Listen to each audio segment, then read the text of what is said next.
Summer's End, Chapter 1. Diana Duras opened one eye to look at the clock as the first light stole in beneath the shades. It was 6:45. If she got up now, she would still have almost an hour to herself, perhaps more. Quiet moments in which Pilar could not attack or harass, when there would be no phone calls for Marc-Edouard from Brussels or London or Rome. Moments in which she could breathe and think and be alone. She slipped out quietly from beneath the sheets, glancing at Marc-Edouard, still asleep on the far side of the bed. The very far side. For years now, their bed could have slept 3 or 4, the way she and Marc kept to their sides. It wasn't that they never joined in the middle any more. They still did, sometimes. When he was in town, when he wasn't tired, or didn't come home so very, very late. They still did, once in a while. Silently she reached into the closet for the long ivory silk robe. She looked young and delicate in the early morning light, her dark hair falling softly over her shoulders like a sable shawl. She stooped for a moment, looking for her slippers. Gone. Pilar must have them again. Nothing was sacred, not even slippers, least of all Diana. She smiled to herself as she padded barefoot and silent across the thick carpeting, and stole another glance at Marc, still asleep, so peaceful there. When he slept, he still looked terribly young, almost like the man she had met 19 years before. She watched him as she stood in the doorway, wanting him to stir, to wake, to hold his arms out to her sleepily with a smile, whispering the words of so long ago, "Reviens, ma chérie. Come back to bed, ma Diane, la belle Diane." She hadn't been that to him in 1,000 years or more. She was simply Diana to him now, as to everyone else. "Diana, can you come to dinner on Tuesday? Diana, did you know that the garage door isn't properly closed? Diana, the cashmere jacket I just bought in London got badly mauled at the cleaner. Diana, I'm leaving for Lisbon tonight." Or Paris, or Rome. She sometimes wondered if he even remembered the days of Diane, the days of late rising and laughter and coffee in her garret, or on her roof, as they soaked up the sun in the months before they were married. They had been months of golden dreams, golden hours, the stolen weekends in Acapulco, the 4 days in Madrid when they had pretended that she was his secretary. Her mind drifted back often to those long-ago times. Early mornings had a way of reminding her of the past. "Diane, mon amour, are you coming back to bed?" Her eyes shone at the remembered words. She had been just 18, and always anxious to come back to bed. She had been shy, but so in love with him. Every hour, every moment had been filled with what she felt. Her paintings had shown it too. They glowed with the luster of her love. She remembered his eyes as he sat in the studio, watching her, a pile of his own work on his knees, making notes, frowning now and then as he read, then smiling in his irresistible way when he looked up. "Hello, Madame Picasso. Ready to stop for lunch?" "In a minute. I'm almost through." "May I have a look?" He would make as though to peek around the easel, waiting for her to jump up and protest, as she always did, until she saw the teasing in his eyes. "Stop that! You know you can't see it till I'm through." "Why not? Are you painting a shocking nude?" Laughter lighting those dazzling blue eyes. "Perhaps I am, monsieur. Would that upset you very much?" "Absolutely. You're much too young to paint shocking nudes." "Am I?" Her big green eyes would open wide, sometimes taken in by the seeming seriousness of his words. He had replaced her father in so many ways. Marc had become the voice of authority, the strength on which she relied.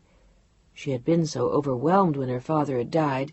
It had been a godsend when suddenly Marc-Edouard Duras had appeared. She had lived with a series of aunts and uncles after her father's death, none of whom had welcomed Diana's presence in their midst. And then finally, at the age of 18, after a year of vagabonding among her mother's relatives, she had gone off on her own, working in a boutique in the daytime, going to art school at night. It was the art classes that kept her spirit alive. She lived only for that.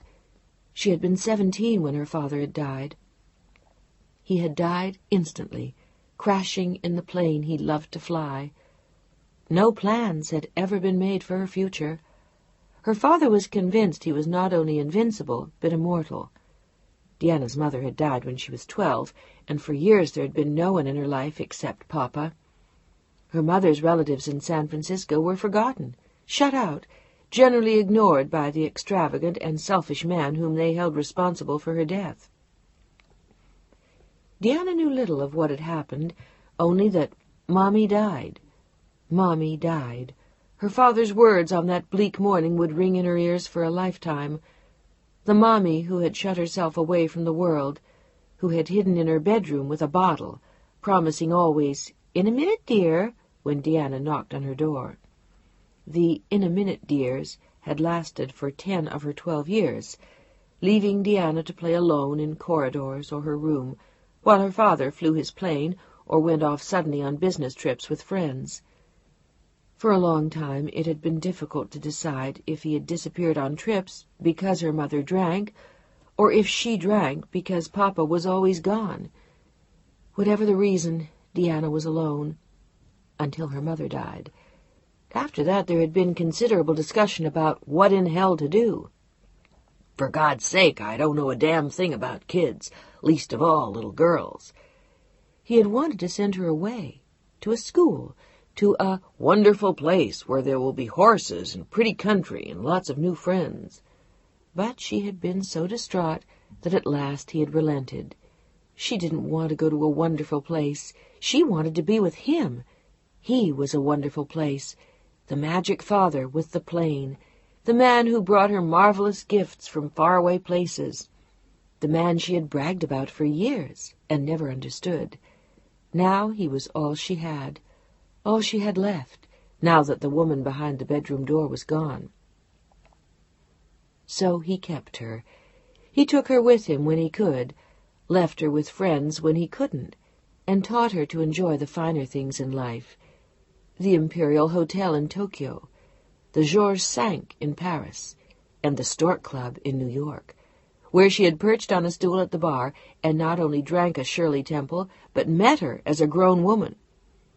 Papa had led a fabulous life, and so had Deanna for a while, watching everything, taking it all in, the sleek women, the interesting men, the dancing at El Morocco, the weekend trips to Beverly Hills. He had been a movie star once, a long time ago, a race driver, a pilot during the war, a gambler, a lover, a man with a passion for life and women and anything he could fly. He wanted Deanna to fly, too, wanted her to know what it was to watch over the world at 10,000 feet, sailing through clouds and living on dreams. But she had had her own dreams that were nothing like his. A quiet life, a house where they stayed all the time, a stepmother who did not hide behind "in a minute" or an always locked door. At 14 she was tired of El Morocco, and at 15 she was tired of dancing with his friends. At 16 she had managed to finish school and desperately wanted to go to Vassar or Smith. Papa insisted it would be a bore, so she painted instead, on sketch pads and canvases she took with her wherever they went. She drew on paper tablecloths in the south of France, and the backs of letters from his friends, having no friends of her own. She drew on anything she could get her hands on. A gallery owner in Venice had told her that she was good, that if she stuck around he might show her work. He didn't, of course. They left Venice after a month, and Florence after 2, Rome after 6, and Paris after 1. Then finally came back to the States, where Papa promised her a home, a real one this time, and maybe even a real live stepmother to go with it. He had met an American actress in Rome, "Someone you'll love," he had promised, as he packed a bag for the weekend at her ranch somewhere near L.A. This time he didn't ask Deanna to come along. This time he wanted to be alone. He left Deanna at the Fairmont in San Francisco with $400 in cash and a promise to be back in 3 days. Instead, he was dead in 3 hours, and Deanna was alone. Forever this time, and back where she had started, with the threat of a wonderful school. But this time the threat was short-lived. There was no money left for a wonderful school or anything else. None, and a mountain of debts that went unpaid. She called the long-forgotten relatives of her mother. They arrived at the hotel and took her to live with them. "Only for a few months, Deanna. You understand. We just can't. You'll have to get a job and get your own place when you get on your feet." A job? What job? What could she do? Paint? Draw? Dream? What difference did it make now that she knew almost every piece in the Uffizi and the Louvre, that she had spent months in the Jeu de Paume, that she had watched her father run with the bulls in Pamplona, had danced at El Morocco and stayed at the Ritz? Who gave a damn? No one did. In 3 months she was moved in with a cousin, and then with another aunt. For a while, you understand. She understood it all now.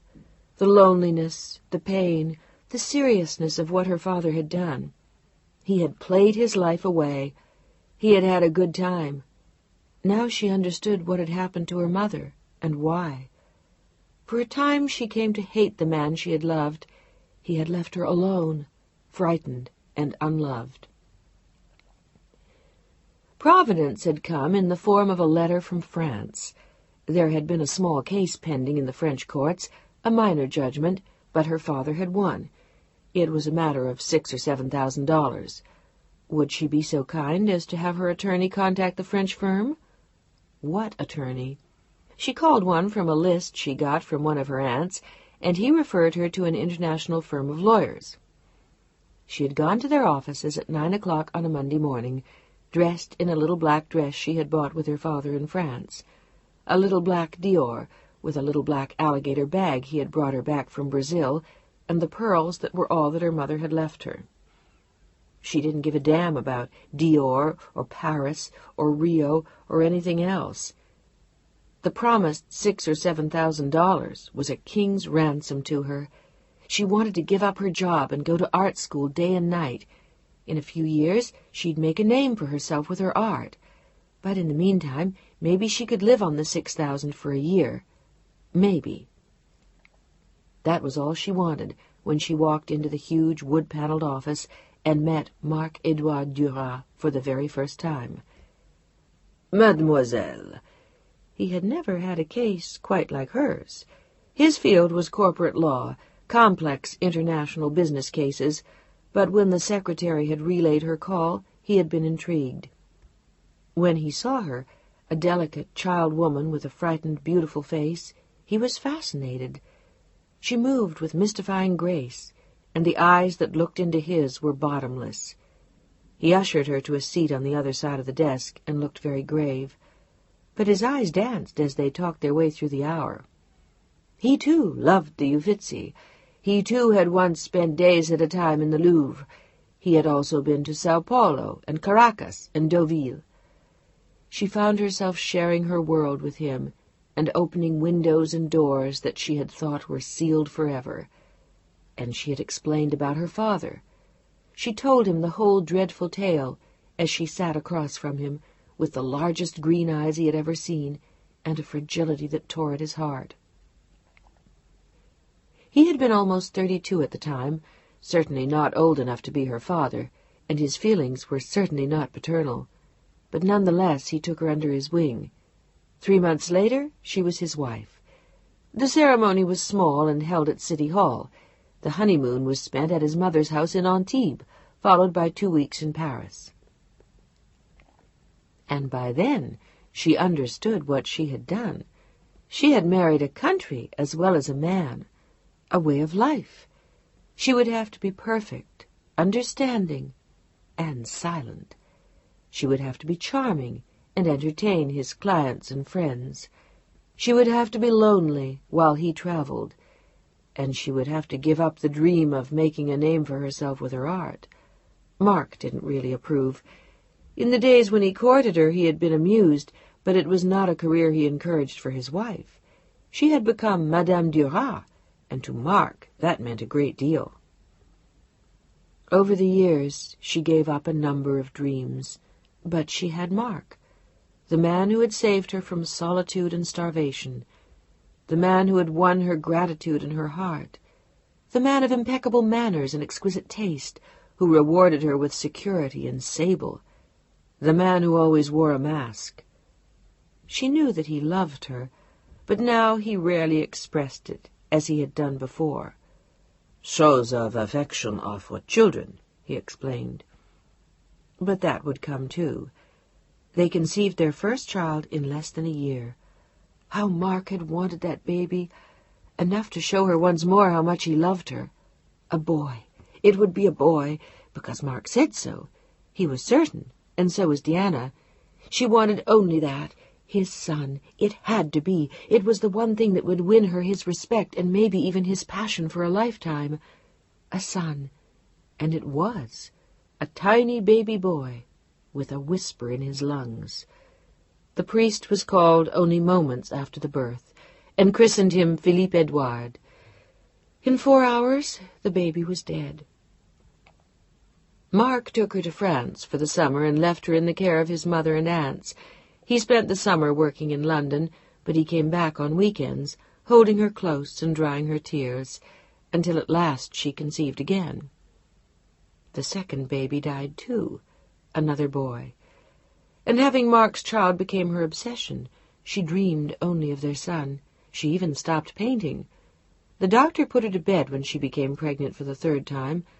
Mark had cases in Milan and Morocco that year, but he called and sent flowers, and when he was at home, sat at her bedside. Once more he promised that she would have his son. This time he was wrong. The long-awaited heir was a girl, but a healthy baby, with a halo of blonde hair and her father's blue eyes, the child of Diana's dreams. Even Mark resigned himself and quickly fell in love with the tiny blonde girl. They named her Pilar and flew to France to show her to his mother.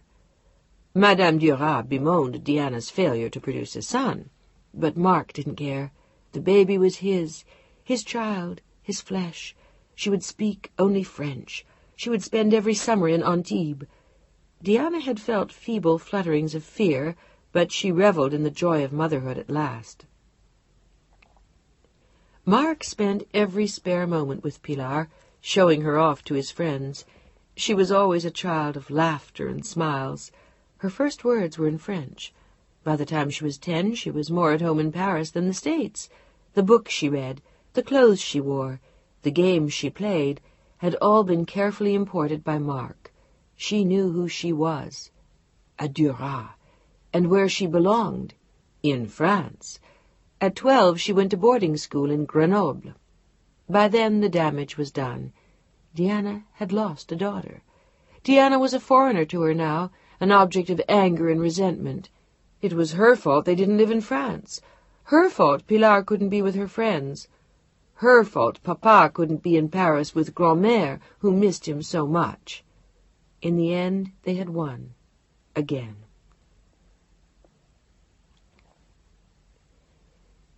Diana walked softly down the steps, her bare feet a whisper on the Persian runner Mark had brought back from Iran.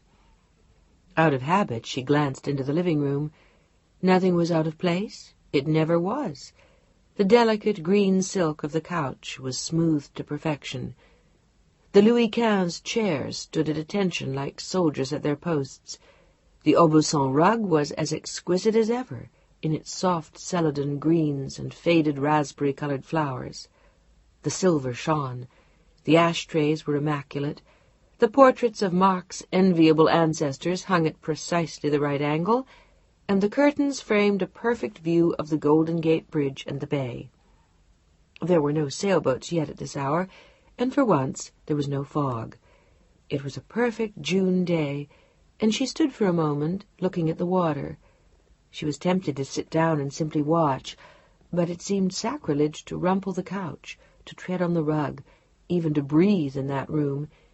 It was easier to simply move on, to her own little world, to the studio at the back of the house, where she painted, where she fled. She walked past the dining room without looking in, then soundlessly down a long corridor to the back of the house. A half-flight of stairs led to her studio. The dark wood was cold on her feet. The door was stiff, as always. Mark had given up reminding her to have something done about it. He had come to the conclusion that she liked it that way, and he was right.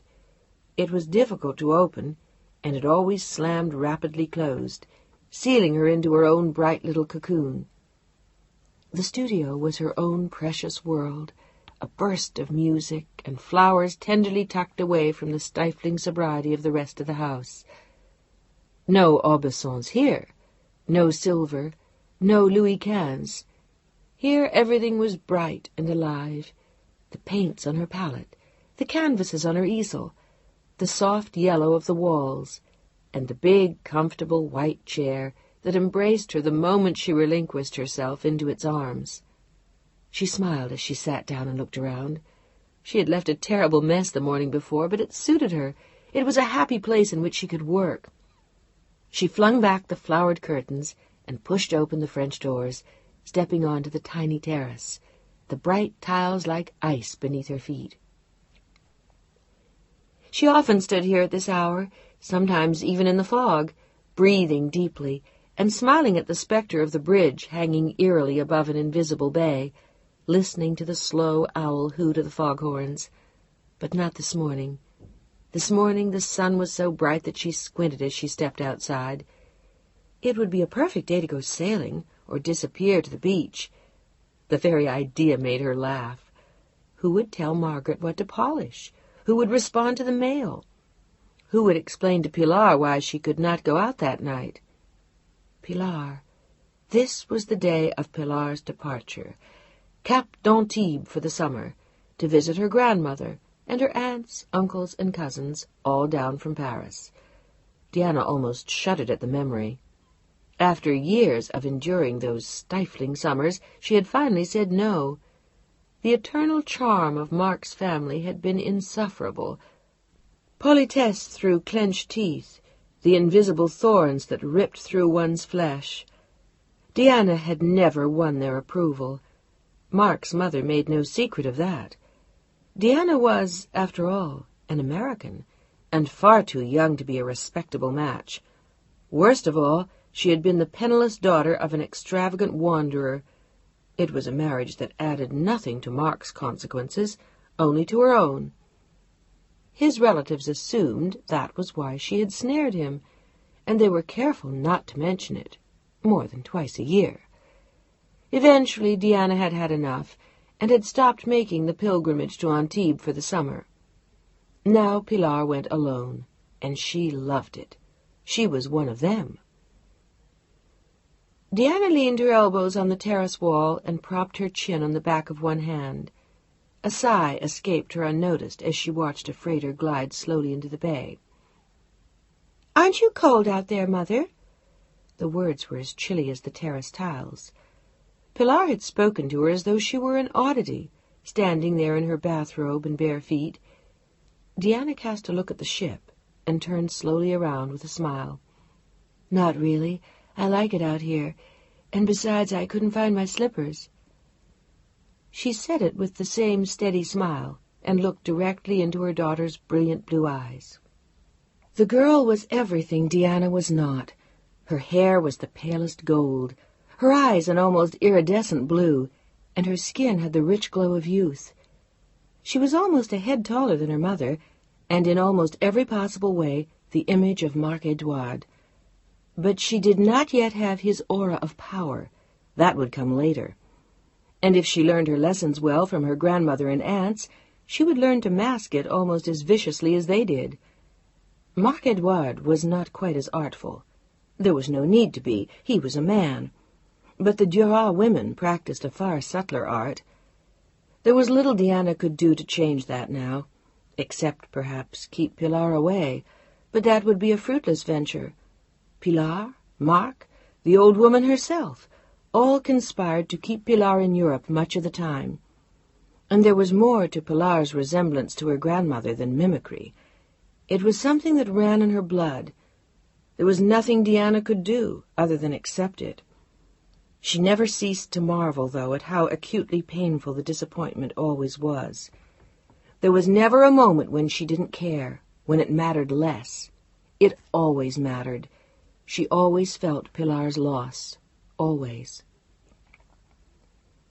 She smiled now and looked down at her daughter's feet.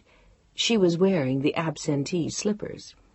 "I see you found them," Diana's words teased, but her eyes wore the pain of a lifetime, tragedy constantly hidden by jokes. "Is that supposed to be funny, Mother?" There was already warfare in Pilar's face at barely 7:30 in the morning. "I can't find any of my good sweaters, and my black skirt isn't back from your dressmaker." It was an accusation of major importance. Pilar flung back her long, straight blonde hair and looked angrily at her mother.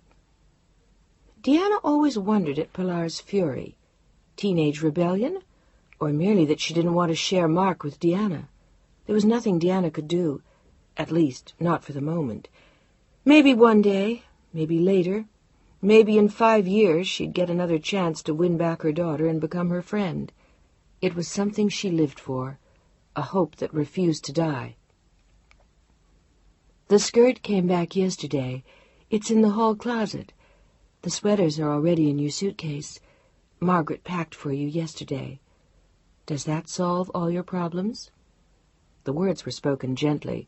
Pilar would always be the child of her dreams, no matter what, no matter how badly the dreams had been shattered. "Mother, you're not paying attention." For a moment Diana's mind had wandered, and Pilar's eyes blazed at her. "I asked you what you did with my passport." Diana's green eyes met Pilar's blue ones and held them for a long moment. She wanted to say something, the right thing. All she said was, "I have your passport. I'll give it to you at the airport." "I'm perfectly capable of taking care of it myself." "I'm sure you are." Diana stepped carefully back into her studio, avoiding the girl's gaze. "Are you going to have breakfast?"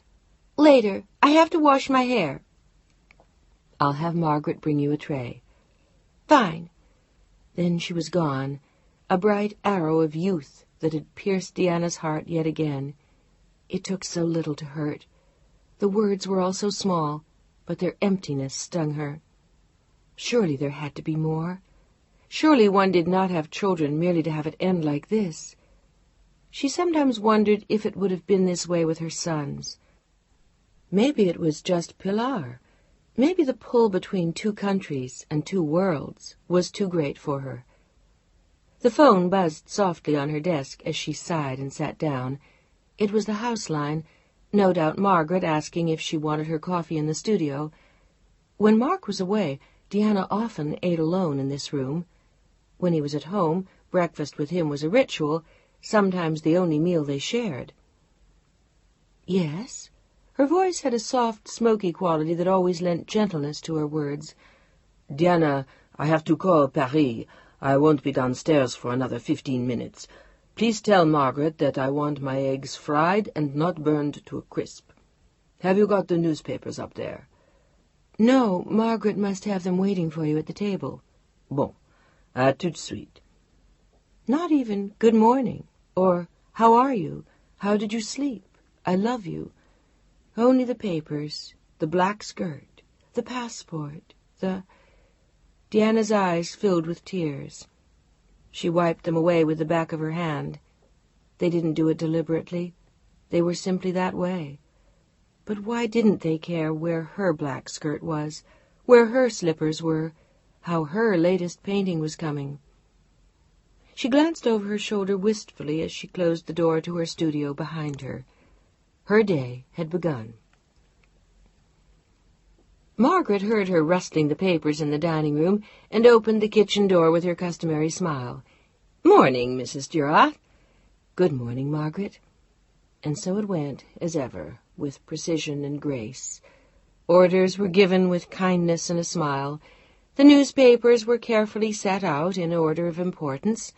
The coffee was immediately placed on the table in the delicate Limoges pot that had belonged to Mark's mother. The curtains were pulled back, the weather was observed, and everyone manned his station, donned his mask, and began a new day. Deanna forgot her earlier thoughts as she glanced at the paper and sipped coffee from the flowered blue cup, rubbing her feet along the carpet to warm them from the chill of the tile on the terrace. She looked young in the morning, her dark hair loose, her eyes wide, her skin as clear as Pilar's, and her hands as delicate and unlined as they had been 20 years before. She didn't look her 37 years, but more like someone in her late 20s. It was the way she lifted her face when she spoke, the sparkle in her eyes, the smile that appeared like a rainbow that made her seem very young. Later in the day, the consummately conservative style, the carefully knotted hair, and the regal bearing as she moved would make her seem more than her age. But in the morning she was burdened with none of the symbols. She was simply herself. She heard him coming down the stairs before she heard him speak, calling back gaily to Pilar in French as the girl stood with wet hair on the second-floor landing. It was something about staying out of Nice and making sure she behaved herself in Antibes. Unlike Deanna, Mark would be seeing his daughter again in the course of the summer. He would be back and forth between Paris and San Francisco several times, stopping off in Antibes for a weekend whenever he could. Old habits were too hard to break, and the lure of his daughter was too great. They had always been friends. Bonjour, ma chère. Ma chère, not ma chérie. My dear, not my darling, Deanna observed. The I had fallen from the word many years since. You look pretty this morning. Thank you. She looked up with the dawn of a smile, then saw him already studying the papers. The compliment had been a formality more than a truth. The art of the French. She knew it well. Anything new in Paris? Her face was once again grave. I'll let you know. I'm going over tomorrow for a while. Something in his tone told her there was more. There always was. How long a while? He looked at her, amused, and she was reminded once again of all the reasons she had fallen in love with him. Mark was an incredibly handsome man, with a lean, aristocratic face and flashing blue eyes that even Pilar's couldn't match. The gray at his temples barely showed in the still sandy blonde hair. He still looked young and dynamic, and almost always amused, particularly when he was in the States. He found Americans amusing. It amused him when he beat them at tennis and squash, at bridge or backgammon, and particularly in the courtroom. He worked the way he played, hard and fast and well, and with extraordinary results. He was a man whom men envied and over whom women fawned. He always won. Winning was his style. Deanna had loved that about him at first. It had been such a victory when he first told her he loved her. I asked you how long you'd be away. There was a tiny edge to her voice. I'm not sure. A few days. Does it matter? Of course. The edge to her voice. Have we something important? He looked surprised. He had checked the book and hadn't seen anything there. Well? No, nothing important, darling. Only each other. No, nothing like that. I just wondered. I'll let you know. I'll have a better idea after some meetings today. There's a problem apparently on the big shipping case. I may have to go directly to Athens from Paris. Again? So it would seem. He went back to the papers until Margaret set his eggs in front of him, then glanced at his wife again. You're taking Pilar to the airport? Of course. Please see to it that she's properly dressed. Mother will have a stroke if she gets off the plane again in one of those outrageous costumes. Why don't you tell her yourself? Deanna fixed him with her green eyes. I thought that was more your province. He looked unmoved. What? Discipline or her wardrobe? Each of them thankless tasks, as they both knew. Both, to a degree. She wanted to ask to what degree, but she didn't. To the degree that she was capable of it? Was that what he meant? Mark went on, I've given her some money for the trip, by the way, so you won't have to. How much? He glanced up sharply. I beg your pardon? I asked how much money you gave her for the trip. She said it very quietly. Is that important? I think so. Or are discipline and wardrobe my only departments? The edge of 18 years of marriage colored her tone now. Not necessarily. Don't worry, she has enough. That's not what I'm worried about. What are you worried about? His tone was suddenly not pleasant, and her eyes were like steel. I don't think she should have too much money for the summer. She doesn't need it. She's a very responsible girl. But she is not quite 16 years old, Mark. How much did you give her? 1,000. He said it very quietly, as though he were closing a deal. Dollars? Her eyes flew wide. That's outrageous. Is it? You know perfectly well it is, and you also know what she'll do with it. Amuse herself, I assume, harmlessly. No, she'll buy one of those damn motorcycles she wants so much, and I absolutely refuse to allow that to happen.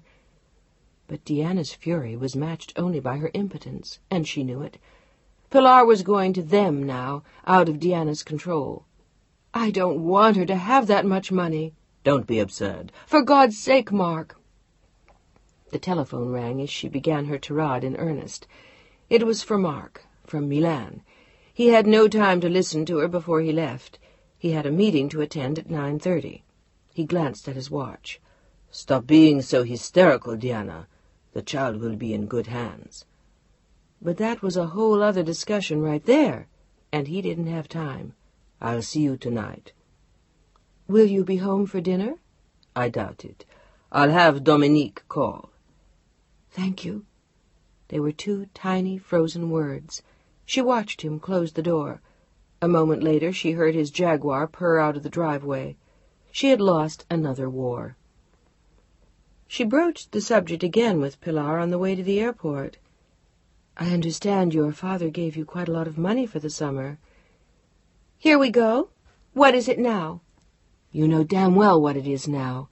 The motorcycle. I'll put it to you very simply, love. You buy one, and I'll have you hauled home.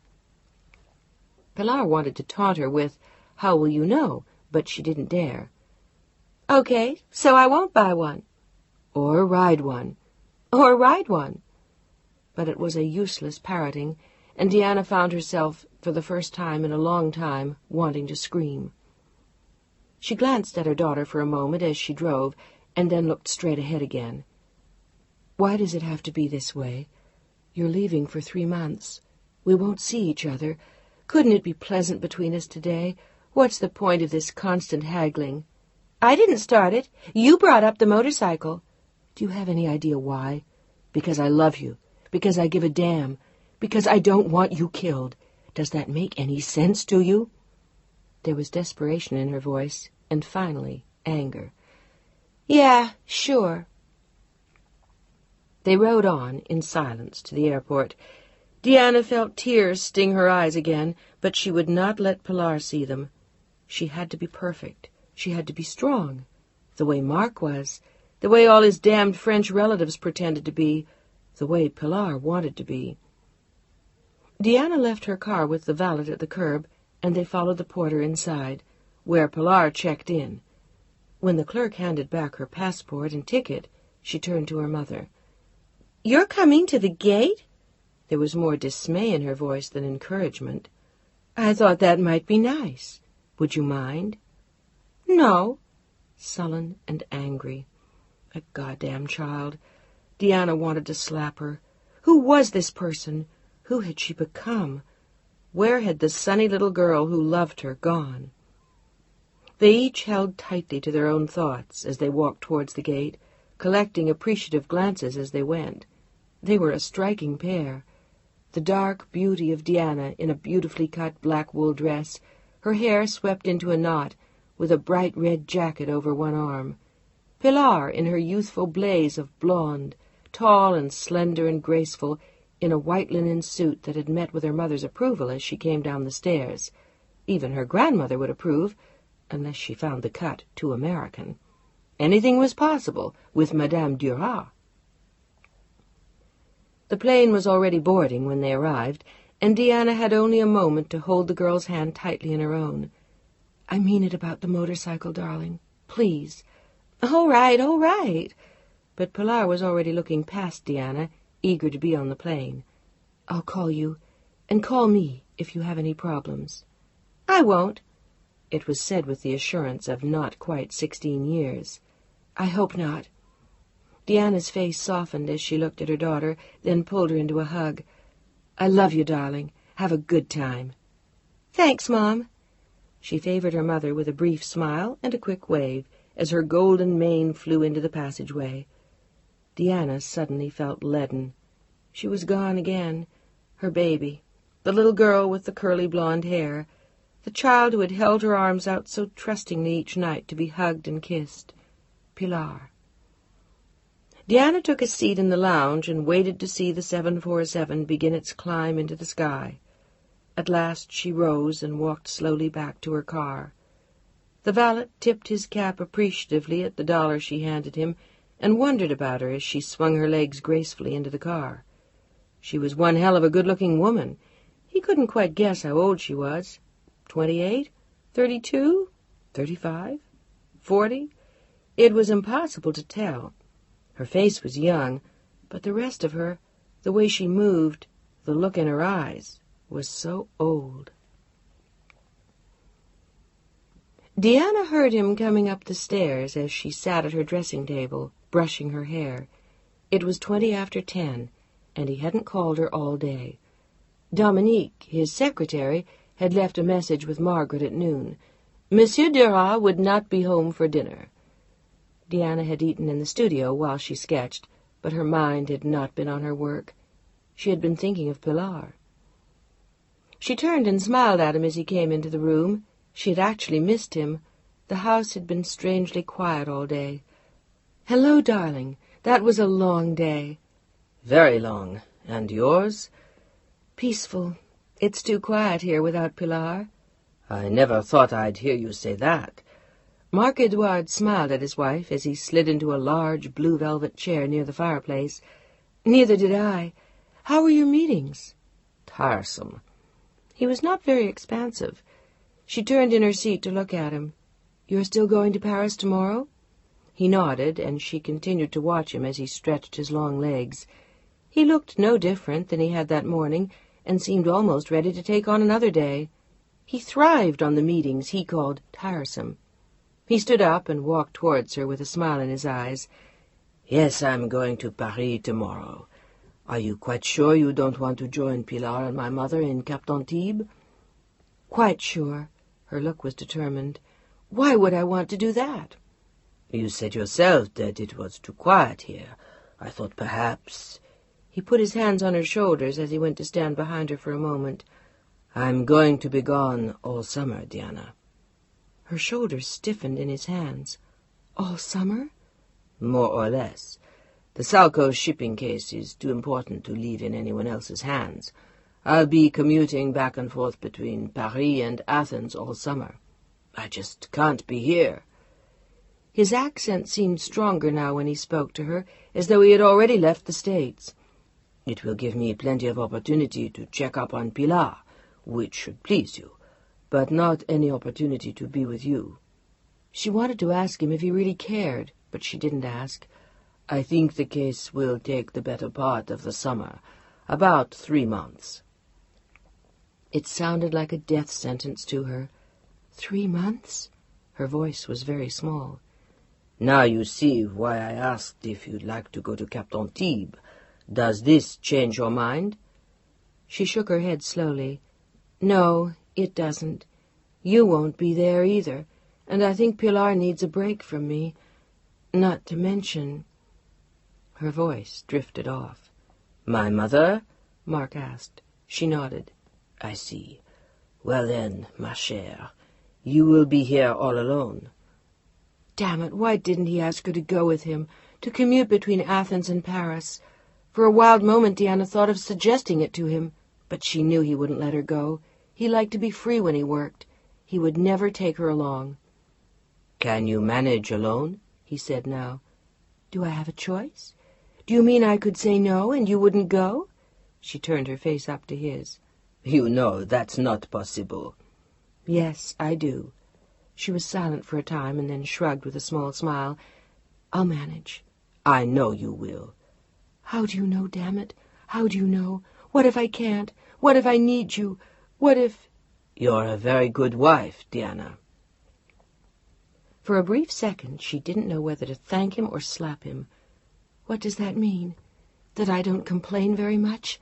Maybe I should." Her smile hid what she felt and allowed him to dodge what he chose not to answer. "No, you shouldn't. You are perfect the way you are." "Merci, monsieur." She stood up then and turned away so he would not see her face. "Will you pack yourself, or do you want me to pack for you?" "I'll do it myself. You go to bed. I'll be there in a while."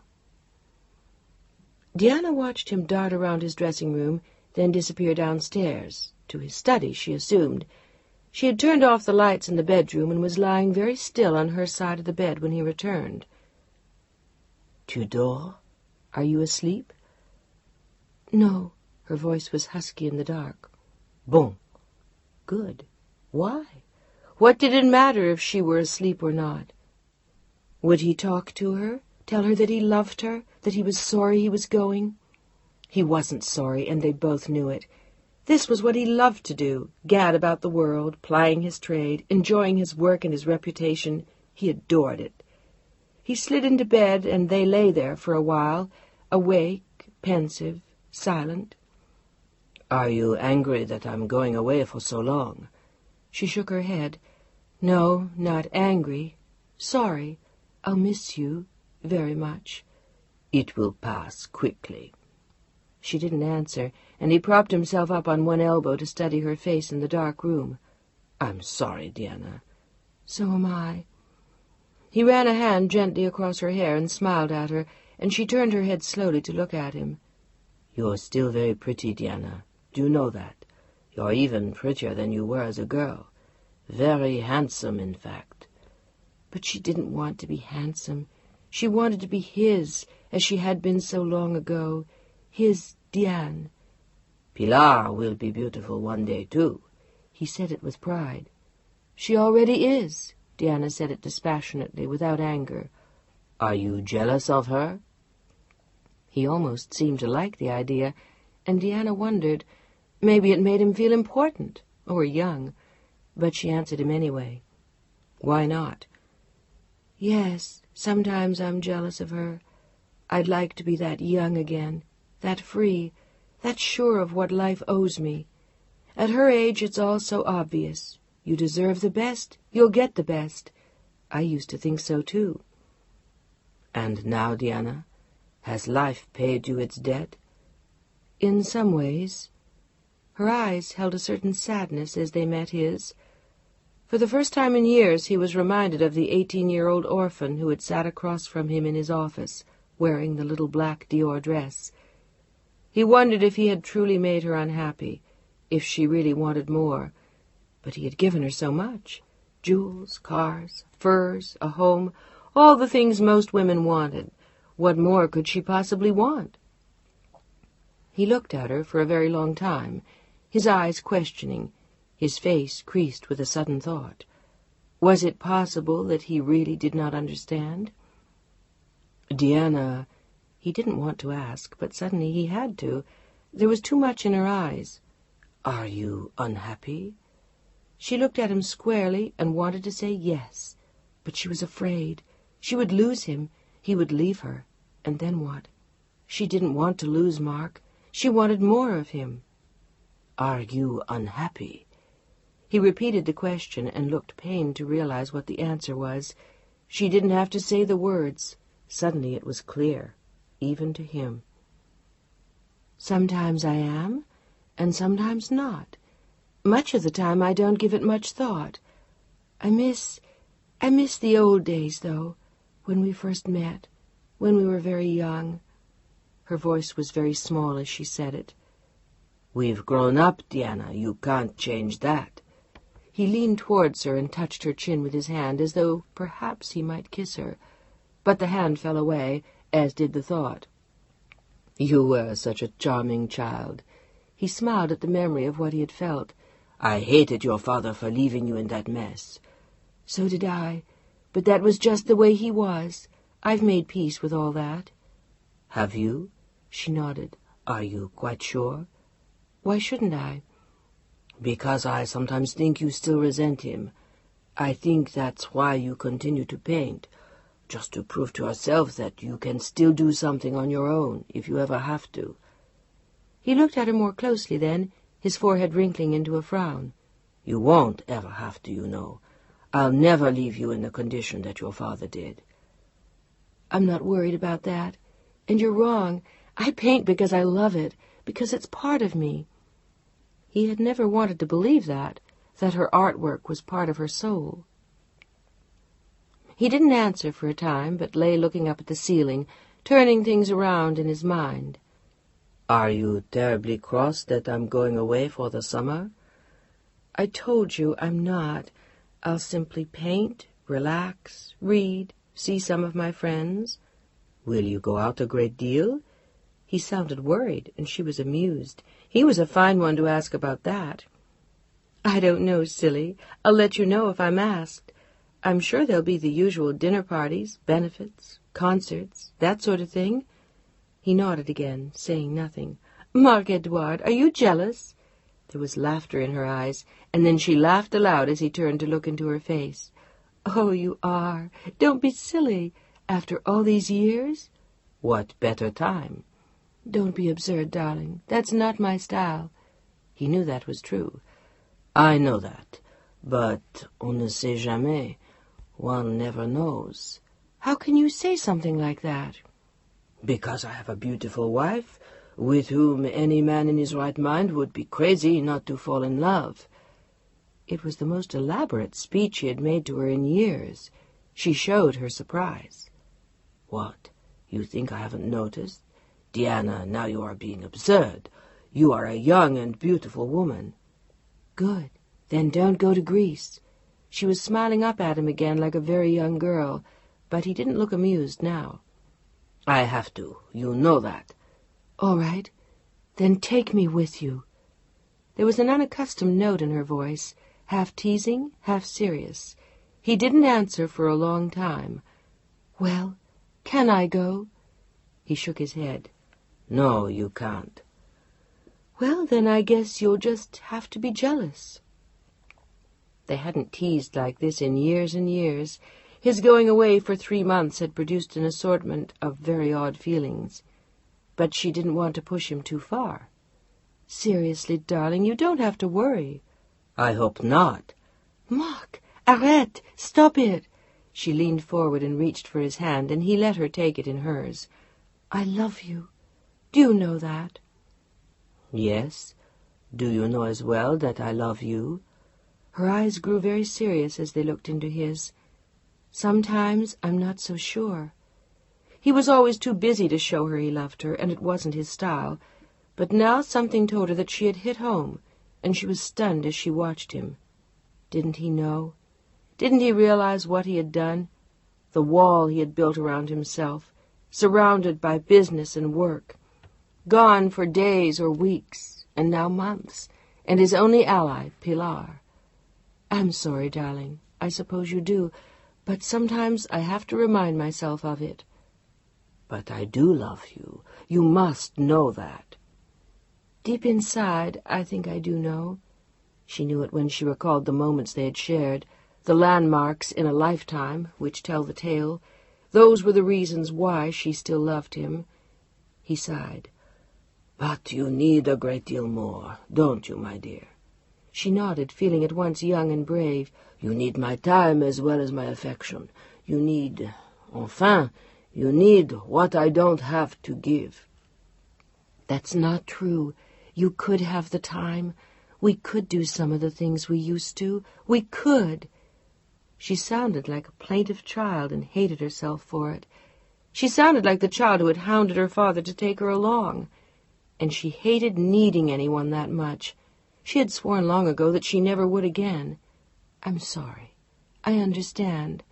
Her eyes lowered, and she withdrew. Do you understand? He was watching her very closely. Of course. Ah, ma Diane. His eyes were troubled as he took her in his arms. She didn't notice. Her own were too filled with tears. He had said it at last. Ma Diane. Chapter 2.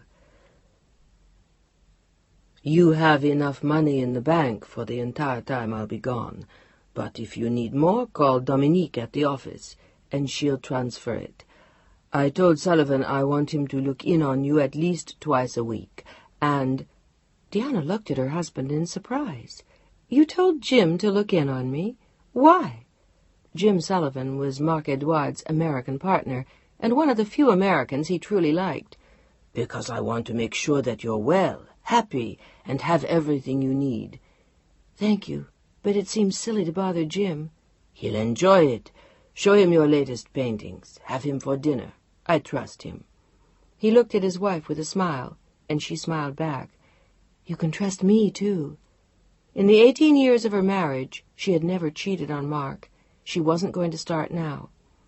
I do trust you. I'll call as often as I can. You know where I'll be. If anything comes up, just call. I'll get back to you as soon as possible, if I'm not in. She nodded quietly at his words, and then let out a small sigh. He turned to look at her in the silence of the Jaguar. For a moment there was worry in his eyes. You'll be all right, Diana, won't you? Her eyes found his. She nodded. Yes, I'll be fine, but I'll miss you terribly. He was already looking back at the road. The time will go quickly. If you change your mind, you can always join Mother and Pilar in Cap d'Antibes. He smiled at his wife again. Not that you will. No, I won't, she smiled back. Têtu va, stubborn one. Perhaps that's why I love you. Is that why? I've often wondered.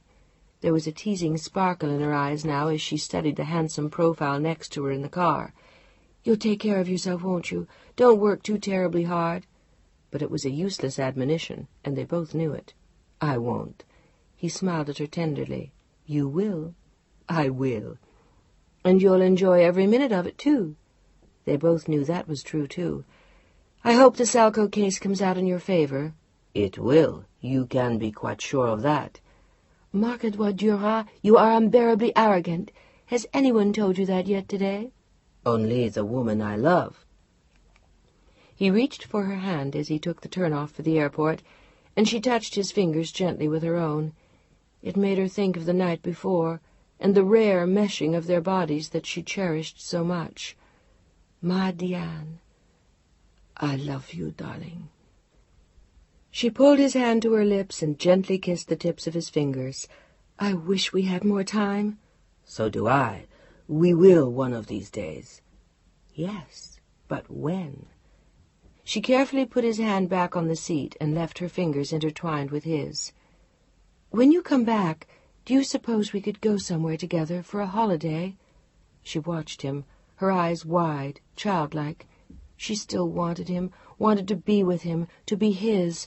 After all these years, she still cared. Sometimes it still surprised her how much she did. Where would you like to go? Anywhere, just so we're together. And alone.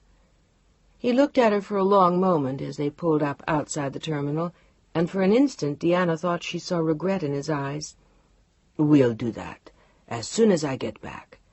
Then he seemed to catch his breath. Diana, She waited, but he said no more. He only put his arms around her and held her close. She felt her own arms go around him and hold him close. She squeezed her eyes tightly shut. She needed him more than he knew. There were tears sliding slowly down her face. He felt her trembling in his arms and pulled away to look at her with surprise. Tu pleures? You're crying? Un peu. A little.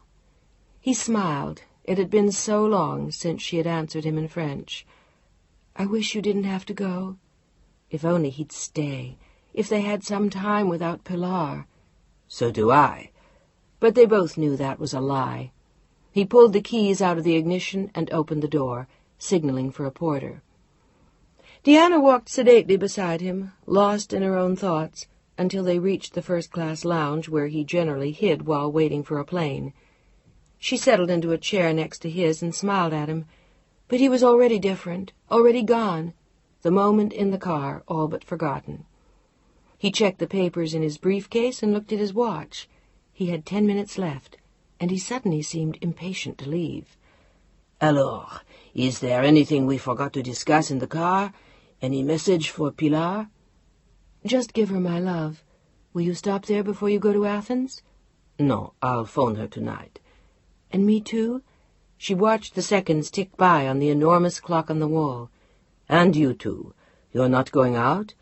No, I have some work I want to finish in the studio. You should do something amusing, so you don't feel alone. I won't. I'm used to it. Again, she didn't say the words. I'll be fine. She crossed one leg over the other, looking down at her lap. She had worn a new lavender silk dress and the purple jade earrings encircled by diamonds that he had brought her from Hong Kong. But he hadn't noticed. His mind was on other things. Diana. She looked up to find him standing next to her, his briefcase in his hand and the familiar smile of victory in his eyes. He was off to the wars now, gone again, free. Is it time to go? Already? So soon? He nodded, and she stood up, dwarfed by his considerable size, but the perfect companion beside him. They were a strikingly good-looking couple. They always had been. Even Madame Duras, his cold-eyed mother, had acknowledged it, once. You needn't walk me to the gate. He already seemed distracted. No, but I'd like to. Is that all right? Of course. He held the door for her, and they stepped back into the bustle of the terminal, instantly lost among an army of travelers, burdened with suitcases, gifts, and guitars. They arrived too soon at the gate, and he turned to look down at her with a smile. I'll call you tonight. I love you. He didn't answer, but bent to kiss the top of her head, then strode into the passageway to the plane without a backward look or a wave. She watched until he disappeared, then slowly turned and walked away. I love you. Her own words echoed in her head. But he hadn't answered. He was already gone. She slid into the car, waiting at the curb, and with a sigh turned the key and drove home. She went quickly upstairs to change her clothes, and was buried deep in her own thoughts in the studio all afternoon. She sketched absently, and had just gone out on the terrace at last for some air, when Margaret knocked softly on the studio door. Deanna turned in surprise as the housekeeper hesitantly entered the room. "Mrs. Duras, I'm sorry." She knew how Deanna hated to be disturbed there, but now and then she had no choice. Deanna had disconnected the studio phone. "Is something wrong?" Deanna looked distracted, standing there with her hair loose over her shoulders and hands tucked into the pockets of her jeans. "No, Mr. Sullivan is downstairs to see you." "Jim?" And then she remembered Marc Edouard's promise that Jim would look in on her. He certainly hadn't lost any time, always devoted to his associate's subtle commands. "I'll be right down." Margaret nodded. She had done the right thing. She knew that Deanna wouldn't have wanted him upstairs in the studio. She had shown him into the ice-like green living room and offered him a cup of tea, which he'd declined with a grin. He was as different from Marc Edouard as two men could be, and Margaret had always liked him. He was rugged, American, and easy-going, and somewhere in his eyes was always the promise of a rich Irish smile. Deanna found him standing at the window, looking out at the summer fog drifting in slowly over the bay. It looked like puffs of white cotton being pulled by an invisible string, floating between the spires of the bridge and hanging in mid-air over the sailboats. "Hello, Jim." "Madam?" He executed a small bow and made as though to kiss her hand. But she waved the gesture away with a gurgle of laughter and offered her cheek, which he unceremoniously kissed. "I must admit I prefer that. Kissing hands is an art I've never quite mastered. You never know if they're going to shake with you or expect to be kissed. A couple of times I damn near got my nose broken by the ones who planned to shake." She laughed at him and sat down. "You'll have to get Mark to give you lessons. He's a genius at it. It's either the Frenchman in him or a sixth sense. How about a drink?" "Love it." He lowered his voice to a conspiratorial whisper. "Margaret seems to think I should have tea." "How awful!" She was laughing again, and he watched her appreciatively as she opened a small inlaid cabinet and withdrew 2 glasses and a bottle of scotch. "Drinking, Deanna?" He said it casually, but he was surprised. He had never seen her drink scotch. Maybe Mark Edouard had had a good reason after all for suggesting he come by. But she was already shaking her head. "I thought I'd have some ice water. Were you worried?" She looked at him with amusement as she returned with his glass. "A little." "Don't worry, love. I haven't hit the bottle yet." Her eyes seemed suddenly wistful as she took a sip from her own glass and set it down carefully on a marble table. "But it's going to be a mighty long summer." She sighed and looked up at him with a smile. Gently he reached over and patted her hand. "I know. Maybe we can go to the movies sometime." "You're a sweetheart, but don't you have anything better to do?" She knew he did. He had been divorced for 4 years and was living with a model who had moved out from New York a few months ago. He adored that type, and they always loved him. Tall, handsome, athletic, with Irish blue eyes and ebony black hair, barely salted with gray. He was the perfect contrast to Mark Edouard in every possible way. Easy-going when Mark was formal. All-American, unlike Mark's totally European manner, and surprisingly unassuming, in contrast to Mark Edouard's barely concealed arrogance. It had always struck Deanna as odd that Mark had chosen Jim as his partner, but it had been a wise choice. Mark's own special brilliance was matched by Jim's. Their stars just shone differently, and they moved in their own very separate orbits. The Durasses rarely saw Jim socially. He was busy with his own life, and his collection of models now dwindled to 1 for the moment. Jim never stayed with one woman long. "What are you up to these days?" He smiled at her. "Work, play, the usual." "You?" "Fiddling around in my studio, also the usual." She played it down as she always did. "What about this summer? Have you made any plans?" "Not yet, but I will. Maybe I'll go see some friends in Santa Barbara or something." "God!" He made a horrible face, and she laughed. "What's wrong with that?" "You'd have to be 80 years old to enjoy that. Why don't you go down to Beverly Hills? Pretend you're a movie star. Have lunch at the Polo Lounge. Have yourself paged." "Is that what you do?" She laughed at the idea. "Of course, every weekend." He chuckled and set down his empty glass, glancing at his watch. "Never mind. I'll get you organized in no time. But now," he looked regretful, "I have to run." "Thank you for stopping by. It was kind of a long afternoon. It's strange with both of them gone." He nodded appreciatively, suddenly sobered. He remembered the feeling from the time when his wife and their 2 boys had first moved out. He had thought he'd go nuts just from the silence. "I'll call you." "Good. And Jim?" She looked at him for a long moment. "Thanks." He rumpled her long dark hair, kissed her forehead, and departed, waving at her as he slid into his black Porsche, thinking that Mark was crazy. Deanna Duras was one woman he'd have given almost anything to get his hands on. Of course, he was too smart to play with that kind of fire, but he still thought Duras was nuts. Christ, he never even realized what a little beauty she was. Or did he? Jim Sullivan wondered to himself as he drove away, and Deanna softly closed the door. She glanced at her watch, thinking that it was nice of Jim to come by, and wondering how soon Mark would call her. He had promised to call her that night, but he never did. Instead, there was a telegram in the morning. "Off to Athens, wrong time to call. All well, Pilar fine. Mark." Brief and to the point. But why hadn't he called? "Wrong time to call," she read again. Wrong time. Wrong time. The telephone broke into Deanna's thoughts as she read Mark's telegram again. She already knew it by heart. "Deanna?" The bright voice jarred her out of her reverie. It was Kim Houghton. She lived only a few blocks away, but her life couldn't have been more different.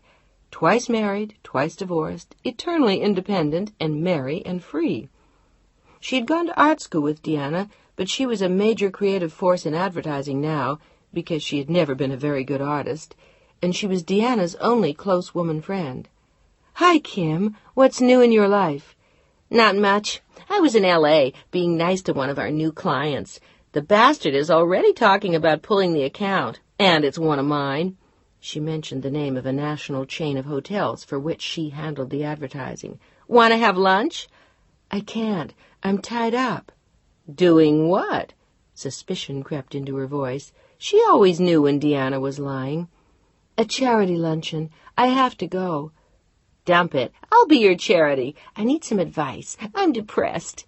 Deanna laughed. Kimberly Houghton was never depressed. Even her divorces, 2 of them, hadn't depressed her. She had rapidly moved on to more fertile terrain, usually in less than a week.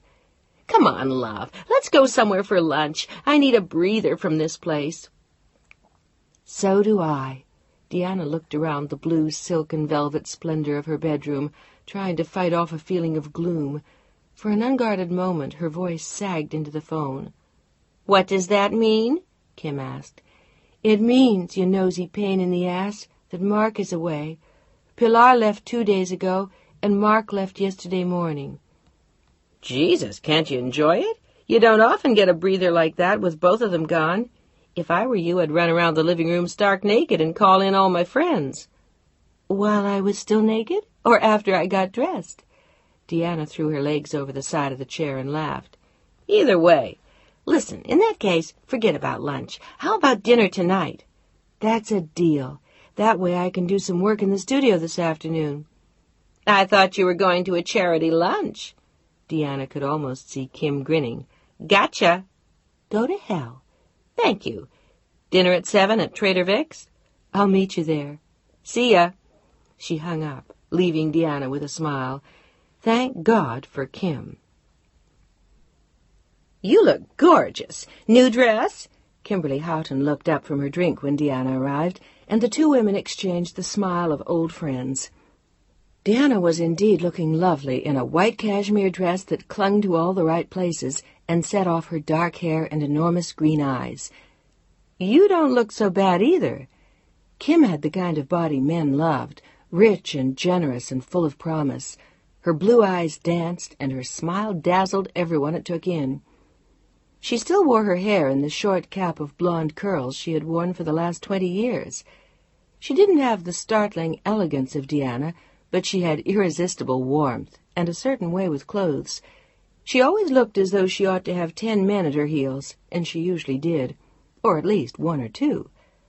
Tonight she was wearing a blue velvet blazer and slacks with red silk shirt, unbuttoned dangerously low to reveal ample cleavage, and a single diamond dangling enticingly on a narrow gold chain that fell neatly between her full breasts, an eye-catcher, as though she needed any help. Deanna ordered a drink and settled onto the seat, dropping her mink coat on a chair. Kim was neither interested in it nor impressed. She had grown up in that world and had no desires for money or mink, only for independence and good times. She always made sure she had a great deal of both. "So, what's new? Enjoying your freedom?" "More or less. Actually, this time I'm finding it a little hard to get used to." Deanna sighed and took a sip of her drink. "Jesus, as much as Mark travels, I'd think you'd be used to it by now.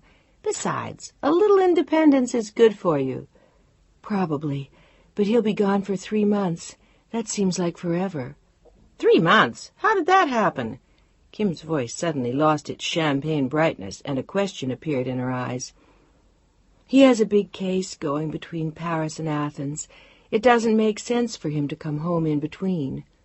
"Or for you to go over?" "Apparently not." "What does that mean? Did you ask?" It was like answering to a mother. Deanna smiled as she looked at her friend. "More or less. He's going to be busy, and if I go over, I'll be stuck with Madame Duras." "Screw that." Kim had heard all the early stories of Marc Edouard's indomitable mother. "Precisely, though I didn't put it quite that way to Mark. So, voila, I'm by myself for the summer." and hating every minute of it after only 2 days. Right? Right, she answered her own question. Why don't you go somewhere? Where? Jesus, Deanna, anywhere. I'm sure Mark wouldn't mind. Probably not, but I don't like to travel alone. She had never had to. She had always traveled with her father, and then with Pilar and Mark. Besides, where would I go? Jim Sullivan said Santa Barbara would be a bore. She looked forlorn as she said it, and Kimberly laughed. He's right. Poor little rich girl. How about Carmel with me tomorrow? I have to go down to meet with a client over the weekend.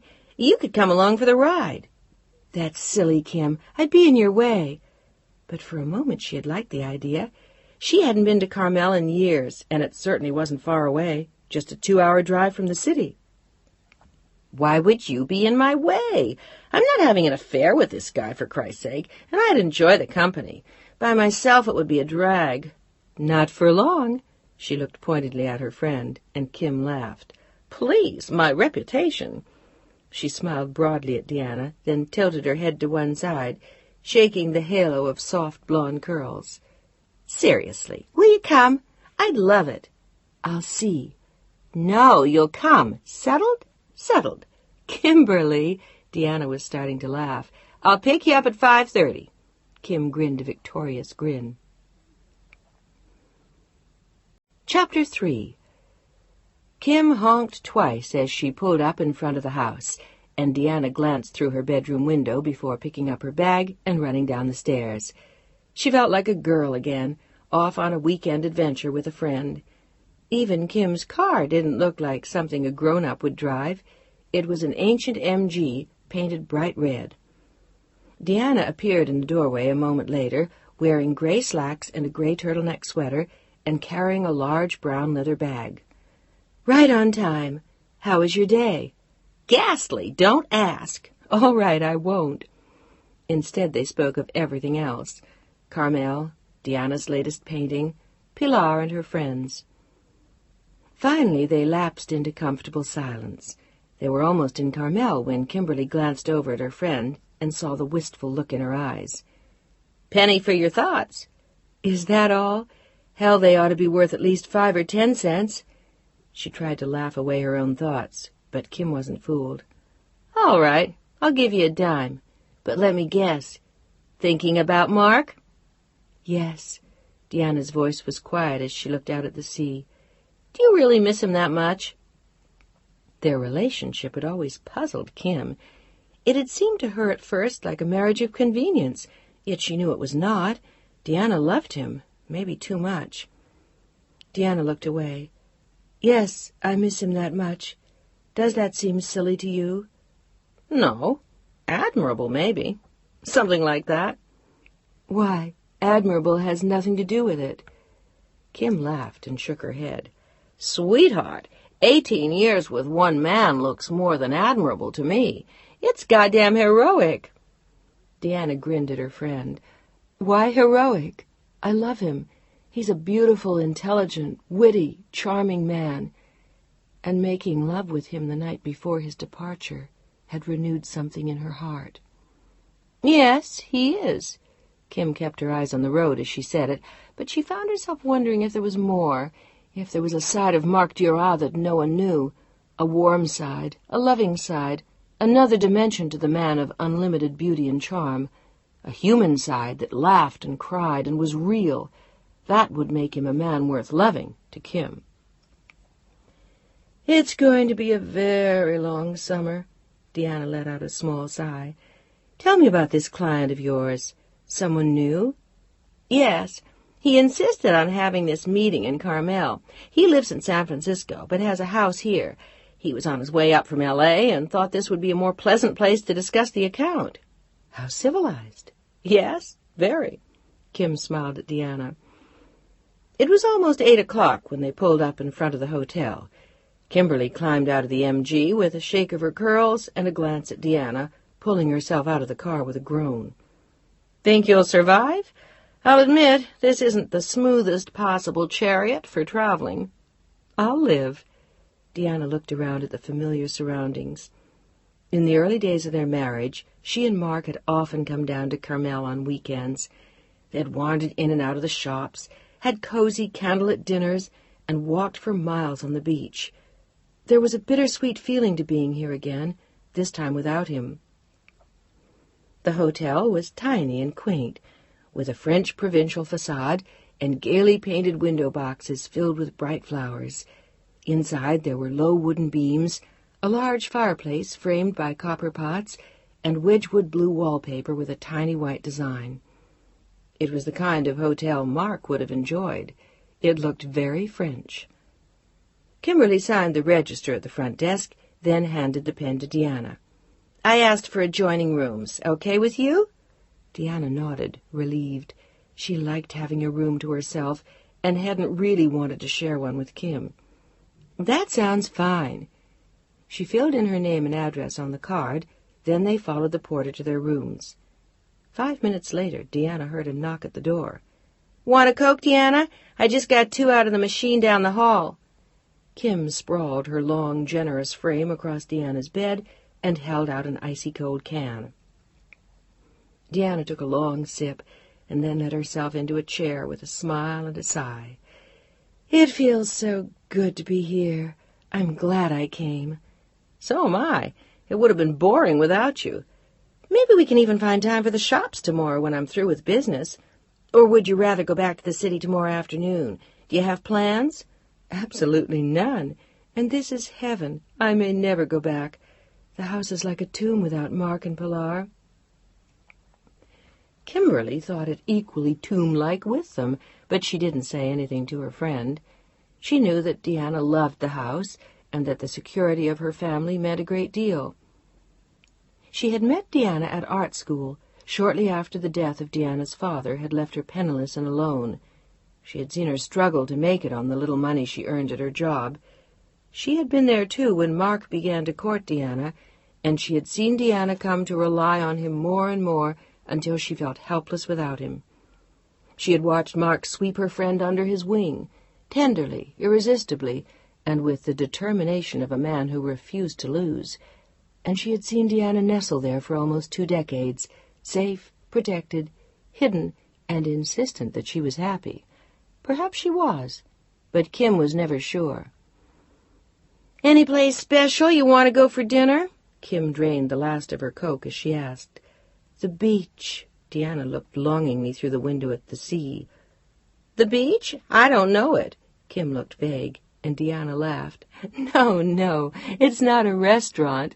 I meant I wanted to go for a walk on the beach." "Now? At this hour?" It was only 8:30, and just barely dusk, but Kim was hungry to begin her evening and have a look around. "Why don't you save that until tomorrow after my meeting with the new client?" It was obvious that Kim was not lured by surf and white sands, but Deanna was. She shook her head resolutely and put down her Coke.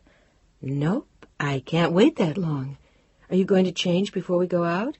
Kim nodded. "Good. Then I'll go for a walk while you dress. I'll just wear what I have on." The cashmere sweater and gray slacks still looked impeccable after the drive.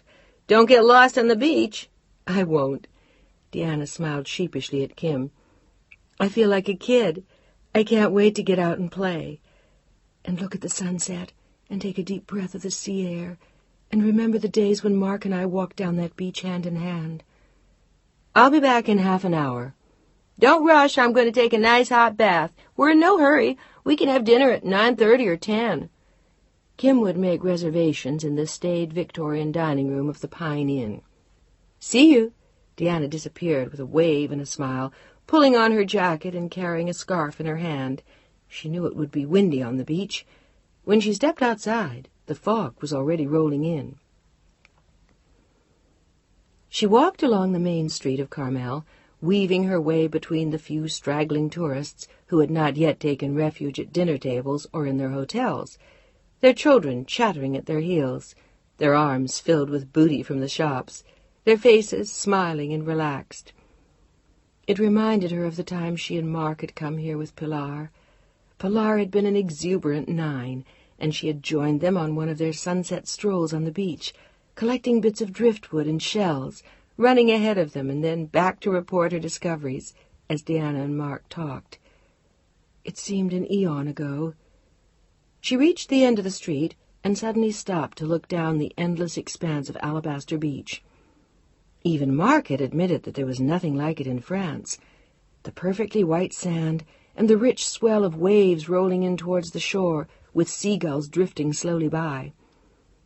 She took a deep breath as she looked at the scene again, watching the tide roll inexorably in.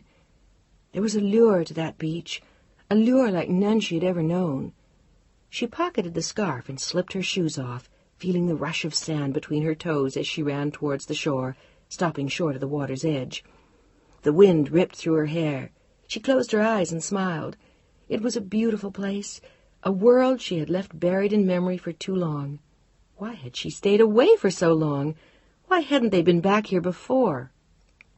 With another deep breath, she set off down the beach, one shoe in each hand, and her feet aching to dance in the sand like a child. She had walked a long way before she stopped to watch the last rim of gold on the horizon. The sky had turned to mauve, and a thick bank of fog was moving in towards the shore.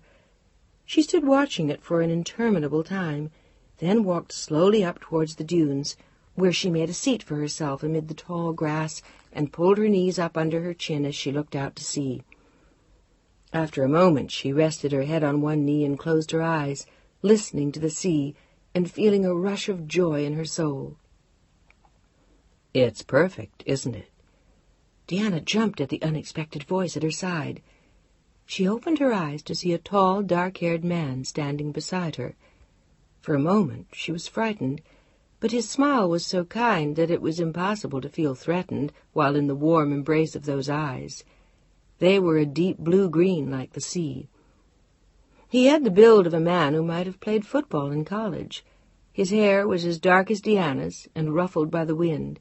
He was looking down at her intently. "I like it best at this time of day," he said. "So do I." She found it easy to answer him, and was surprised that it didn't annoy her when he sat down beside her. "I thought I was alone on the beach." She glanced shyly into his face, and he smiled. "You probably were. I came up behind you. I'm sorry if I startled you." He looked at her again with that same open smile. "My house is just behind here." He nodded over his shoulder to an area shrouded by wind-contorted trees. "I always come out here in the evenings, and tonight I just got in from a trip. I haven't been here in 3 weeks. I always realize then how much I love it, how much I need to walk on this beach and look at that." He looked straight ahead, out to sea. "Do you live here all year round?" Deanna found herself conversing with him as though he were an old friend, but he had that way about him. It was impossible to be ill at ease. "No, I come down on weekends whenever I can. And you?" "I haven't been here in a long time. I came down with a friend." "Staying in town?" She nodded, and then remembering, looked at her watch. "That reminds me I have to get back. I got carried away by my walk on the beach." It was already 9:30, and the last light of day had fled as they talked. She stood and looked down at him, smiling. "You're lucky to have this any time you like." He nodded in answer, but he wasn't really listening. He was looking intensely at her face, and for the first time since she'd noticed him next to her, Deanna felt an odd rush of warmth in her cheeks, and was aware of her embarrassment when he spoke. "Do you know, you looked like a painting by Andrew Wyeth, sitting there in the wind. I thought that when I first saw you sitting on the dune. Are you familiar with his work?" He had a look of great concentration in his eyes, as though measuring her face and the thickness of her hair, but she was already smiling. "I know his work very well. It had been her passion when she was a child, before she had discovered that Impressionism was much more her style. I used to know every piece he had done." "Every piece?" The sea-colored eyes were suddenly teasing, but still warm. "I thought so." "Do you know the one of the woman on the beach?" She thought for a moment and shook her head. "Would you like to see it?" He stood next to her, looking like a bright-eyed, much-excited boy. Only the manly spread of his shoulders and the few strands of gray in his hair belied the look in his eyes. would you?" I really have to get back, but thank you." She trailed off in embarrassment. He didn't seem to be the kind of man one ought to be afraid of, but nevertheless he was only a stranger who had appeared on a beach. It struck her then that she was really a little bit mad to be talking to him at all, standing there alone in the dark. "Really, I can't. Perhaps some other time." "I understand." The fire dampened a little in his eyes, but the smile was still there. "It's a beautiful piece, though, and the woman in it looks a great deal like you." "Thank you. That's a lovely thing to say." She was wondering how to leave him. He seemed to have no immediate intention of returning to his house. "May I walk you back up the beach? It's a little too dark now for you to be wandering around on your own." He grinned at her, squinting into the wind. "You might get accosted by a stranger." She laughed in answer and nodded as they walked down the shallow dune back towards the sea. "Tell me, how did you become so fond of Wyeth?" "I thought he was the greatest American painter I'd ever seen. But then," she looked apologetically into his eyes, "I fell in love with all the French Impressionists, and I'm afraid I forgot about him. Not forgot, really, but I fell a little bit out of love." They walked along comfortably, side by side, the only two people on the beach, with the surf pounding beside them. She laughed suddenly then. It was so incongruous, discussing art with this stranger, walking in the sand in Carmel. What would she tell Kim? Or would she tell Kim at all? For a moment she was inclined to tell no one about her new friend. It was just a moment's encounter at dusk on a quiet beach. What was there to tell? "Do you always fall out of love that easily?" It was a silly thing to say, the sort of thing strangers say to each other for lack of something better. But she smiled. "Generally not. Only when French Impressionists are involved." He nodded sagely. "That makes sense. Do you paint?" "A bit." "Like the Impressionists?" He seemed to know the answer already, and she nodded. "I'd like to see your work. Is it shown?" She shook her head, looking out at the waves capped iridescently by the first light of the moon. "No, not any more. Just once, a long time ago." "Did you fall out of love with painting, too?" "Never." She looked down at the sand as she spoke, and then back at him again. "Painting is my life." "Then why don't you show?" He seemed puzzled by her reaction, but she only shrugged. They had reached the place where she had walked onto the beach. "This is where I get off." They stood in the moonlight, looking into each other's eyes. For the madness of one moment she wanted to be held in those strong, comfortable arms, wrapped in his windbreaker with him. "It was nice talking to you." Her face was strangely serious as she spoke. "My name is Ben." She hesitated for a moment. "Deanna." He held out his hand, shook hers, and then turned away and walked back down the beach. She watched him, the broad shoulders, the strong back, and the wind in his hair. She wanted to shout, "Goodbye," but the word would have been lost in the wind. Instead, he turned, and she thought she saw him wave at her once in the dark. Chapter 4. "Where the hell have you been?" Kim was waiting for her in the lobby with a look of concern when Deanna returned. She smoothed her tangled hair back from her face and smiled at her friend. Her cheeks were pink from the wind, her eyes shining. The word radiant flashed into Kim's mind as Deanna began a rush of explanation. "I'm sorry. I walked farther than I thought. It took me ages to get back." "It sure did. I was beginning to worry." "I'm sorry." She looked remorseful, and Kim's face softened into a smile. "All right. But Jesus, let the kid loose on a beach and she vanishes. I thought maybe you'd run into a friend." "No." She paused for a moment. "I just walked." She had missed it, her chance to tell Kim about Ben. But what was there to say? That she had met a stranger on the beach with whom she had discussed art? It sounded ridiculous, childish, or worse, stupid and improper. And she found that when she thought of it, she wanted to keep the moment for herself. She would never see him again anyway. Why bother to explain? "Ready for dinner?" "I certainly am." They walked the 2 blocks to the Pine Inn, glancing into shop windows, chatting about friends. Theirs was always an easy exchange, and the silence left Deanna to her own thoughts. She found herself wondering about the unknown Wyeth Ben had suggested he had. Did he really, or was it only a poster? Did it matter? She told herself not. "You're mighty quiet tonight, Deanna," Kim said as they finished their dinner. "Tired?" "A little." "Thinking about Mark?" "Yes." It was the easiest answer. "Will he call you from Athens?" "When he can. The time difference makes it difficult." And it made him seem terribly far away. In only 2 days he already seemed part of another lifetime. Or maybe that was just the effect of being in Carmel. When she was at home, with his clothes and his books, or on his side of the bed, he felt much nearer. "What about your client tomorrow? What's he like?" "I don't know. Never met him. He's an art dealer. The Thompson Galleries. As a matter of fact, I was going to ask you if you wanted to come to the meeting. You might like to see his house. I hear he has a fabulous collection in what he calls his cottage." "I don't want to get in your way." "You won't." Kimberly looked at her reassuringly, and they paid the check. It was already 11:30, and Deanna was glad to climb into her bed. When she slept, she dreamed of the stranger named Ben.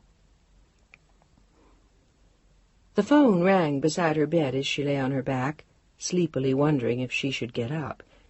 She had promised to go with Kim, but she was tempted to go back to sleep, and then take another walk on the beach.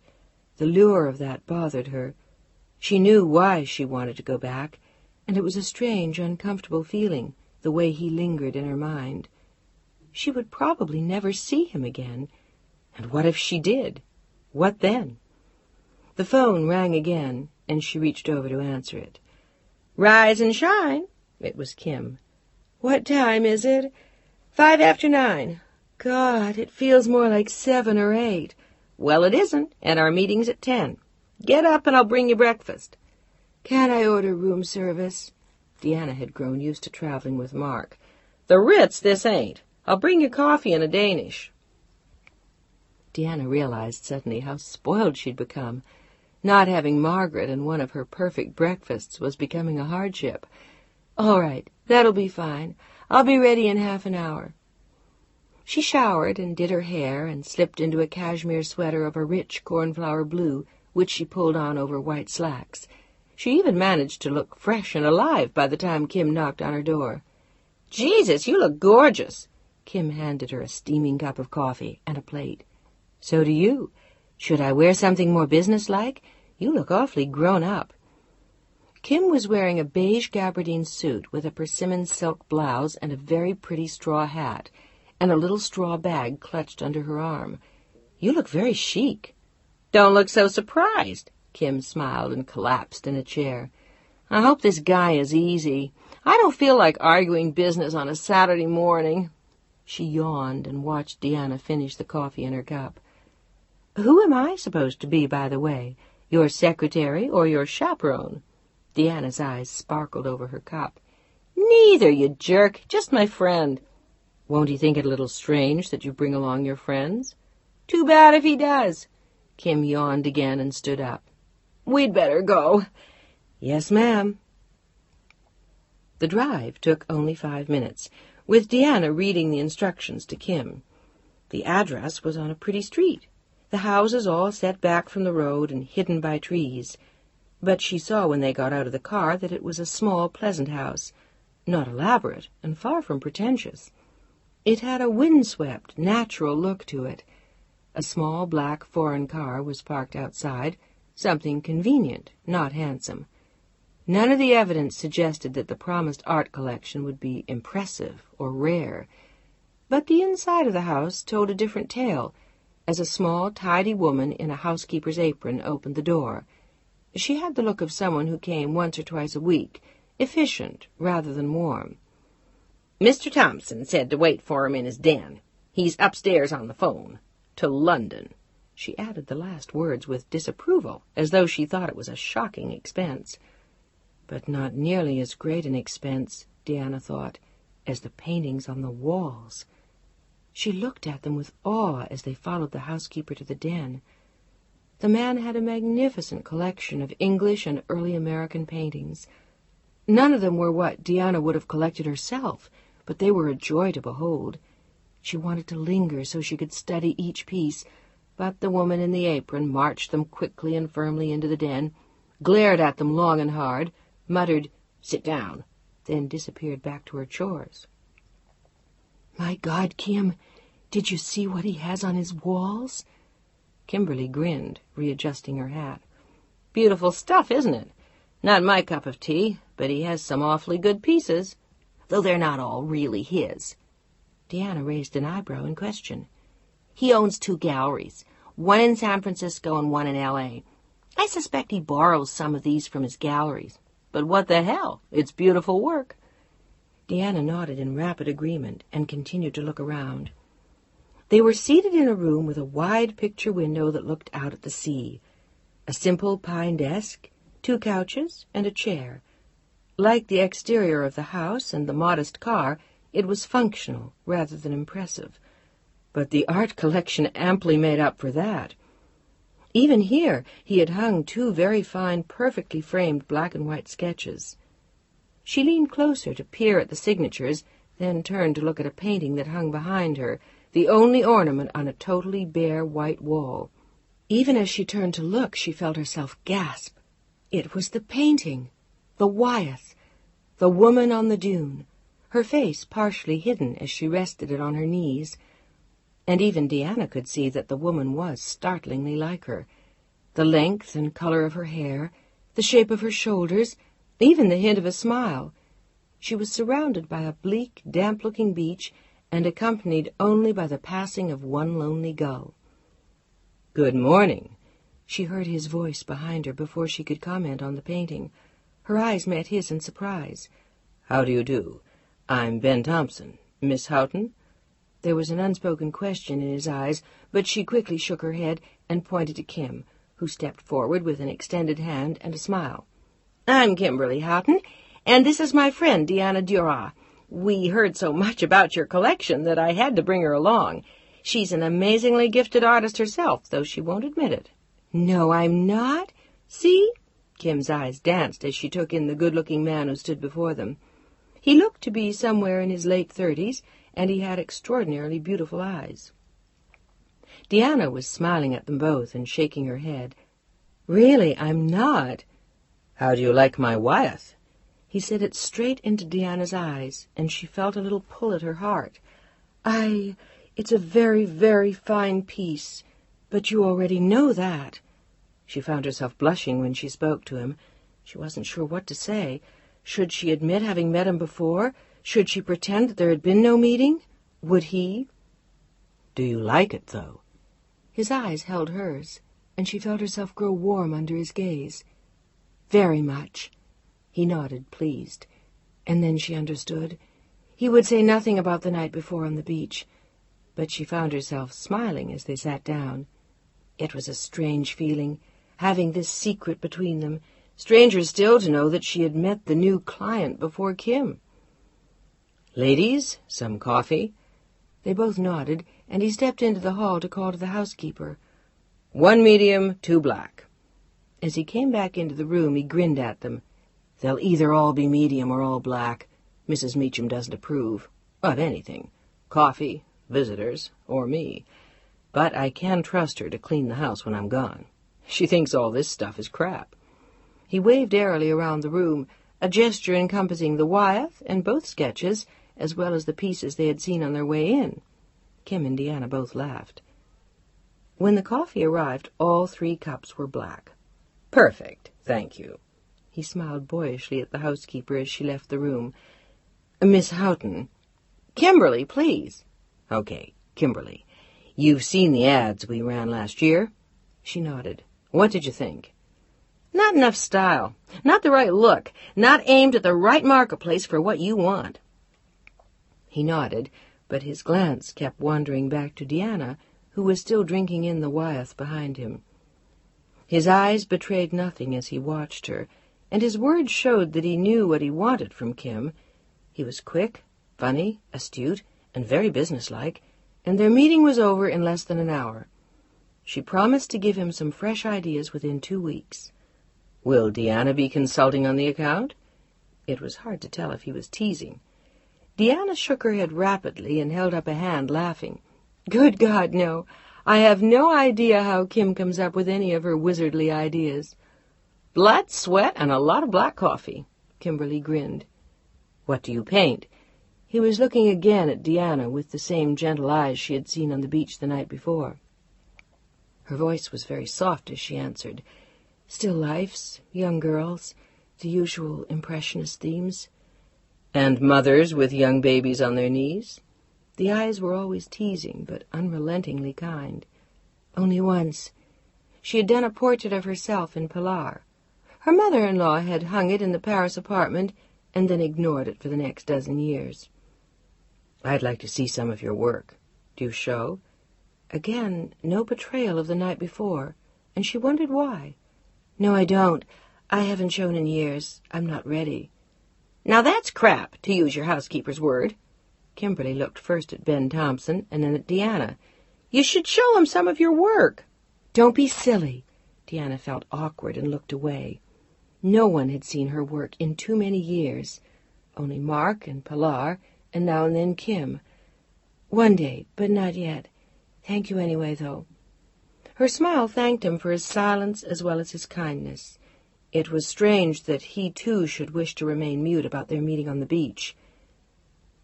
The conversation drew to a close, with the usual amenities and a brief tour of his collection, conducted beneath the buzzard-like gaze of the housekeeper as she swept.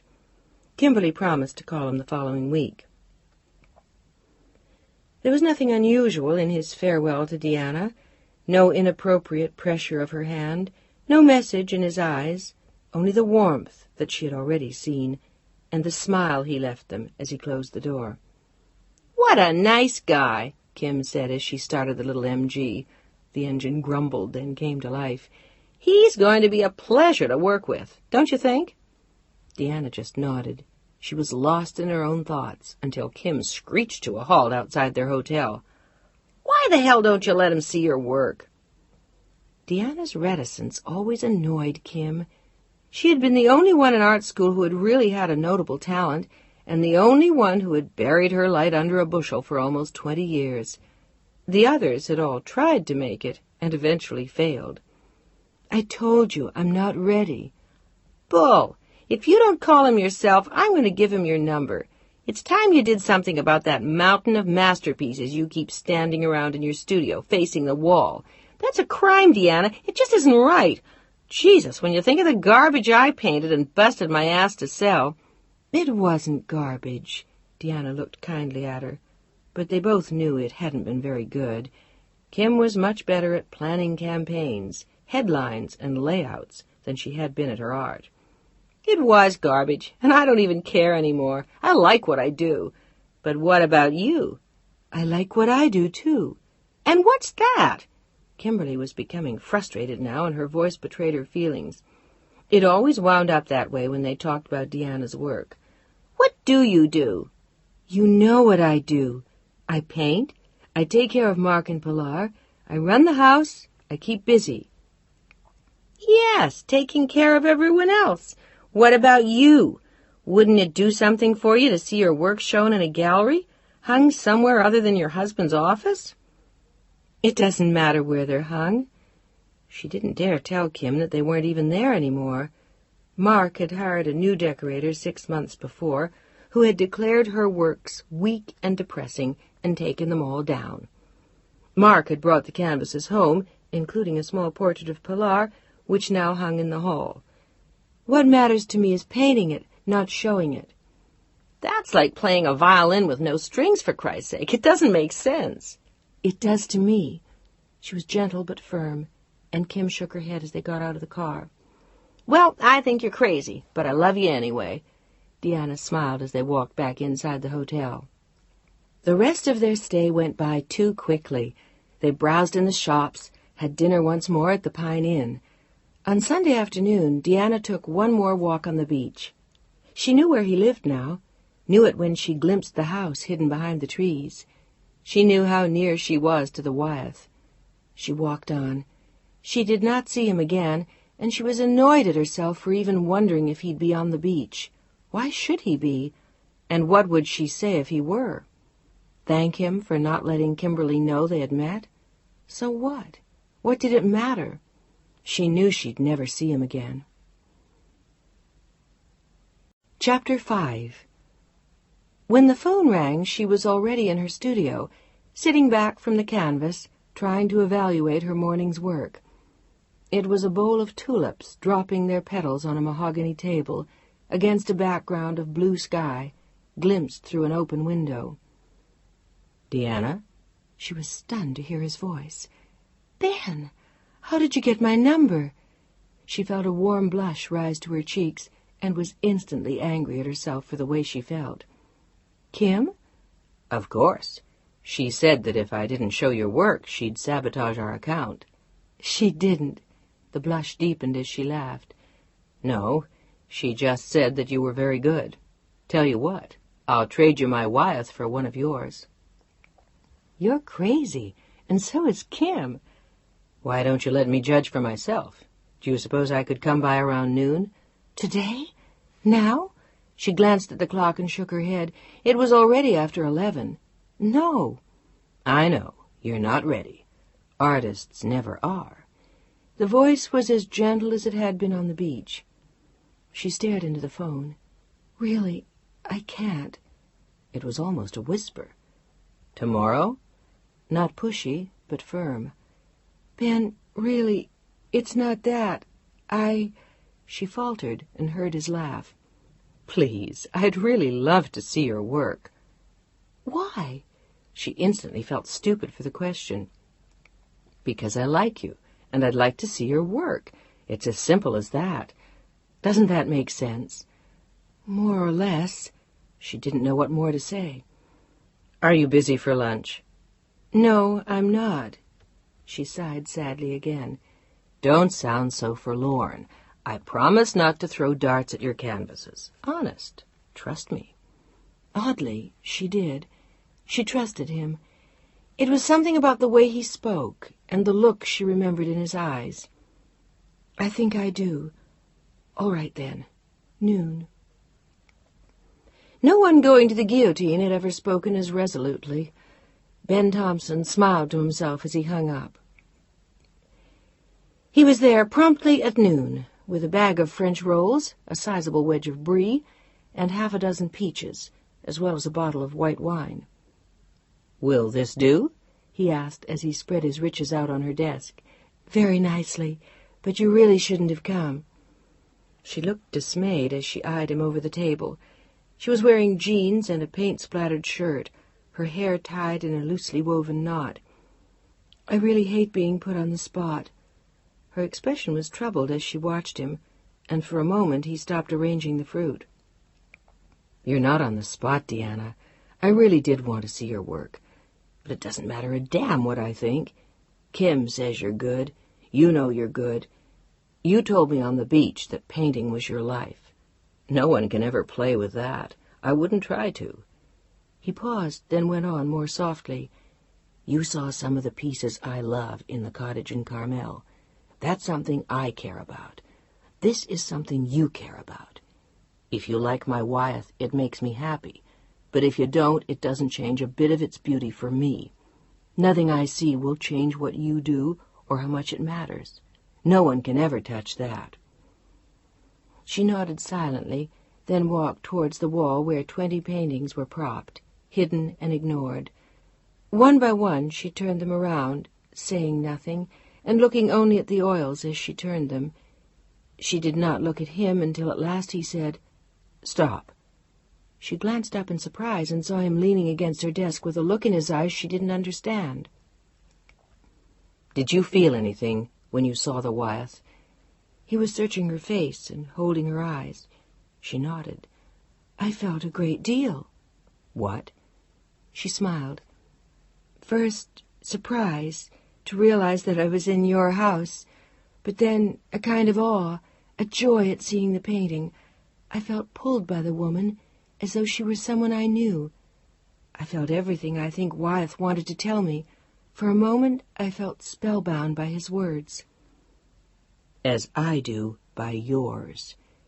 Do you have any idea how much you've put in those paintings, or how really beautiful they are? Do you know what it means to be reached out to and pulled at time after time after time as you turn them around? They're incredible, Deanna. Don't you know how good they are?" He was smiling at her. She felt her heart pound in her chest. "I love them, but that's because they're mine." She was glowing now. He had given her the ultimate gift, and she knew he meant every word. It had been so long since anyone had seen what she painted and cared. "They're not only yours, they are you." He walked closer to one of the canvases and silently stared. It was a painting of a young girl leaning over her bath, Pilar. "That one is my daughter." She was enjoying it now. She wanted to share more. "It's a beautiful piece of work. Show me more." She showed him all of them. When it was over, she almost crowed with pleasure. He liked them. He loved them. He understood her work. She wanted to throw her arms around his neck and laugh. He was opening the bottle of wine. "You realize what this means, don't you?" "What?" She was suddenly wary, but not very. "That I will hound you until you sign with the gallery. How about that?" She smiled broadly at him, but she shook her head. "I can't." "Why not?" "That's not for me, and Mark would have a fit. He would think it commercial and vulgar, though the Thompson Gallery had a reputation for anything but vulgarity, and Ben's family had been reputable in the art world for years. She had looked him up when she got back from Carmel. His grandfather had had one of the finest galleries in London, and his father in New York. Ben Thompson had carte blanche in the art world, even at 38 years of age. She had read that, too. "Really, Ben, I can't."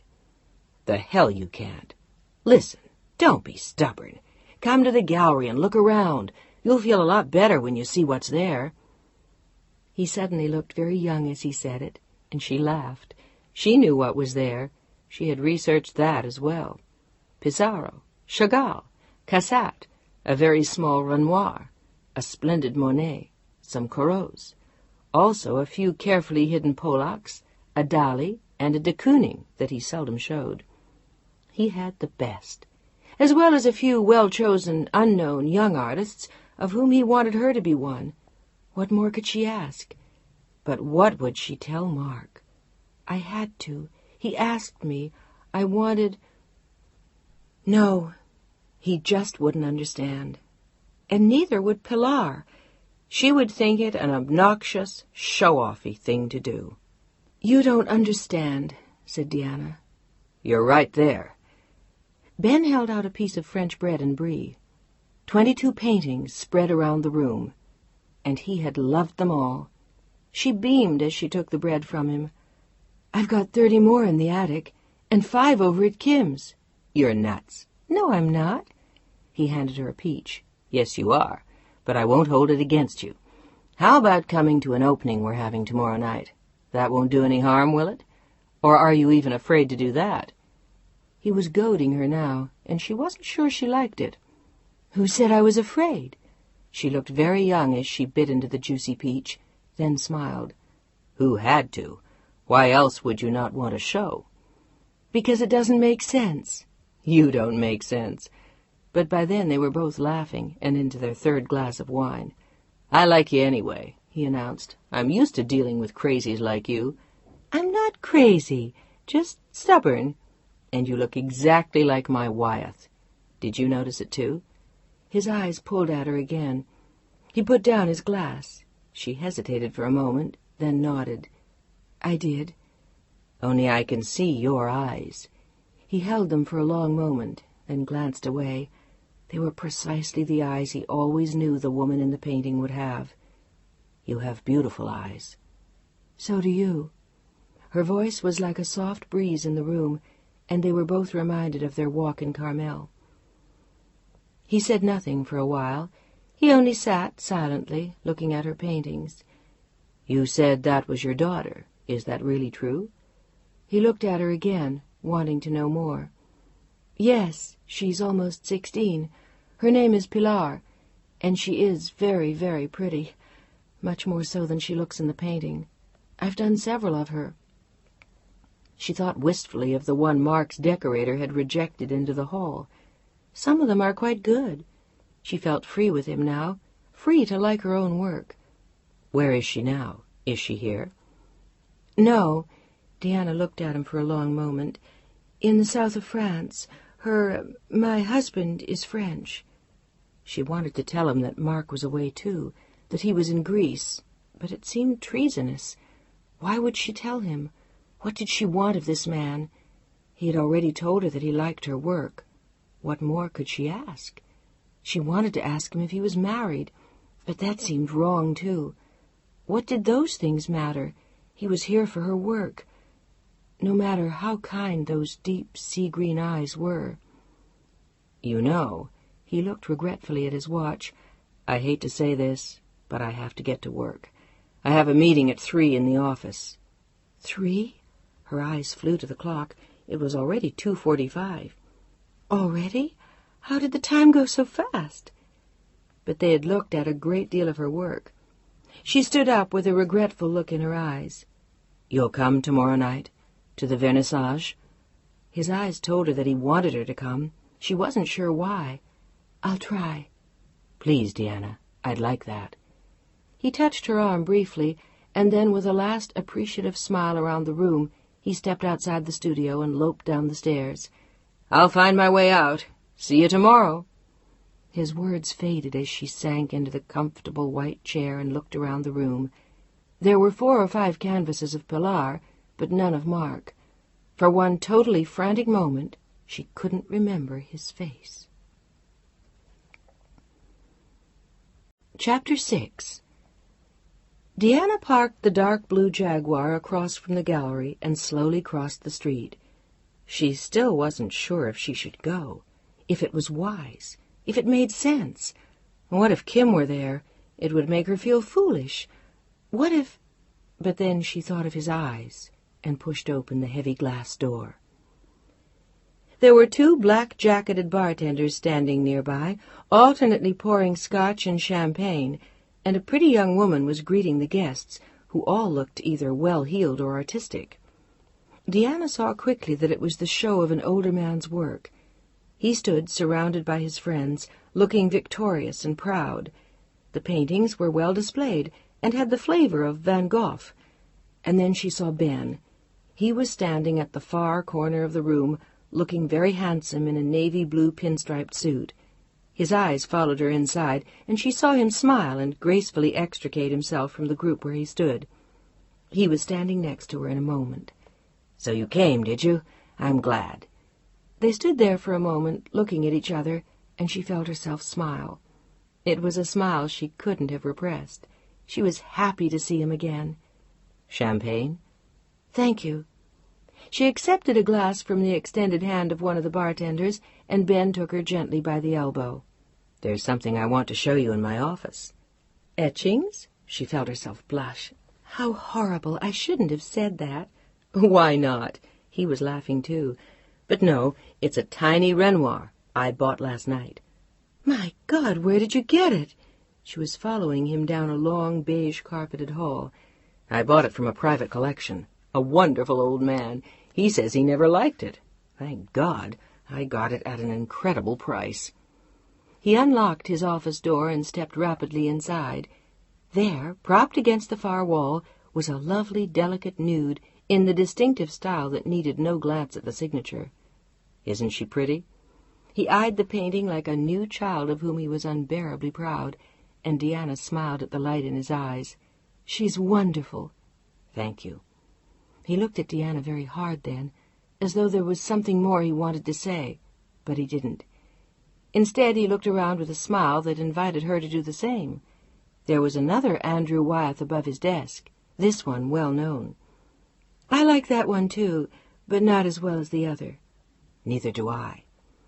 Their thoughts were instantly back to Carmel. The silence was interrupted by a knock on the door.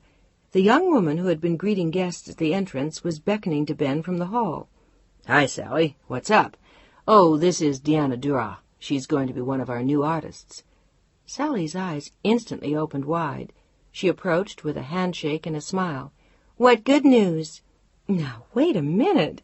Deanna glanced at Ben with an embarrassed smile. "I never said that." "No, but I'm hoping you will. Sally, tell her how wonderful we are, how we never cheat our artists, never hang paintings the wrong way round, never paint mustaches on nudes." Deanna was laughing now and shaking her head. "In that case, this isn't the gallery for me. I've always wanted to see a mustache on one of my nudes, and haven't had the courage to do it myself." "Let us do it for you." Ben was still smiling as he led them back into the hall and began to question Sally. There had already been 3 buyers at the show, and she had come back to discuss the price of one of the paintings with him. The artist wanted more. "I'll tell him we'll make it up on another piece. He already agreed to the price on that one. God bless Gustav. He's given me all my gray hair." "Not to mention mine." Sally pointed at a virgin blonde head and disappeared back into the crowd as Ben began to introduce Deanna to the guests. She felt surprisingly at home as she wandered through the gallery, meeting artists and collectors, and she was surprised that she didn't see Kim. She mentioned it to Ben when he joined her. "Isn't she here? I thought she would be." "No, apparently she's tearing her hair out over a new ad for yogurt. Frankly, I'd just as soon she not get us confused. Better she get the yogurt out of her head before she starts in on art, wouldn't you say?" Deanna laughed as he handed her another glass of champagne. "You know," he continued, "I enjoyed yesterday enormously. Your work is extraordinarily good, and I'm not going to stop badgering you until you say yes." Deanna smiled at him over the champagne. Before she could protest, they were interrupted by several more collectors who wanted Ben's ear. He had his hands full with them until almost 9 o'clock. Deanna drifted slowly around the gallery, watching prospective buyers and admiring Gustav's work. She had stopped before one of his paintings when she heard a familiar voice just behind her. She turned in surprise. "Studying the technique, Deanna?" "Jim!" She looked into the laughing Irish eyes. "What are you doing here?" "Don't ask. Collecting culture, I guess." He waved vaguely towards a group of people at the door. "They dragged me here, but only after several stiff drinks." An art lover to the core. She wore her usual warm smile, but somewhere within her was an uncomfortable stirring. She hadn't wanted to see Jim Sullivan here. She had come to see Ben. Or had she? Was she here only to see the gallery? She wasn't really sure, and perhaps Jim would know. Perhaps he'd see something different in her face, in her eyes, in her soul. Almost defensively, she reached for a familiar subject. "Have you heard from Mark?" He eyed her warily for a moment. "Have you?" She shook her head. "I got a telegram the day after he left that he hadn't been able to call because it was the wrong time, and then I went to Carmel for the weekend, with Kim," she added quickly and unnecessarily. "He might have tried to call me then. I suppose he's in Athens by now." Sullivan nodded and gazed back towards his friends. Deanna followed his gaze, and her glance fell immediately on a stunning chestnut-haired girl gowned in shimmery silver. Jim's model. She had to be. "He must be," Jim was saying. "Well, love, I've got to run." Almost as an afterthought, as he kissed her cheek, he pulled away to look at her again. "Do you want to join us for dinner?" Instantly she was shaking her head. I can't. I have to get home, really, but thank you." Damn! Why did she feel so uncomfortable? She had nothing to hide. But he hadn't seemed to notice anything different about her. And why should he? What was different? "You're sure?" "Positive." "All right, I'll call you." He kissed her quickly on the cheek and rejoined his friends. A moment later, they were gone. She stared absently after them. He hadn't answered her about whether or not he'd heard from Mark. Instead, he had countered her question with his own, asking her if she had heard from him. She wondered why. "You look awfully serious, Deanna. Thinking of signing up with us?" There was teasing in Ben's whispered tones, and she turned to him with a smile. She hadn't noticed him come up to her. "No, but I was thinking that I ought to go home." "Already? Don't be silly. Besides, you haven't eaten." He looked at her for a moment. "Can I interest you in some dinner, or would your husband object?" "Hardly. He's in Greece for the summer." Their eyes met and held. "And dinner would be lovely." Well, why not? She smiled and forced Jim Sullivan from her mind. Ben signaled to Sally that he was leaving, and unnoticed by the last stragglers, they passed through the glass door and into the cool summer fog. "Sometimes this reminds me of London," he said. "I used to visit my grandfather there as a child. He was English." She laughed at the anonymity he assumed. "Yes, I know." "Did you bring your own car?" Ben asked. She nodded at the dark blue Jaguar. My, I'm impressed. I drive a little German car no one here has ever heard of. It runs on practically no gas and gets me where I want to go. Would you be ashamed to be seen in something so simple, or shall we take yours?" For a moment she was embarrassed to have come in Mark's car, but she always drove it when she went out in the evening. It was a matter of habit. "I'd much rather go in yours." "Tous les trois?" He said it hesitantly, testing the waters. "I think I'd like someplace more like your car, quiet and simple." He smiled his approval, and she laughed. "I suspect that you have a horror of ostentation, except in art." "Exactly. Besides, my housekeeper would quit if I showed up one day in a Rolls. She already thinks all that crap on the walls is an outrage. I once hung a beautiful French nude, and she took it down as soon as I left Carmel. I found it wrapped in a sheet when I got back. I had to take it back to the city." She laughed as he unlocked his car and held the door for her. He took her to a little Italian restaurant tucked into a side street near the bay, and they talked about art through most of the evening. She told him of her years of floating around Europe and the States with her father, devouring the museums wherever they went, and he told her of learning about art from his grandfather and then his father, watching great auctions in London and Paris and New York. "But I never thought I'd go into the business." "Why not?" "I wanted to do something more interesting, like ride in rodeos or be a spy. I planned to be a spy at least until I was 9, but my grandfather insisted it wasn't respectable.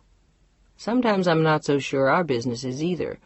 Actually, when I went to college, I wanted to be one of those men who detect fakes in art. I studied for a while, but the forgeries always fooled me. I hope I do better now." Deanna smiled. From the look of the gallery and the house in Carmel, she felt sure he did. "Tell me," he said abruptly, "how long have you been married?" She was surprised at the suddenly personal question. He had asked her none so far. 18 years. I was 19. "That makes you—" He went through the ritual on his fingers, and she laughed. 103 in November. "No," he frowned. "Isn't it 102? "At least. What about you? Have you ever been married?" "Once, briefly." His eyes retreated from hers for a moment. I'm afraid I wasn't very good at detecting fakes there either. She took me for a beautiful ride, and I had a wonderful time, and then it was over. He smiled and met her glance again. "No children?" "None. That's the only thing I've regretted. I would have liked to have had a son." "So would I." There was a hint of wistfulness in her voice that made him watch her as he said, "But you have a lovely daughter." "I also had 2 boys. They both died right after they were born." It was a weighty piece of information to pass across a dinner table to a relative stranger, but he only watched her eyes. He saw there what he needed to know. "I'm sorry." "So was I." And then, stupidly, it was a sort of blow when Pilar was born. In French families, baby girls are not greeted with applause. "You wanted applause?" He looked amused. "At least," she smiled back at last, "and a brass band, and a parade." "One can hardly blame you." "She was the 3rd?" he asked. Deanna nodded. "Are you very close?" He imagined they would be, and was surprised to hear they were not. "Not just now, but we will be again. For the moment, she is terribly torn between being American and French. That kind of thing can be hard." "So can being 15. He remembered with horror his sister at the same age. "Does she look like you?" He hadn't been able to tell from the distant glimpses in Deanna's paintings. "Not at all. She is the image of her father. She's a very pretty girl." "So is her mother." For a moment, Deanna said nothing. Then she smiled. "Thank you, sir." The conversation drifted back then to art. He stayed away from painful and personal subjects, but sometimes she wondered if he was even listening. He seemed to be watching her all the time, and saying other things with his eyes. It was midnight when at last they were encouraged to leave. "I had a marvelous evening." She smiled at him happily as he drew up alongside the parked Jaguar. "So did I." He said nothing more. As she started her car, he backed away with a wave. She saw him in her rearview mirror, walking back to his own car, his hands in his pockets, and his head pensively bowed. She was already in bed, with the lights out, when the telephone rang, but the rapid whir of the lines told her it was long distance. "Diana?" It was Mark. "Hello, darling. Where are you?" "In Rome, at the Hustler if you need me. Are you all right?" But the connection was poor. It was very hard to hear. "I'm fine. Why are you in Rome?" "What? I can't hear you." "I said, why are you in Rome?" "I'm here on business, for Salco, but I'll see Pilar this weekend." "Give her my love." She was sitting up in the dark and shouting to make herself heard. "I can't hear you." "I said, give her my love." "Good. Fine, I will. Do you need money?" "No, I'm fine." For a moment, all she heard was static and gibberish again. "I love you." For some reason, she needed to tell him that, and to hear him say the same. She needed a bond to him, but he seemed an interminable distance away. "I love you, Mark." And for no reason she could understand, she found that there were tears in her eyes. She wanted him to hear her. She wanted to hear herself. "I love you." "What?" And then they were cut off. She quickly dialed the overseas operator and asked her for Rome, but it took another 25 minutes to put through her call. The operator at the Hassler answered with a rapid "Pronto?" and Diana asked for Signore Duras. They rang his room. No answer. In Rome it was already 10 o'clock in the morning. "We are sorry. Signore Duras has gone out." She lay back in the dark and thought of her evening with Ben. Chapter 7. Marc-Edouard Duras walked along the Via Veneto in Rome, glancing into shop windows and occasionally casting an admiring glance at a pretty girl wandering past. It was a brilliantly sunny day, and the women were wearing T-shirts with narrow straps, white skirts that clung to shapely legs, and sandals that bared red enameled toes. He smiled to himself as he walked, the briefcase under his arm. It didn't make sense, really, this brief sojourn in Italy, but after all, why not? And he had promised. Promised! Sometimes he wondered how he could promise so easily, but he did. He paused for a moment, an aristocratic figure in an impeccably tailored gray suit, waiting for the machine-gun spurt of Roman traffic to hurtle past him, casting itself hurly-burly in all directions, sending pedestrians scurrying in flight. He smiled as he watched an old woman wave a parasol and then make an obscene gesture. "Ecco, signora." He bowed slightly to her from the opposite side of the street, and she made the same gesture to him. He laughed, glanced at his watch, and hurried to a table in a cafe. Beneath a brightly striped umbrella, he could take refuge from the sun and continue to admire the energy and ecstasy that were the very essence of Rome. Roma! It was a magical city. Perhaps the promise had been worth keeping after all. For an instant, but only that, the abortive conversation with Diana crept into his mind. It had been almost impossible to hear her, and he was relieved. There were times when he simply couldn't deal with her, couldn't reach out to her, couldn't bear to imagine the pain in those eyes or hear the loneliness in her voice. He knew it was there, but it was sometimes more than he could handle. He could cope with it in San Francisco, in the context of his ordinary routine, but not when he was in the throes of a professional crisis abroad, or when he was at home in France, or here in Rome. He shook his head slowly, as though to brush away the memory of her voice, and found himself gazing longingly up the street. He couldn't think of Diana now. Couldn't. No, not now. His mind was already 1,000 miles away from her as his eyes sifted through the crowd. A pretty blonde, a tall brunette, two very Roman-looking men in light linen suits with thick dark hair, a tall Florentine-looking woman, like something in a Renaissance painting. And then he saw her, striding gaily down the street with her own inimitable gait, the endless legs seeming to dance across the sidewalk as a brilliant turquoise skirt caressed her thighs.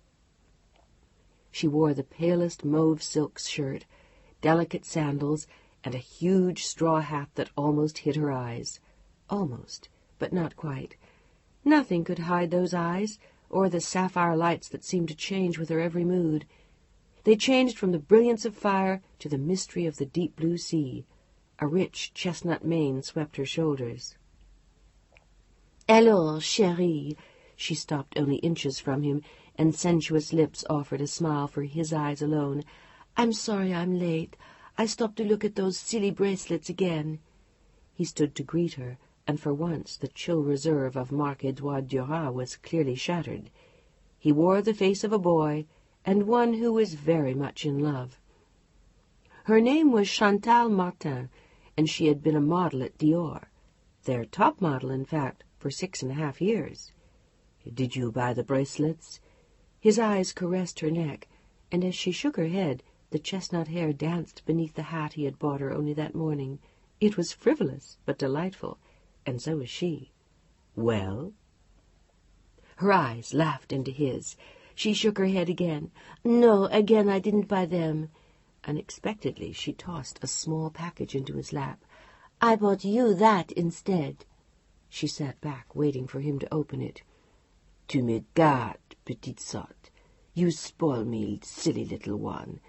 "And you don't spoil me?" Without waiting for an answer, she signaled for a waiter. "Senta, cameriere." He approached instantly and with a look of pleasure, and she ordered a Campari and soda. "And you?" "Inviting me to drinks too?" She never waited for him to take matters in hand. Chantal liked to run her own show. "Oh, shut up. What'll you have?" "Scotch." She ordered it the way he liked it, and he watched her eyes for a long moment as they sat beneath the umbrella. The beginnings of the lunchtime crowd swirled colorfully around them. "Will you always be this independent, my love?" "Always. Now open your gift." "You're impossible." But that was precisely what had always fascinated him about her. She was impossible, and he loved it, like a wild mare running free on the plains of Camargue. They had gone there together once, the land of the French cowboys and the beautiful wild white horses. He had always thought of her that way after that, untamed, just a fraction out of reach, yet more or less his. More or less. He liked to think it was more rather than less, and it had been that way between them for 5 years. She was 29 now. She had been 24 when they met. It was the first summer that Diana had refused to join him in France. He had felt odd to spend a summer without her. It had been awkward to explain to his family, insisting that she hadn't felt well enough to travel that year. No one believed it, but they had only said so behind his back, wondering if she were leaving Marc-Edouard or merely had a lover in the States. They would never have understood the truth, that she hated them, that she felt ill at ease, that she had wanted to stay at home, to be alone, to paint, because she detested sharing Marc with them, detested the way he was when he was with them, and detested even more watching the way Pilar became like them. It had been a shock for Marc-Edouard when she refused to come, a shock that left him wondering what it would mean now that she would no longer spend the summers with his family in France. He had decided to send her something beautiful, along with a letter asking her to change her mind. Remembering the 18-year-old wistful beauty who had sat in his office that day so long ago, he had gone to Dior. He sat through the entire collection, making notes, watching the models, carefully studying the clothes, trying to decide which ones were most her style. But his attention had incessantly wandered from the outfits to the models, and in particular one spectacular girl. She had been dazzling, and she had moved in a way that spoke only to him. She was a genius at what she did, whirling, turning, beckoning. To him alone, it seemed, and he had sat breathless in his seat. At the end of the show he had asked to see her, feeling uncomfortable for a moment, but barely longer. When she walked out to meet him in a starkly narrow black jersey dress, her auburn hair swept up on her lovely head, those remarkable blue eyes alternately clawing and caressing, he had wanted to seize her and watch her melt in his embrace. He was a rational man, a man of power and control, and he had never felt that way before. It frightened him and fascinated him, and Chantal seemed very much aware of the power she had. She wielded it gracefully, but with crushing force. And instead of buying Diana a dress, Mark had bought Chantal a drink, and another, and another. They had finished with champagne at the bar of the Hotel Georges V, and then, much to his own astonishment, he heard himself ask her if she would let him take a room. But she had only giggled, and gently touched his face with one long, delicate hand. "Ah, non, mon amour, pas encore. Not yet." Then when? He had wanted to shout the words at her, but he hadn't. Instead, he had courted her, cajoled her, showered her with gifts, until at last she acquiesced, demurely, shyly, in just the way that turned his heart and soul and flesh to fire beneath her touch. They had spent the weekend in an apartment he had borrowed from a friend, in the posh surroundings of the Avenue Foch, with a miraculously romantic bedroom and a balcony looking out on gently whispering trees. He would remember for a lifetime every sound and smell and moment of that weekend. He had known then that he would never have enough of Mademoiselle Chantal Martin. She had woven herself like thread beneath his skin, and he would never be quite comfortable again, except with her. She drained him and enchanted him, and made him almost mad with a desire he had never felt before. Elusive, exotic, exquisite Chantal. It had gone on for 5 years, in Paris and Athens and Rome. Wherever he went in Europe, he took her, and of course presented her in hotels and restaurants and shops as Madame Duras. They had both grown used to it over the years. It was simply a part of his life now, and hers. A part of which his partner, Jim Sullivan, was acutely aware, and his wife, thank heaven, was not. Diana would never know. There was no reason to tell her. It took nothing away from her, he told himself. She had San Francisco and her own little world. He had Chantal, and a much wider one. He had everything he wanted, as long as he had Chantal. He only prayed that it would go on for a lifetime, but that was a promise Chantal would never make. "Alors, mon amour, your present, open it." Her eyes teased, and his heart soared. He pulled open the box. It was the diver's watch he had admired that morning, saying it would be fun to have for their trips to the beach and his stays in Cap d'Antibes. "My God, you're mad, Chantal!" It had been monstrously expensive, but she waved his objections away with a disinterested hand. She could afford it now that she was no longer at Dior. 3 years before, she had retired from the runway and opened her own modeling agency. She wouldn't let him set her up in an apartment in Paris to do nothing except her hair and nails and wait for him. She refused to be dependent on anyone, least of all him. It irritated him sometimes, and frightened him as well. She didn't need him. She only loved him, but at least of that he was sure. No matter what she did when he was in the States, she loved him. He was certain of it, and the perfection of their time together cemented that belief. "Do you like it?" She eyed him coyly over her Campari. "I adore it." He dropped his voice. "But I love you more." "Do you, my lord?" She arched an eyebrow, and he felt her rising at his crotch. "Do you require proof?" "Perhaps. What did you have in mind?" She eyed him evilly from beneath her hat. "I was planning to suggest lunch out in the country somewhere, but perhaps—" His smile matched hers. "Room service, darling." "An excellent idea." He waved to the cameriere and quickly paid their bill. She stood up languidly, letting her body sway gently against his for a tantalizing instant, then began to weave her way through the crowded tables, casting a glance at him over her shoulder now and then. He could hardly wait to get her home. He wanted to run back to the hotel, holding fast to her hand, but she walked at her own pace, in her own style, knowing that she had Marc-Edouard Duras precisely where she wanted him. He watched her, amused. In a very few moments he would have her precisely where he wanted her, in his arms, in bed. In their room he began unbuttoning her blouse with alarming speed, and she brushed him away playfully, making him wait before she'd let him reveal what he was so hungry for. She fondled him with one hand and nipped gently at his neck, until at last he found the button to her skirt, and it dropped to the floor, leaving her in transparent pink lace. He almost tore at the blouse now. In a moment she stood naked in front of him as he softly moaned. She undressed him quickly and expertly, and they fell together on the bed. Each time they made love was better than the time before, and ever reminiscent of the first. It left him sated, yet still hungry, eager to know that they would soon be joined again. She rolled over in bed, lying on one elbow, her hair tousled but still beautiful. She watched him silently, smiling. Her voice was a husky whisper near his ear, as her fingers played slowly across his chest and down towards his stomach. "I love you, you know." He looked at her intently, his eyes searching hers. "I love you too, Chantal. Too much, perhaps, but I do." It was a remarkable admission for a man like Marc-Edouard Duras. No one who knew him would have believed it, least of all Diana. Chantal smiled and then lay back with her eyes closed for a moment, and there was concern in his eyes.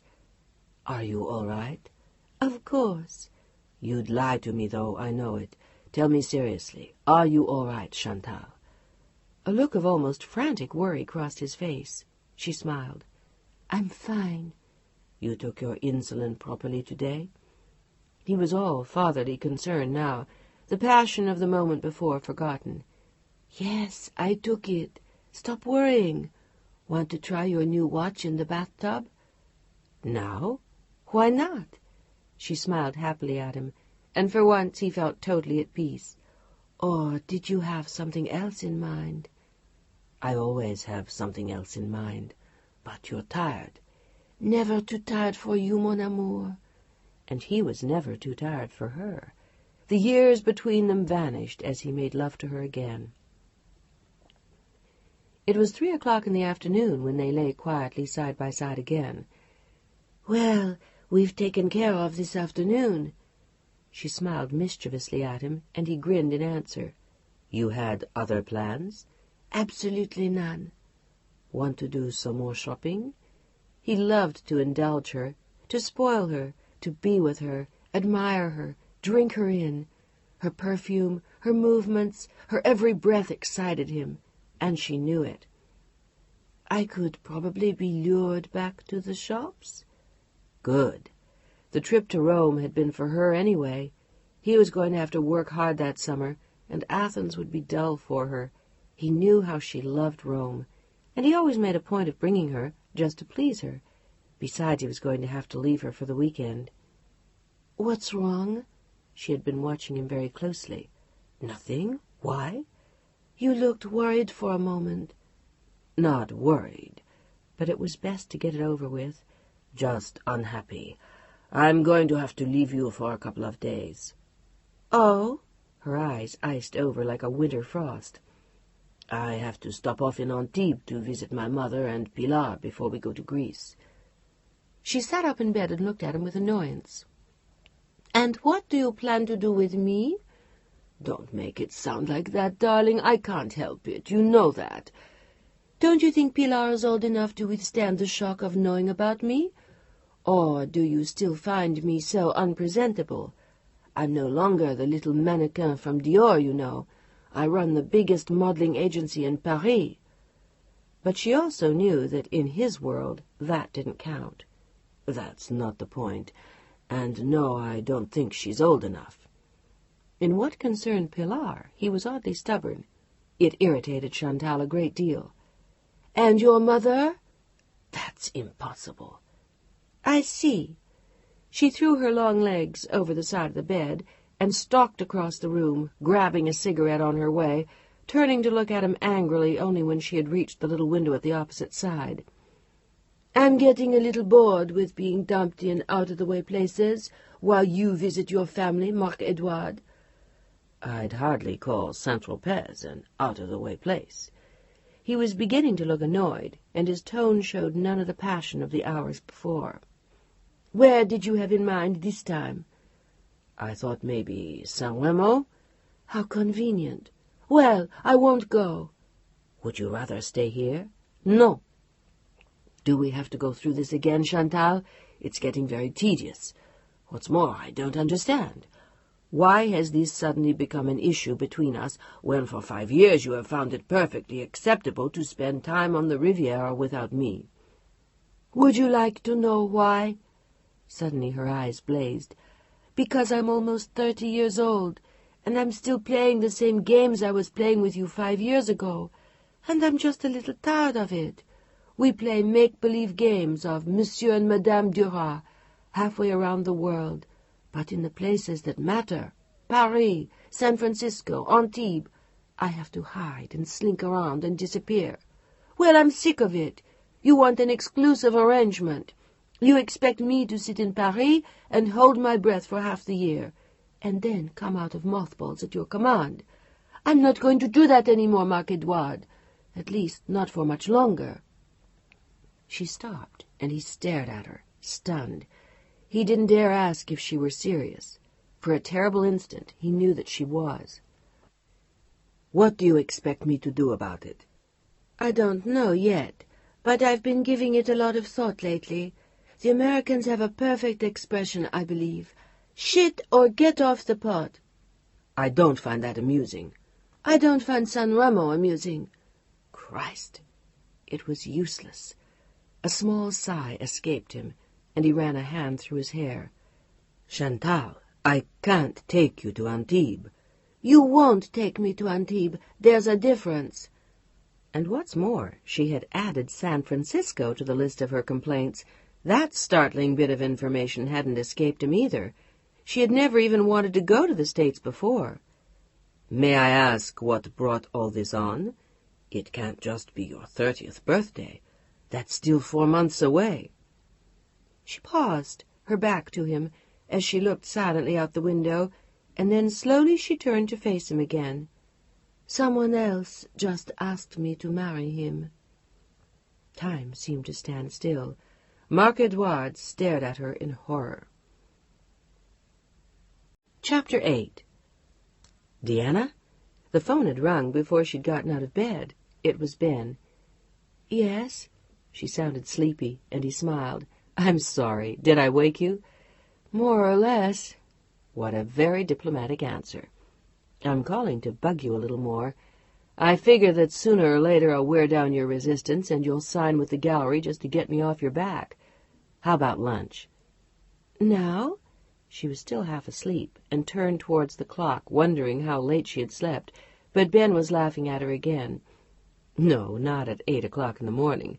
How about 12 or 1, in Sausalito? What's there? Sunshine, a condition we're not always blessed with on this side of the bridge. Have I sold you? More or less. She laughed into the phone. What the hell was he doing, calling her at 8 o'clock in the morning? And why lunch so soon? They had had dinner the night before, and lunch in her studio the day before that. She was beginning to wonder if she had found a new friend, an ardent potential dealer for her work, or something else.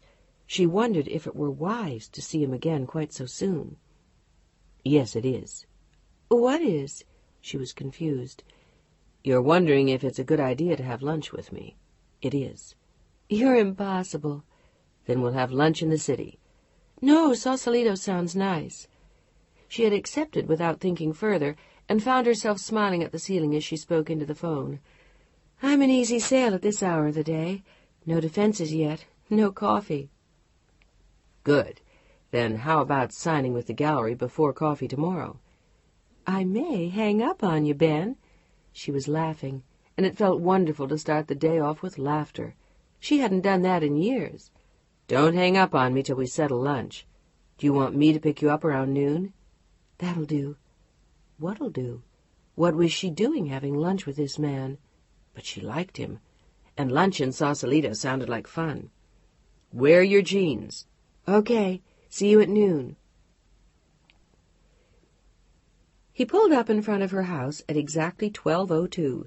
He was wearing a turtleneck sweater and jeans, and when she climbed into the car, she saw that there was a basket on the seat draped in a red and white cloth. The neck of a bottle poked its way out at one side. Ben opened the door for her and put the basket on the back seat. Good morning, madam. He smiled broadly as she slid in beside him. I thought maybe we'd have a picnic instead. Okay? Very much so. Or was it? Should she be having a picnic with this man? The head of Madame Duras told her no, while the heart that was Deanna's wanted an afternoon in the sun. But surely there were other things she could do, and she had the terrace outside her studio if she really wanted sun. Ben glanced at her as he started the car and saw the faint pucker between her brows. Do we have a problem? No, she said it softly as he pulled away from the curb. She found herself wondering if Margaret had seen them. He amused her with stories about some of the gallery's more colorful artists as they drove across the splendor of the Golden Gate Bridge. He fell silent then for a moment. They were both looking out at the view. Pretty, isn't it? He asked. She nodded with a smile. May I ask you an odd sort of question? She looked surprised for a moment. Why not? How is it that you and your husband live here instead of France? From what I know of the French, they don't, as a rule, like living very far from home, except under duress. She laughed. What he had said was true. There's a lot of business to be done here, and Mark isn't here that much anyway. He travels most of the time. Lonely for you? It was a statement, not a question. I'm used to it. He wasn't quite sure he believed her. What do you do when you're alone? They spoke in unison with a burst of laughter. Paint. That's what I thought. Whatever made you come down to Carmel? He seemed to be riddled with questions. So far they were all easy to answer. Kim. She insisted that I needed to get away. Was she right? He glanced over at her as he took the turnoff that led into the military preserve on the other side of the bridge. Did you need to get away? I suppose I did. I'd forgotten how lovely Carmel is. I hadn't been there in years. Do you go every weekend? She wanted to turn the questions back to him. She didn't really like talking to him about Mark. I go whenever I can. It's never often enough. She noticed then that they had taken a narrow country road and were driving past deserted bunkers and military buildings. Ben, what is this? She looked around herself with curiosity. They might have stumbled onto a stage set for a movie depicting the years after a war. The barracks on either side of the road were crumbling and boarded up, and there were wildflowers and weeds climbing onto the road. It's an old army post from the last war. For some reason, they hang on to it, though it's empty now. There's a beautiful beach down here at the end. I come here sometimes just to think. He looked over at her with a smile, and once again she was aware of how comfortable it was just to be with him. He had all the makings of a good friend. They fell into an easy silence as he drove the rest of the way. It's eerie, isn't it? It's so pretty, and there's no one here. His was the only car there when they stopped just before they reached the beach. She hadn't seen another car since he'd turned off the main road. There never is, and I've never told a soul about it. I like coming here by myself. Do you do that sort of thing often? Like walk on the beach in Carmel by yourself? She asked. He nodded, reaching over for the basket in the back seat. He was looking very closely at her. I never thought I'd see you again after that night on the beach. Neither did I. It was strange, walking along, talking to you about art. I felt as though we'd known each other for years. So did I, but I thought it was because you looked so much like the Wyeth. She smiled and lowered her eyes. I wasn't quite sure what to say the next day when I found you in my den. I didn't know whether or not to acknowledge that we'd met." "What made you decide not to?" She looked back into his eyes with a very small smile. "The ring on your left hand. I thought it might be awkward for you if I did." It was like him, Diana realized, perceptive and thoughtful. She saw him frown a little and sit back in his seat. "Would it be awkward for you if people knew we were having lunch?" he asked. "I don't see why." But there was more bravado than truth in her face, and he saw it. "What would your husband say, Diana?"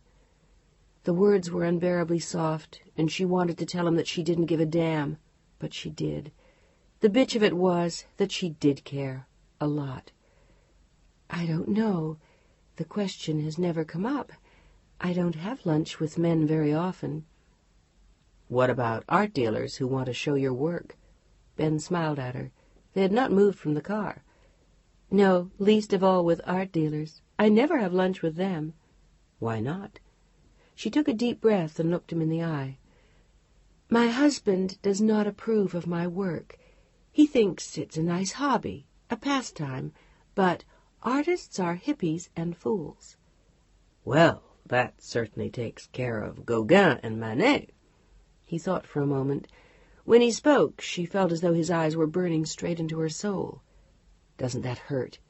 Doesn't it force you to deny an essential part of yourself?" "Not really. I still paint." But they both knew that her denial was a lie. She had been forced to give up something she wanted very much. "I suppose marriage is a kind of exchange," she went on. "Everyone compromises something." But what did Mark compromise? What had he given away? She looked pensive and sad, and Ben looked away. "Maybe that's what I had all wrong when I got married. I forgot the compromises." "Were you very demanding?" Diana watched him with surprise. "Maybe I was. It was so long ago it's hard to be sure. I wanted her to be what I had always thought she was." His voice drifted off. "And what was that?" "Oh," he looked up with a wry little smile. "Faithful, honest, pleasant, in love with me. The usual stuff." They both laughed then, and he grabbed the picnic basket and helped Diana out of the car. He had brought a blanket, too, and spread it out carefully for her on the sand. "Good God! Did you make this lunch?" She looked at the goodies he was pulling out of the basket. There was crab salad, pâté, French bread, a little box of pastries, and more wine. There was also a smaller basket filled with fruit and richly sprinkled with cherries. She reached for a cluster and hung it over her right ear. "You look lovely in cherries, Diana, but have you tried grapes?" He handed her a small bunch. She laughed and draped them over her left ear. "You look as though you should be climbing out of a horn of plenty. It's all very fête champêtre." "Isn't it, though?" She leaned back, looking up at the sky with a broad smile. She felt terribly young and irrepressibly happy. It was easy being with him. "Ready to eat?" He looked down at her, a bowl of crab salad in one hand. She looked startlingly beautiful, reclining easily on the blanket with the fruit peeking through her dark hair. Seeing his smile, she remembered the cherries and the grapes. She pulled them away from her ears and sat up on one elbow. "To tell you the truth, I'm ravenous." "Good. I like women with healthy appetites." "And what else? What else do you like?" It wasn't an appropriate question, but she didn't care. She wanted to be his friend. She wanted to know more and to share. "Oh, let's see. I like women who dance, women who type, women who can read and write, women who paint, women with green eyes." He stopped, staring down at her again. "And you?" His voice was barely audible. "What kind of women do I like?" She laughed at him. "Oh, shut up. Here, have something to eat." He handed her the loaf of French bread and the pâté, and she broke off the heel and slathered it handsomely with the delicate meat. It was a perfect afternoon. The sun was high in the sky, and there was a gentle breeze as the water lapped softly at the beach. Now and then a bird would fly by. Behind them the deserted buildings stood staring sightlessly.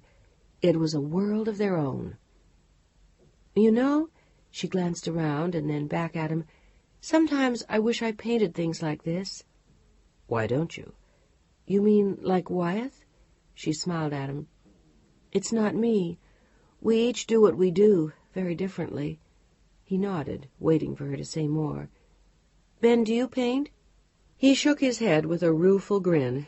"Not really. I used to try, but I'm afraid it's my lot in life to sell art and not to make it. I did create one piece of art, though." He looked dreamy again as he stared out at the bay.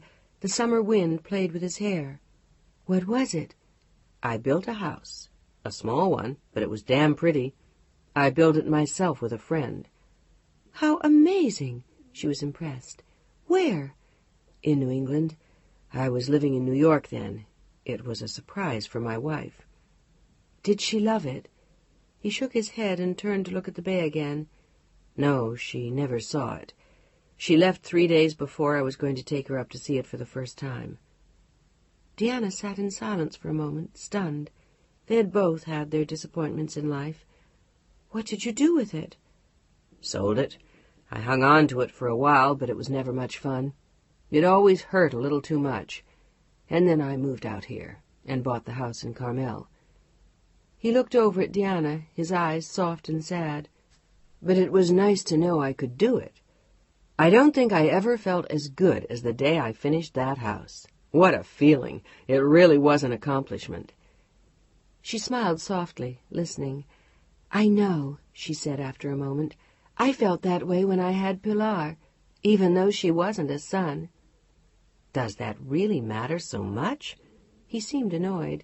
"It did then. It meant a great deal to Mark to have a boy. But I don't think he really cares any more. He adores her." "I think I'd rather have a daughter than a son," Ben said. Deanna looked surprised. "Why?" "They're easier to love. You don't have to get hung up with images and macho and all that crap that doesn't mean anything. You can just love them."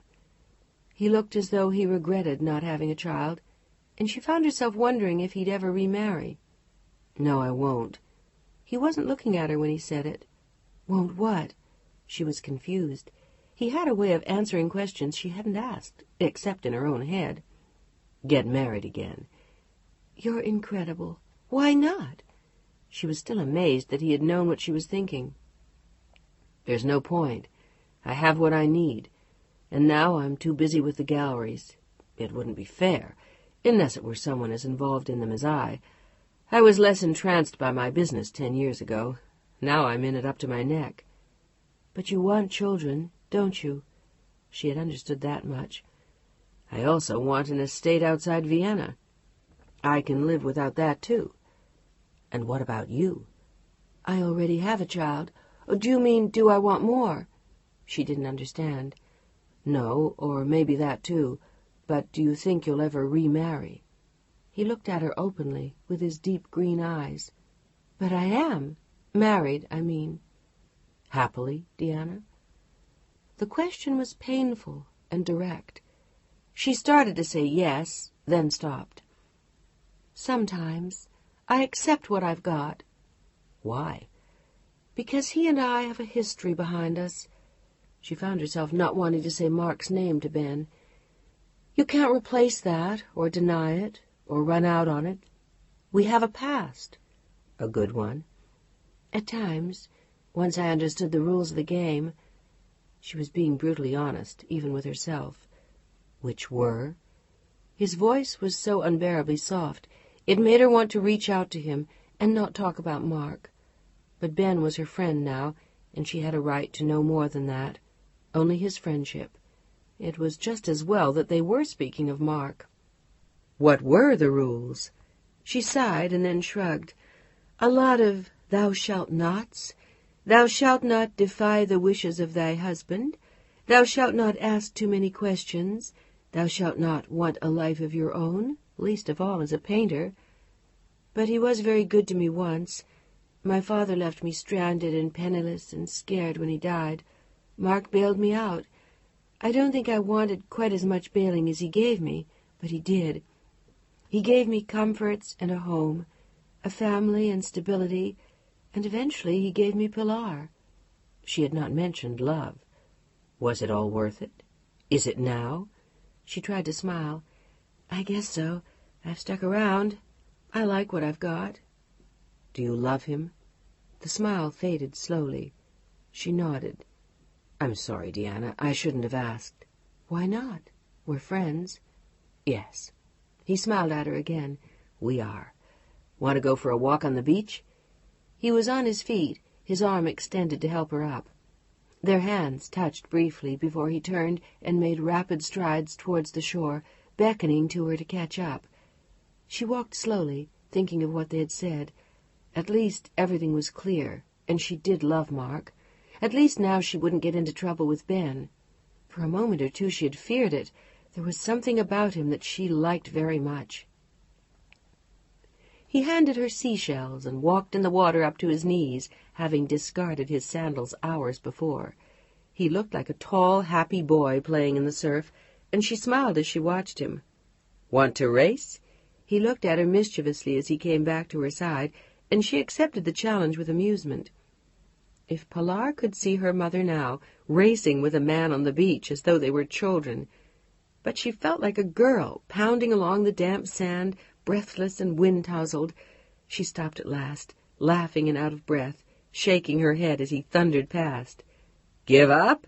He shouted the words back to her. When she nodded, he loped back across the beach and came to a halt next to where she had sunk down on the sand.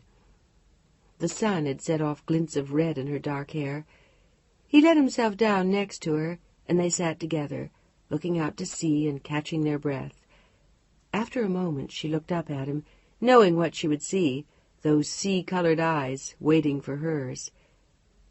Deanna. He waited an interminable time, looking at her, and then leaned slowly towards her, whispering the words into the wind-swept darkness of her hair.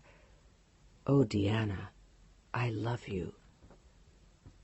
As though he couldn't stop himself, he felt his arms go around her, and his mouth closed gently on hers.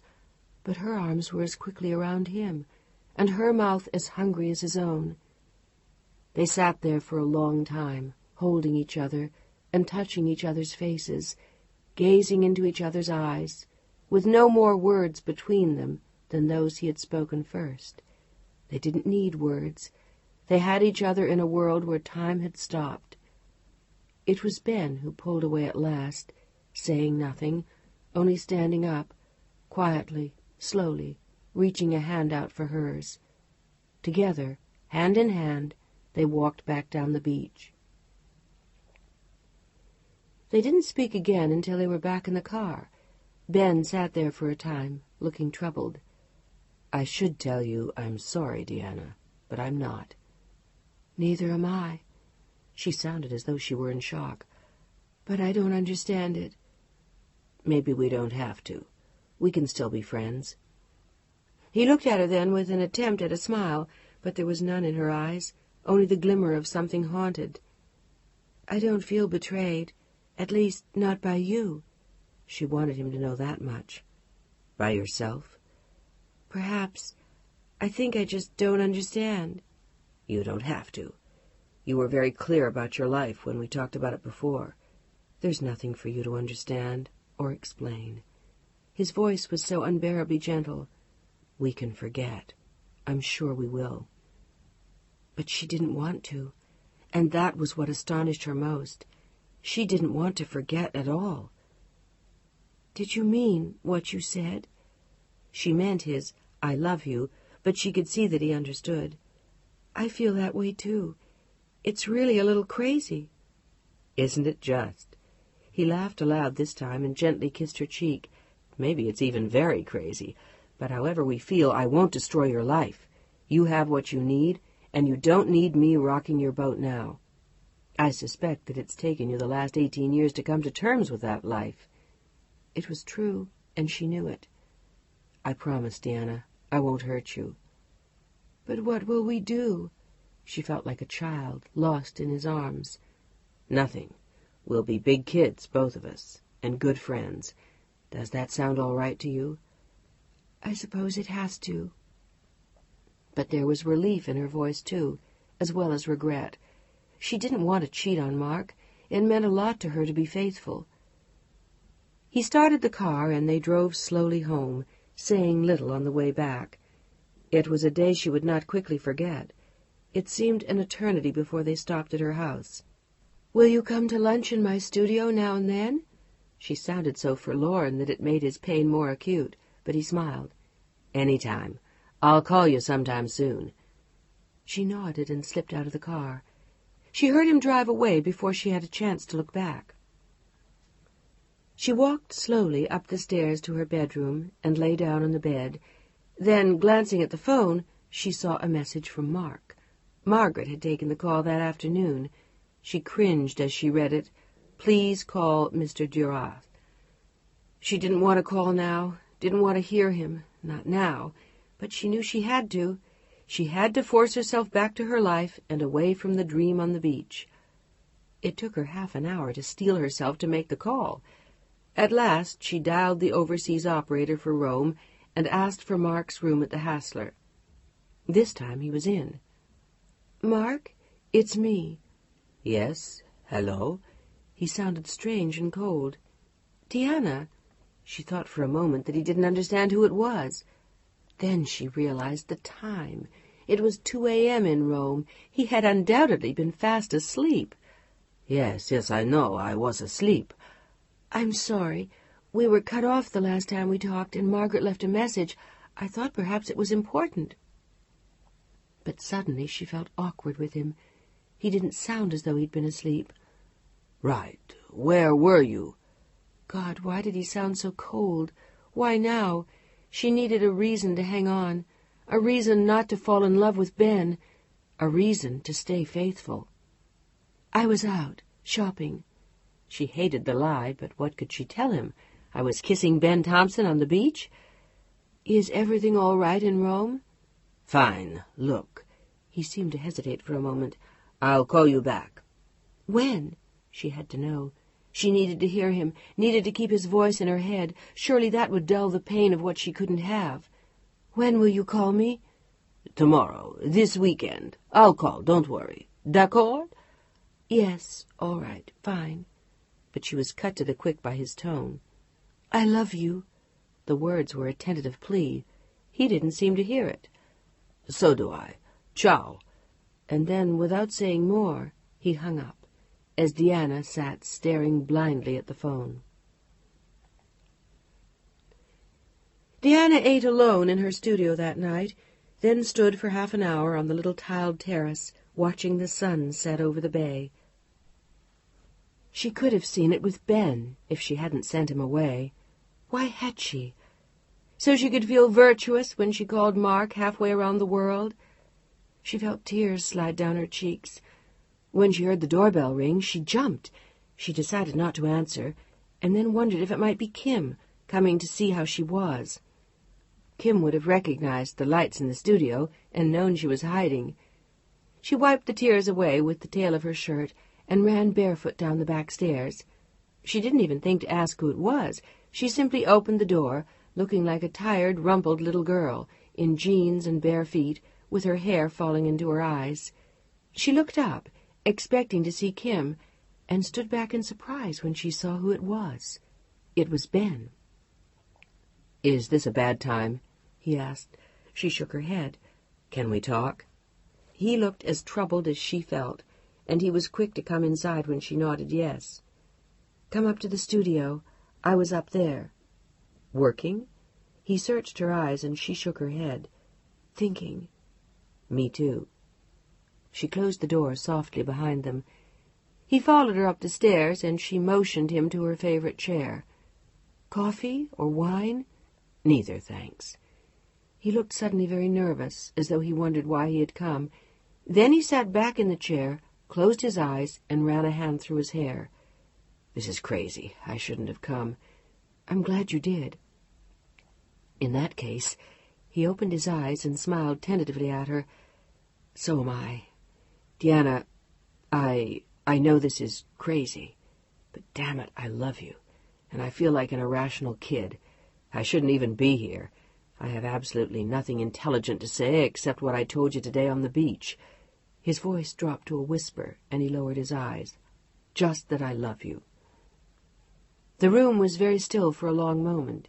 As she watched him, her eyes filling with tears, he heard her sigh, "I love you too." "You know what I came here to tell you?" he asked. "That I'll accept anything.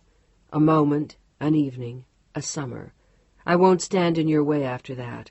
I'll let go. But I can't bear to see us lose what we might have." He looked at her then. Her face was wet with tears that dripped slowly onto her paint-splattered shirt, but she was smiling at him and holding out a hand. He took it firmly in his and pulled her towards him. "Doesn't that sound crazy to you?" "Yes, very. And at the end of the summer?" "We let go." "And what if we can't?" "We'll just have to.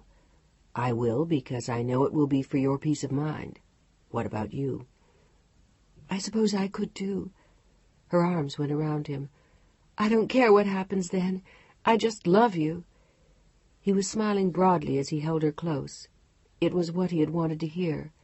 He felt suddenly free and excited and alive. "Will you come home with me, Deanna? My place is a mess, but I want to share it with you, show you my treasures. I want to show you the things I care about, give you my life, show you my galleries and how they work.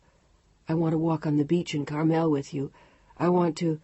Oh, Deanna, darling, darling, I love you." They were both laughing now as he swept her into his arms and carried her down the stairs. For a moment Deanna was grateful that it was Margaret's night off, but she didn't dare think for longer than that. Only a moment, which was more thought than she spent on Mark. She was Ben's now, Ben's for the summer. Chapter 9. "Good morning." She heard Ben's voice softly in her ear. She opened one eye. The room was unfamiliar. She was staring at a pale yellow wall. Someone had thrown wide the shutters on the large windows that looked out at the bay, and sun streamed into the room. There were trees just outside his window, and she could hear birds singing. It was a splendid hot summer day, more like September than June. Deanna let her eyes wander across the pale yellow wall, and quickly she was entranced by a watercolor of a beach, and then by a smaller pastel and an oil. The artwork was all very subtle and sunny, not unlike Ben himself. She propped herself up on one elbow with a yawn and a stretch and a smile. He was looking down at her with the face of new love. "I've been waiting for you for an hour. I thought you'd never get up." He suddenly sounded less like a lover than a small boy, and she smiled. "I think I was a trifle tired." She smiled again and slid back into the sheets, with one hand on his thigh. It had been a long, delicious night in his arms, and they hadn't fallen asleep until dawn. "Is that a complaint?" She let her lips drift up his leg and then stop at his hip, where she kissed the pale, tender white skin where a small vein throbbed. "Good morning, my love." She smiled at the life she saw stirring, and Ben pulled her gently back into his arms. "Have I told you yet this morning how much I love you?" He was looking tenderly into her eyes, and there was something in his face she had dreamed of and painted, but never seen. It was a kind of passion, a kind of unfettered love. It was something that she had long ago longed for and ceased to believe could exist. "I love you, Deanna. I love you." His words melted away on her lips as he kissed her for the first time that morning and let his body slide slowly over hers. She protested faintly, but with laughter and squirms, as he pressed her close to him. "You have an objection?" He looked amused and surprised. He didn't look as though he would be swayed by whatever she said. "I haven't even brushed my teeth or combed my hair or—" Her words kept fading away, swept away by his kisses, as she giggled and ran her hands through his uncombed hair. "Ben, I have to—" "No, you don't. I love you like this." He seemed sure. "But I—" "Shh, Ben!" But this time she forgot about her teeth and her hair. She was too happy right where she was, swept away, adrift on a sea of delight as his whole body seemed to enter her soul. "Sleepy, darling?" His voice was a whisper when they finally spoke. Almost 2 hours had passed, and she was curled happily in his arms, one leg braided between his. "Mm-hmm. Ben?" "Yes." His voice was so soft on the warm summer morning. "I love you." Hers was almost the voice of a child. "I love you, too. Now go to sleep." And she did, for another 2 hours. When she opened her eyes, he was standing at the foot of the bed, dressed and holding a tray. She woke up in surprise.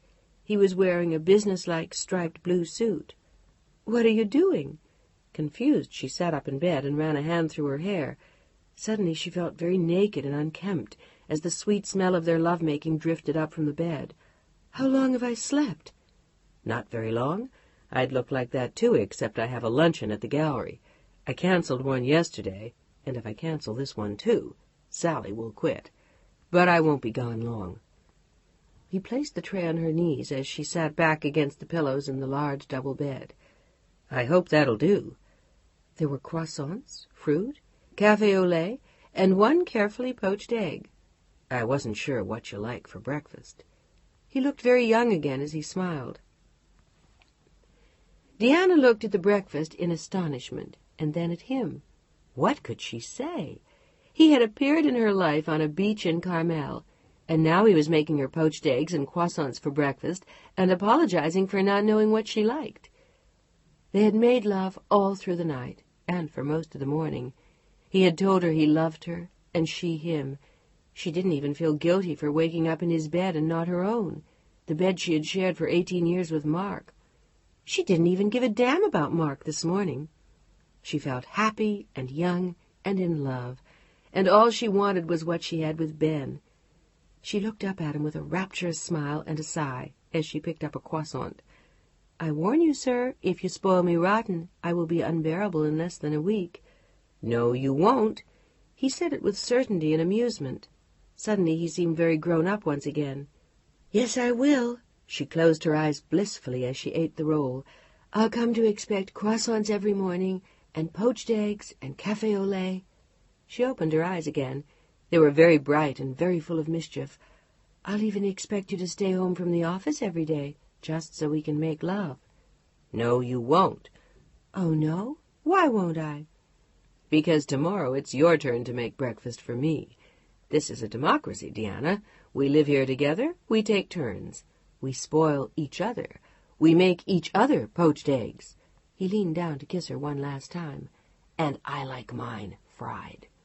"I'll make a note of that." She grinned at him. He stood up. "I'll remind you."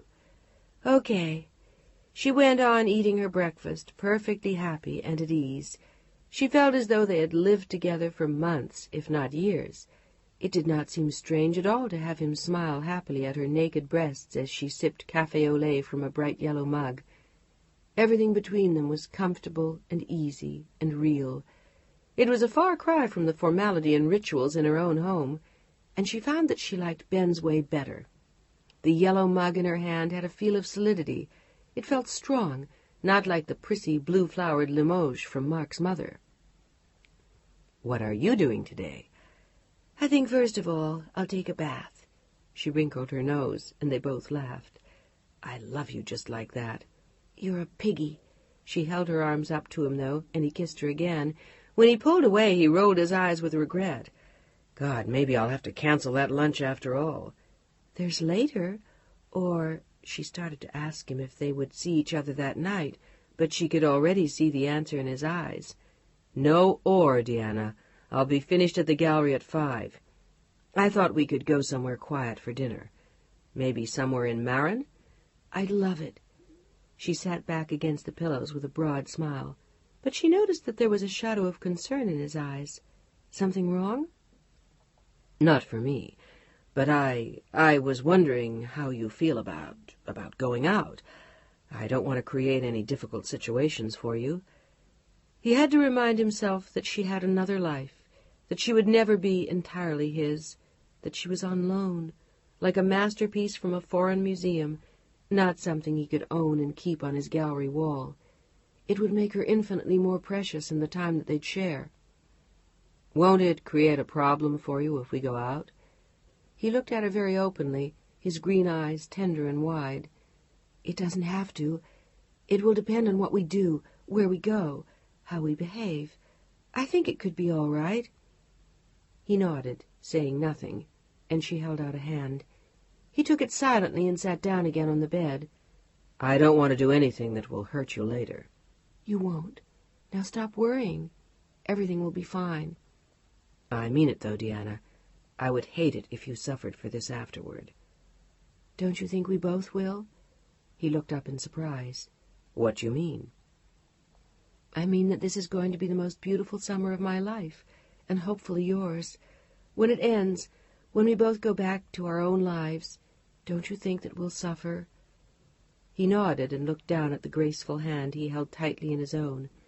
"Do you regret what we decided?" Deanna threw back her head and laughed a silvery laugh before kissing him tenderly on the cheek. "Not for a moment." And then she grew serious again. "But I think we'd be crazy if we expected not to suffer later. If it's worth a damn, if it's beautiful, if we really care, then we will. We'll have to accept that." "I do, for myself, but—" "But what? You don't want me to hurt too? You don't want me to feel it, or to love you? Don't be crazy, Ben. It's worth it." "I understand that. I agree. But I also want to be discreet. I don't want to create problems for you with Mark." She almost cringed at the sound of his name. Ben leaned towards her again, kissed her quickly, then stood. "I think we've said enough for one morning." He hated to think of what would happen at the end of the summer, but it was hard to believe that time would come. Their moments together had just begun. "Where will you be at 5? He looked at her over his shoulder from the door. "Here?" She shook her head. "I'd better go home." "Shall I pick you up there?" He looked dubious for a moment. "I'll meet you here." He nodded, smiled, and was gone. She heard the little German car drive away a moment later as she walked around the room and then sat naked on the edge of the bed and crossed one leg. She was smiling to herself. She wanted to sing. She felt wonderful, and she was in love. What a lovely man he was! How gentle, and how careful, and how wise. And he amused her, too. He loved to laugh, loved to tell silly stories and endless funny tales. He had spent hours the previous night telling her stories of his youth, showing her albums of photographs of himself as a child, and his parents, and sister, and their friends, many of them famous artists and actors and playwrights and writers. The albums still lay spread out on the floor. He had a comfortable little house, very different from the cottage in Carmel. The place in Carmel was larger and wore the same bland sandy colors as the beach, whites, beiges, grays, dust-colored woods, and soft off-white wools. The city house was a tiny bijou, nestled high on Telegraph Hill, and crammed full of paintings and books. There were 2 deep red leather couches in a living room walled with handsomely bound volumes, mostly about art. The walls were a soft beige that enhanced the 2 paintings he'd hung. The floors were of old burnished wood, and the rug was oriental, but not as fine as the ones Mark had brought back for her years before from Iran. Ben's little home was not a showplace.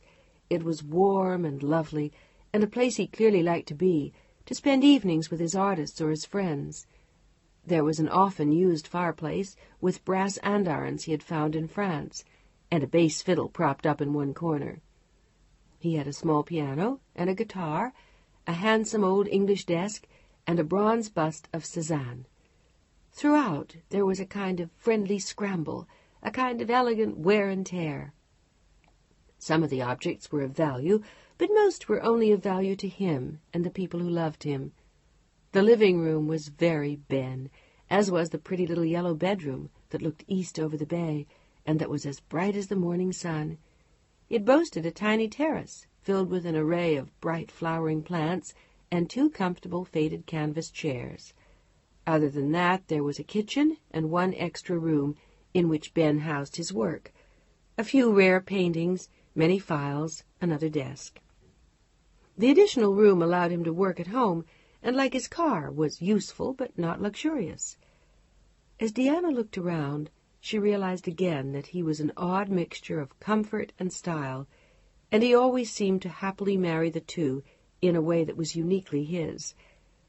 Deanna slipped into his blue and black silk bathrobe and wandered out onto the terrace. She sat down on one of the faded canvas chairs.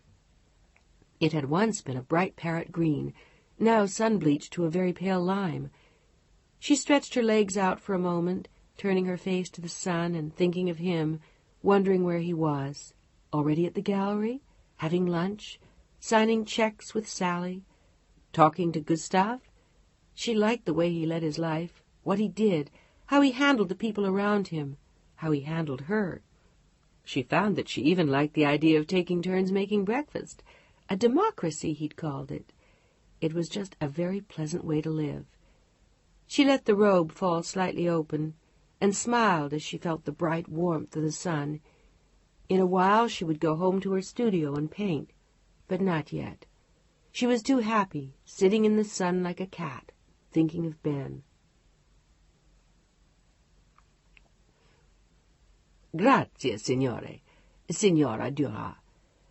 The concierge at the Hassler bowed formally to Chantal and Mark as they checked out of the hotel, and Mark endowed him with a more than healthy tip. A car was already waiting for them outside the hotel. Their bags had been stowed in the trunk, and the driver waited to take them to the airport. Chantal was strangely quiet as they rode to the airport. At last Mark pulled his gaze from the windows and allowed himself to seek out her eyes. "You're sure that's what you want to do?" Absolutely. But it worried him. She had never been this obstinate before. She had insisted that she was not going to hide in San Remo or some other town on the Riviera. She wanted to go back to Paris and wait for him there, while he visited his family in Cap d'Antibes, so that she could steal a weekend with her lover, the man who had asked her to marry him. The implied threat had not been lost on Mark. He felt a surge of murderous jealousy. "Just what exactly are you planning to do with yourself all weekend?" There was a decided edge to his voice, but she returned his gaze evenly as the car raced through the traffic. "I'll go into the office. I can't leave everything on Marie-Ange's shoulders. It's bad enough that whenever we travel I have to dump everything in her lap. As long as I have the time, I might as well go in and see what's happening there." "I'm impressed by your devotion to your business. That's new, isn't it?" It was rare for him to be sarcastic with Chantal, but her tone matched his. "No, it's not. You're just not around to see it very often. What exactly did you think I was going to do?" "Your bit of news yesterday did not go unnoticed, Chantal." "I said someone asked me. I did not say I accepted." "How comforting. One would assume, however, that he didn't ask you on the basis of 2 luncheons and a tea party. I would assume that you know each other rather well." Chantal didn't answer. She merely looked out the window, as secretly Marc Edouard raged. Damn it, what did she expect of him? He couldn't be with her more than he already was, and he could hardly propose marriage. He had Deanna. But Chantal's voice was oddly soft as she answered him. "Don't worry about it." "Thank you." He sighed, and his shoulders seemed to sag as he took her hand. "I love you, darling. Please, please try to understand." "I do try, more than you know." "I know it's difficult for you. It is for me, too. But at least don't establish a competition between you and Pilar and my mother. That just isn't fair. I need to see them, too." "Perhaps so do I." There was something so sad in her voice that he didn't know what more to say. Had he been a less rational man, he might have decided to throw reason to the winds and taken her with him, but he simply couldn't. "Darling, I'm sorry." Gently he slipped an arm around her shoulders and pulled her closer to him, and there was no resistance. "I'll try to think this thing out. All right?" She nodded and said nothing, but a tear hovered on the end of her lashes, and he felt something tear at his heart. "It's only for a few days. I'll be home on Sunday night, and we can have dinner at Maxim's before we leave for Athens." "When are we leaving?" "Monday or Tuesday." She nodded again. He held her close all the way to the airport. Deanna turned her key in the door and stopped for a moment, listening for Margaret. There was no one at home. It was still Margaret's day off. Could it be? Hadn't weeks passed? Or months? Or even years? Had she only gone with Ben the night before to make love with him for the very first time? Had it only been 18 hours since she'd left the house? Her heart pounded as she closed the door behind her. It had been so peaceful at his place as she bathed and got dressed. She had watched 2 little birds play on the terrace, and she had listened to one of his records while she made the bed. She'd grabbed a plum from a large basket of fruit in the kitchen as she left, feeling as though she had lived there for years, as though it were hers as well as his. Now, suddenly, she was here again, in Mark's house, in the home of Monsieur and Madame Duras.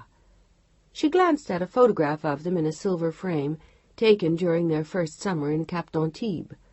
Could that have been her, standing awkwardly with a glass of white wine in her hand, while Mark chatted with his mother beneath her gigantic straw hat? How awkward she felt again just looking at it. How awkward she felt in this room. She stood at the entrance to the pale green silk living room with the Aubusson rug, thinking that just looking at it made her feel cold. But this was her home. This was where she belonged, not in that tiny house on the hill where she had just spent the night with a strange man. What on earth was she doing? She slipped her feet out of her sandals, walked barefoot into the chilly green room, and sat down carefully on the couch. What had she done? She had cheated on Mark for the first time in 18 years, and it had all seemed so natural, so normal. For one entire night it was as though she didn't even know Mark, as though she were married to Ben. She reached for a small photograph of Pilar in another silver frame and saw that her hand was shaking. Pilar was in tennis clothes. The photograph had been taken in the south of France. Deanna stared at it almost blindly. She didn't even hear the persistent ringing of the bell. It was 2 or 3 minutes before she realized that there was someone at the door. She jumped up, startled, and put down the photograph of Pilar. Her mind raced as she walked to the door. Who was it? Who knew? And what if it was Ben? She didn't feel ready to see him now. It was wrong what they had done. She had to tell him. She had to stop, now before it was too late, before her orderly life came apart at the seams, before... "Who is it?" A voice informed her that there was a package. Reluctantly, she opened the door and saw the delivery boy. "But I didn't order." Then she knew. They were flowers from Ben. For a moment she wanted to turn them away, send them back, pretend that the night before hadn't happened and never would again. Instead, she held out her arms and took the bundle inside, where she pulled off the card and held it for a moment before reading what it said. "Hurry home, my darling. I'll meet you at 5. I love you, Ben." "I love you, Ben." Her eyes ran over the words and filled with tears. "I love you, Ben." It was already too late. She loved him too. She ran upstairs to her room and packed a small bag. Then she went to the studio. That's all she would take. Just 1 or 2 canvases, some paints. She'd make do for a while. She didn't have to stay for more than a few days. That was all. She left a number for Margaret and explained that she was staying with a friend. By 5:30 she was back at his house. She parked the Jaguar half a block away and walked hesitantly towards the door. What in hell was she doing? But he'd heard her on the front steps. Before she rang, he opened the door with a bow and a smile and a sweep of one arm. "Come in. I've been waiting for hours." He closed the door softly behind her. For a moment she stood there, her eyes tightly shut against tears. "Deanna, are you all right, darling?" There was concern in his voice, but she nodded. Slowly he put his arms around her. "Are you afraid?" She opened her eyes and hesitantly nodded her head. But Ben only smiled and held her very close as he whispered into her hair, "So am I." Chapter 10. "Okay, kid, off your ass. It's your turn." Ben poked her gently in the small of her back, and Deanna groaned. "It is not. I made breakfast yesterday." She smiled into the pillow and hid her face. "Do you know that I love you, even if you are a liar? I made breakfast yesterday, and 2 days before that, and 4 days just before that. In fact, I think you owe me 3 in a row." "That's a lie." She was giggling. "The hell it is. I told you this is a democracy." He was laughing, too, and trying to turn the naked body he loved so that he could see her face. "I don't like democracy." "Tough. I want coffee and French toast and eggs." "What if I won't do it?" "Then tonight you sleep on the terrace." "I knew it. I should have brought Margaret." "A ménage à trois? It sounds lovely. Can she cook?" "Better than I can." "Good. We'll have her move in today." He rolled over in bed with a satisfied smile. "Meanwhile, get off your dead ass and feed me." "You're spoiled rotten." "And I love it." "You'll get fat." She sat on the edge of the bed looking at his far from overweight body. "Besides, eggs aren't good for you. They have carbohydrates or cholesterol or chromosomes or something, and—" He pointed towards the kitchen, a mock scowl lining his face, and Deanna stood up. "I hate you." "I know."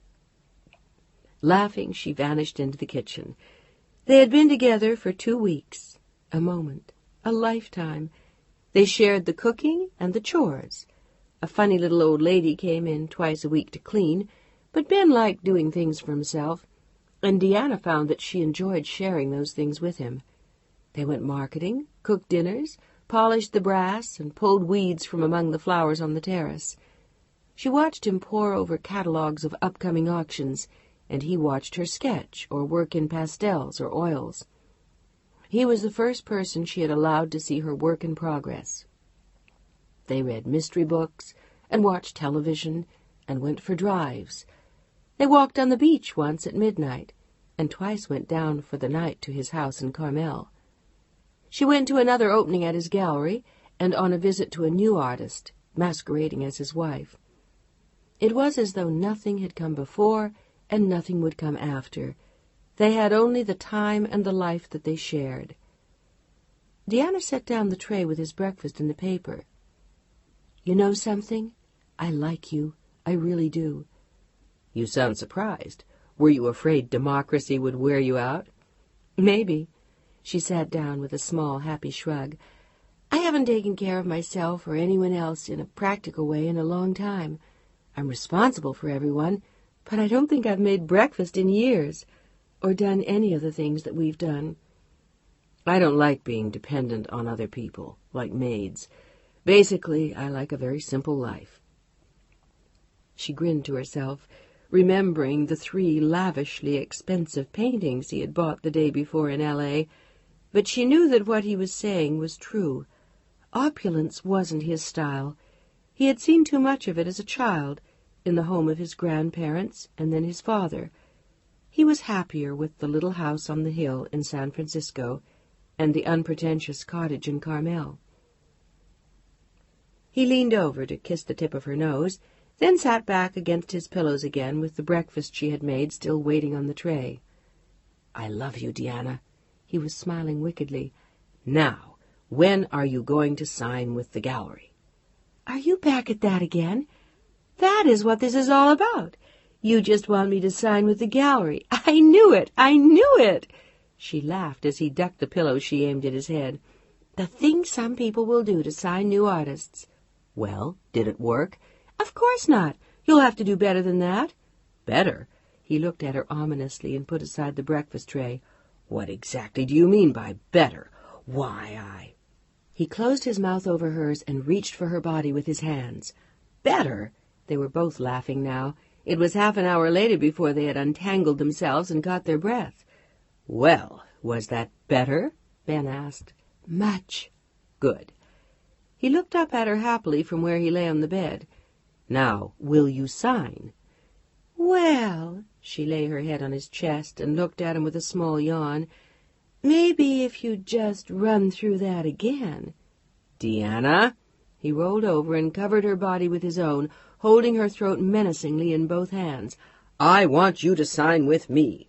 His voice boomed. She smiled sweetly. "Okay." "What?" He sat up, a look of astonishment on his face. "I said okay." Okay? Did you mean it? Yes. Do you still want me? For the gallery, I mean. She grinned and looked at him questioningly. Maybe it had been only a game all along. But he was looking at her as though she were crazy. Of course I still want you, you lunatic. You're the best new artist I've gotten my hands on in 15 years. She rolled over again and looked at him with a feline little smile. And just whom have you gotten your hands on in the last 15 years? You know what I mean. I mean like Gustav. They both laughed at the thought. Are you serious, Deanna? Will you sign? She nodded. You don't have to, you know. I love you even if you never let me show your work. I know, but I've been watching you work for weeks, and I can't stand it. I want to be part of it, too. I want my own show. He laughed. Your own, eh? No other artists. All right, you've got it. When? Whenever it works for you. I'll check the calendar with Sally. Maybe in a few weeks. He dug into his breakfast with a broad smile. He looked as though she had just given birth to his son. Should I make you something else? She was watching him devour the ice-cold French toast. All you have to do is bring me your paintings and let me show them. From now on, I'll make breakfast. Every day. No, 5 times a week. You do weekends. How's that? Wonderful. I knew there were benefits to giving in. She pulled the covers back to her chin. Ben, do you think I'm doing the right thing? He knew what was coming. The doubts were written all over her face. But he was not going to let her back away. Shut up. If you start that, we'll do the show next week. You're good enough. You're terrific. You're fabulous. For God's sake, Deanna, you're the best young artist in this town. Probably in L.A., too. Just shut up and let me do the show, all right? All right. For a time, she was very quiet, thinking about Mark. How could she tell him she had finally decided to show? Or did he even have to know? He had told her years ago to put her dreams about art away, that Madame Duras could not be some kind of hippie painter. But she wasn't, damn it. And what right did he have to... What are you thinking? Ben was still watching her. Nothing much, she smiled. I was just thinking about the show. Are you sure? You looked as though you were about to be beaten up. She sighed, then looked at him again. I felt as though I was. I was trying to think of what to tell Mark. Do you have to? Ben sounded momentarily strained. I probably should. I suppose it sounds crazy to you now, but I don't want to be dishonest with him, no more than I have to. It does sound crazy, but I understand what you mean. He won't be pleased about a show, will he? No, he won't. But I think I ought to tell him. And if he says no? Ben looked hurt, and Deanna lowered her eyes. He won't. But they both knew he would. Mark quietly let himself into the apartment. It was the second weekend he had gone away without Chantal. But his weekends in the south of France with his family were sacred. She had always understood that before. Why was she giving him problems about it now? She had barely been speaking to him on Friday when he left. He set his bag down in the hall and looked around. She wasn't home, but it was already after 9 o'clock. Where the hell was she? Out? Out with whom? He sighed a long, tired sigh as he sat down on the couch. He glanced around. She hadn't left him a note. He looked at his watch again, and this time he reached for the phone. It would be noon in San Francisco, a good time to report to Deanna about Pilar. He dialed the call direct and waited for the phone to ring. He hadn't spoken to her in a week. He had been too busy to call, and the one time he had, Margaret had told him she was out. "Hello?" Deanna answered the phone breathlessly as she came up the studio stairs. Ben had just dropped her off. She had promised to come home and pick out 25 of her favorite paintings. That would keep her busy for days. "Yes?" She still hadn't caught her breath, and at first she hadn't even noticed the whir of a long-distance call. "Deanna?" "Mark!" She stared at the phone in astonishment, as though he were a ghost from the past. You needn't sound that surprised. It hasn't been that long since we've spoken. No, I'm sorry. I was thinking of something else." Is anything wrong? "No, of course not. How's Pilar?" She sounded vague to him, as though she were at a loss for what to say. Have you seen her lately? Just today. I just got back from Antibes. She's fine. She sends you her love. It was a lie, but one he told often. And my mother sends her love too. Deanna smiled at this last. Pilar's all right? Suddenly, speaking to Mark again reminded her of her duties. With Ben, she only thought of him and herself. She thought of her paintings and his galleries, their nights together, their good times. She was a woman again, a girl. But Mark's voice returned her to her role as a mother. It was as though for a time she had forgotten. Yes, Pilar is fine. She didn't buy the motorcycle, did she? There was a long moment of silence, too long. Deanna. Mark, did she? Deanna's voice rose. Damn it, she did. I know it. It's not really a motorcycle, Deanna. It's more. He looked for the words, but he was tired, and where the hell was Chantal? It was 9:45. Really, you have no need to worry. She'll be fine. I saw her drive it. She is extremely careful. Mother wouldn't allow her to ride it if she were not. Your mother doesn't see her drive it away from the house. She has no more control over her than I do, or you, Mark. I told you explicitly. Tears began to sting her eyes. She had lost to them again. She always lost. And this time it was something dangerous, something that might... God damn it, Mark. Why don't you ever listen to me? Calm yourself. She'll be fine. What have you been up to? There wasn't a damn thing she could do, and she knew it. The subject of Pilar and the motorcycle was closed. Not much? Deanna's voice was like ice. I called once. You were out. I've started painting in a studio. Can't you work at home? Mark sounded irritated and confused. Deanna closed her eyes. I found a place where it's easier for me to work. Her heart started to race as she thought of Ben. What if Mark could read her mind? What if he knew? What if someone had seen them together? What if... With both of us gone, I can't imagine why you don't paint at home. And what is this sudden new frenzy for your work? What frenzy? I'm painting as much as ever. Deanna, I really don't understand. But the tone in which he said the words suddenly hit her like a slap in the face. I enjoy my work. She was goading him, and she knew it. I don't really think you need call it work. He sighed into the phone and looked at his watch. I call it work because it is. I'm having a show at a gallery next month. Her voice rang with defiance, and she felt her heart race faster and faster. He didn't answer. Then, You're what? Having a show at a gallery. I see. There was a nasty tone of amusement in his voice, and for a moment she hated him. We're having a bohemian summer, are we? Well, maybe it will do you good. Maybe it will. Bastard, he never understood. Is it necessary to prove your point by having a show? Why not dispense with that? You can work in your other studio and let it go at that. Thank you, Daddy. The show is important to me. Then it can wait. We'll discuss it when I get back. Mark, I'm in love with another man. I'm going to do the show. Fine. Just let it wait till the fall. Why? So you can talk me out of it when you come home? I won't do that. We'll talk about it then. It won't wait. I've already waited too long.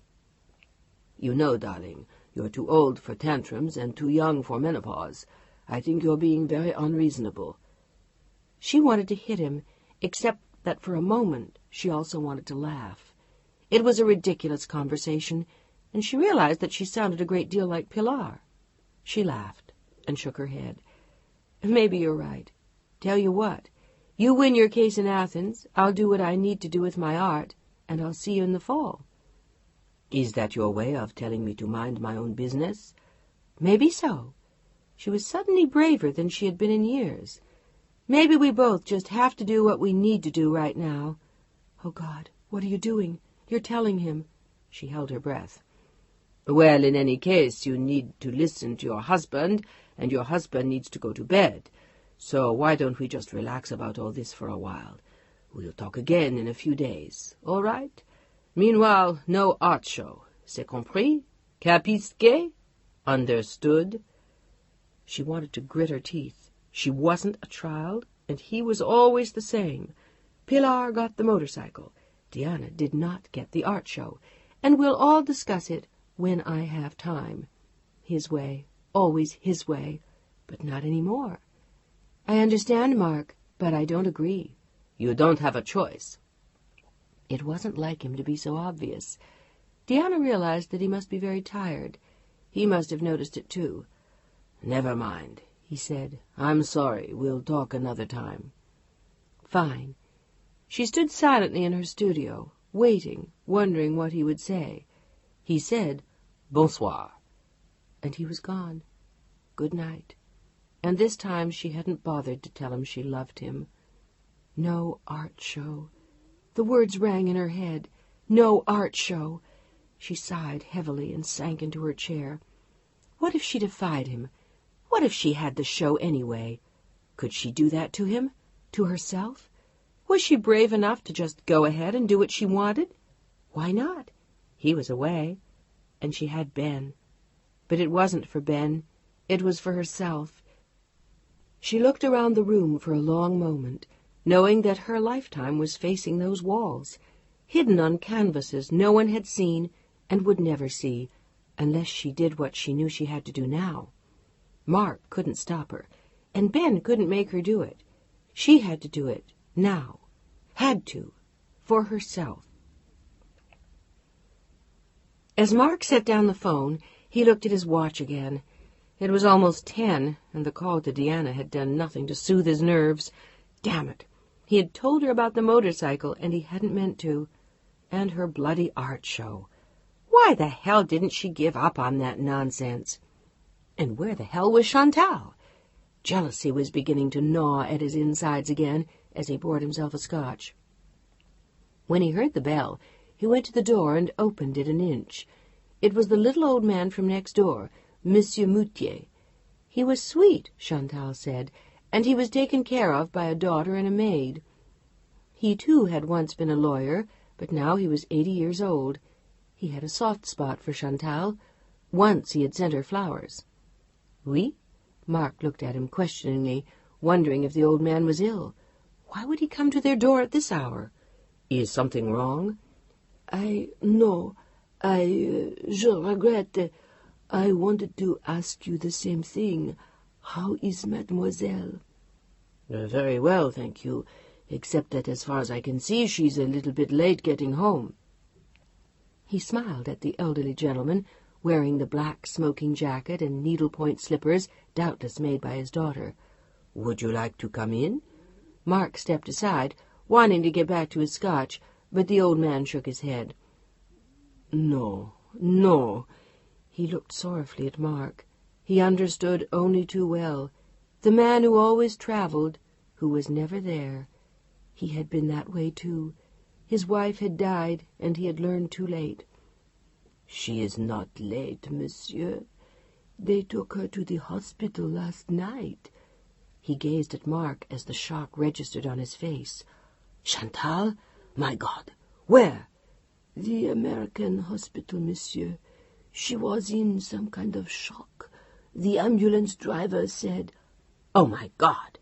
Mark glanced at the old man in terror, and then ran inside to grab his jacket from a chair. He returned instantly and slammed the door to the apartment as the old man stepped aside.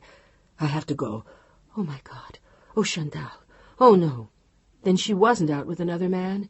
Having raced down the stairs, his heart hammering in his chest, Mark ran into the street and hailed a cab.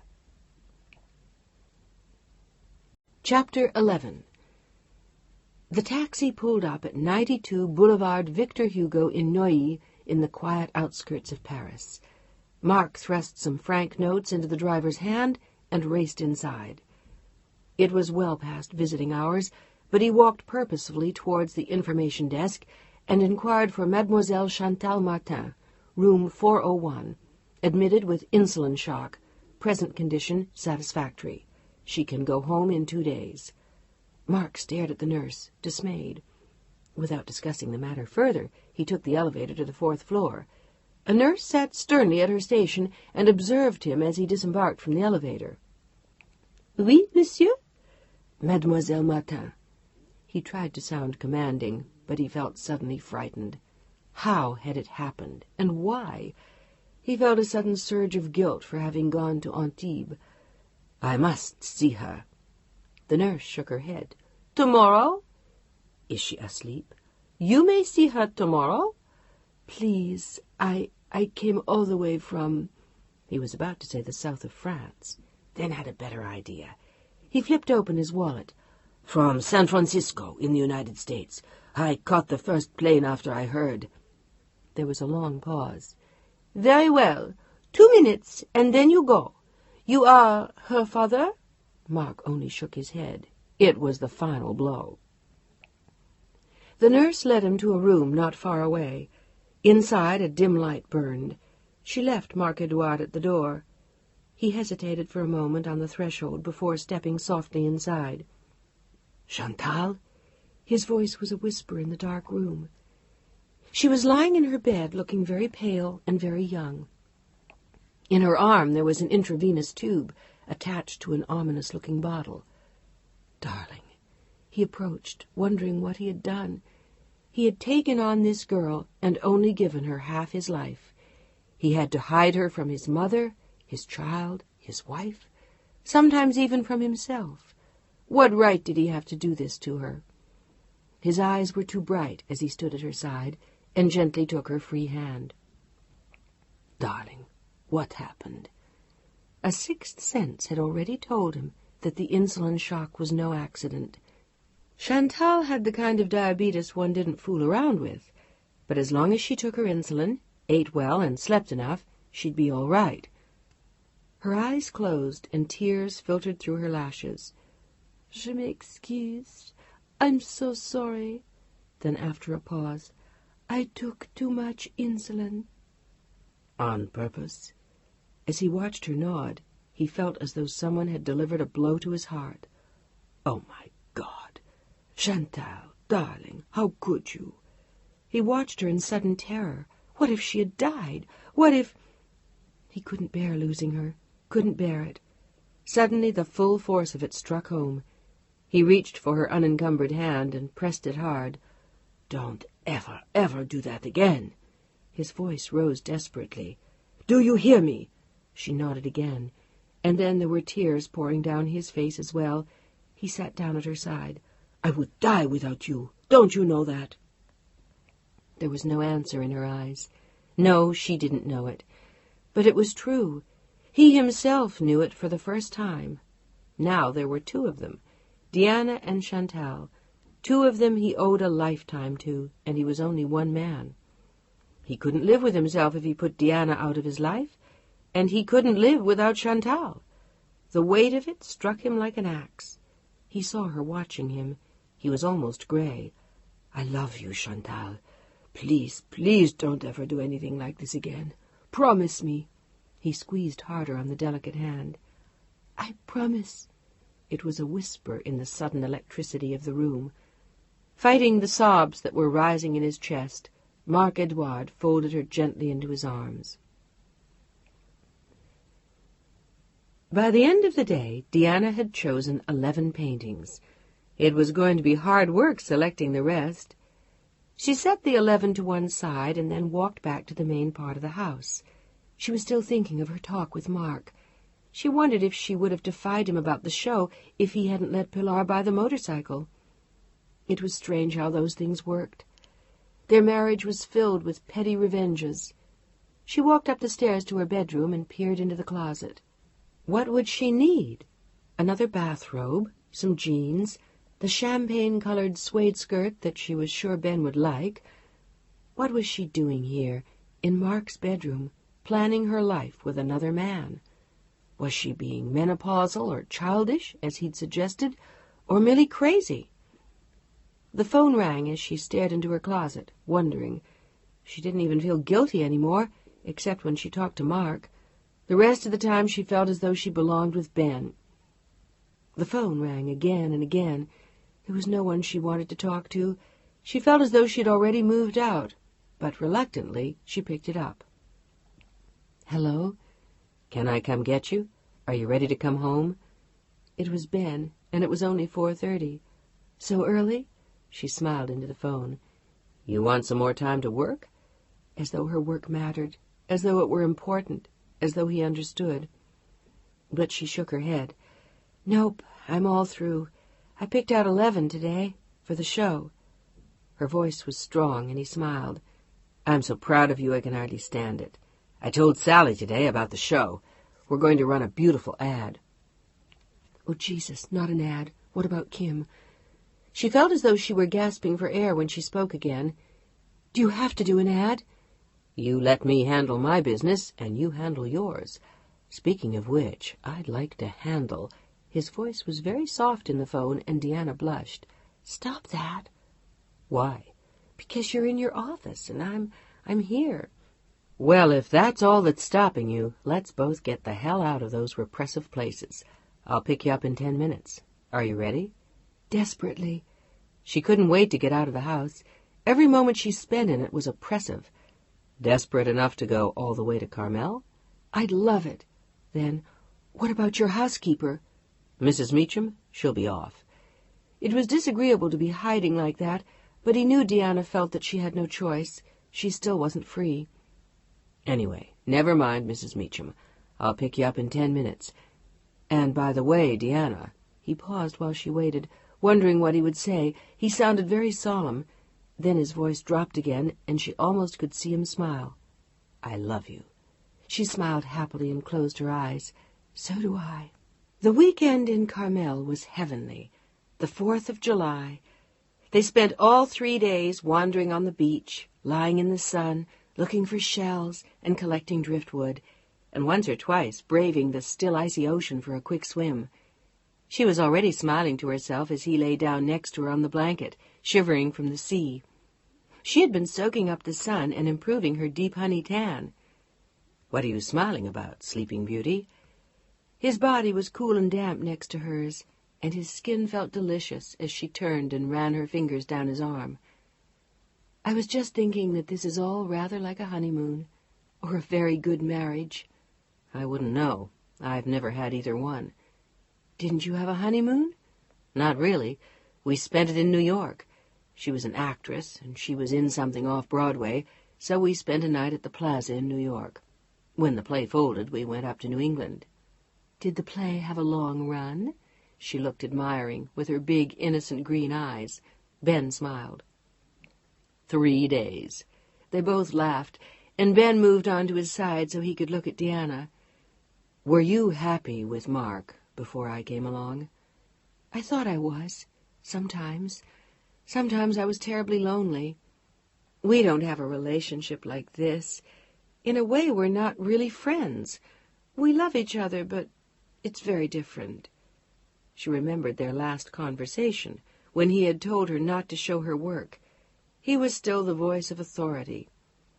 He doesn't respect me the way you do. My work, my time, my ideas. But he needs me. He cares. In his own way, he loves me.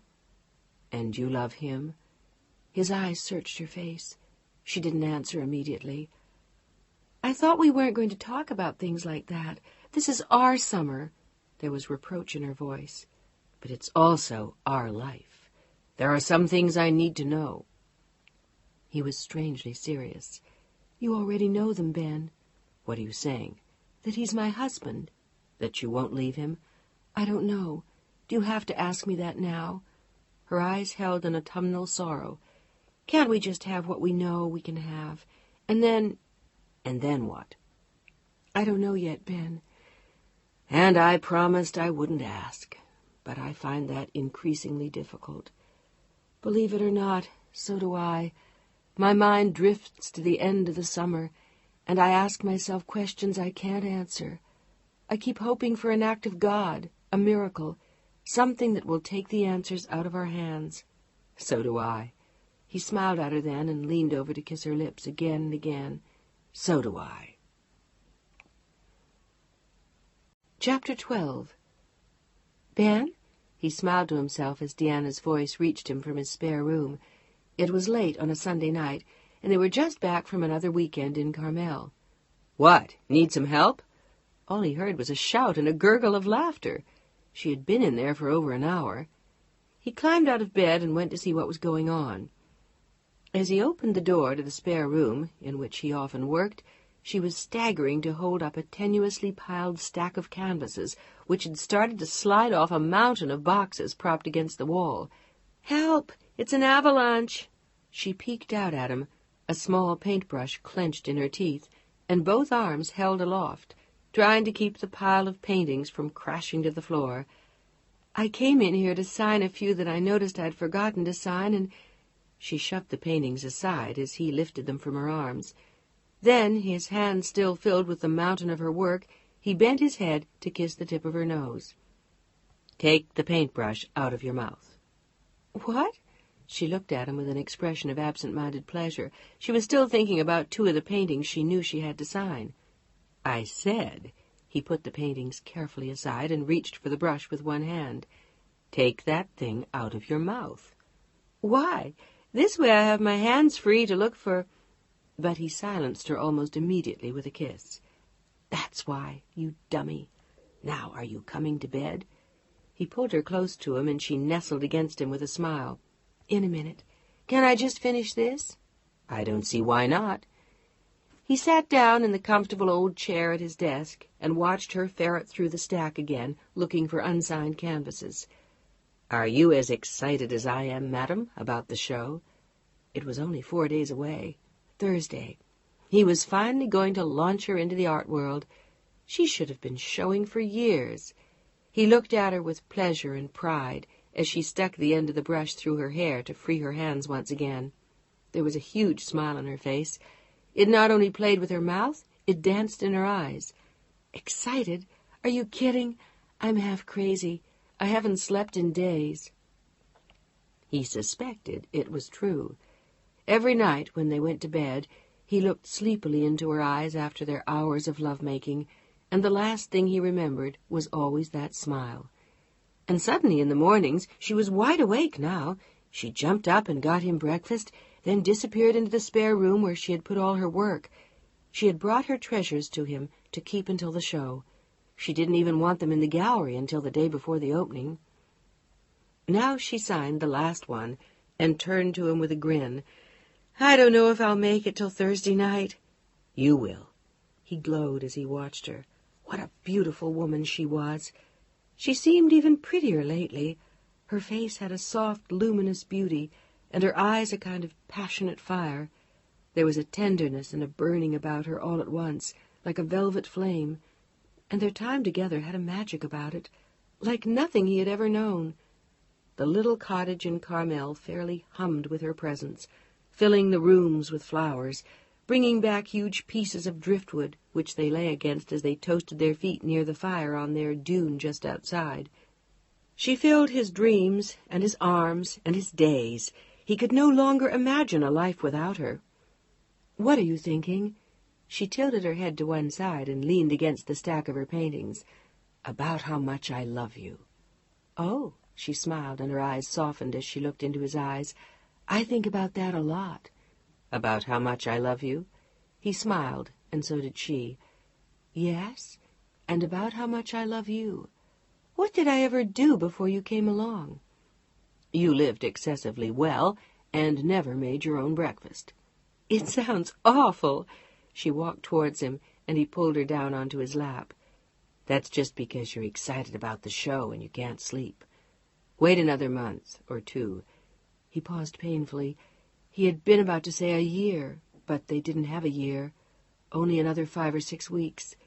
You'll get tired of making breakfast. You'll see. She wanted to see. She wanted to see for a lifetime, not a month. I'll never get tired of this. She buried her face in his chest, feeling warm and safe like a child. They were both brown from their weekend in Carmel, and her feet were still sandy as they brushed along the floor. You know what I think? What? He closed his eyes and smelled the fresh scent of her hair. That we're very lucky. What more could we have? A future, but he didn't say it. He opened his eyes and looked at her as she sat in his lap. Don't you ever want another child? At my age? She looked stunned. Good Lord, Pilar is almost 16 years old. What does that have to do with anything? And what do you mean, at your age? Lots of women have babies in their 30s. But I'm 37. That's crazy. He shook his head. Deanna was looking somewhat stunned. It's not too old for a man. Why should it be too old for a woman? That, my darling, is very different indeed, and you know it yourself. I do not. I'd love to have our child, or even two, and I don't think you're too old. A baby? Now? She looked at him in astonishment, but he was perfectly serious. His arms were still around her. Do you mean it? I do. For a long moment he watched her eyes and wasn't sure what he saw. Confusion, amazement, and also sorrow and pain. Or are you not supposed to have any more children, Deanna? He had never asked. There was no reason to. She shook her head. No, there's no reason why I can't, but I don't think I could go through it again. Pilar was a gift after the 2 boys. I don't think I'd want to do it again. Do they know why those things happened? Just flukes, they said. 2 inexplicable tragedies. The odds of that happening twice in one family are minute, but it did. Then it wouldn't happen again? He sounded determined, and Deanna pulled away. Are you trying to talk me into having a baby? Her eyes were very large, and her face very still. I don't know. Maybe I am. It sounds like it, doesn't it? He smiled and hung his head. Then he looked up. Do you think that's what I was doing? She nodded, suddenly very serious. Don't. Why not? I'm too old, and I already have a child and a husband. That is the only reason I categorically will not accept. That's nonsense. He sounded almost angry this time, and she wondered why. What did it matter whether or not she was too old for a child? Yes, I am. I'm almost 40 years old, and even this is pretty crazy. I feel like a kid again. I'm acting like I'm 17, not 37. And what's wrong with that? He searched her eyes, and she surrendered. Absolutely nothing. I love it. Good. Then come to bed. He picked her up in his arms and deposited her in the next room, on his large, comfortable bed. The quilt was rumpled from where they had lain when they came back from Carmel, and there was only one small light on in the room. The soft colors looked warm and pretty, and the big vase of daisies she had picked Friday afternoon on the terrace gave the bedroom a country air. She did something special to his house. She gave it a flavor that he had longed for years. He had never really known what was missing, but now that he had her, he knew. What had been missing was Deanna, with her green eyes and dark hair piled onto her head, with her bare legs peeking out of his bed, or sitting cross-legged with her sketch pads on his desk, surrounded by the flowers. Deanna, with her stack of paintings, and her paintbrushes stuck into all his coffee cups, with the shirts that she borrowed and splattered with paint, and with the countless thoughtful gestures, the ties she had cleaned, the suits she put away, the little presents she bought, the books she brought him that she knew he would love, the laughter and the teasing, and the soft eyes that always understood. She had drifted into his life like a dream, and he never wanted to wake up, not without Deanna at his side. Ben, her voice was very small next to him in the dark. What, love? What if I get bad reviews? She sounded like a frightened child, and he wanted to laugh, but he didn't. He knew how great her fear was. You won't. He put his arms around her again beneath the quilt. It had been a present from an artist's wife to his mother, years ago in New York. The reviews will be wonderful, I promise. How do you know? I know because you're very, very good. He kissed her neck and trembled at the feel of her naked flesh against his legs. And because I love you so much. You're silly. I beg your pardon? He looked at her with a grin. I tell you I love you and you think I'm silly? Listen here, you. He pulled her closer and covered her mouth with his as they disappeared in unison beneath the quilt. She woke at 6 the next morning and instantly disappeared into the spare room. She had remembered a painting that shouldn't be there. Then she thought of another that was probably not in the right frame. After coffee, she remembered 2 more without signatures, and so it went for the remaining 4 days. She was in a frenzy of nervousness over the show. Through it all, Ben smiled and loved and cajoled. He took her to dinner, dragged her to a movie, made her join him at the beach. He forced her to go swimming, kept her up late at night making love. On Thursday, he took her out to lunch. "I don't want to hear it." He held up a hand. "But, Ben, what if—" "No, not a word about the show until tomorrow." "But—" "No." He put his finger to her lips, and she moved it aside with a fresh burst of worry. But he only laughed. "How is the wine?" "What wine?" She looked around, distracted, and he pointed to her glass. "The wine you're not drinking. How is it?" "I don't know. And what I wanted to ask you is—" He put both fingers in his ears, and she started to laugh at him. "Ben, stop it!" "What?" He smiled happily at her across the table. She was laughing. "Listen to me. I wanted to ask you something about tonight." He started to hum gently, his fingers still in his ears. Deanna couldn't stop laughing. "You're horrible, and I hate you." "No, you don't. You can't keep your hands off me, and you want to drag me away with you so you can attack me, right?" "Actually, now that you mention it—" She grinned and took a sip of her wine, and they teased throughout lunch. He had taken the afternoon off. The paintings were all hung to perfection for Deanna's show. Sally was in control at the gallery, and he thought it a good idea to stay with Deanna before she changed her mind or came apart at the seams. And he had a surprise for her that afternoon. He looked at his watch as they walked back to the car after lunch. "Deanna, do you mind if I stop at Saks?" "Now?" She looked surprised. "No, that's all right." "It won't take me long." He parked in front of the store with an abstracted smile. "Want to come in?" "No, I'll wait."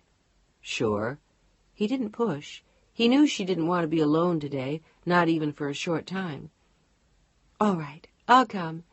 It had been an easy sale, and he walked happily beside her into the store. "What'd you have to do?" "Pick up a dress." He said it with absolute self-confidence and complete nonchalance. "A dress?" "For Sally. She said she wouldn't have time, so I told her I'd get it and bring it to the gallery tonight in time for her to change. By the way, what are you wearing?" She had been so busy with her signatures and her frames that he wasn't even sure she'd given it any thought. "I don't know. I thought I'd wear my black dress." She had brought 2 or 3 dinner dresses from the house. They were hanging in his closet, along with her jeans, her paint-splattered shirts, several pairs of gabardine slacks, and 6 turtleneck cashmere sweaters. He liked the way her clothes looked next to his. "Why don't you wear the green dress?" "Too dressy." She was 10,000 miles away when she spoke. "Listen, do you know which critics are coming?" Her eyes rushed into his. "I don't think it's too dressy." He looked amused. "Did you hear what I asked you?" Distress was creeping into her voice. "No. Now what about the green dress?" "Screw the green dress. I wanted to ask you—" He kissed her hard on the mouth and left her breathless as they got off the elevator on the 2nd floor. "Ben," but there had been no one around to see what he'd done, "will you listen to me?" "No." He was already greeting the saleswoman. She brought the dress out. "Perfect." He smiled at her again and looked at Deanna. "What do you think?" She was hopelessly vague, but her attention was suddenly arrested by the dress.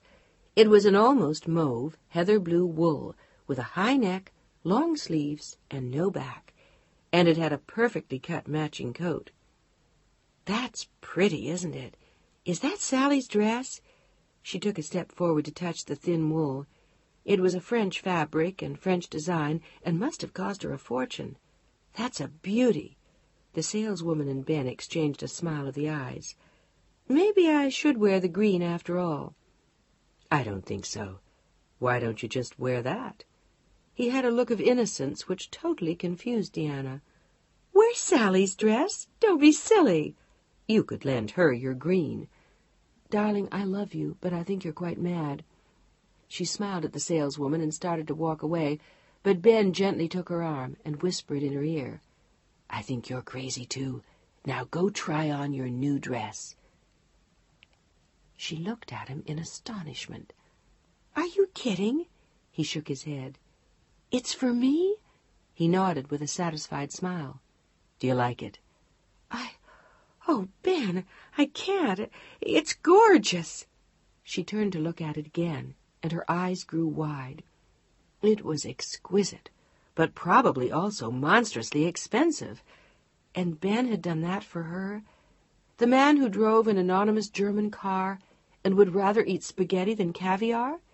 The man who took pride in not having a maid, but only a cleaning lady once or twice a week, when his grandfather had lived surrounded by an army of servants, and his father had retired to a palazzo near Rome. This man had bought her that dress? It was the sort of thing she would have hesitated even to charge to Mark. Good Lord! Shut up and go try it. I want to see. She did, and he saw. It was perfect. The cut, the style, the color. She looked regal coming towards him, the coat draped over her arm. Her tan set off the rich heather blue, and her bare back and shoulders were perfectly sculpted into the dress. What'll you wear with it? Diamond earrings and black silk sandals, and my hair up. Oh, God, I can't stand it. He grinned with such pleasure that even the saleswoman laughed. When she put it on that night, he was sitting on the bed. They smiled at each other, and he zipped up what there was to zip in the back. She clipped the diamond earrings on her ears and smoothed her hair up high on her head. She looked perfect, and for a moment it took his breath away.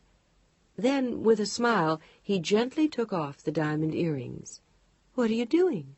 "Taking these off." She looked puzzled. "Why, don't you like them?" Maybe it was because they'd been a present from Mark. "I don't have any others here that would do." "Never mind." He reached into his pocket and took out a little blue silk bag. He opened it and took out 2 large and very beautiful pearls. There was a tiny diamond beneath each pearl, and the earrings looked very old and fine. "I want you to wear these." "Oh, Ben!" Deanna looked at them with astonishment, then raised her eyes to his. "What have you done?" The dress, the earrings, the show. He was giving her so much, everything. "The earrings were my grandmother's. I want you to have them, Deanna. This is a very special night." There were tears in her eyes when she looked up at him again. Tenderly he took her face in his. "I want this to be the most beautiful night of your life. This is the beginning of your life in the art world, Deanna, and I want everyone to know just how good you are." There was more love welling up in his eyes than she had ever seen, and her heart trembled as she put her arms around him. "You are so good to me." "We're good to each other, and that's a very special gift." "I can't keep the earrings." She couldn't, not unless she stayed with Ben. But in another month she would have to go back to Mark. "Yes, you can keep the earrings. I want you to have them, no matter what." He understood. He always understood, and somehow it made things worse.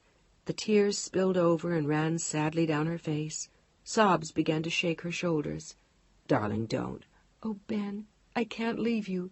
"You don't have to. Not yet. Let's just enjoy what we have."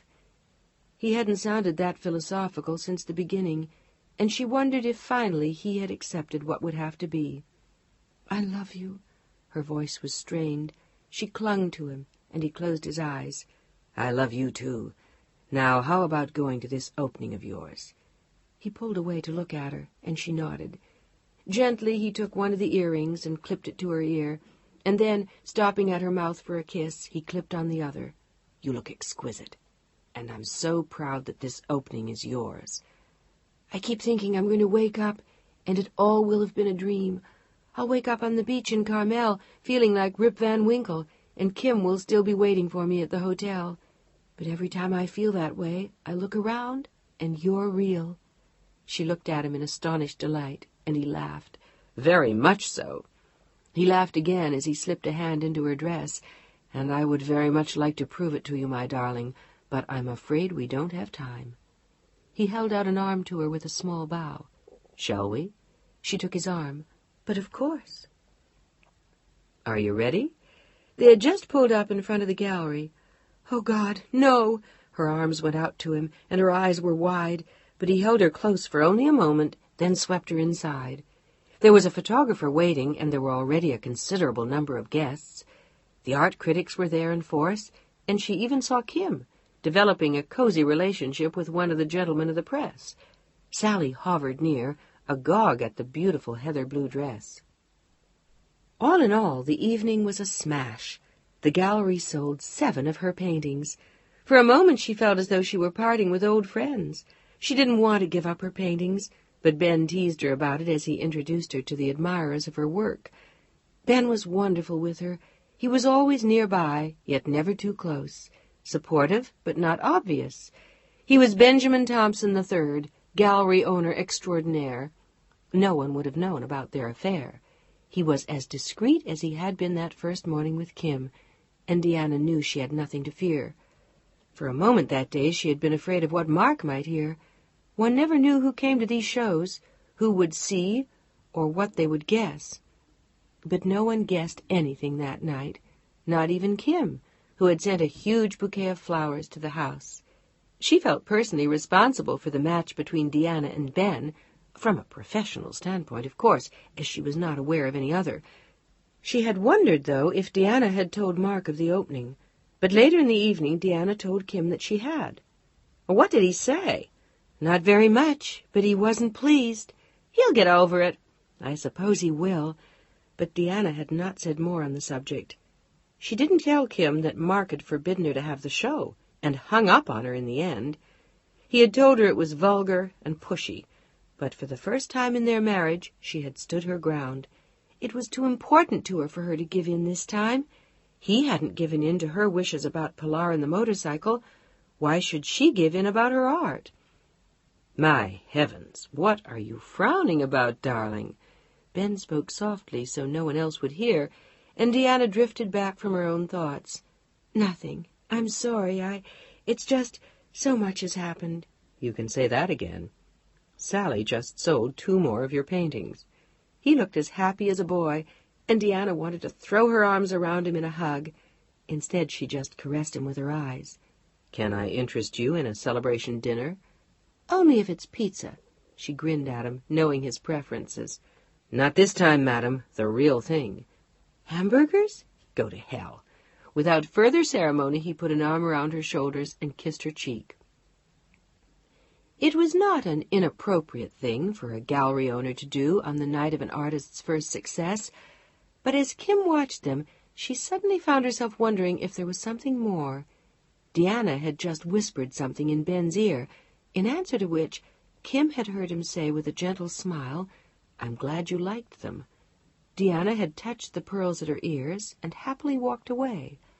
As Kim watched, an idea came to her for the very first time. Chapter 13. Okay, I'm ready. Tell me the truth. Deanna sat in the bed in the yellow bedroom with her eyes closed, her hands clenched, a pillow held over her head. You look like you're waiting for the earthquake. Ben looked at her and laughed. He was perched on the bed next to her, the paper in his hand. What would you like me to read to you, darling? The stock market? The comics? Oh, I know. Will you read it to me, damn it? I can't stand it another minute more. She gritted her teeth, and he laughed again, turning to the reviews of the show. But he already knew what he would read. He had been in the business for too long to be very surprised. He generally knew what was in store. And as he glanced over the article, he knew he had been right again. Okay, now, are you ready? Benjamin, read it, damn it! She said it through tensely clenched teeth and looked terrified as he started to read. A luminous, delicate style that shows not only years of study and devotion to her work, but the kind of talent we too seldom see. His voice droned on as her eyes flew wide and she pulled the pillow away from her head. You made that up. She grabbed for the paper. He held it out of her reach and went on reading until he had come to the end of the piece. I don't believe it. She looked as though she were in shock. It can't be. Why not? You're good. I told you that. I know it. They know it. The people who bought your paintings know it. Everybody knows it except you, you big silly, dopey, humble. He had reached out for her and was tickling her. Stop it! I'm famous! You can't tickle me now! But she was giggling too hard to stop him. Stop it! I'm a star! Yeah? And who made you a star? Who told you that you had to have a show? Who begged you? Who wanted to show your work the first time he saw it? Huh? Tell me, tell me." They were both laughing now, and she was tangled into his arms, her pale pink silk nightgown creeping up towards her waist. He stopped for a moment and looked at her, lying in his arms. She had never looked as beautiful, as delicate, and he wanted to hold her that way forever.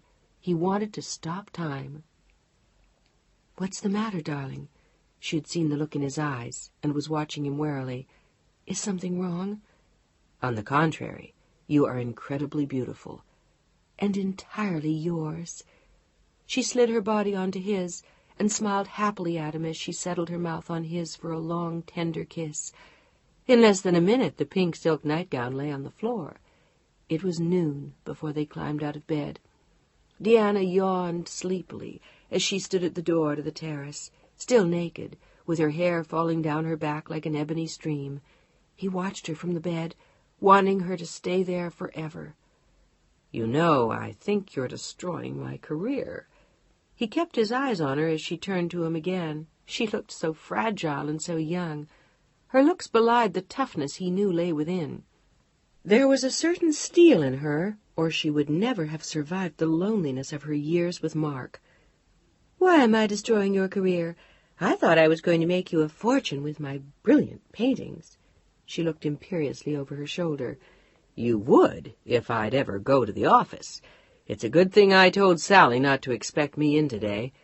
Do you know I've never done anything like this in my life?"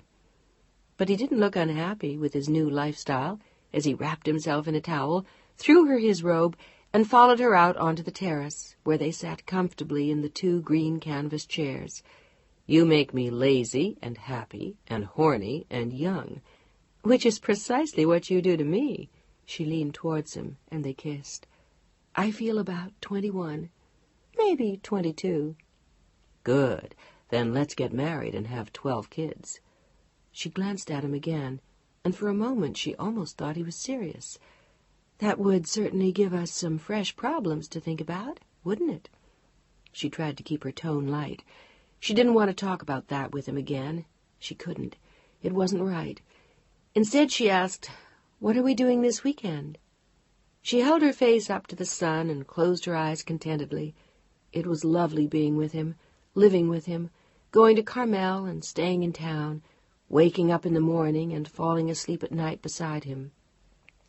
She felt as though they had been together for the last 100 years, not merely 7 weeks. Was it already that? Had their lives soldered together that quickly? It was remarkable how much had happened, and how rapidly. "Do you want to go down to Carmel, or are you tired of that?" "I'll never be tired of that. It is the most perfect, peaceful place to be." "I'm glad." He reached over and took her hand. "That's how I feel, too. But I keep thinking that you might like to do something more exotic." "Like what?" She was amused at the idea. "Athens?" She forced her mind back from thoughts of Mark. "I don't know. We could go down to Beverly Hills. I haven't been down there in weeks." He usually went just for the day and was back in time for dinner. "Or one of these days we could even go to New York." He was never very far from his work. Other galleries, other dealers, auctions, artists. In his own way, his passion for his profession wasn't so different from Mark's. The differences were that he included her, and that it was a passion which she shared as well. "In any case, my darling, what is your pleasure this weekend?" "I told you, Carmel." She opened her eyes with a warm, happy smile. "Then Carmel it is." "And that reminds me." She put her head back with a frown. "There are some things I want to pick up at the house." She hadn't been there in days. Now and then she wondered what Margaret must be thinking. She had explained that she was working in a friend's studio and that it was easier to sleep there most of the time. But her occasional morning stops at the house to rumple her bed after Margaret had had the night off wouldn't fool anyone, least of all a woman who had worked for her for years. But what could she say? I'm in love with another man? So she simply kept her peace and avoided the old woman's wily blue eyes. It was 2 p.m. when Ben dropped her a block from the house. She wanted to look at the mail and sign a few checks. She had to pay Margaret and leave her more money for food. Not that she ever ate at home any more. Her heart and her stomach all lived somewhere else. She didn't even work in her own studio any more. She did all her painting at Ben's, including the paintings she had been working on secretly, whenever he wasn't at home. Deanna let herself in and called out to see if anyone was home, but Margaret wasn't there. Why should she be? Deanna never was, and there was little to do. There was the usual stack of bills and uninteresting invitations, no letter from Pilar, and nothing from Mark. He didn't write to her. He called. There was no mail for him either. Whenever he was away, Dominique came to the house 3 times a week and collected his mail to send by pouch, along with official papers. She walked slowly up to her room, the mail in one hand, and the other holding the banister, and stopped at the head of the stairs. It was depressing to be back here. It was like being forced to give up a dream, to grow old again, away from the man who talked about marriage and 12 kids.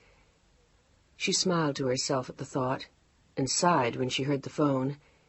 She decided not to answer it, but then wondered if it might be Ben, stopping at a payphone while he waited. It was as though no one else existed anymore, only the 2 of them. She couldn't imagine that it would be anyone but him. Yes, there was a smile in her voice when she answered. Hello? Oh, Jesus, it was Mark. Hello? Mark? She was buying time. Obviously. And I'd like you to explain this nonsense about the show. Dominique just called me. How convenient. I told you what I thought, and what you've done is in very poor taste. He sounded livid. On the contrary, I can assure you it was all in very good taste. That, my dear, is debatable. You know perfectly well I forbade you to have the show. And the publicity. For God's sake, Deanna, it makes you sound like some sort of hippie. It most certainly does not. Her back stiffened at the thought. The reviews made me sound like a serious artist, and it could just be that I am. I thought we had resolved that quite a while ago. Maybe you did, but I didn't. Damn him. He didn't understand. He never had. I see. In any case, I hope this gala new you isn't planning to indulge in conspicuous events like this every day. Hardly. I'll be lucky if I show every 5 years. In that case, I'm sorry I missed this one. No, you're not. She was furious now, and she would not play his game. I beg your pardon? I said you're not sorry you weren't here. I'm sick and tired of your hypocrisy. How dare you belittle my work? Deanna? He was shocked. I'm sorry, God, what was happening? She couldn't keep her stuffing inside anymore. It was as though she had to let everything out. I don't know, Mark. I think I'm tired. I think you must be. Was this a bad time to call? His voice dripped sarcasm and ice. He didn't like her attitude at all. She should have been made to go to Cap d'Antibes for the summer. No, I was just leaving for Carmel. Again? Yes, with Kim. Oh, God, not again. She hated lying to him. It's not as though I have a lot to do, you know, when you're gone. She knew that would keep him at bay. Well, it won't be for much longer. How long? She closed her eyes and held her breath. Make it long. Oh, please don't let him come home. About a month. Deanna nodded silently. She and Ben had 1 month left. That was all. They sped off on the familiar road to Carmel 30 minutes later. Deanna was unusually quiet as they drove. Ben glanced at her, beautiful and troubled, with the breeze whipping through her hair. Anything wrong? He asked. She shook her head. Bad news at home just now? No. After a long hesitation, she looked at the countryside speeding past and spoke again. He called. How was it? Did you ask for a divorce?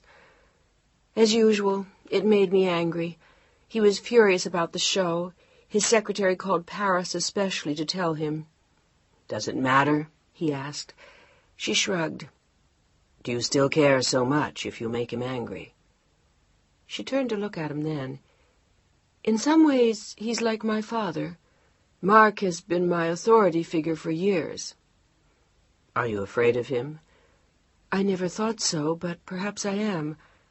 I just thought I respected him, but, oh, who knows? What's the worst thing he could do to you? Leave me, or that's what I used to think. And you don't feel that way anymore? She shook her head. No. In an odd way, she almost wished he would leave her. It would make everything so simple. But then, of course, there would be Pilar. Pilar would never forgive her. Deanna's brows knit, and Ben touched her hand. Don't worry so much. It'll all work out. I wish I knew how. Ben, I don't know what to do. She did, but she didn't want to do it. Lose him or leave Mark. And I also have an obligation to Pilar. Yes, and an obligation to yourself. Your first obligation is to yourself, your second to your child. After that, it's all up to you. Deanna nodded, saying nothing for a while. She looked less troubled than she had at first. It's strange. I forget he exists most of the time. For 18 years he has been the hub of my life, and suddenly, in a month and a half, it's as though he's gone, and I've never known him. I feel like someone new, but he does exist, Ben. He calls, and he's real, and he expects me to talk to him, and somehow I can't. Then don't talk to him for now. Jesus, he doesn't understand, and God, don't let him get possessive. Please, not yet. But Ben went on. Why don't you just relax and enjoy what is? Later you can worry about what will be. And that's what you do, is it? She slid a hand onto his neck and kissed his cheek. She had seen the worry in his face, the fear in his eyes, the concern when he thought she wasn't looking. You don't worry at all, do you? Me? He shook his head with a look of such assurance that she laughed. You're lying. You're as worried as I am. So don't make me any speeches. I used to think you were so cool that it never got to you. Well, I know better now. Oh, yeah? He looked at her. Laughter and bravado mingled in his eyes. But he was terrified about what would happen in the fall.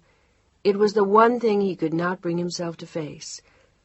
Well, at least he said he wouldn't be home for a month. A month? Deanna nodded silently, and they drove on. Chapter 14. Come on, sleepyhead. Get up. It's almost 10. She opened one eye, groaned at him, and turned over. He patted her behind, then leaned over her with a kiss. Come on. You have an appointment with a prospective buyer today. You have to be at the gallery by 11. And what about you? She spoke to him from the depths of her pillow. I'm going now. Darling, will you get up? No. He sat down again next to her. Deanna, are you all right? She had been frequently exhausted in the last 2 weeks since the show. I'm fine. But she didn't feel it. Her head was heavy, and her body felt dipped in cement. It was so much easier to stay in bed, to sleep the day away and drowse. How come you're so tired these days? He was looking down at her with considerable concern. I think it must be old age. Apparently. I just hope success won't prove to be too much for you, because it looks like you might just turn out to be very successful. He chatted with her over his shoulder as he went out to the kitchen. Do you want toast? The idea did not appeal to her. She shook her head as she closed her eyes again and buried her head in the pillow. No, thanks. But he reappeared a moment later with coffee, and for the first time in years that did not appeal to her either. Deanna, are you really all right? I'm fine. I'm just tired. And sick with apprehension about Mark's return. It had to be that. It was draining her to the core thinking about him and Pilar. It was stupid letting them spoil these last weeks with Ben, but she couldn't help it. Really, darling, I'm all right. You don't need to worry. She smiled brightly at him and took a sip of the coffee, but as the warm fumes rose into her face, she almost gagged. She turned visibly pale and set down the cup. "You are sick." It was an accusation, filled with fear. "I'm not, so stop it. I'm fine. I'm wonderful. I'm healthy, and I adore you." She reached out her arms for him with a bright smile, and he held her close. He didn't want anything to happen to her. He was suddenly terrified of losing her. He thought about it 10,000 times a day. She could get sick, have an accident, drown in the surf at Carmel. She could die in a fire. She could go back to Mark. "Who is this buyer we're meeting with today?" "His name is Junot. He's either Swiss or French. I'm not sure which." French? Maybe he knew Mark. But before she could speak, Ben already had the answer. "No, he just got to town this week, and he liked your work when he walked past the gallery. Nice and simple, okay?"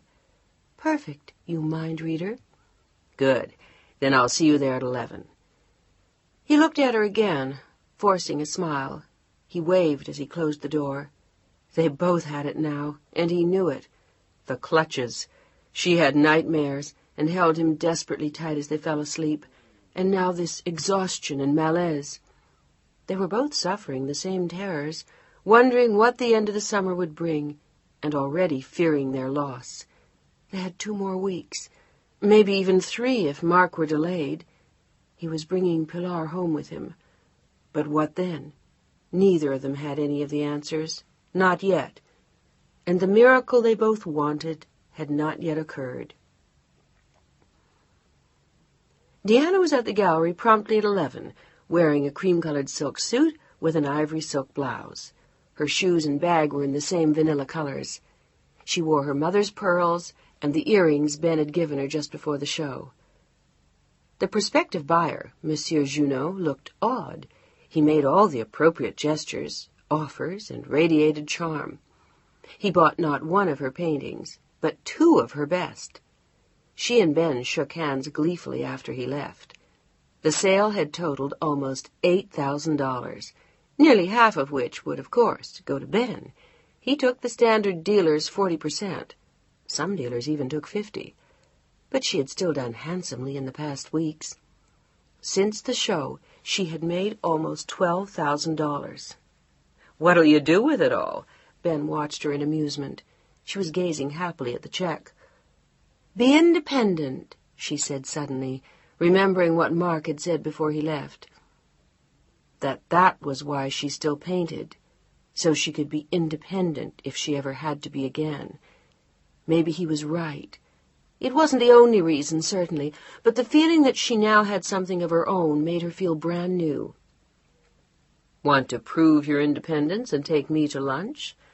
Ben was looking at her with an admiring gaze, but though she looked remarkably pretty, he could still see in her eyes that she was not quite herself.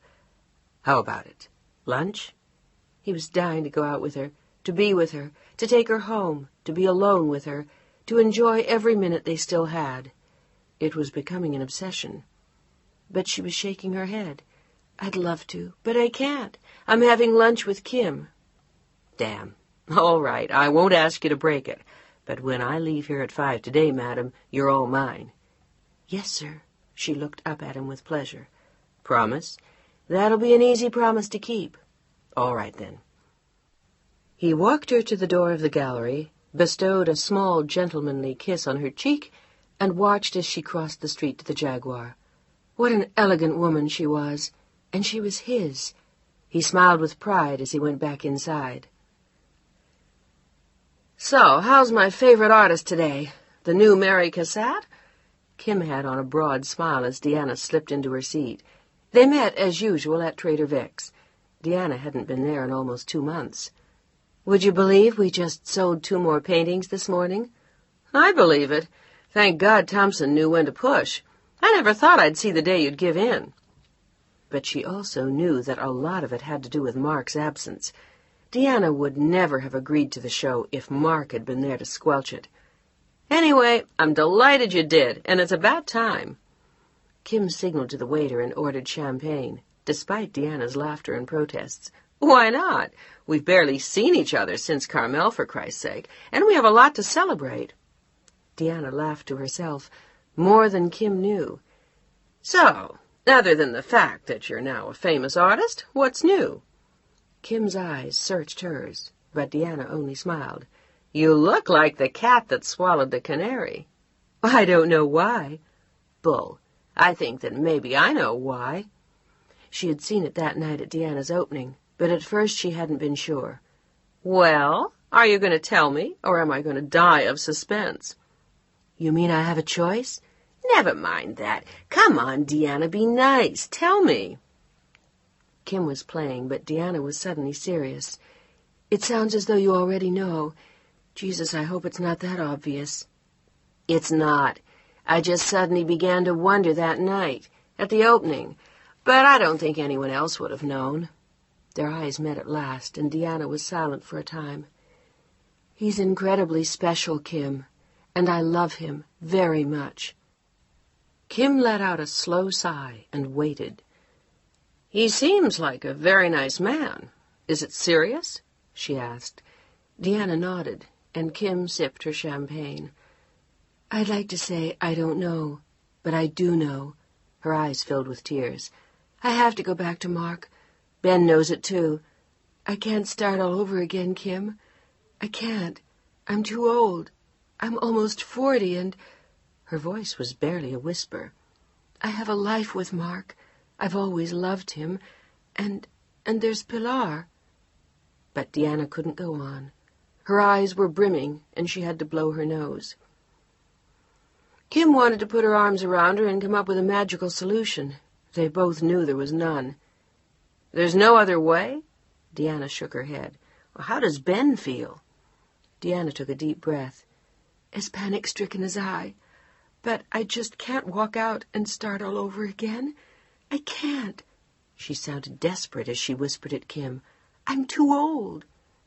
If that's all that's stopping you, you know damn well you're not. Hell, women remake their lives at 60 when their husbands die. At 37, you'd be crazy to throw something away you really want. But it's not right. And I am too old, damn it, Kim. He wants children, for God's sake, and I have a daughter who's almost grown. All the more reason. Pilar will be gone. If you want more children, now's the time. You're as crazy as he is. Deanna tried to smile, but it was not an easy subject. She felt as though the next 2 weeks were already vanishing beneath her eyes. Are you happy with Ben, Deanna? I've never been as happy in my life, and I can't understand it. I've lived with Mark for almost 20 years. We know each other, and suddenly... Oh, Kim, I can barely remember what Mark looks like, how he sounds. It's as though my whole life is with Ben. At first, I felt guilty. I thought I was horrible for doing what I did. Now I don't even feel badly. I just love him. And you think you'll be able to give that up?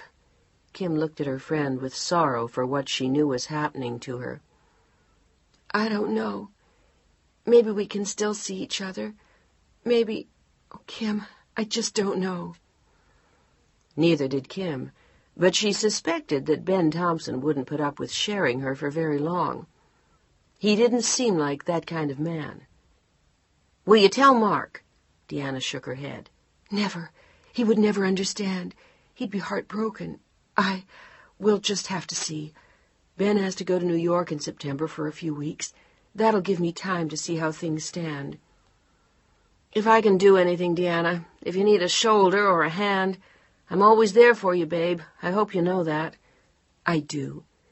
The two exchanged a smile and went on to other things, but long after Kim left her, she was haunted by Deanna's face and what she had seen. And when she had left Kim, Deanna had slowly driven home. She had to check the mail and pay her bills. She wasn't meeting Ben again till 5. They'd go someplace quiet for dinner, and then maybe for a walk, or to a movie, do the kind of things people did who didn't have children, or pressures, or too little time.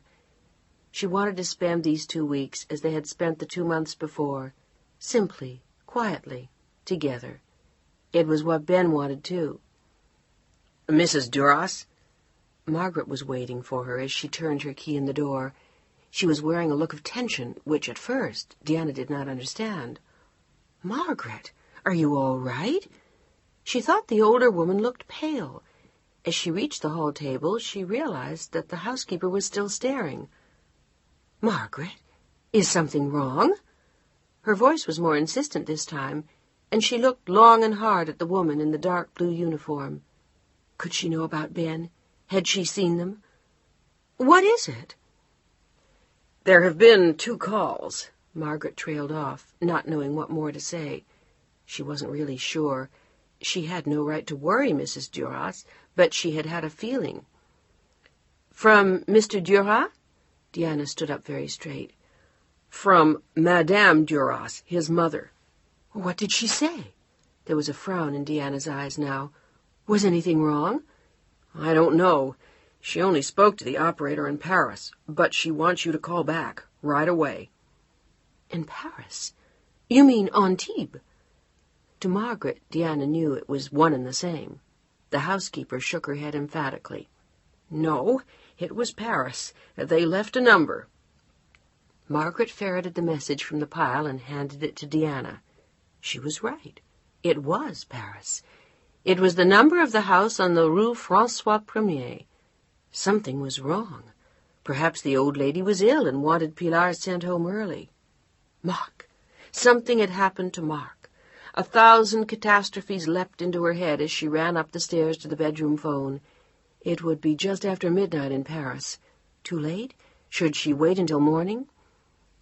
The overseas operator put the call through quickly, and the familiar purring of the French phone was instantly in her ears. For years it had sounded to her like a busy signal, but now she was used to it, and she knew. "It may take them a minute to answer. I'm awfully sorry." "That's quite all right." The operator sounded Californian and unhurried, and Diana smiled. Then she heard her mother-in-law's voice on the line. "Allô? Oui?" "Mummy?" The term of affection had never come easily to Diana. After nearly 20 years, she was still tempted to call her mother-in-law Madame Duras. "Mummy?" It was not a very good connection, but Diana could hear, and she raised her own voice to make herself heard. Madame Duras sounded neither sleepy nor pleasant. She never did. "It's Diana.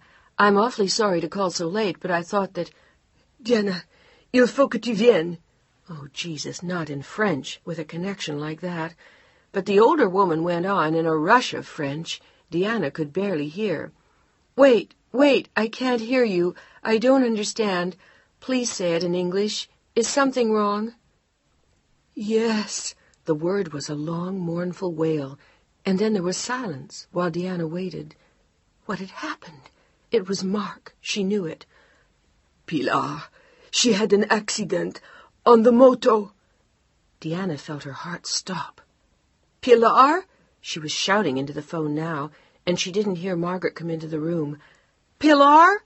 The connection was fading, and she shouted louder. "Mamie, can you hear me? What happened?" Her head, her legs. "Oh, God, is she all right?" The tears were pouring down her face, and she was desperately trying to control her voice. "Mamie, is she all right?" Paralysée. Les jambes. Her legs. Paralyzed. And her head. We don't know. "Where is she?" Diana was shrieking. At the American hospital. The old woman was sobbing now. "Have you called Mark?" We can't find him. He's in Greece. His société is trying to locate him. They think he will be here tomorrow. Oh, please, Diana, you will come. Tonight, right now. Her whole arm was trembling as she looked at her watch. It was 10 minutes to 4. She knew there was a flight at 7:30. Mark took it all the time. With the time difference, she would be there at 4:30 Paris time the next day. "I'll be there in the afternoon. I'll go directly to the hospital. Who is her doctor?" She hastily scribbled his name. "How can I reach him?" Madame Duras gave her his home number. Oh, Diana, the poor child. I told Mark that the moto was too big for a child. Why didn't he listen? I told him. So did I. Mummy, is anyone with her? It was the first thing that had come to her mind. Her baby was alone in a hospital in Paris. We have nurses, of course. That sounded more like the Madame Duras Diana knew. No one else? There was horror in her voice. It is after midnight here. I don't want her alone. Very well. I'll send Angeline down now, and I shall go in the morning. Angeline, the oldest maid on the face of the earth.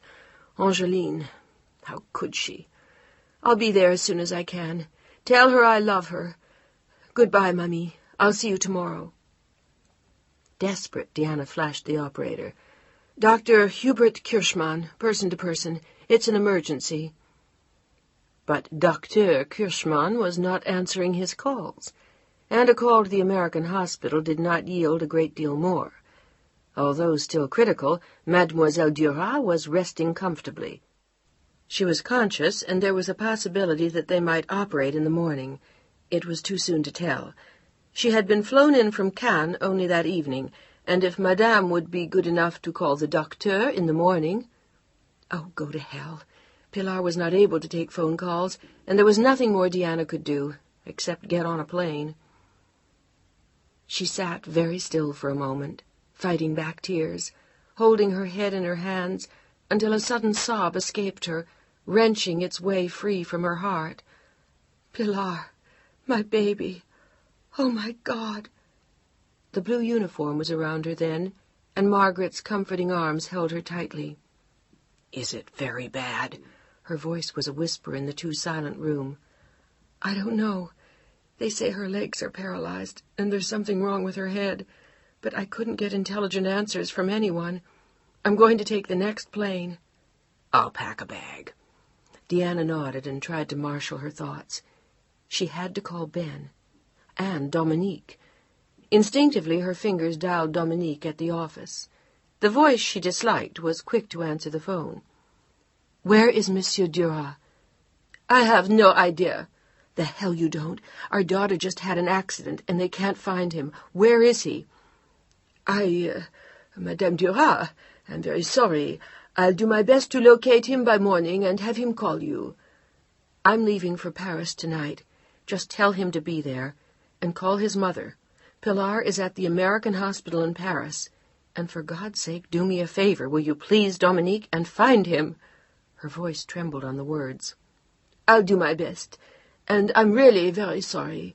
Is it serious?" "We don't know." She called the airline and the bank. She glanced at what Margaret had put in her bag and quickly dialed Ben before he left the gallery. She had an hour before she had to leave for the airport. He was quick to come on the line.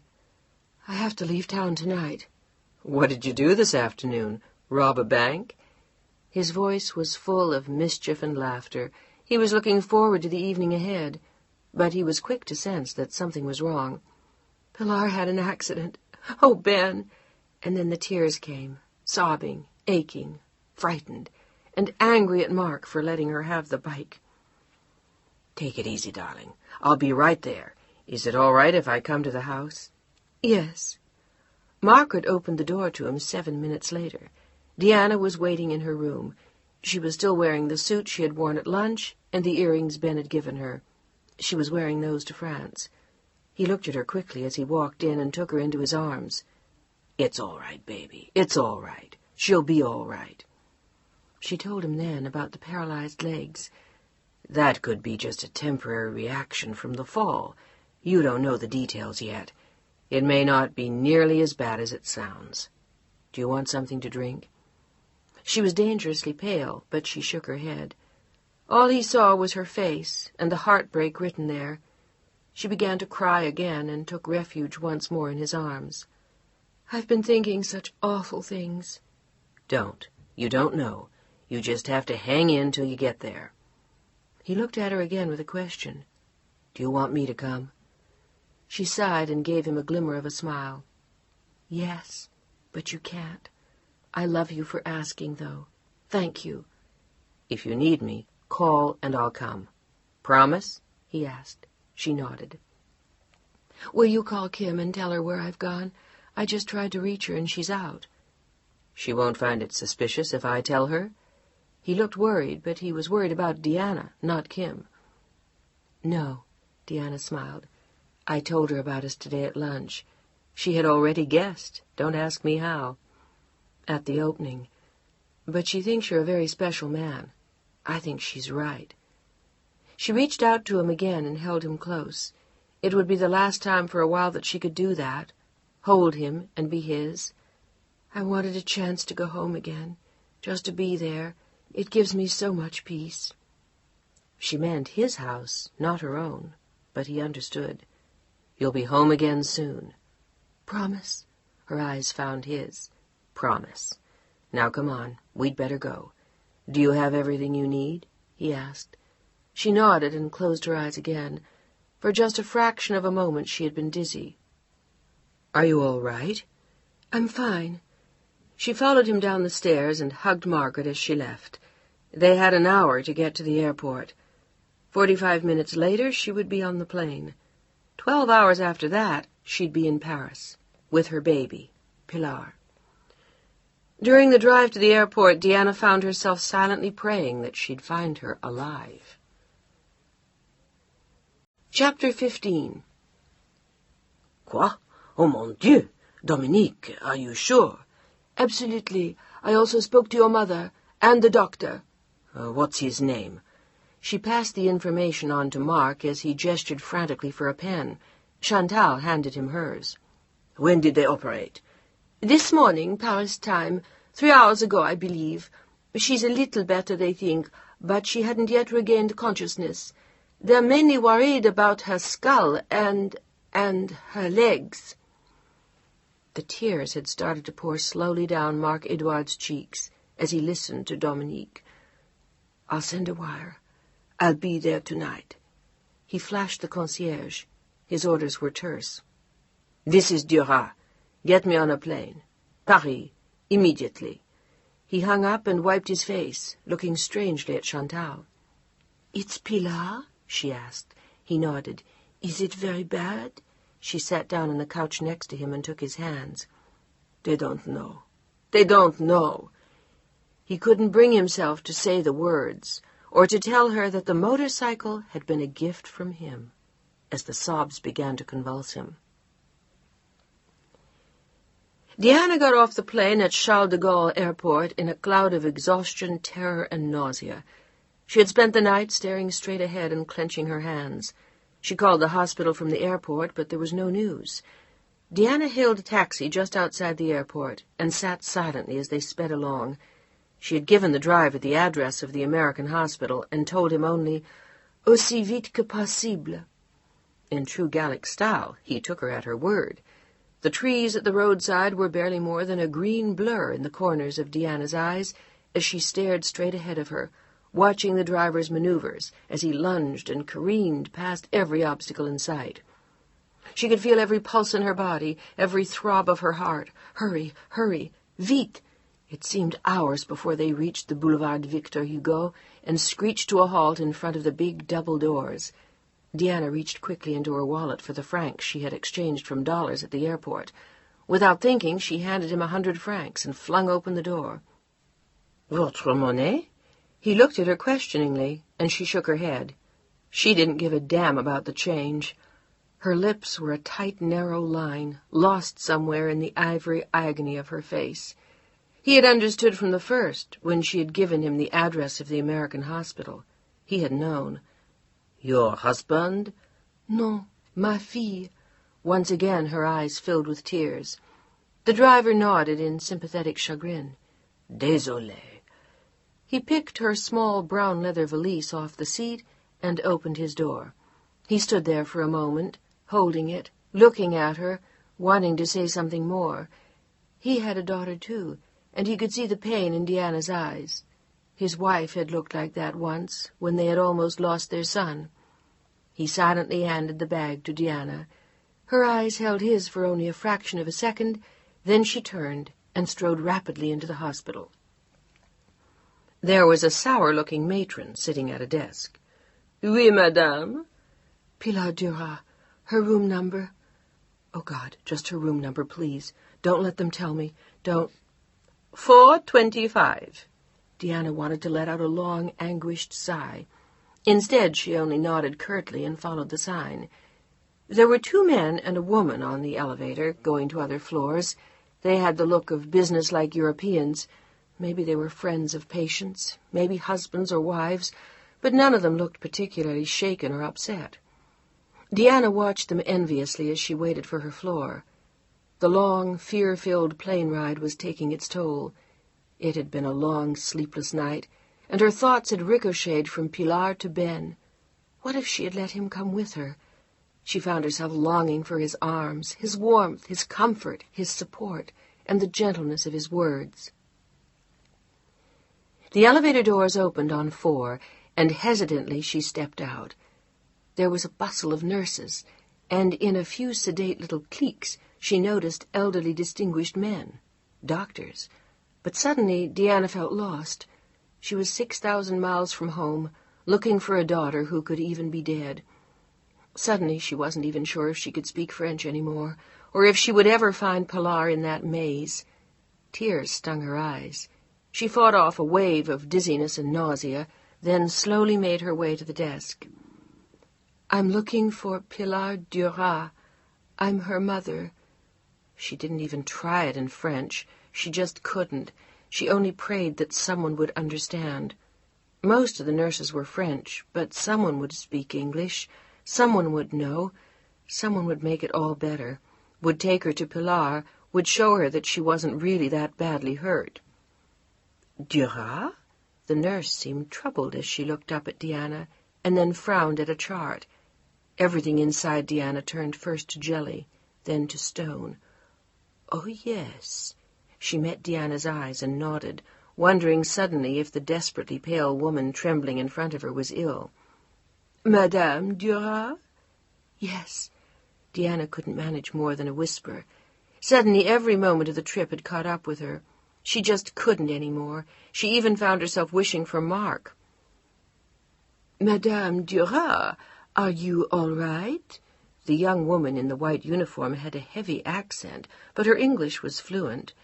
Deanna only stared at her. Even she wasn't quite sure.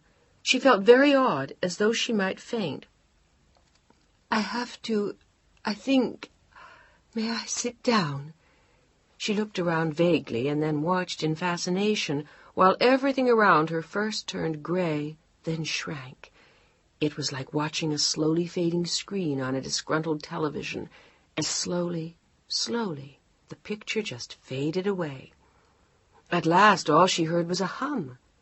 Then she felt a hand on her arm. "Madame Duras? Madame Duras?" It was the same girl's voice, and Deanna felt herself smile. She had such a pleasant young voice. Such a pleasant... Deanna felt unbearably sleepy. All she wanted to do was drift away, but the hand kept tugging at her arm. Suddenly there was something cool on her neck, and then her head. The picture returned to the screen. A dozen faces surrounded her, all looking down. She started to sit up, but a hand immediately restrained her, and 2 young men spoke urgently to each other in French. They wanted to transfer her to emergency, but Deanna rapidly shook her head. No, I'm fine. Really, I've just had a very long flight from San Francisco, and I haven't eaten all day. Really, I'm just terribly tired, and..." The tears welled up in her eyes again. She tried to will them away. Damn it, why did they want to take her to emergency? "I have to see my daughter. Pilar Duras." The words seemed to stop them. The 2 young men stared at her, then nodded. They had understood. In a moment, with a hand at each elbow, she was on her feet, while a young nurse helped her straighten her skirt. Someone brought a chair, and the first nurse brought her a glass of water. A moment later, the crowd had dispersed. Only the young nurse and the older one remained. "I'm awfully sorry," Deanna said. "Of course not. You are very tired. You have had a long trip. We understand. In a moment we will take you to see Pilar." The 2 nurses exchanged a glance, and the older one nodded almost imperceptibly. "Thank you." Deanna took another sip of water and handed back the glass. "Is Dr. Kirschmann here?" The nurse shook her head. "He left earlier this afternoon. He was with Pilar all night. They performed surgery, you know." "On her legs?" Deanna felt herself trembling again. "No, her head." "Is she all right?" There was an endless pause. "She is better. Come, you will see for yourself." She stood aside to help her up, but Deanna was steady now and furious with herself for the time she had just wasted. She was led down a long peach-colored hall and stopped at last at a white door. The nurse looked long and hard at Deanna, then slowly opened the door.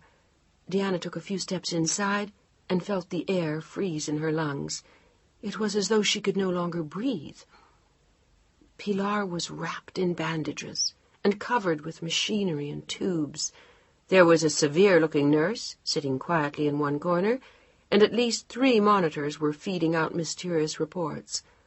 Pilar herself was barely visible through the bandages, and her face was badly distorted by the various tubes.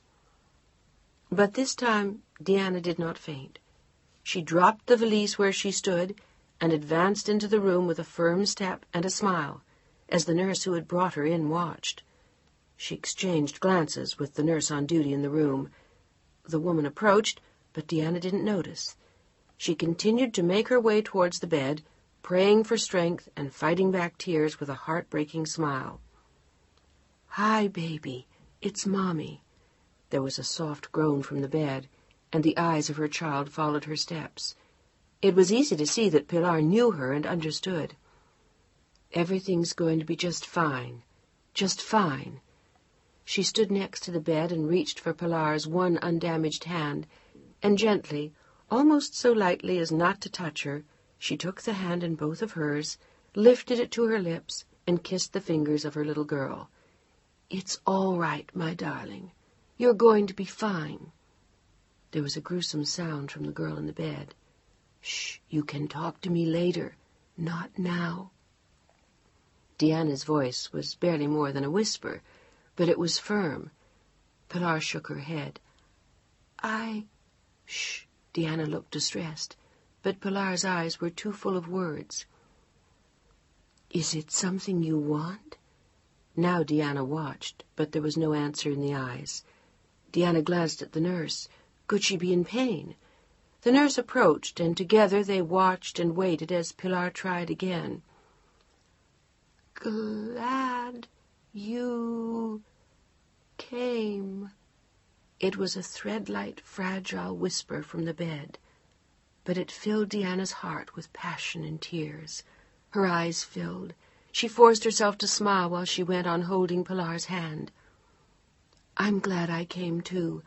Now don't talk, baby. Please. We can talk later. We'll have a lot to say." This time Pilar only nodded yes, and then at last closed her eyes for a while. The nurse told Deanna when they stepped into the hall that except for when they operated, and she had been given an anesthetic, Pilar had been awake the entire time, as though she were waiting for someone, for something, and now it was easy to see why. "Your being here will make an enormous difference, you know, Madame Durand." Pilar's nurse spoke impeccable English and looked terribly crisp. Deanna was relieved at her words. Pilar had been waiting for her. She still cared. It was stupid that at a time like this that should matter, but it did. She had feared that even in direst circumstances Pilar might still reject her, but she had not. Or had she really been waiting for Mark? It didn't matter. Deanna walked softly back inside the room and sat down. It was more than 2 hours before Pilar woke, and she only lay there watching her mother, her gaze never leaving Deanna's face. At last, after their eyes had seemed to hold for hours, she thought she saw Pilar smile. Deanna approached the bed again and gently took the girl's hand once again. "I love you, darling, and you're doing just fine. Why don't you try to get some more sleep?" But her eyes said no. They stayed open again for an hour, watching, only watching, staring into her mother's face as though drinking it in, as though she were reaching out with the words she couldn't find the strength to say. It was another hour before she spoke again. Doggy. Diana looked puzzled, and Pilar tried again. Did you bring my doggy? This time Diana could not stop herself from crying. Doggy, the treasure of the years when she'd still been a child. Doggy, so old and dirty and bedraggled, and finally retired to a remote shelf somewhere in the house. Diana had never been able to throw it out. Doggy brought back too many memories of Pilar as a child. Now Diana watched her, wondering if she still knew where she was, or if she had drifted back to some distant place, to childhood and Doggy. He's waiting for you at home. Pilar nodded with a tiny smile. Okay. The word was feather soft on her lips as she drifted back to sleep. Doggy. It brought Diana back a dozen years as she sat in the narrow chair and let her own thoughts wander back to when Pilar had been 3 and 4 and 5 and 9, and then too soon 12, and now almost 16. She had been so sweet when she was little, so tiny and graceful, the little girl with the golden curls and blue eyes, the delicious things she had said, the dances she sometimes had done for her parents when she played, the tea parties she'd held for her dolls, the stories she'd written, the poems, the plays, the blouse she had made Diana one year for her birthday from 2 chartreuse kitchen towels, and Diana had worn it, very seriously, to church. Madame Duras? Diana was jolted back from a great distance at the sound of the unfamiliar female voice. She looked around, startled, and saw a new nurse. Yes? Do you not wish to rest? We can make you a bed in the next room. Her face was very gentle, and the eyes were wise and old. She patted Diana's arm with her hand. You have been here for a very long time. What time is it now? Diana felt as though she had been living in a dream for hours. Nearly 11. It was 2 p.m. in San Francisco. She had been away from home for less than 24 hours, but it felt more like years. She stood up and stretched. How is she? Diana looked intensely at the bed. The kindly nurse hesitated for a moment. The same. When is the doctor coming back? And why the hell hadn't he been there in the 5 hours that Diana had been at Pilar's side? And where was Mark, damn it? Wasn't he coming? He'd whip these morons into shape, and then things would start to move. Diana glared at the monitors, irritated at the hieroglyphics they wrote. The doctor will be back in a few hours. You could get a little rest. You could even go home for the night. We have given Mademoiselle another injection. She will sleep now for quite a while. Diana didn't want to leave, but it seemed as though it might be time to put in her appearance at her mother-in-law's house. She could find out if they had located Mark and see what was happening with this doctor. Who was he? And where? And what did he have to say? The only thing Diana knew now was that Pilar was critical.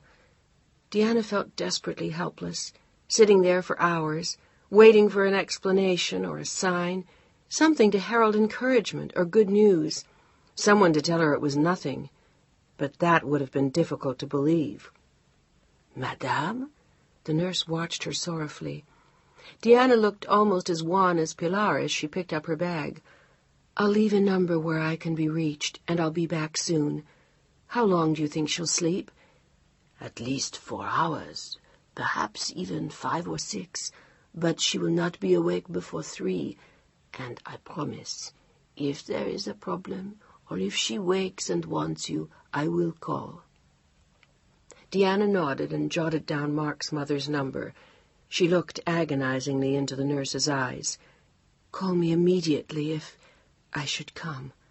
She couldn't bring herself to say more, but the nurse understood. She clipped Diana's number to the chart and smiled into Diana's very tired eyes.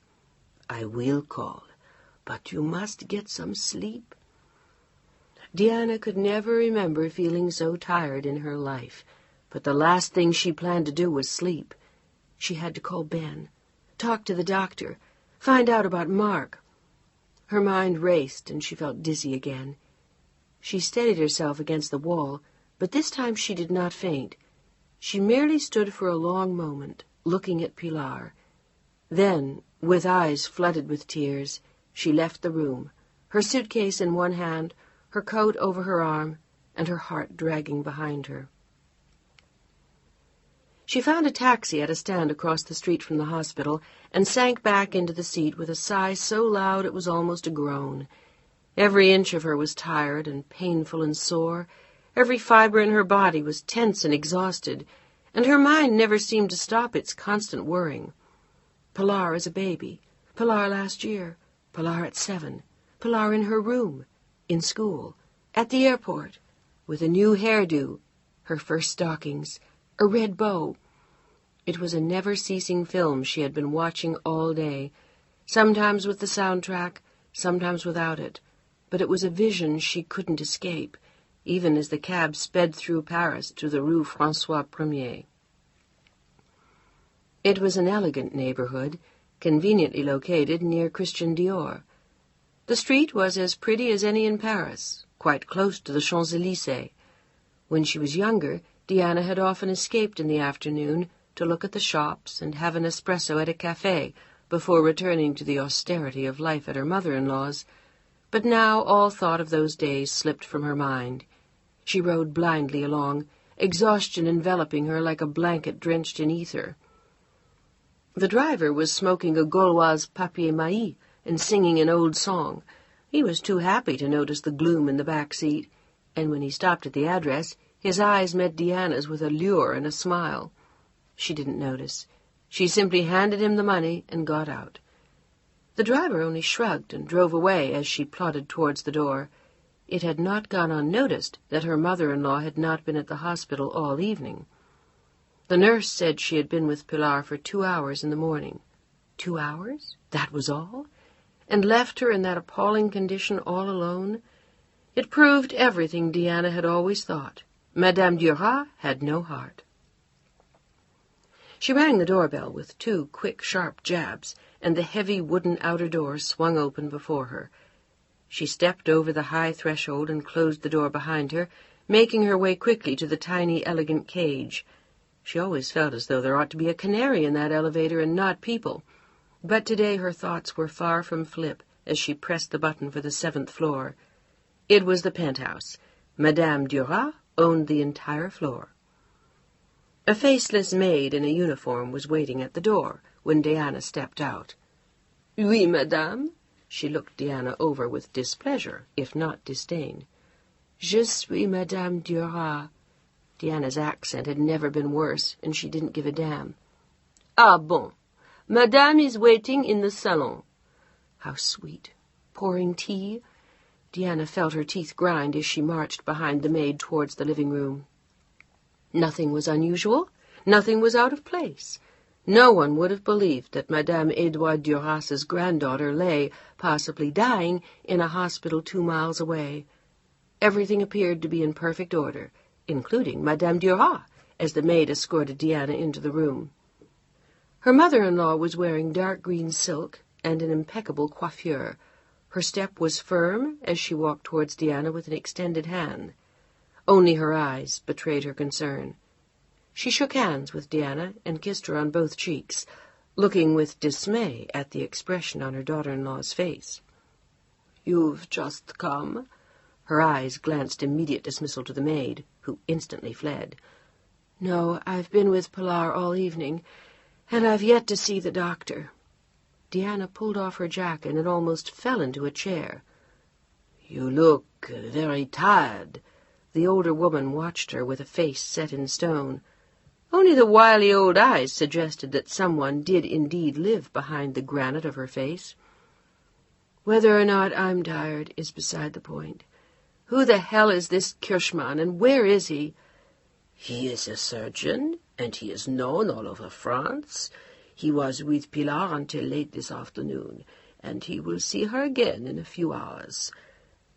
"Diana," she hesitated, then said more gently, "there is simply nothing more he can do, at least not for the moment."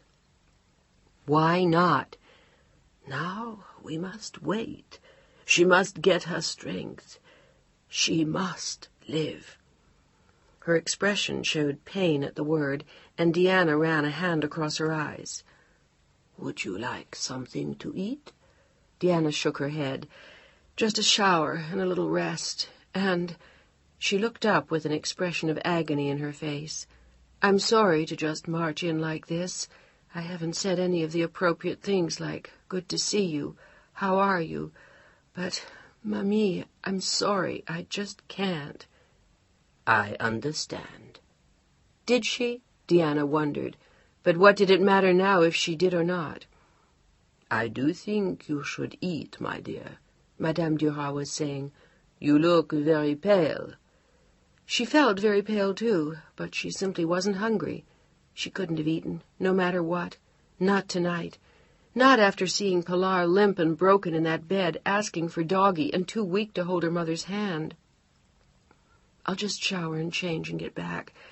It's liable to be a long night. By the way, have you heard from Mark?" Her brows knit as she asked. Her mother-in-law nodded. "He'll be here in an hour." An hour. 1 hour. After more than 2 months, Deanna felt nothing inside except what she felt for Pilar. "He's coming in from Athens. He's very upset." As well he might be. Deanna looked his mother straight in the eye. "He bought her the motorcycle. I begged him not to." Madame Duras instantly bridled.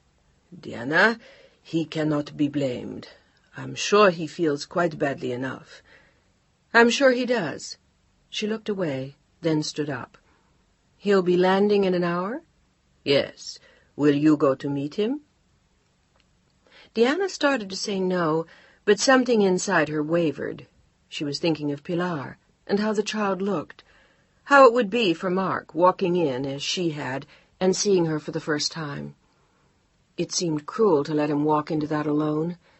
Pilar was his baby, his treasure, his child. She was also Deanna's, but to Mark, Pilar was almost a goddess. She couldn't let him face it as she had.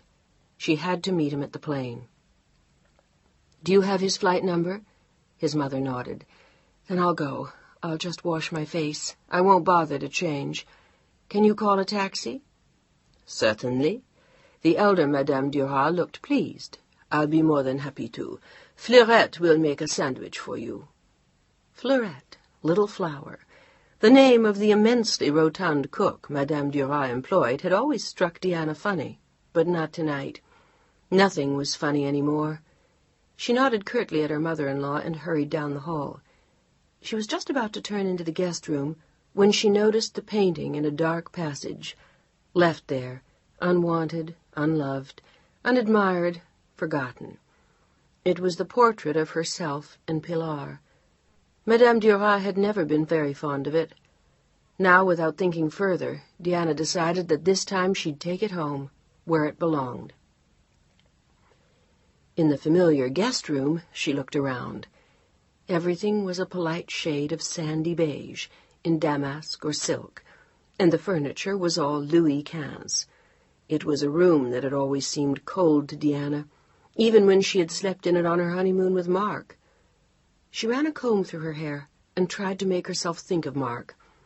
What would it be like to see him again, to see his face, touch his hand, after Ben? Why was it that Ben seemed more real to her now, or was he only a dream? Had she once more been swallowed alive by this beige silk world, never to return? She wanted desperately to call Ben, but she didn't have time. She had to get to the airport in time to catch Mark as he left the gate from the plane, or she'd miss him entirely. She wondered if there were any way to leave a message that she was coming, but she knew from experience that such messages always went astray. A man with a thin, thready voice would stand in a corner of the airport, whispering to himself, "Monsieur Duras, Monsieur Duras," as Mark marched unknowingly by. And if he did get it, it might frighten him too badly about Pilar. She could at least spare him that. The maid knocked on the guest-room door and told her the taxi was waiting. As she spoke the words, she handed Deanna a small package, 2 ham sandwiches and part of a chicken. Perhaps Monsieur would be hungry, too. Hungry? Jesus, who could eat?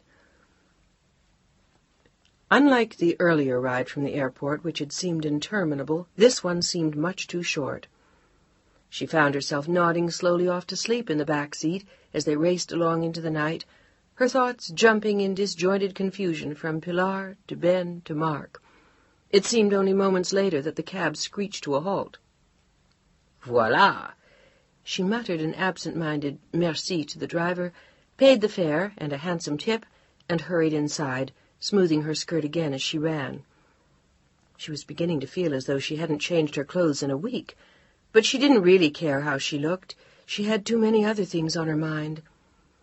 She glanced at the big board that listed the flight numbers and the gates, and started out at a run in the direction of the gate from which she knew he'd come.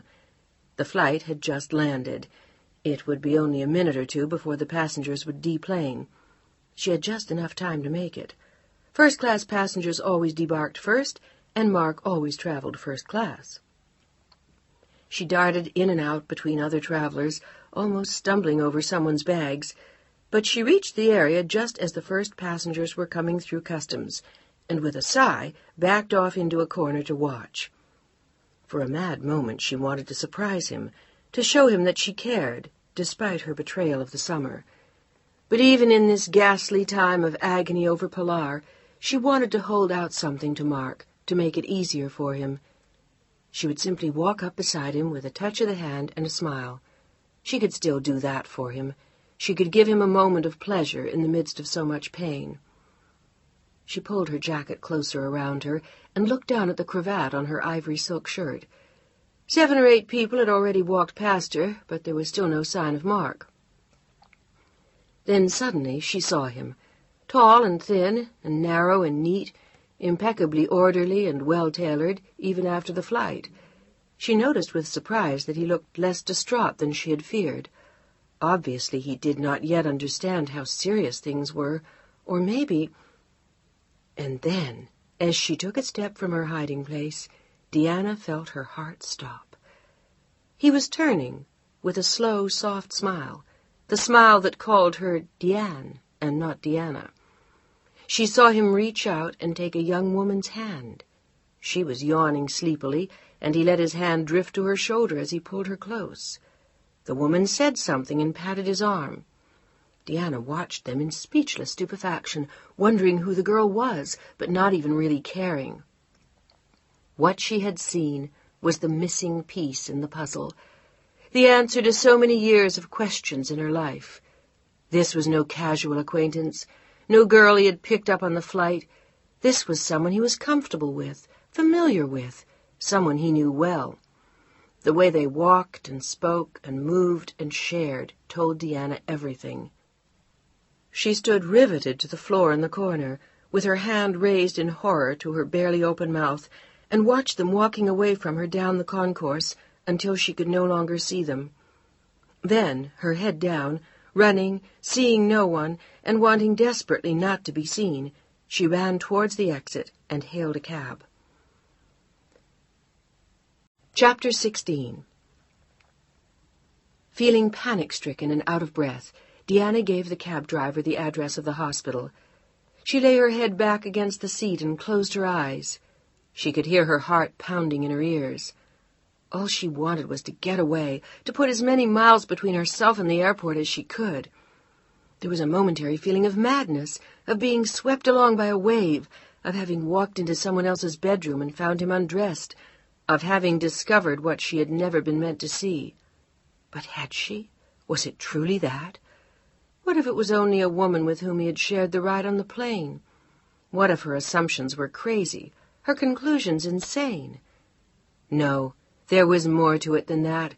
She had known it the moment she had seen them. In her heart of hearts, she had simply known. But who was she? And how long had it been happening? A week? A month? A year? Was that what had happened this summer? Or was it something more? Much, much more? Voilà, madame. The driver turned to her with a backward glance at his meter. Deanna could barely hear. Her mind was running in 14 directions at once. During the whole agonizing ride from the airport, she hadn't thought even once of Ben. It didn't occur to her that she had done the same. All she knew was that she had seen her husband with another woman, and she still cared, very much. She was blinded by the surprise and the pain. "Madame?" The driver stared at her as she looked again at the meter, glassy-eyed, vague. Je m'excuse. She quickly handed him the money and got out, looking around. She was back at the hospital, but how had she gotten there? When had she told him that address? She had planned to go back to the apartment to collect her wits, but instead she had come here. It was just as well. Mark would be going home to drop off his things and see his mother, and then would finally come to Pilar. Diana had bought a little more time. She was not yet ready to see him. Every time she thought of him, standing there, she saw the pretty young head leaning close to his, her hand on his arm, their eyes linked as he slipped an arm around her shoulders. And she looked so damn young. Diana's eyes filled with tears as she pushed her way through the heavy glass doors and back into the hospital lobby. She took a deep breath. It already had a familiar smell. Without thinking, she felt her hand push the elevator button for the 4th floor. She had become a robot, an automated body without a mind. She could feel herself functioning, but she couldn't understand it. All she could think of was that face, next to Mark's, and he had looked so happy, so young. "You'll be all right?" Mark looked at her with tired eyes as he picked up his coat. Chantal was lying on the bed. I will be fine. You have enough to think about without worrying about me. But she knew that he hated it when she was tired. The doctor had warned him after her brush with death that she mustn't wear herself out. Ever since, Mark had been treating her like an overprotective papa with a delicate child. He wanted her to get lots of rest, eat well, and take care of herself, so that the diabetes would never get out of hand, and the dire possibilities the doctor had warned them of would never occur. Will you be all right? She held her arms out to him. She hated to see him go, hated to know how little she could do for him. But she knew that she couldn't go to the hospital with him. Diana would be there. It was one thing to insist upon being taken to Cap d'Antibes, to make a stand when everything was well, but it would have been madness for her to go with him now. This wasn't the time. Chantal understood that. Her timing had always been excellent. Will you call me and tell me how she is? There was real concern in her eyes, and Mark was instantly grateful. "As soon as I know anything, I promise. And, darling," he sat down and held her close. "Thank you. I couldn't have made the trip without you. This has been the most difficult night of my life." She'll be all right, Marc-Edouard. I promise you. He held her very tightly. When he pulled away, he wiped his eyes and cleared his throat. "J'espère." "I hope." Oui, oui, je le sais. But how could she know it? How did she know? And what if she were wrong? "I'll be back later for my bag." You'll wake me if I'm asleep? It was a kittenish smile that lurked in her eyes, and he laughed. On verra. But he had already left her. His mind was somewhere else. They had only gotten in from the airport 10 minutes before, but already he felt as though he had lingered too long. He slipped into his raincoat. Marc-Edouard! He stopped and turned at the sound of her voice. He was already at the door. N'oublie pas que je t'aime. Don't forget that I love you. Moi aussi. The door closed soundlessly on his words. He drove Chantal's tiny Renault to the hospital and parked down the street. He should have taken a taxi, but he didn't want to waste another moment. He wanted to be there, at her side, seeing what had happened, trying to understand. Coming back on the flight, he had run it over and over and over in his mind. The why and the how and the when, none of it making any sense. There were moments when it seemed as though nothing had happened, as though they were just going back to Paris as always after his business meetings in Greece. And then suddenly it would all come crystal clear again, and he would remember Pilar. He would never have been able to keep himself together on the flight back had it not been for Chantal. The lobby was quiet. Dominique had already given him Pilar's room number when they spoke on the phone, and he himself had succeeded in getting through to Dr. Kirschmann before he left Athens. It had been too soon to know anything. The damage to her skull was considerable, to her legs perhaps permanent. Her spleen had been ruptured, one kidney bruised. She was all in all a very sick girl. Mark felt his chest go tight as he entered the elevator and pressed 4. His mind was a blank as the elevator ascended. Then, with a whir, the doors opened and he stepped out. He felt lost for a moment, powerless and afraid, as he glanced around him, wondering where to find his child. He saw the head nurse at the desk and somberly approached her. Pilar Duras? The nurse began to give him directions to the room. He held up a hand. D'abord, how is she? Critical, monsieur. The nurse's eyes were grave. But any better than she has been? In answer, only a shake of the head. And Dr. Kirschmann, he's here? He was, and he has left again. He'll be back in a while. He is keeping a very close watch on the situation. She is completely monitored. We're doing all that we can. This time Mark only nodded. He cleared his throat and dabbed at his eyes with his handkerchief as he marched purposefully down the hall. He had to pull himself together, show Pilar that everything would be all right. He would make her better. He would give her his strength. Chantal was forgotten. All that he had in his mind was his little girl.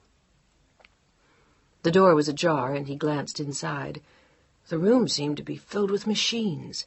There were 2 nurses, one in a sterile green operating room suit, and the other in white. Their eyes searched his face. Soundlessly he stepped inside. I am her father. The whispered words had a ring of authority, and they both nodded as his eyes swept the room. He instantly found her, dwarfed by the bed and the tubes and the monitors that jumped with precision at her every breath. For a moment he felt a chill seize him as he looked at her face. She was a very pale gray, and she looked like no one he knew, until he stepped closer and recognized the distorted features of his child. The tubes and the pain and the bandages had almost totally changed her, but it was his Pilar. He watched her for a long moment as she lay there with her eyes closed, and on silent feet he came nearer and ever so delicately reached out and touched her hand. The hand stirred only slightly. She opened her eyes, but there was no smile and only the faintest look of recognition. Pilar, ma chérie, C'est papa. He had to fight back tears. He said nothing more. He only stood there, staring at her, holding her hand, and watching until once again she closed the brilliant blue eyes. He felt as though all the air in the room had been sucked away. It was so difficult to think and see and breathe. How could this happen? How? And to his child? He felt his knees tremble, and for a moment he thought he would be sick. But he went on standing, watching, and touching the pale little hand. Even her nails were a strange mottled color. She was barely getting enough air. But he stood there, and he stood there, never moving, never speaking, only watching his child. Silently, from her seat in the corner, Deanna watched him.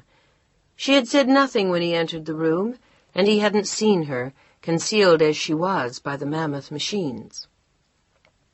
It was almost 20 minutes later when at last he found the familiar face and those eyes, watching him with a look of despair. He looked surprised when he saw her, as though he didn't understand. Why had she said nothing? Why did she just sit there? When had she come? Or was it simply that she was in shock? She looked ravaged, almost as pale as Pilar. Diana. It was the merest whisper. Her eyes never left his face. Hello, Mark.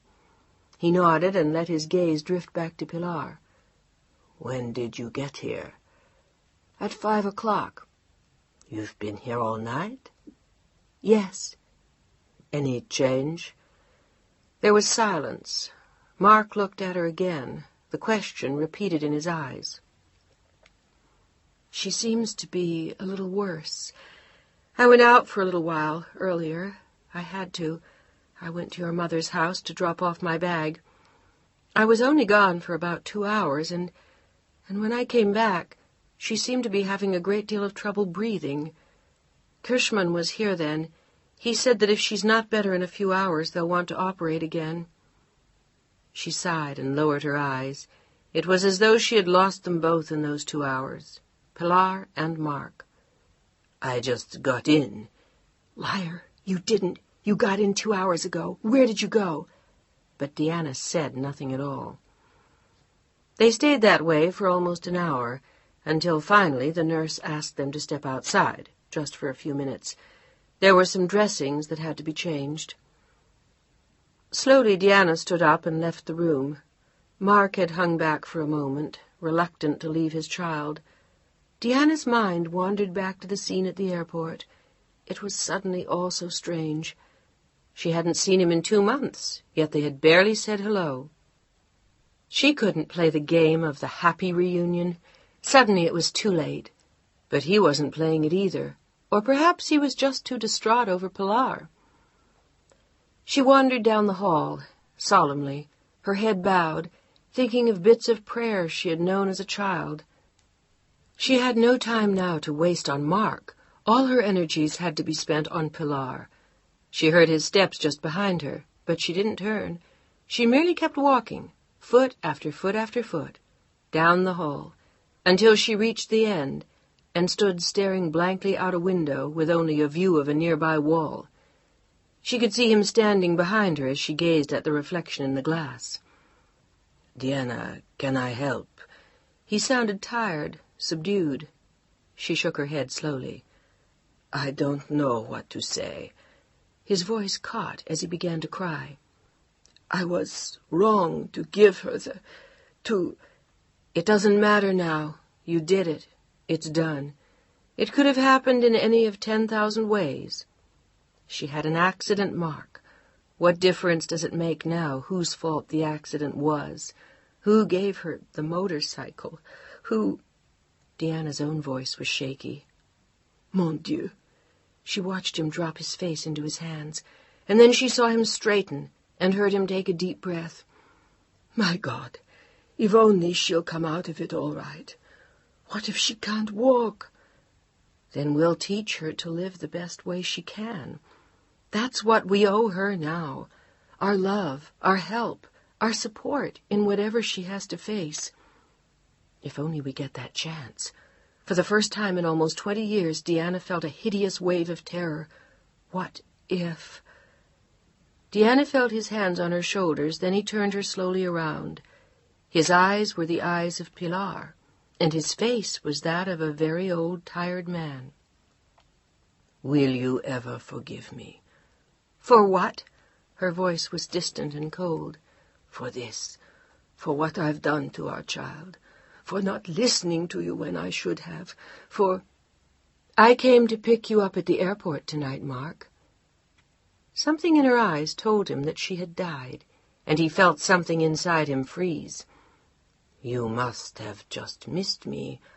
But there was a question in his voice. He searched her face. "No, I left. It explained a great deal to me, Mark. I should have known, a long time ago. But I didn't." She smiled a tiny smile, then shrugged. "I suppose I've been a fool, and may I congratulate you? She looks not only pretty, but young." There was bitterness as well as sorrow in her voice. "Deanna," the hands on her shoulders tightened, "you're coming to some very strange conclusions. I don't think you understand." But it all sounded lame. He was too tired and upset to come up with a worthwhile story. He felt his life coming down around his ears.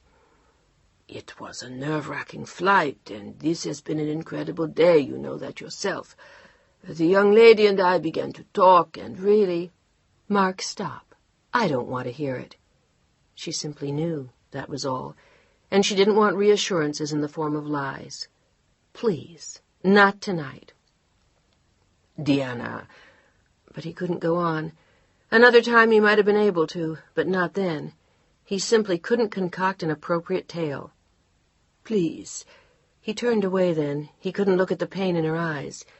"It really isn't what you think." But he hated himself for the words. It was what she thought, every bit of it. And now he felt traitorous, denying Chantal. Whichever way he turned, he was damned now. It isn't. It is, Mark. It was as clear as day. Nothing you could tell me now would change that. Nothing would take away what I saw, what I felt, what I knew. It had been like an arrow, straight to her heart. You must have thought me very stupid for all these years. What makes you think it has been years? Damn it, how did she know? The way you moved together, the way you walked, the way she looked at you. It's difficult to achieve that kind of ease in a very short time. You looked more married with her than you ever did with me. But suddenly she wondered, hadn't she looked just as married with Ben, and in a very short time? Still, as she had ridden back from the airport that evening, she had known. The absences, the distance, the constant trips, the phone number in Paris that appeared too often on their bill, the few odd stories that had never quite fit. And tonight, the look in his eyes. If it hadn't been that girl, it had been someone. For years. She was sure. What do you want me to say? He faced her again. Nothing. There is nothing left to say. Are you telling me it's over? That you'd leave me because you saw me at the airport with a girl? But that's insane. Diana, you're mad. Am I? Are we so happy together? Do you enjoy my company, Mark? Do you long to come home when you're away? Or is it that we have a deep and meaningful relationship, that we respect each other's needs and virtues and feelings? Maybe it's that we're so blissfully happy with each other after all these years. Maybe it's that I still love you. As he said it, his eyes filled with tears, and she turned her head.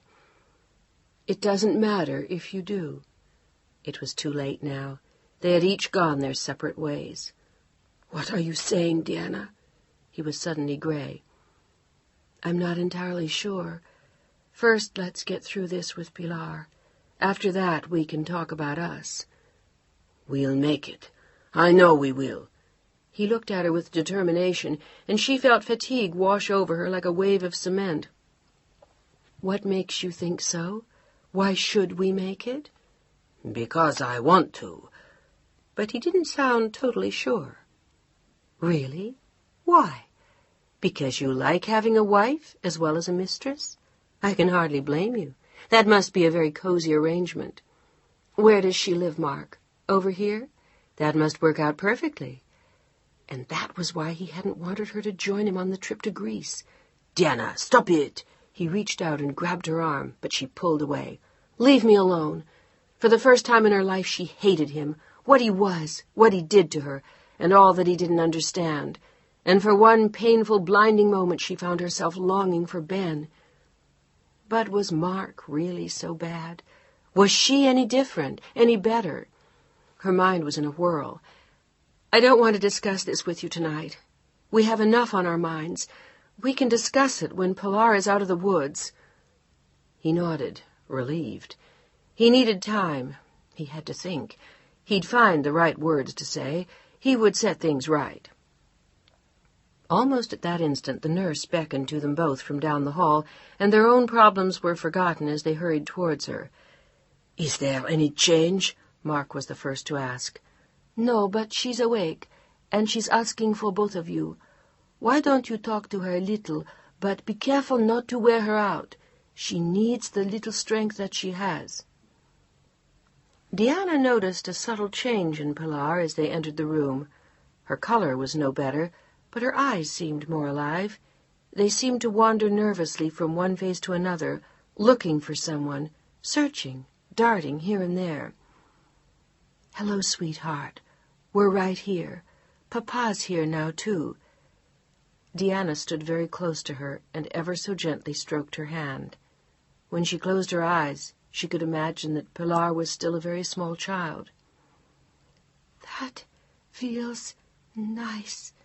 Pilar's gaze drifted to her father, and she tried to smile, but her breathing was labored, and she closed her eyes from time to time.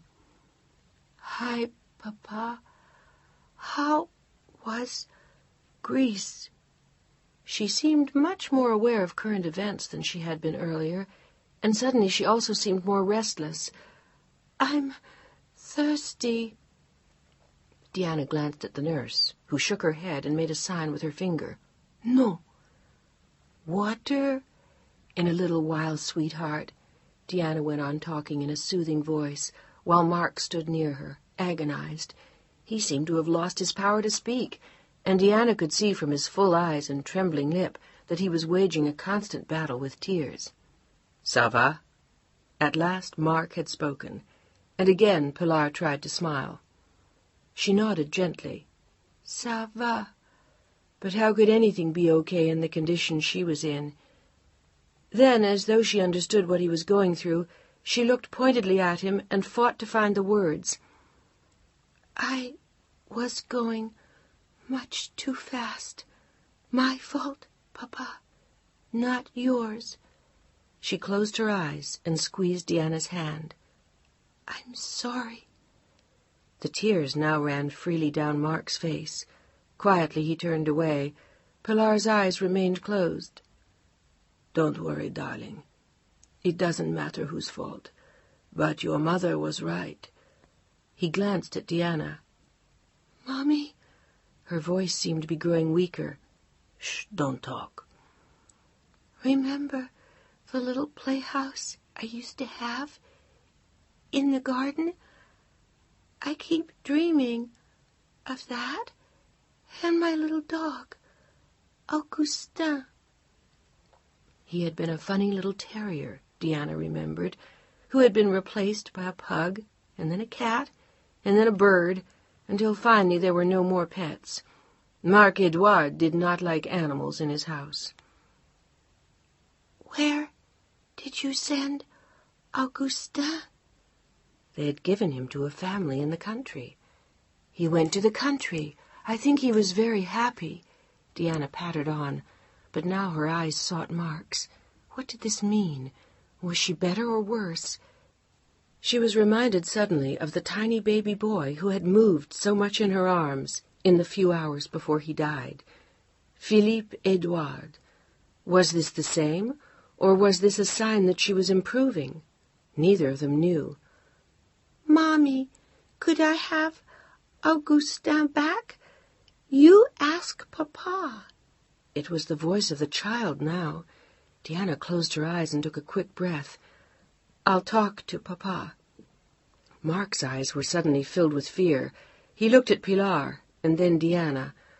"We'll get you a dog, chérie. You'll see, a wonderful little dog with floppy ears and a very waggly tail." He was looking for anything he could find in his head, just to find the words to put in his mouth. "But I want Augustin." The voice was plaintive now, and the nurse signaled them away. Pilar had drifted off again, and she didn't notice them leaving the room. This time they paced up and down the hall, at first saying nothing. Without thinking, Diana reached for Mark's hand. "When the hell is Kirschmann coming back?" "They said soon. Do you think she's worse?" Diana nodded. "She seems nervous, fidgety, anxious." "But she's talking. That might be a hopeful sign." "Maybe it is," Diana said, but there was terror in both their hearts. As they paced the hall, his arms slipped around her shoulders, and she didn't fight him away. Suddenly she needed him there, as he needed her. He was the only person who understood, who could share what she felt, who knew. "Mark," he looked at her with anguished eyes, but she only shook her head. Tears poured down her face, and silently he took her into his arms. He had nothing to say, no words of comfort, only his tears to add to hers. They walked the long hall again, end to end, 7 or 8 more times, and finally sat down on 2 straight-backed chairs. Diana's eyes were glazed with fatigue. She stared at the hem of her much-creased cream skirt. "Do you remember when she was 5 and we got her that dog?" She smiled to herself as she remembered. They had hidden the little puppy in a boot and left him in Pilar's closet, ordering her to immediately open the door and pick up her clothes. And there he had been, peeking out of the boot. Pilar had squealed with delight. Mark smiled to himself, too, with the memory. I will always remember her face. So will I. Deanna looked up at him, smiling through her tears, and reached for his handkerchief to blow her nose. It was strange. Only an hour before they'd been fighting, and she'd been hinting at divorce. But it didn't matter now. Their marriage was no longer what mattered, only their child. Whatever pain had passed between them, they still shared Pilar. At that precise moment, Mark was the only person who had any idea what she felt, and she was the only living soul who shared his terror with him. It was as if they held each other very tightly and didn't let go, and kept moving and kept talking and hoping and praying. Then Pilar would still be there. She couldn't die. Deanna looked up at Mark again, and he patted her hand. Try to relax. She sighed again and put a hand over her eyes, but before she could speak, the nurse was at their side. Dr. Kirschmann would like to see you. He's in with her now. They leapt to their feet and almost ran to the room where he stood at the foot of the bed, alternately watching the girl and the machines. It seemed hours before they walked out to the hall. Doctor? Mark was the first to speak. He looked grieved. I want to give her a little more time. If things aren't looking better in an hour, we'll take her back to the operating room and see what we can do. What do you think? Mark wanted words from him, promises, guarantees. I don't know. She's holding on. I can't tell you more than that. He could have told them how good her chances were, but they weren't, so he didn't volunteer the odds. Do you want to sit with her for a while? Yes. Deanna spoke first and reclaimed her post near Pilar's head. Mark joined her. They stood there like that for almost an hour, while Pilar slept, making strange sounds, now and then stirring and seeming to fight for breath. Mark rested one hand on the bed, feeling the little frail body near him, his eyes never leaving her face. Deanna held her hand and waited, for something, for hope. The hour was almost over when at last she woke. Thirsty. In a little while, darling. Deanna's words were a gentle whisper caressed by a smile. She touched the girl's forehead with an infinitely light hand. In a little while, my love. Now sleep. Mommy and Papa are here, darling. Sleep. You're going to feel so much better very soon. And then Pilar smiled. It was a real smile, despite the tubes, and it tore at Mark's and Deanna's hearts. I feel better now. I'm glad, chérie, and you'll feel much better tomorrow. Mommy is right. Mark's voice was as soft as a summer breeze. Once again Pilar smiled and closed her eyes. It was only a moment later when the doctor stepped back in and nodded for them to go out. He whispered to them as they left, We'll prepare her for surgery now. You can step back in just a moment. He turned and they went outside. Deanna felt breathless now, too, as though, like Pilar, she had to fight for air. The hallway was at the same time too cold and too stuffy, and she had to hold on to Mark for support. It was 4 o'clock in the morning, and neither of them had slept in 2 days. She said she felt better. Mark held out the slim hope, and Deanna nodded. I thought her color was a little better, too. Deanna was about to say something, but Dr. Kirschmann reappeared, coming down the length of the hall. Merde, he ought to be spending his time with Pilar, damn it, not looking for us. Mark began to walk towards him, but Deanna stopped. She already knew and clutched Mark's arm. She knew, and she could walk no further. The world had just ended. Pilar was dead. Chapter 17. The sun was just coming up as they left the hospital. It had taken more than an hour to sign the papers and make the arrangements. Mark had decided that he wanted the funeral held in France. Deanna didn't care. One of her babies was buried in California, the other in France. It didn't matter to her now, and she suspected that Pilar herself would have preferred it. Dr. Kirschmann had been sympathetic and kind. There had been nothing for him to do. She had been much too far gone when they brought her in from the south of France. The blow to her head had been too severe, and he marveled only that she hadn't died in the moments after the accident. "Ah, motorcycles," he said, as Mark visibly cringed. They had been offered coffee, which they had refused, and finally they were through. Mark took her arm and guided her gently towards the street. She felt as though her brain had ceased to function within the last hour. She couldn't think, couldn't move, couldn't even feel. She had gone through all the formalities mechanically, but she felt as though she too had died. Mark walked her to the little blue Renault and unlocked the door. "Whose car is this?" It was a strange question to ask on a morning like that, but her eyes stared at him almost blindly as she spoke. "It doesn't matter. Get in. Let's go home." He had never felt so tired or so lost or alone. All his hopes had been dashed, all his joys, all his dreams.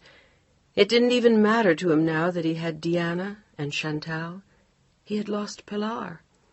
The tears rolled slowly down his face again as he started the car, and this time he let them flow unchecked. He didn't care. In her seat, Diana put her head back and closed her eyes, feeling a knot in her chest and a lump in her throat. There was a lifetime of crying lodged there, but for the moment it wouldn't come out. They drove slowly through Paris, as street cleaners swept, and the sun shone too brightly on the pavement. It should have been a day of rain and heavy mist, but it wasn't, and the bright sun made the horror seem a lie. How could she be gone on a day like this? But she was gone. The thought kept running through Mark Edouard's head, gone, while Diana stared unseeingly out of the window. The maid was already at the door when they reached the Duras apartment, still draped in her bathrobe. She had heard the elevator and come running to know. Mark Edouard's face said it all. Silently, she began to cry. "Shall I wake, madame?" Mark shook his head. There was no point waking her now. The bad news could wait. "Some coffee, monsieur?" This time he nodded and softly closed the door, as Diana stood by, feeling lost. He looked at her for a moment, wiped his eyes, and held out a hand. Without saying more, she took it, and they walked slowly to their room. The shades were drawn, the shutters were closed, the bed was turned down, but somehow Diana did not want to go to bed. She couldn't face it, couldn't bear lying there and thinking, couldn't bear knowing that Pilar was dead. Mark Edouard sank into a chair and put his face in his hands. Slowly the sobs came again. Diana went to him and held his shoulders in her hands, but there was nothing more she could do. At last he cried himself out, and she helped him to the bed. "You should try to sleep," she whispered it to him as she had to Pilar. "And you?" His voice was hoarse when he spoke. "I will. Later. Didn't you bring a bag?" She looked around the room in surprise. None of his things was there. "I'll get it later." He closed his eyes. Picking up his bag meant seeing Chantal. He would have to tell her about Pilar, as he would have to tell his mother and their friends. He couldn't bear it. Telling them would make it real. The tears seeped out of the corners of his eyes again. Finally, he drifted to sleep. Only Diana drank the coffee when it came. She took her cup to the salon, where she sat alone, looking out over the rooftops of Paris, thinking of her child. She felt peaceful as she sat there, thinking, looking at the gilt-edged morning sky. Pilar had been so many things, and not often easy in recent years, but eventually she would have grown up. They would have been friends. Would have been. It was hard to imagine. She felt as though Pilar were right there, nearby, and in no way lost. It was inconceivable to her that they would no longer talk, or laugh, or argue, that Pilar would no longer fling that long golden hair like a mane, or flash those blue eyes to get whatever she might want, that Diana's slippers would no longer be borrowed, her lipstick wouldn't be gone, Her favorite robe wouldn't disappear along with her best coat. As she thought of it, the tears finally came, in great waves. She knew finally that Pilar was no more. Diana? It was the old woman, standing in the center of the room, looking like a statue in an icy blue robe. Pilar? Diana shook her head and closed her eyes. Madame Duras steadied herself on a chair. Oh, my God! Oh, bon Dieu! Bon Dieu! And then, looking around, tears rolling down her cheeks. Where is Mark? Asleep, I think, in bed. Her mother-in-law nodded and silently left the room. There was nothing she could say, but Diana hated her once more for not even trying. It was her loss, too, but she owed Diana the words at least. On tiptoe, Diana walked back to their room. She was afraid to wake Mark, and she opened the door very quietly. He was still sleeping, snoring softly. This time, as she watched him, he no longer looked young. His whole face seemed to sag with grief, and even in sleep, Diana could see that he wasn't at peace. She sat for a time, watching him, wondering what would happen, what they would do. A great deal had changed in a day. Pilar, the woman she had seen him with at the airport. She realized now that was probably where he had gotten the car and where he had left his bag. She wanted to hate him for it, but now she didn't care. She suddenly realized she had to call Ben. A glance at Mark's watch told her it was past 8:30. It would be midnight in San Francisco. He might still be up, and she had to call him now while she could. She ran a hand over her hair, put her jacket on again, and grabbed her handbag. She would make the call half a block away at the post office where Parisian residents without telephones made their calls. She didn't want his number on her mother-in-law's bill. She felt numb as she rode downstairs in the tiny elevator and then walked the half block to the post. She could not move her feet quickly, and she couldn't slow her steps either. She just kept moving at the same pace, like a machine, until she reached the post office phone booth and closed the door. The number rang only twice, and the connection had been rapidly made. She felt herself tremble as she waited, and then she heard his voice. He sounded sleepy, and she realized then that he had already been in bed. Ben? Diana, darling, are you all right? And then the words stopped. She couldn't say more. Diana? She was trembling violently, still unable to speak. Oh, darling, how bad is she? I've been thinking of you every minute, ever since you left. The only sound Diana made in answer was a short, convulsed sob. Diana, please, sweetheart, try to calm down and talk to me. But suddenly a ripple of fear raced up his back. My God, is she... Diana? His voice was suddenly very soft. Oh, Ben, she died this morning. For another endless moment she couldn't speak after she said the words. Oh, God, no. Darling, are you alone? Where are you? In the post office. Oh, for God's sake, what are you doing there? I wanted to call you. Is he in Paris, too? Yes. She tried to catch her breath again. He got here last night. I'm so sorry for both of you. She sobbed again. With Ben, she could let herself go. She could reach out to him and show him how badly she needed him. With Mark, she always kept up a front. She had to live what he expected, be what he thought she should be.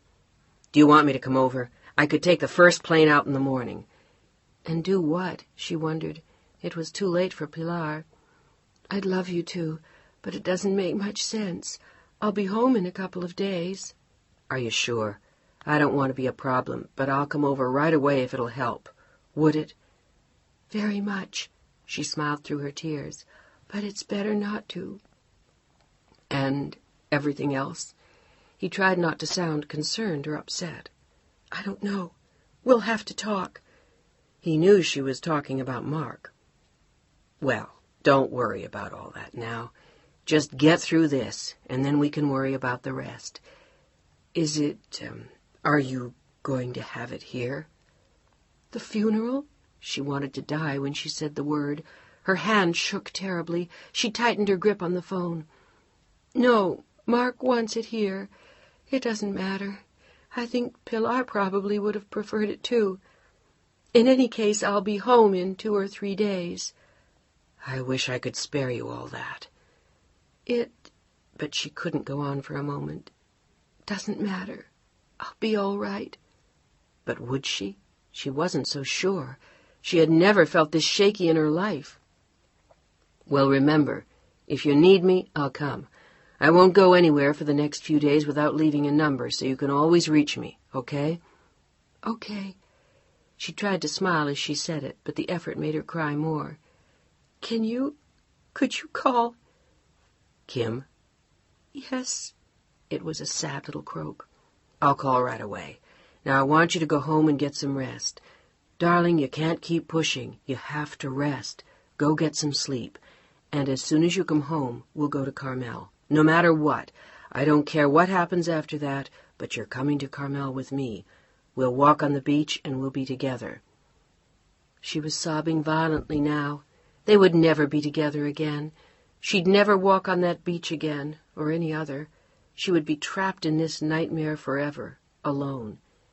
"Deanna, listen to me," Ben was saying. "Will you think of Carmel through all this, and try to remember that I love you?" She nodded sadly, still unable to get out the words. "My love, I'm with you every moment. Be strong, my darling. I love you." "I love you, too." But her voice was only a whisper as she hung up the phone, then walked to the counter and paid the woman at the desk for the phone call, and passed out cold on the floor. Chapter 18. "Where on earth have you been?" Mark was sitting in the living room looking rumpled and haggard when she returned. "You were gone for hours." It was an accusation. He was staring at her, red-eyed, over a cup of coffee. She looked scarcely better, in fact, considerably worse. "Where were you?" "I went for a walk. I'm sorry. I needed some air." She put her handbag down on a chair. "How is your mother?" "You can imagine. I called the doctor half an hour ago, and he gave her a shot. She probably won't wake up until noon." For a moment, Deanna envied her. What an easy way out. She didn't voice the thought. Instead, she asked, "And you?" "We have a lot to do today." He looked at her mournfully and then noticed the smudges on her skirt. "What happened? Did you fall?" She nodded and looked away. "I must have been tired. I stumbled. It's nothing." He came to her then and put an arm around her. "You should really go to bed." "I will, but what about the arrangements?" "I'll take care of it. You don't have to do anything." "But I want to." She suddenly felt out of control again, as though she never had any say. "No, I want you to get some sleep." He led her to the bedroom and sat her on the bed. "Shall I call the doctor for you?" She shook her head, then lay down, looking up at him with heartbroken eyes that tore at him. "Deanna." "What about your friend?" He stood up and turned away. "Never mind that." "Maybe now isn't the time, but sooner or later we'll have to talk about it." "Perhaps not." "What does that mean?" She stared at him very hard. He turned to face her. "It means that it's not your affair, and that I will do my best to settle it." "Permanently?" He seemed to hesitate a long time, and then he quietly nodded, his eyes never leaving hers. "Yes." Chantal heard his key turn in the lock as she climbed out of the shower. She hadn't dared call the house on the rue François Premier, and her last anonymous call to the hospital had brought only the information that Pilar was the same. She had intended to call again as soon as she had coffee, but Marc-Edouard arrived first, looking as though he hadn't slept all night. Chantal looked up and smiled from the bathroom doorway. The pale yellow towel was drying her leg. "Bonjour, mon chéri. How's Pilar?" She stood up with a serious expression, holding the towel in one hand. There was something in his eyes that suddenly frightened her. He closed them and covered them for a moment with one hand. It seemed a very long time before he looked at her again. She's gone at 4 o'clock this morning." He sat down heavily in a chair in the living room, and Chantal came to him quickly, pulling a pale pink robe off a hook on the bathroom wall. "Oh, Marc Edouard! Oh, darling, I'm so sorry." She knelt beside him and pulled him gently into her arms, encircling his shoulders and holding him tight like a child. "Oh, mon pauvre chéri, Marc Edouard! Quelle horreur!" This time he didn't cry. He only sat with his eyes closed, feeling relieved to be there. She wanted to ask him if something else was wrong. It was an insanely stupid question, given what had happened that morning, but he seemed odd to her, different, strange. Perhaps it was only exhaustion and the shock. She let go of him only long enough to pour him a cup of coffee, and then sat down again at his feet, her body curled on the white rug, the pink bathrobe concealing only the essentials and leaving long, silky legs bare. He was staring at her as she lit a cigarette. "Is there anything I can do?" He shook his head. "Chantal, Diana saw us last night. She came to the airport to pick me up, and she saw us both get off the plane. And she knew. Everything. Women are uncanny that way. She said she knew by the way we moved that we had known each other for a long time." "She must be a very intelligent woman." Chantal studied him, wondering what he would say next. "She is, in her own quiet way." "And what did she say?" "Not too much, yet. Too much has been happening, but she's an American. She doesn't take this kind of thing well. None of them do. They believe in eternal fidelity, the perfect marriage, the husbands who wash the dishes, children who wash the car, and everyone goes to church together on Sunday and lives happily ever after until they're all 109. He sounded bitter and tired. "And you? Do you believe that?" "It's a nice dream anyway, but not very real. You know that as well as I do." "Alors, what do we do? Or more exactly, what do you do?" She didn't want to ask, her or me, but it amounted to that, and they both knew it. "It's too soon to know, Chantal. Look at what has just happened. And she is in terrible condition. It's all bottled up inside." "It's still fresh." He nodded agreement and looked away. He had come here to say goodbye to Chantal, to end it, to explain that he couldn't do this to Diana. They had just lost their only child. But as he looked at her, as he sat next to her, all he wanted was to reach out and pull her into his arms, to run his hands over her body, to hold her close, now and forever, again and again. How could he let go of what he loved and needed so much? "What are you thinking about, Marc Edouard?" She could see the look of torment on his face. "About you." He said it very softly, looking down at his hands. "In what way?" "I was thinking," he looked up into her eyes again, "that I love you, and that right now I want more than anything to make love to you." She sat watching him for a long moment. Then she stood up and held out a hand.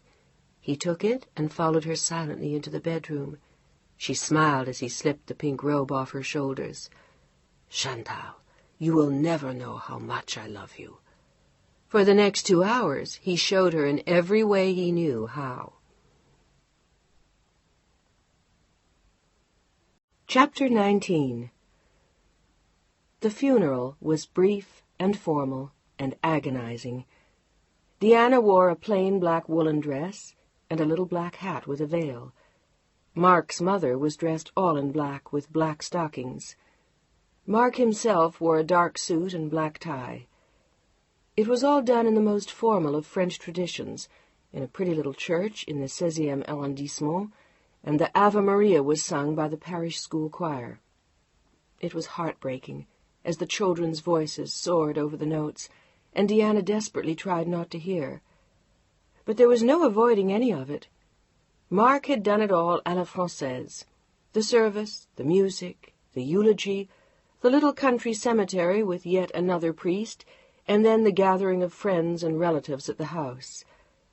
It was an all-day enterprise, with endless rounds of handshaking and regrets, explanations and shared sorrows.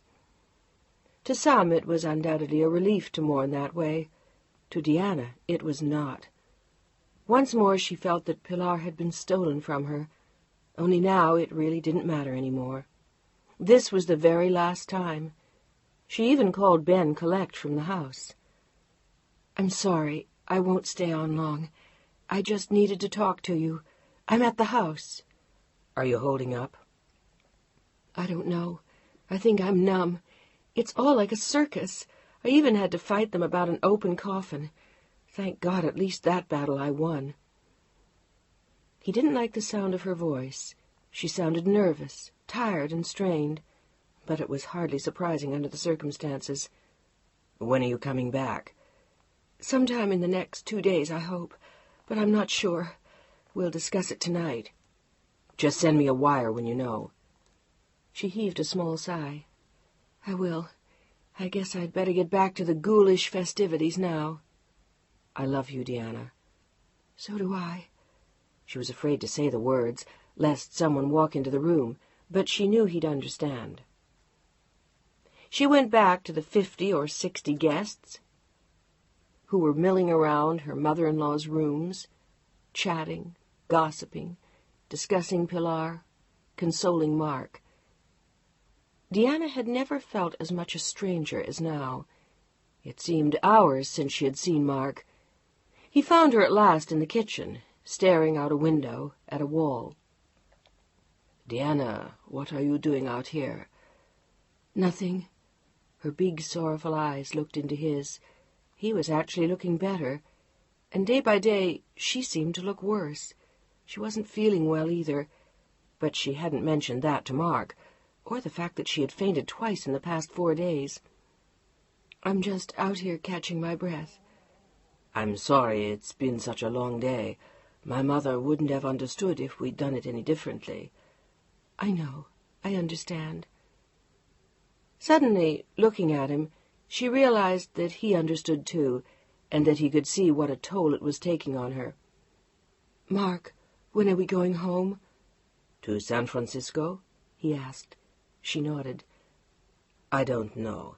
I haven't given it any thought. Are you in a hurry?" "I just want to get back. It's harder for me here." "Bon. But I have work I must complete here. I need at least another 2 weeks. Oh, God, no. She couldn't survive 2 more weeks there under her mother-in-law's roof, and without Ben. "There's no reason why I should stay, is there?" "What do you mean? You want to go home alone?" He looked distressed. "I don't want you to do that. I want you to go home with me." He had already thought about it. It would be too hard for her to face the house alone. Pilar's room, all her things. He didn't want that. She'd have to wait for him. "I can't wait 2 weeks." She looked frantic at the idea, and he noticed again how exhausted and overwrought she was. "Let's just see." "Mark, I have to go home." Her voice trembled as it rose. "All right. But first, would you do something for me?" "What?" She looked at him strangely. What did he want? All she wanted was to get away. "Will you go away with me for 2 days? Anywhere, for a weekend. Someplace quiet, where we both can rest. We need to talk. We haven't been able to here, and I don't want you to go back until we do talk. Quietly, alone. Will you do that for me?" She waited for a long moment and looked at him. "I don't know." "Please, it's all I ask. Only that. 2 days, and then you can go." She turned away to stare out at the rooftops again.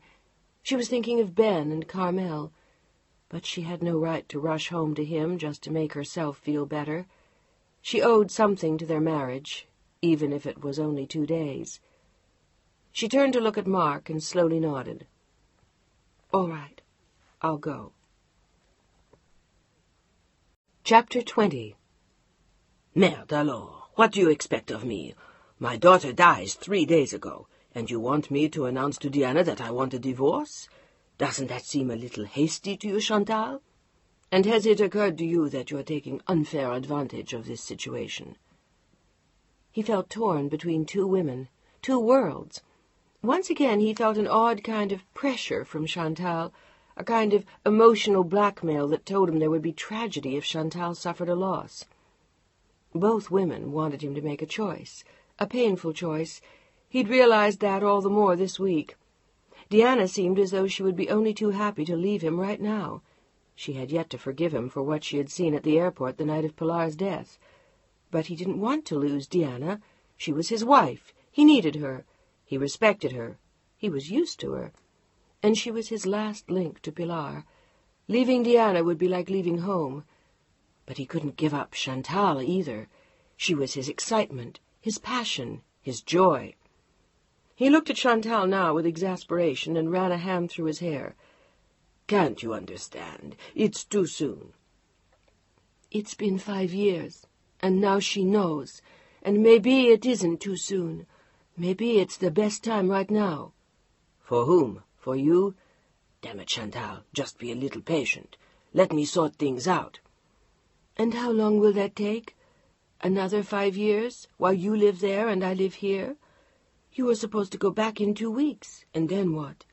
What about me? I sit here waiting for 2 months until you return? Et alors? I was 25 when we met. Now I'm nearly 30. And then I'll be 35, and 37, and 45. Time passes quickly, especially like this. It goes much, much too fast." He knew that was true, but he was simply not in the mood. "Look, could we just put this away for a while? Out of simple decency, I'd like to let the woman recover from the loss of her daughter before I destroy her life." For a moment he hated Chantal, because he did care, because he didn't want to lose her, and because that gave her the upper hand. And she knew it. "What makes you think your leaving her would destroy her life? Maybe she has a lover." "Diana, don't be ridiculous. In fact, I think you're being absurd about this whole thing. I'm going away for the weekend. We have a lot of things to discuss. I'll talk to her. I'll see how things are. And in a while I'll make the right move."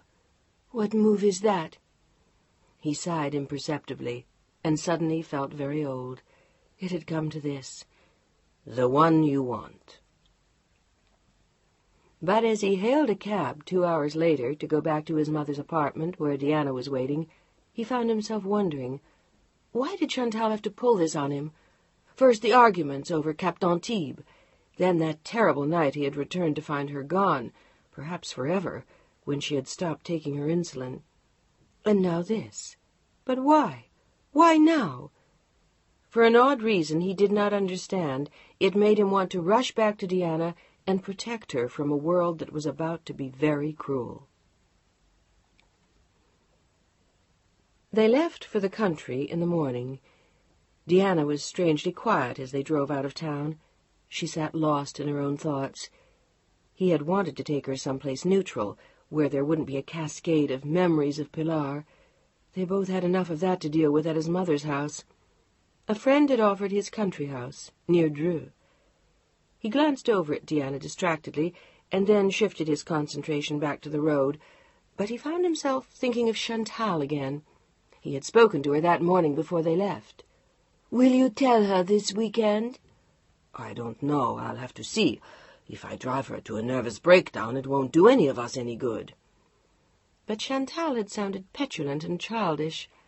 Suddenly, after so many years of patience, she was getting out of hand.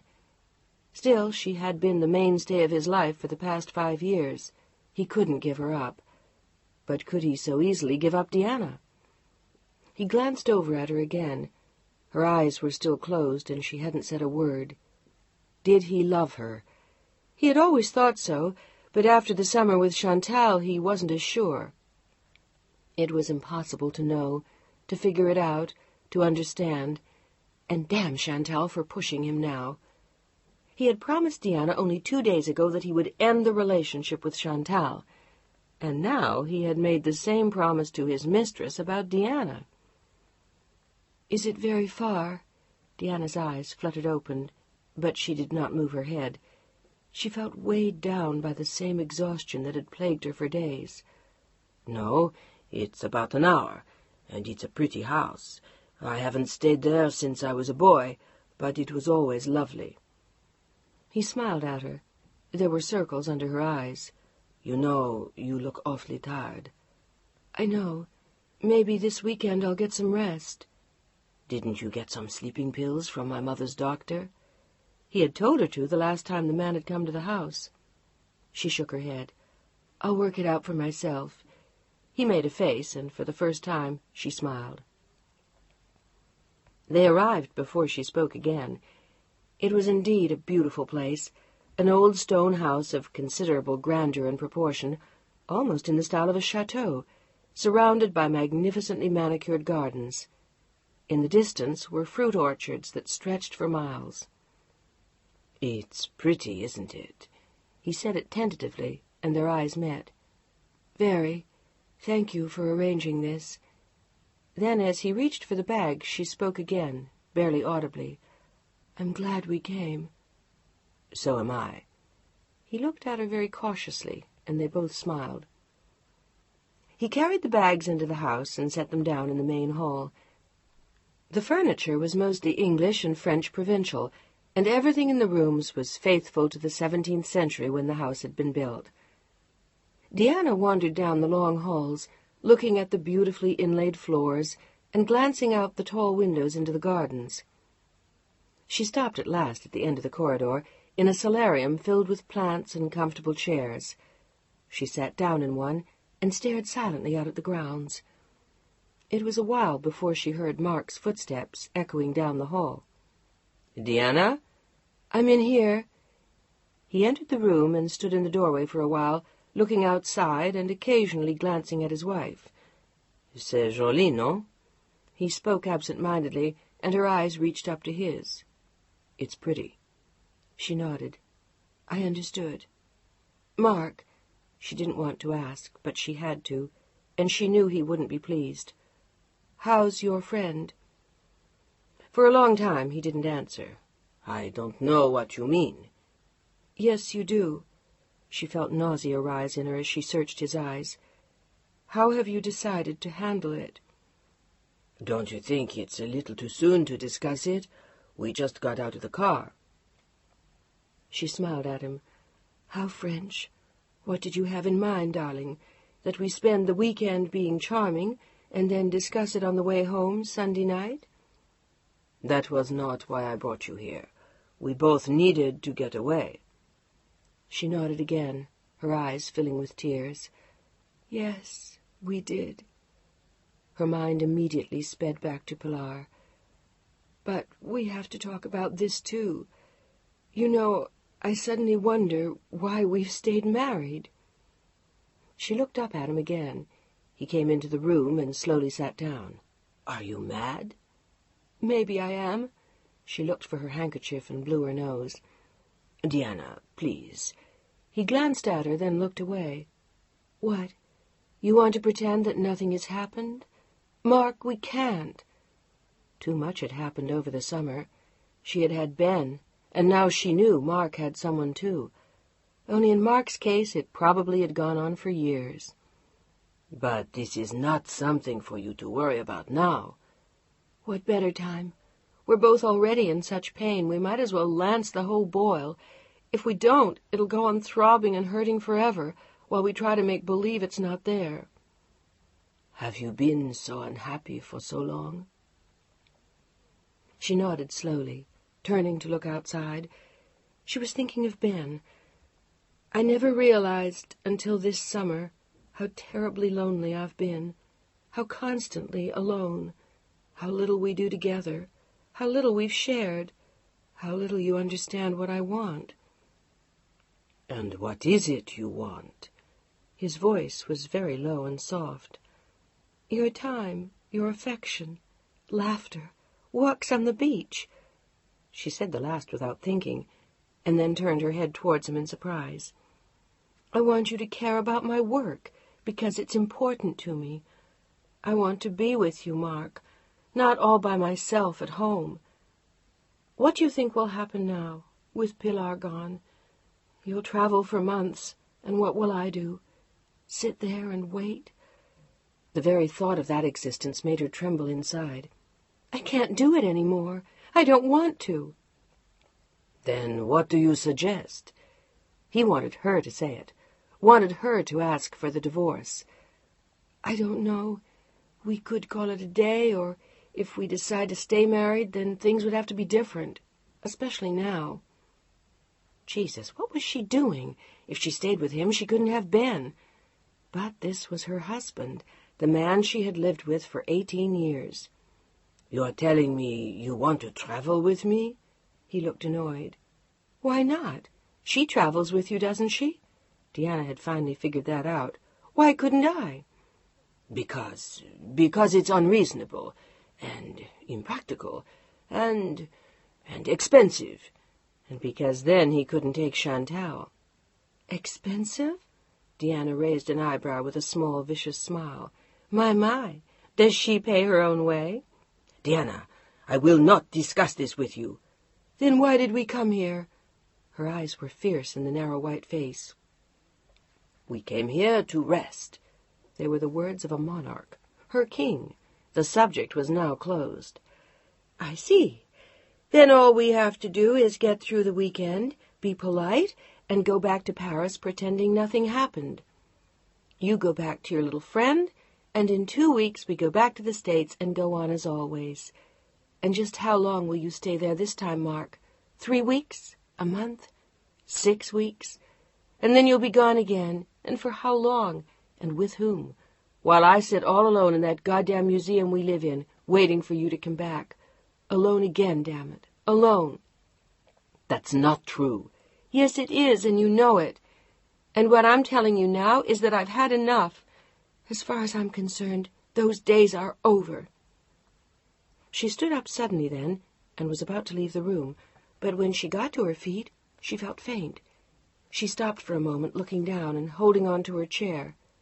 He watched her, at first saying nothing, then with concern in his eyes. "Is something wrong?" "No, nothing." She straightened herself and glared at him from where she stood. "I'm just very tired." "Then go and rest. I'll show you our room." He gently took her elbow until he was sure that she was steady on her feet, then led the way down the long hall to the other end of the house. They had taken over the master bedroom, a splendid suite, done in silks the color of raspberries and cream. "Why don't you lie down for a while, Deanna?" She was looking steadily worse. "I'll take a walk." "And then what?" She looked up at him miserably from the bed. "Then what do we do?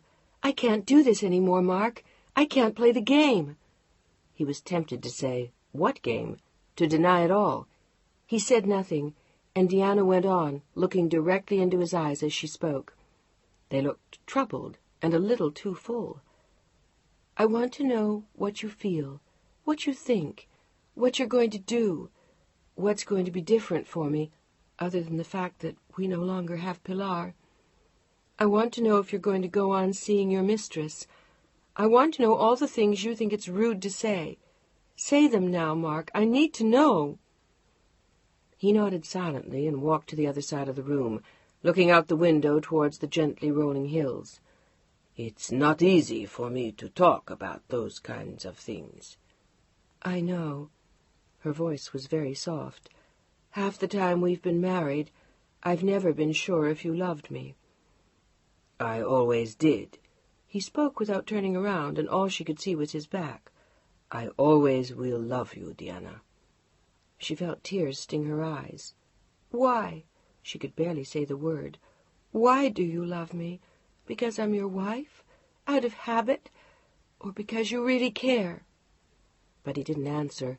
He only turned to her with a look of intense pain on his face. "Must we do this?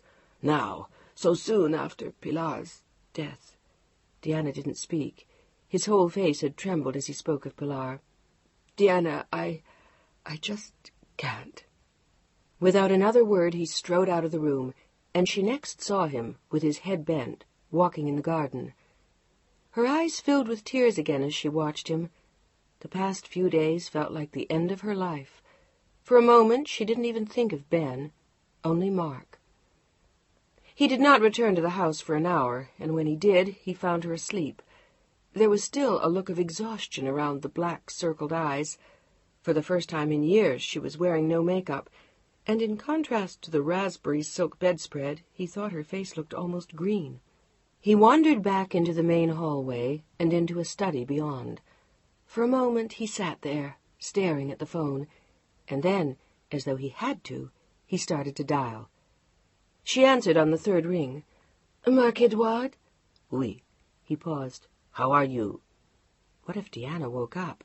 Why had he called her? "You sound odd. Is something wrong?" No, I'm just very tired. We both are." "That's understandable. Have you talked?" She was relentless. It was a side of Chantal he had never known. "Not really, only a little." "I suppose it's not easy." He could hear her sigh. "No, it's not." He paused. There were footsteps in the hall. "Look, I'll call you back." "When?" "Later." And then, "I love you." "Good, darling, so do I." He hung up with a trembling hand as the footsteps approached, but it was only the caretaker, come to see that they were comfortably settled. Satisfied, the man went away, and Mark sank slowly into a chair. It would never work.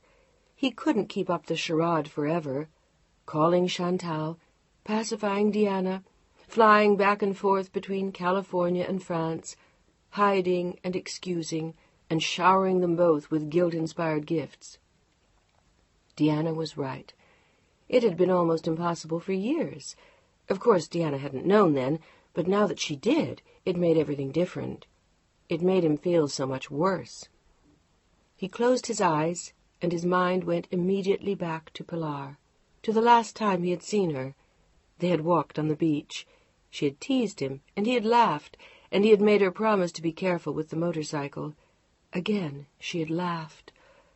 The tears flooded his throat again, and suddenly the room was filled with the sound of his sobs. He didn't even hear Deanna come in, cat-like, on stockinged feet. She went to him slowly and held his shivering shoulders in her arms. "It's all right, Mark. I'm here." There were tears on her face as well, and he could feel the warm wetness through his shirt as she rested her cheek on his back. "It's all right." If you only knew how I loved Pilar. Why did I do it? Buy her that damned machine. I should have known. It doesn't matter now. It was meant to be. You can't do this to yourself for the rest of your life. But why? His words shook with pain as he turned to look at his wife. Why her? Why us? We already lost 2 boys, and now the only child we had. Deanna, how can you bear it? She squeezed her eyes shut. "We don't have any choice. I thought I would die myself when the 2 babies died. I thought I couldn't go on another day. Each day I just wanted to give up, to hide in a corner. But I didn't. I went on, somehow. In part because of you. In part because of myself. And then we had Pilar, and I forgot that kind of pain. I thought I'd never feel that way again. But now I remember what it's like. Only this time it's so much worse." She lowered her head, and he reached out and took her in his arms. "I know. If you knew how I wish now that we had had those sons. We have no more children." Deanna nodded silently, feeling more than ever the pain of his words. "I would do anything to have her back." They sat there for a long time, holding each other. At last they went outside for a walk. It was dinner time when they came back. "Do you want to go into the village to eat?" He looked at her with an expression of grief and fatigue, but she shook her head. "Why don't I make something here? Is there any food?" "The caretaker said his wife left us some bread and cheese and eggs." "How about that?" He nodded indifferently. She took off the sweater she had worn on their walk, set it on a large Louis XIV chair, and headed for the kitchen. She was back in 20 minutes with scrambled eggs, toast, and brie, and 2 cups of steaming black coffee. She wondered if they'd feel better after they ate, if it really made any difference.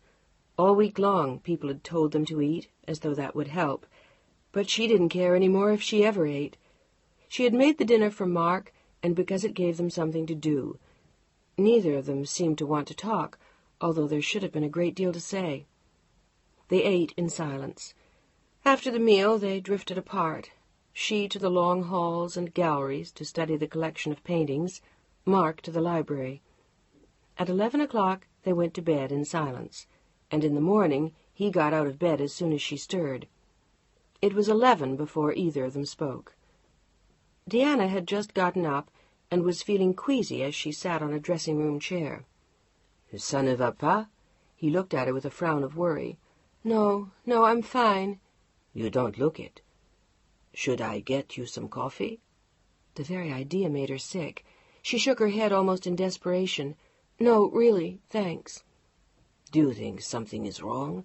You haven't looked well in days. She tried to smile, but it was a futile attempt. I hate to say this, darling, but neither have you. He only shrugged. You don't suppose you have an ulcer, Deanna? She had had one after the death of their first little boy, but it had never recurred. She shook her head. I don't have any pain. I'm just exhausted all the time, and now and then I feel sick. It's just fatigue, she went on, forcing a smile. It's no wonder. Neither of us has had much sleep. We're both fighting staggering time changes, long trips, the shock. I suppose it's a wonder we're still on our feet. I'm sure it's nothing. But Mark wasn't sure he agreed. He saw her sway for a moment when she stood up. Emotions could do strange things to one. It made him think of Chantal again as Deanna disappeared into the shower. He wanted to call her again, but she wanted reports. She wanted to hear news, and he had none to give her, except that he was spending a weekend with his wife, and they both felt like hell. In the shower, Deanna stood with her face turned up and the water racing down her back. She was thinking of Ben. In San Francisco it was 2 a.m. He would still be asleep. She could see his face so clearly in his bed, the dark hair tousled, one hand on his chest, the other resting somewhere on her. No, he was probably in Carmel, and she found herself thinking of their weekends there. How different it was from these days with Mark. It was as though she and Mark had nothing left to say. All they had was the past. She turned the shower off at last and stood thinking for a moment, looking out the open windows into the garden as she dried herself with thick raspberry-colored towels. This house was a far cry from Carmel, a chateau in France and a cottage in Carmel, raspberry silks and comfortable old wools. She thought of the cozy plaid blanket on Ben's country bed, as she caught a glimpse of the ruffled silk bedspread in the other room. It was like the contrast between her 2 lives. There, the simple, easy reality of life with Ben in his democracy, where they took turns making breakfast and putting the garbage outside the back door. And here, only the eternal empty splendor of her life with Mark. She ran a brush through her hair and let out a long sigh. In the bedroom beyond, Mark was reading the paper with a frown. Will you join me in church? He looked over the paper as she emerged from the bathroom, her robe firmly closed, and stood in front of the wardrobe. She nodded and pulled out a black skirt and a sweater. They were both wearing formal deuil, the solid black mourning still common in France. The only things she omitted were the black stockings which her mother-in-law wore. Deanna looked strangely plain in the unalleviated black, with her dark hair pulled severely into a bun at the nape of her neck. Once again she wore no makeup. It was as though she no longer cared. You look terribly pale. It's just the contrast with all this black. Are you sure? He stared at her for a moment before they left the house, but she only smiled. He acted as though he was afraid she were dying, but maybe he was afraid of that too. They had both lost so much. They drove in silence to the tiny country church of Sainte Isabelle. Deanna slipped quietly into the pew at Mark's side. The church, tiny and pretty and warm, was filled with peasants and a few weekenders like them down from Paris. She suddenly remembered that it was still summer, not quite the end of August. In the States it would soon be Labor Day, heralding the fall. Her sense of time had vanished in the past week. She could not keep her mind on the service. She thought of Carmel and of Ben of Mark, and then Pilar. She thought of long walks in the country as a child, and then she stared fixedly at the back of someone's head. It was stuffy in the small church, and the sermon droned on and on. Finally, gently, she touched Mark's arm. She began to whisper that she was too warm, but suddenly his face swam before her eyes, and everything went dark. Chapter 21. Mark, she reached out to him as he and another man carried her to the car. Quiet, darling, don't talk. His face was a pale, perspiring gray. Put me down. Really, I'm all right. Never mind that. He thanked the man who had helped him carry her to the car, and once more clarified their directions to the nearest hospital. What? Don't be crazy. I only fainted because it was so hot. It was not hot. It was quite cool, and I won't discuss it. He slammed the door on her side and got in behind the wheel. Mark, I will not go to the hospital. She put a hand on his arm. Her eyes implored him, but he shook his head. She was a pale, opaque kind of gray. He started the car. I'm not interested in what you will not do. His face was set.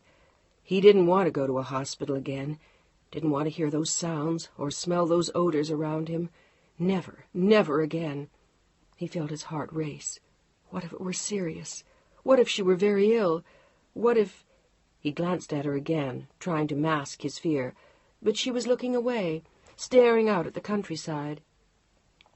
He glanced at her profile, and then down at her shoulders, her hands, everything draped in so much black. Austere. It seemed symbolic of everything happening to them now, everything they said. Why could they not escape it? Why wasn't this simply a weekend in the country, from which they would return relaxed and happy to find Pilar with that dazzling smile on her face? He looked over at Diana once more and let out a sigh. The sound dragged her eyes back from the road. Don't be so silly, Mark. Really, I'm perfectly all right. On verra. We'll see. Would you rather we just go back to Paris? Her hand trembled as she rested it in his, and he looked sharply at her again. Paris and Chantal. Yes, he wanted to go back, but first he had to know that Diana was all right. We'll go back to Paris once you've seen a doctor. She was about to protest again, but a wave of dizziness swept over her. She put her head back on the seat. He looked at her nervously and stepped on the gas. She didn't argue. She didn't have the strength. It was another 10 minutes before they pulled up in front of a small, efficient-looking building with the sign Hôpital Saint-Gérard. Without a word, Mark got out of the car and came quickly to her side, but when he held open the door, Diana made no move to get out. Can you walk? There was terror in his eyes again. What if this were the beginning of a stroke? Then what would he do? She'd be paralyzed, and he'd have to stay with her always. But that was madness. He wanted to stay with Diana, didn't he? His pulse raced as he helped her out of the car. She was about to tell him again that she was all right. By now, they both knew she was not. She took a deep breath and stood up with a tiny smile. She wanted to prove to him that she'd make it, that this was only nerves. For a moment, as they walked into the hospital, she felt better and wondered why they had come. For a minute, she even walked in her usual smooth, easy strides. Then, as she was about to boast of it to Marc Edouard, an old man was rowed past on a gurney. He was ancient and wrinkled, foul-smelling, his mouth open, his face slack. She reached a hand out to Mark and passed out on the floor. He gave a shout and collected her in his arms. 2 nurses and a man in a white coat came running. In less than a minute they had her on a table in a small, antiseptic-smelling room, and she was awake again. She looked around for a moment, confused. Then she saw Mark, standing horrified in the corner. "I'm sorry, but that man—" "That's enough." Mark approached slowly, holding up one hand. "It wasn't the old man, or the temperature in the church." He stood next to her, very tall, very grim, and suddenly very old.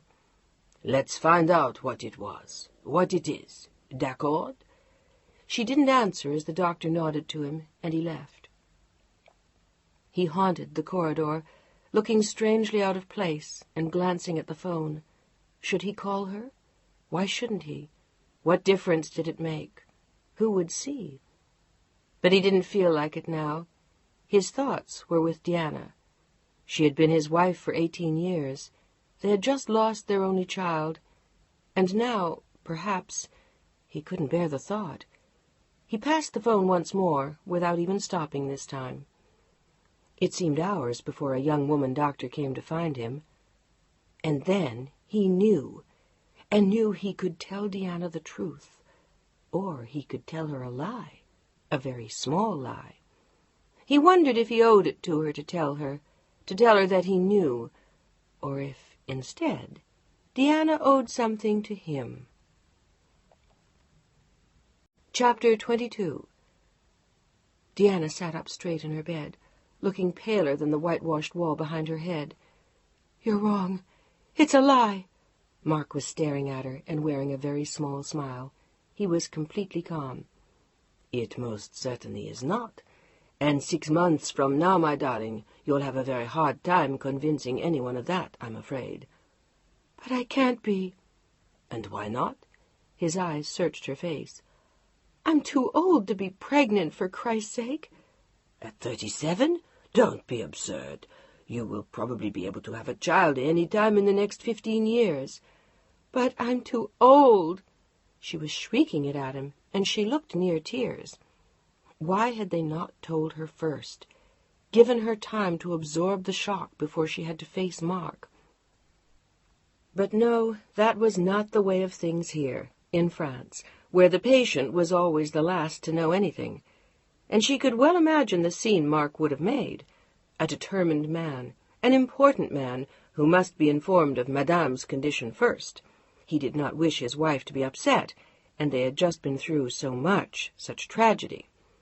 "Darling, please don't be foolish," Mark was saying. He stood up and walked to the side of the bed, where he gently rested his hand on her head and ran it slowly down the long, silky black hair. "You're not too old at all. May I sit down?" he asked. She nodded, and he sat down on the edge of the bed. "But 2 months?" She looked at him with eyes filled with despair. She had wanted it to be Ben's. She had thought of it, too, for the first time just before she fell asleep. It had dawned on her, and she had argued with the thought, but as she drifted off to sleep, she suddenly wondered. The dizziness, the nausea, the constant desire for sleep. All she had been able to think of was Ben. She didn't want it to be Mark's. She looked at him now in disappointment and pain. 2 months pregnant meant it was Mark's, not Ben's. "It must have happened that last night before I left. Un petit au revoir." "That is not funny." Tears filled her eyes. She was far from pleased. Now he understood even more than she knew. But now he understood that there was not only another man, but someone she loved. It didn't matter. She would forget him. She had something important to do in the next months. She owed Mark his son. "I don't understand." "Darling, don't be naive." "I haven't gotten pregnant in years. Why now?" "Sometimes that's how those things happen. In any case, it makes no difference. We're getting a whole new chance, another family, a child." "We've already had a child." She looked like a petulant little girl as she sat cross-legged in her hospital bed, wiping away tears with the palm of her hand. "I don't want any more children. At least, not yours." Now she knew the truth, too. If she had truly loved him, she would have wanted his baby, and she didn't. She wanted Ben's. Mark was looking embarrassingly pleased and painfully patient. "It's normal to feel that way at first. All women do. But when it comes, remember Pilar?" Diana's eyes flashed into his. "Yes, I remember Pilar. And the others. I've done that, Mark. I won't do it again. For what? For more heartbreak, more pain? For you to not be there for another 18 years? At my age, you expect me to bring up a child alone? And another half-breed, another half-American, all French? You want me to go through that again, competing with you for the allegiance of our child? Damn it, I won't do it." "You most certainly will." His voice was quiet and as solid as steel. "I don't have to," she was shouting at him now. "This isn't the Dark Ages. I can have an abortion if I want to." "No, you cannot." "The hell I can't." "Deanna, I won't discuss this with you. You're upset." She was lying in her bed now, crying into the pillow. Upset was barely adequate for what she felt. "You'll get used to the idea. You'll be pleased." "You mean I don't have a choice? Is that it?" She glared at him. "What'll you do to me if I get rid of it? Divorce me?" "Don't talk nonsense." "Then don't push me around." "I'm not pushing. I'm happy." He looked at her with a smile and held out his arms, but there was something different in his eyes. She didn't come to him. After a moment he took her hands and brought them one after the other to his lips. "I love you, Deanna, and I want our child, our baby, yours and mine." She closed her eyes and almost cringed as he said it. She had been there before. But he said nothing. He only stood up and took her in his arms, then stroked her hair briefly. Then he pulled away. She watched him leave, looking pensive and distracted. Alone in the dark, she cried for a while, wondering what she should do. This changed everything. Why hadn't she known? Why hadn't she guessed? She should have figured it out before, but she'd only missed it once, and she thought that was nerves. There had been the opening of the gallery, her constant love-making with Ben, then the news of Pilar, the trip. She thought it was just a matter of a couple of weeks. But 2 months? How could that be? And Jesus, it meant she had been pregnant by Mark the whole time she had been with Ben. Allowing that baby to stay in her now was like denying everything she'd had with Ben and tearing out her heart. This baby was a confirmation of her marriage to Mark. She lay awake in her bed all night long. The next morning, Marc-Edouard checked her out of the hospital. They were driving straight back to Paris, his mother's, before he left the next day for Athens. "And this is it. I'll be gone for 5 or 6 days. After that, I'll have it all wrapped up in Greece. A week from now, we'll leave Paris, go home, and stay there." "What does that mean? I stay there, and you travel?" "No, it means I stay there as much as I can." 5 days a month? 5 days a year? Something like that?" She stared out the window as she asked. She felt as though she had been condemned to a replay of her first 18 years as his wife. "When will I see you, Mark? Twice a month for dinner, when you're in town and don't have to have dinner somewhere else?" "It won't be like that, Deanna, I promise." "Why not? It always has been before." "That was different. I've learned something now." "Really? What?" She looked bitter as she watched him drive, but his voice was soft and sad when he spoke, and he kept his eyes on the road. "I've learned how short life can be, how quickly gone. We had learned that together before, twice, but I had forgotten. Now I know. I have been reminded again." Deanna hung her head and said nothing, but he knew he had hit his mark. "After Pilar, after the others, could you really have this one aborted?" She was shocked that he had read her thoughts, and she didn't answer for a long time. "I'm not sure." "I'm quite sure. It would destroy you." The tone of his voice frightened her. Maybe he did know. "The guilt, the emotional pain, you'd be finished. You'd never be able to think or live or love or even paint again. I guarantee it." The very idea terrified her, and he was probably right. "You don't have the temperament to be that cold-blooded." "In other words," she sighed, "I have no choice." He didn't answer. They were in bed at 9:30 that night, and nothing more was said. He kissed her gently on the forehead as he left her in their room. He was taking a taxi to the airport. "I'll call you every night." He looked concerned, but also undeniably pleased, and he no longer had that terrifying worry in his eyes. The only sorrow left there was what he felt for Pilar. "I promise, darling. I'll call every night." He repeated it, but she looked away. "Will she let you?" He tried to ignore the remark, but she looked pointedly at him from the bed. "You heard me, Mark. I assume she's going with you. Am I right?" "Don't be ridiculous. This is a business trip." "And the last time wasn't?" "You're just upset. Why don't we stop? I don't want to fight with you before I leave." Why not? Afraid I'll lose the baby? For an insane moment she wanted to tell him that the baby wasn't his, but the worst of it was that if she was 2 months pregnant, it was.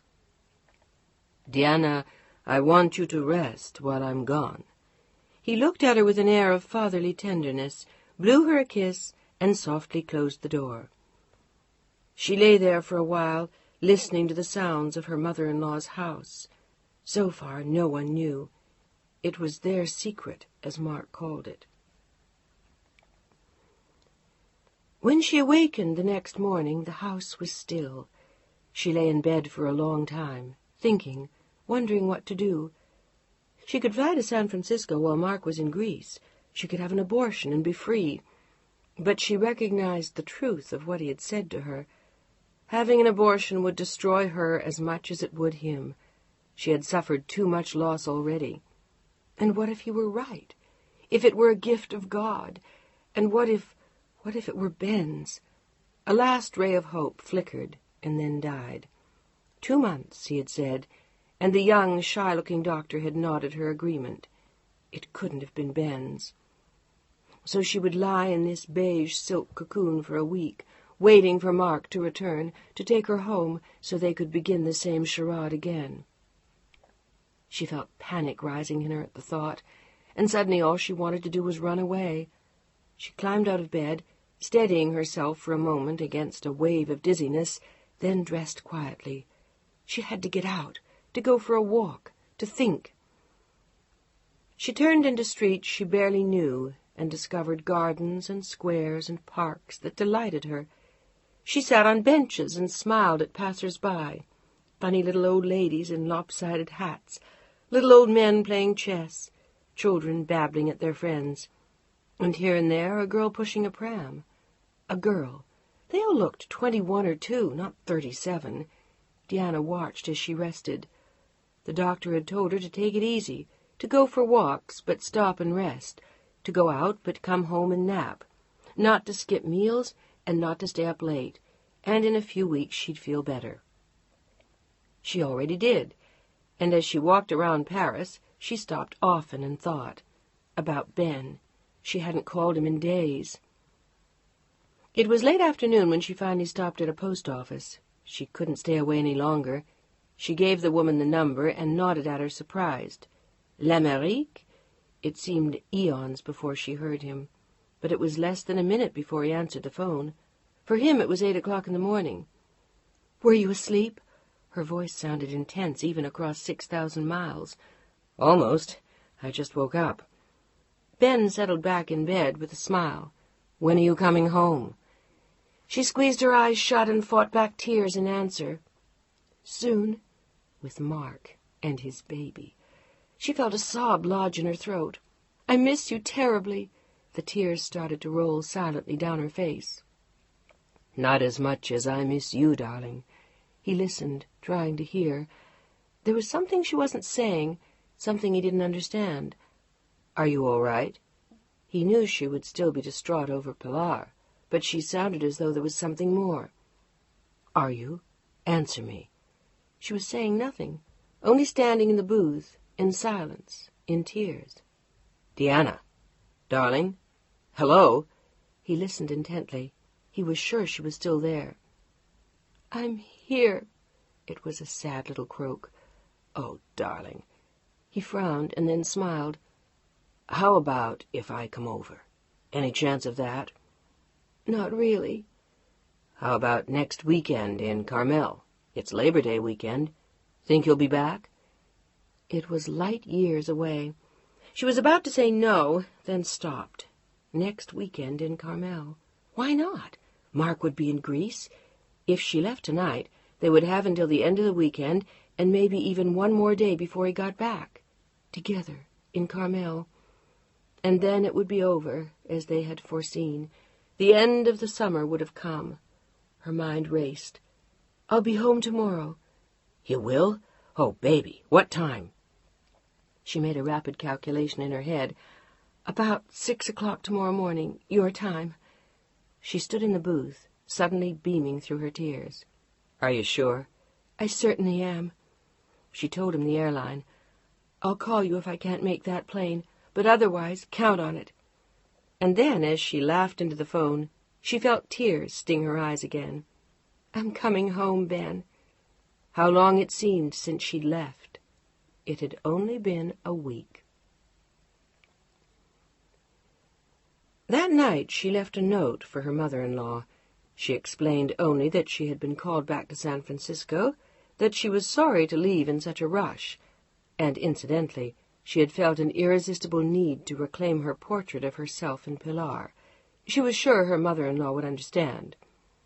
She instructed the maid to tell Mark when he called that she was out. That was all. That would buy her a day at least. But there was nothing he could do. He had to finish up in Greece. She thought about it on the plane on the way home. Mark would leave her alone for a week. There was no reason why he should not. He would be annoyed that she had flown home from Paris, but that was all. She was free now, for one more week. It was all she could think of. An hour before they landed, she could hardly sit still in her seat. She felt like a very young girl. Even the occasional waves of nausea didn't dampen her mood. She would just sit very still for a few minutes and close her eyes, and the nausea would pass. She kept her mind on Ben. She was one of the first off the plane in San Francisco, after it had seemed to drift down through the clouds, racing the sun as everything around it turned pink and gold. It had been a splendid morning, but even that wasn't enough to take her mind off Ben. He was all she could think of as the plane finally ground to a halt at the gate, and she waited impatiently to be released from her seat. She was already wearing a half-smile as she shrugged on the black velvet jacket over white slacks and a white silk shirt. Her ivory face and ebony hair added to the portrait in black and white. She looked considerably paler than she had when she had left, and her eyes told a multitude of tales, but they danced and sang too, as she inched her way towards the door.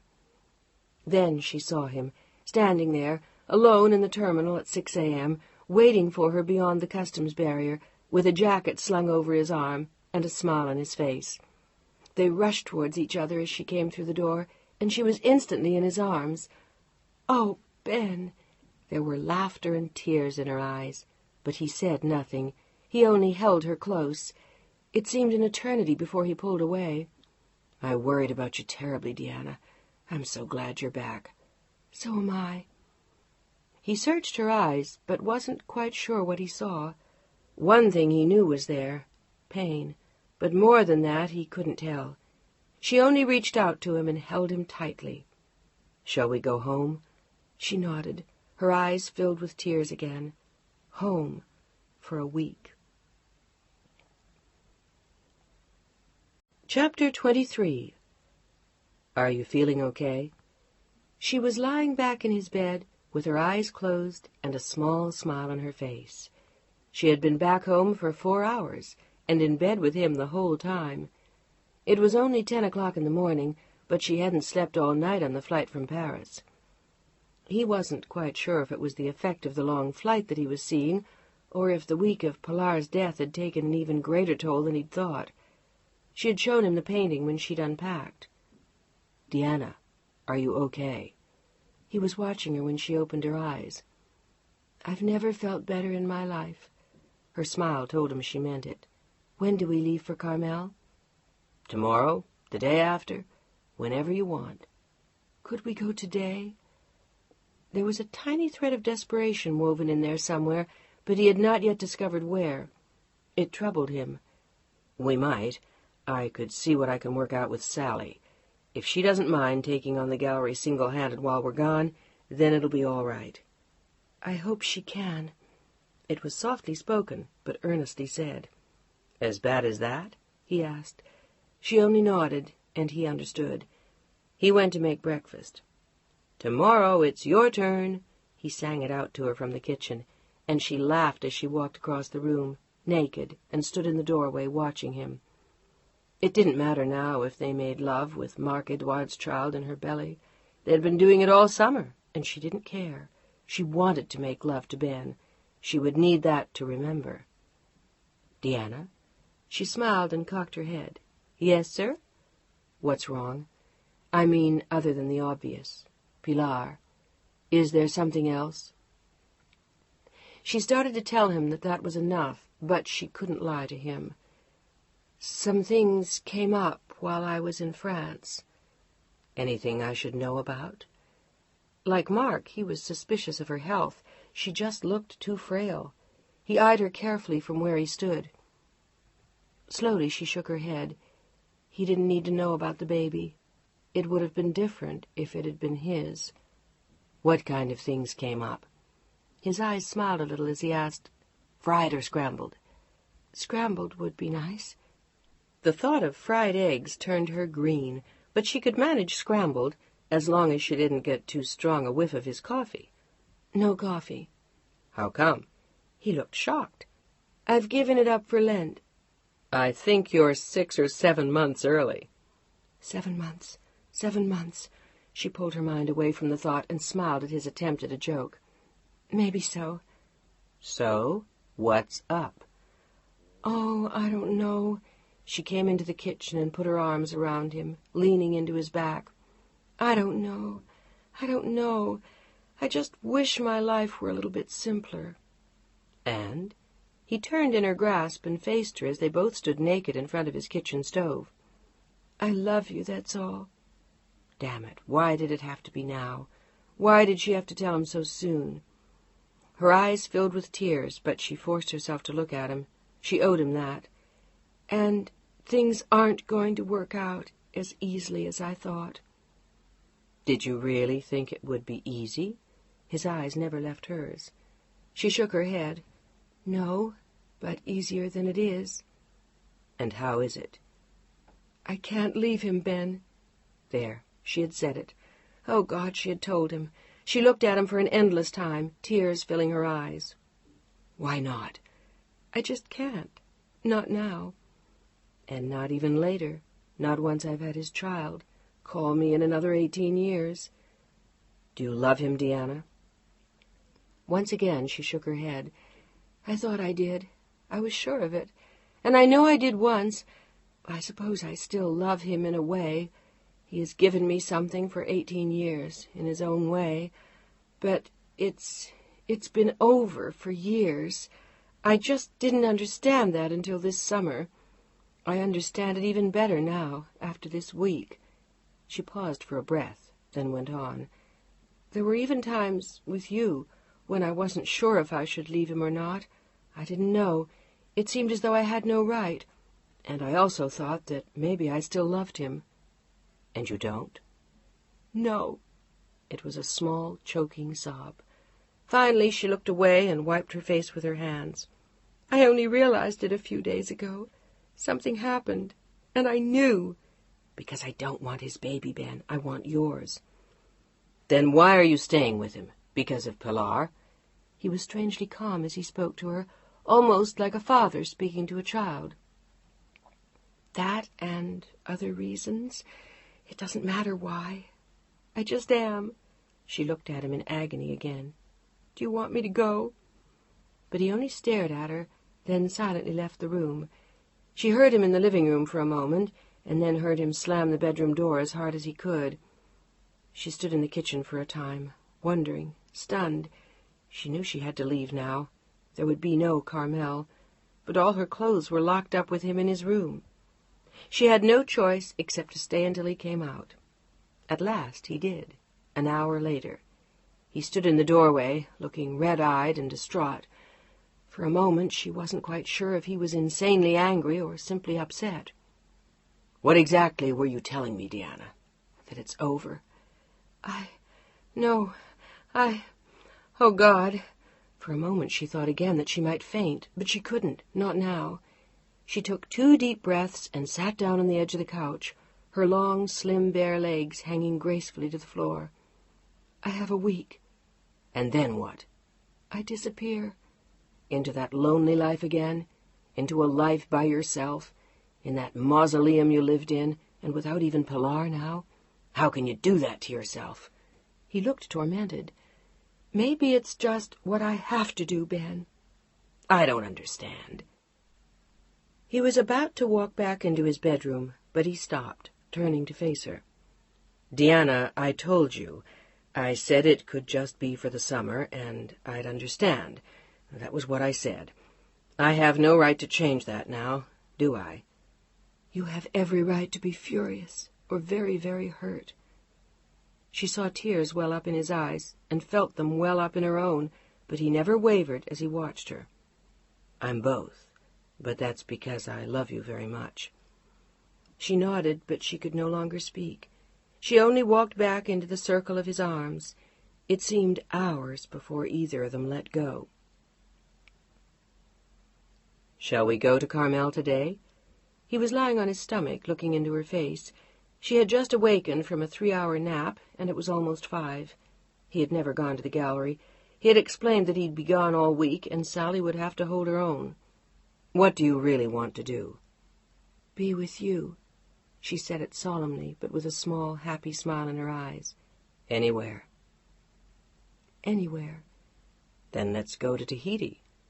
I'd rather go to Carmel. Seriously? He ran a finger down her thigh. She smiled. Seriously. Okay, then let's go. We can have dinner down there. Sure. It's 2 o'clock in the morning, Paris time.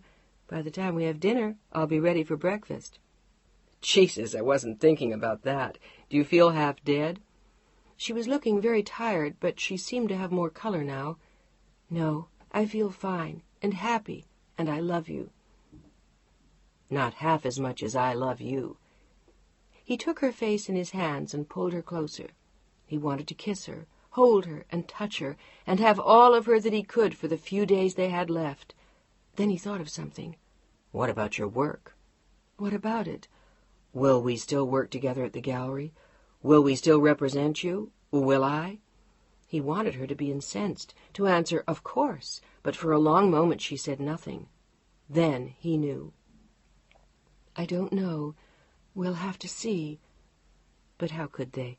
How could she go to see him at the gallery in a few months when she would be swollen with Marc Edouard's child? It's all right, he said. Never mind. But the look of pain in his eyes now was too much for her to bear. She burst into tears. She seemed to be doing that a lot. What's wrong, love? You're going to think I'm like her, the fake, the girl you were married to. He knelt on the floor at her side. You're not a fake, Deanna. Nothing about you has ever been fake. We just undertook something difficult, and now we have to live up to the deal. It's not easy, but it's honest. It's always been honest. I love you more than I've ever loved anyone in my life. I want you to remember that always. If you ever want to come back, I will always be here for you. Always. Even when I'm 93 years old. He tried to make her smile, but he failed. Shall we make another deal now? What? She was pouting as she looked up at him. She hated Marc Edouard and hated herself more. She should have an abortion. Anything so she could be with Ben. Or maybe he would accept Marc's child if she told him the truth from the start.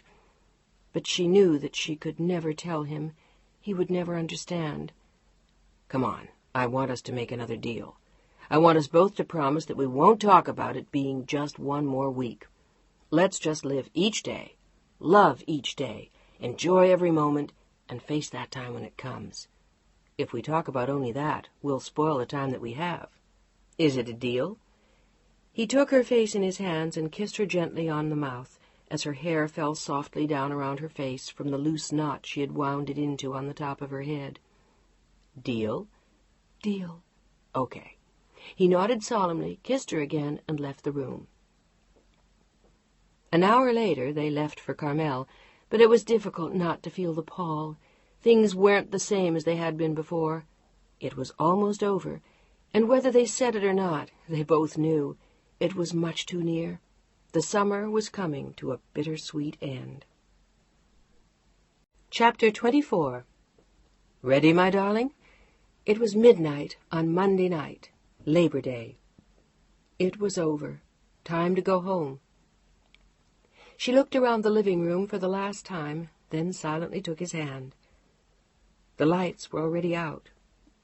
The woman on the beach in the Wyeth hid her face in the moonlight. For the last time, Deanna glanced at her as she left the house. It was chilly, but there was a bright moon and a sky filled with stars. "I love you," They were whispered words as she slid quietly into the car. He touched her face, then he kissed her. "I love you too." They were both smiling. Suddenly it was not a time to be sad. They had shared a bond of joy and peace and love like none other, and it was something no one could ever take away. It was theirs for a lifetime. "Are you as happy as I am, Deanna?" he asked. She nodded, smiling.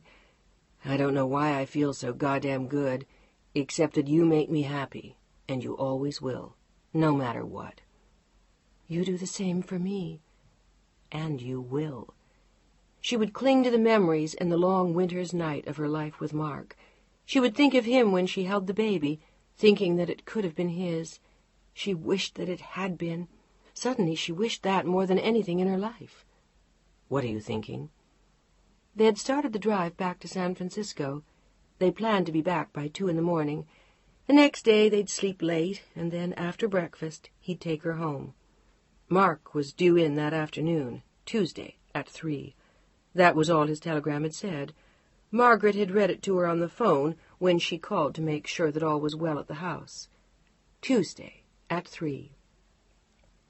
"I asked you what you were thinking." "A minute ago I was thinking that I would have liked to have your son." She smiled into the night. "And my daughter? Wouldn't you want her too?" They both smiled. "How many children do you have in mind?" "A nice even number, maybe 12. This time she laughed and leaned against his shoulder as he drove.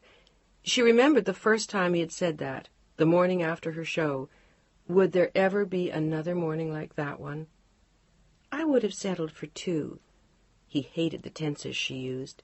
It told him what he didn't want to know, or remember, not tonight. "Since when did you decide that you're not too old?" "I still think I am, but it's easy to dream." "You'd look cute pregnant." This time she said nothing. "Tired?" "Just a little." She had been tired too often all week long. It was the strain, but still he didn't like the dark circles under her eyes, or the pallor of her face when she got up in the morning. But he was no longer to worry after today. This was his last chance. Miraculously, on the morrow, he was to stop. "Now what are you thinking?" She looked earnestly up at him. "Of you." "That's all?" She tried to tease, but he wouldn't play. "That's all. What about?" "I was thinking how much I wanted our child." She felt a sob make a fist in her throat, and she turned her head away.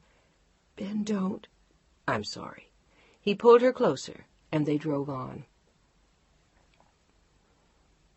"And what is that supposed to mean?" Chantal glared at Mark from across the room. He closed his suitcase and swung it to the floor. "It means exactly what it sounds like, Chantal. Come on, don't play games. I've been here for almost 3 months this summer. Now I have to do some work over there." "For how long?" She looked livid, and her eyes showed that she'd been crying. "I told you. I don't know. Now be a good girl and let's go." "Non, tant pis. I don't give a damn if you miss your plane. You're not going to leave me like that. What do you think I am? Stupid? You're just going back to her. Poor, poor little wife, all heartbroken because she lost her daughter, and now little darling husband is going to console her.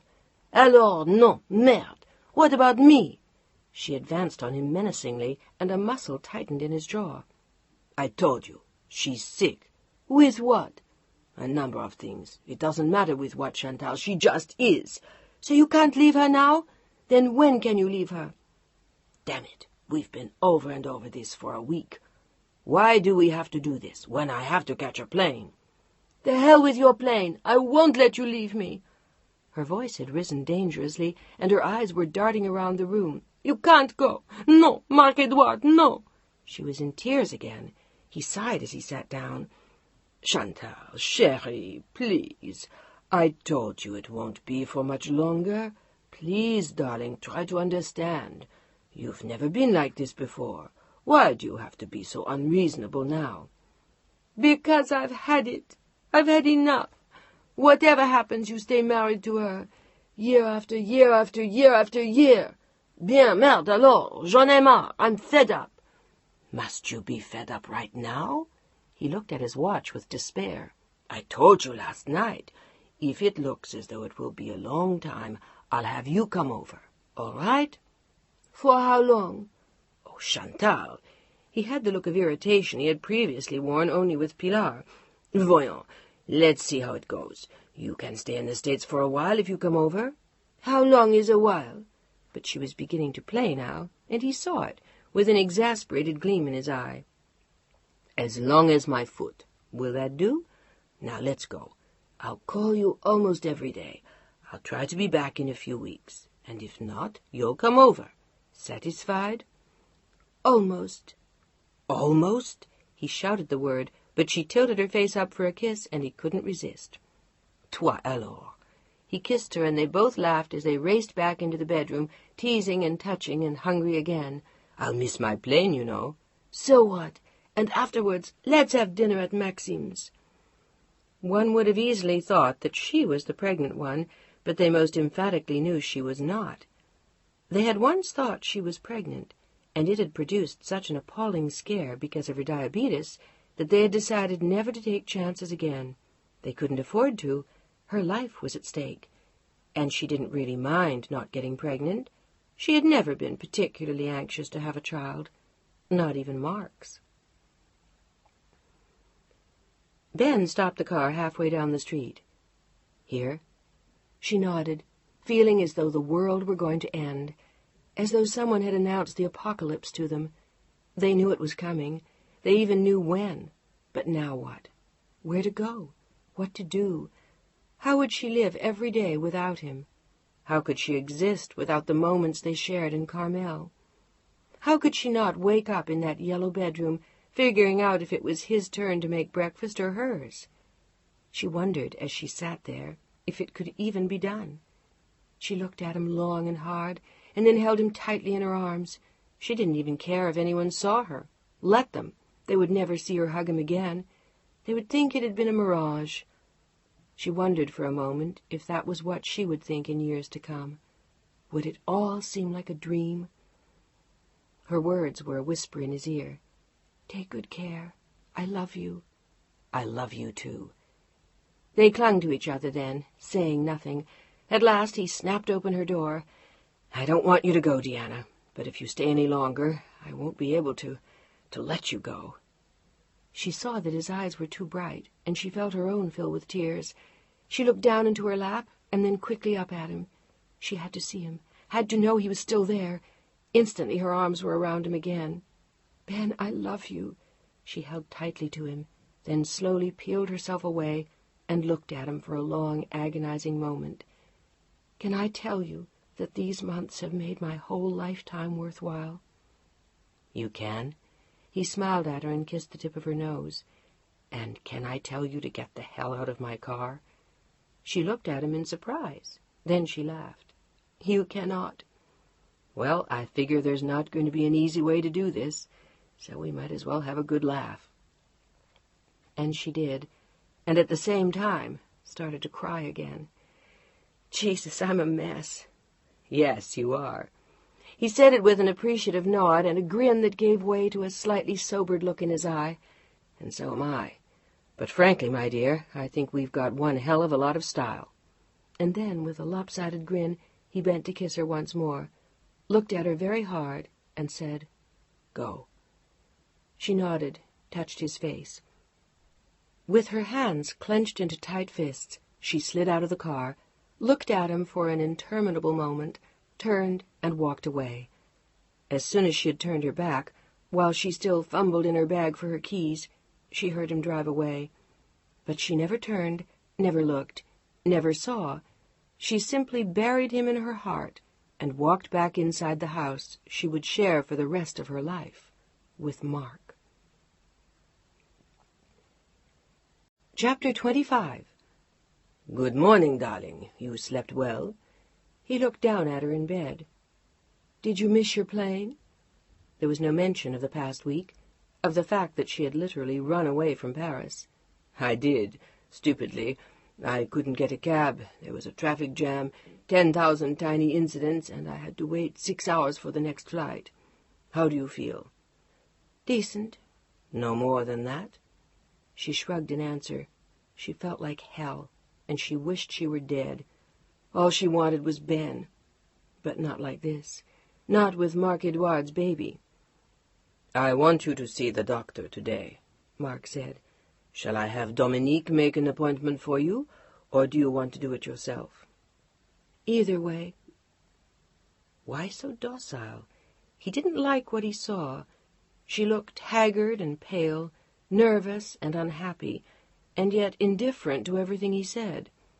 "I want you to see him today," he repeated. Fine. Can I go by myself, or will you have Dominique take me? Her eyes spat fire into his. "Never mind that. You'll go today?" Count on it. And where are you going today? Athens or Rome? She walked past him into the bathroom and quietly closed the door. It was going to be a delightful 8 months, Marc thought grimly. When the baby came a month later than Deanna expected, he was simply going to tell her it was overdue. That happened all the time, babies born 3 weeks late. He had thought about it all the way over on the plane. He walked to the bathroom and spoke firmly at the closed door. "I'll be at my office if you need me, and be sure you see the doctor. Today. Understood?" Yes, perfectly. She kept her voice steady so he wouldn't know she was crying. She couldn't go on like this. She couldn't live with it. It was too much. She had to leave him, to find her way back to Ben, with or without this damned child. But she had an idea. When she heard the front door slam, she emerged and went directly to the phone. The nurse told her he was busy, but when she had the woman explain who was on the phone, he took the call. Deanna? He sounded surprised. She rarely called anymore. Hi, Dr. Jones. Her voice sagged with relief just to hear him. He would help her. He always had before. I have a problem, a very large problem. Can I come see you? He could hear the urgency in her voice. "What did you have in mind, Deanna? Today?" Will you hate me if I say yes? "I won't hate you, but I may tear out the little hair I've got left. Can it wait?" No, I'll go crazy. "All right. Be here in an hour." She was, and he settled back in the huge red leather chair that she always thought of when she thought of him. "So?" I'm pregnant." His eyes didn't waver. Nothing moved in his face. "How do you feel about it?" Awful. It's the wrong time, and everything about it is wrong. "Marc feels that way, too?" What did he have to do with it? What did it matter? But she had to be honest. No, he's pleased. But there are 1,000 reasons why I think it's wrong. For one thing, I'm too old. Technically, you're not. But do you feel too old to cope with a small child? It's not so much that, but I'm just too old to go through it again. What if the baby dies? What if something like that happens again? If that's what you're worrying about, you don't have to, and you know it. You know as well as I that the 2 incidents were totally unrelated. They were just tragic accidents. It won't happen again. But I think what you're telling me, Deanna, is that you just don't want this baby. Never mind the reasons. Or are there reasons you don't want to tell me? Yes, I don't want Marc's child. For a moment, the good doctor was stunned. Any special reason, or is that a whim of the moment? It's not a whim. I've been thinking of leaving him all summer. I see. Does he know? He asked. She shook her head. That does complicate things, doesn't it? But the baby is his. He would never have asked her that 10 years before, but now things were apparently different, and he asked with such kindness that she didn't mind. The baby is his. She hesitated and then went on. Because I'm 2 months pregnant. If I were less pregnant, it wouldn't be his. How do you know that you are 2 months pregnant? They told me in France. They could be wrong, but they probably aren't. Why don't you want the baby? Because it's Marc's? Partially. And I don't want to be tied to him any more than I am. If I have the baby, I can't just get up and leave. Not very easily, but you could. But then what would you do? Well, I can hardly go back to the other man with Marc's child. You could. No, Doctor, I couldn't do that. No, but you don't have to stay with Marc because you're having his child. You could get out on your own. How? You'd find a way if that was what you wanted. It isn't. I want something else. And then he knew. Before you tell me, let me ask you how your daughter fits into all of this. How would she feel, one way or the other, if you had another child? But Deanna was looking somberly into her lap. At last she looked up at him. That doesn't matter any more either. She died 2 weeks ago in France. For a moment, everything stopped, and then he leaned forward and took her hand. My God, Deanna, I'm so sorry. So are we.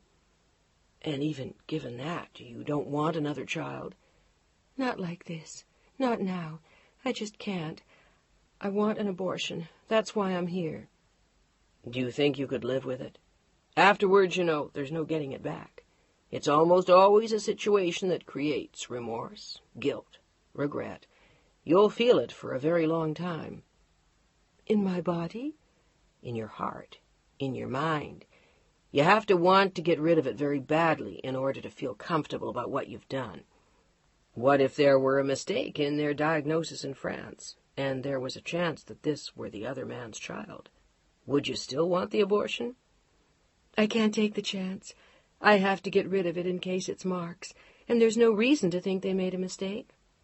People do. I sometimes do myself.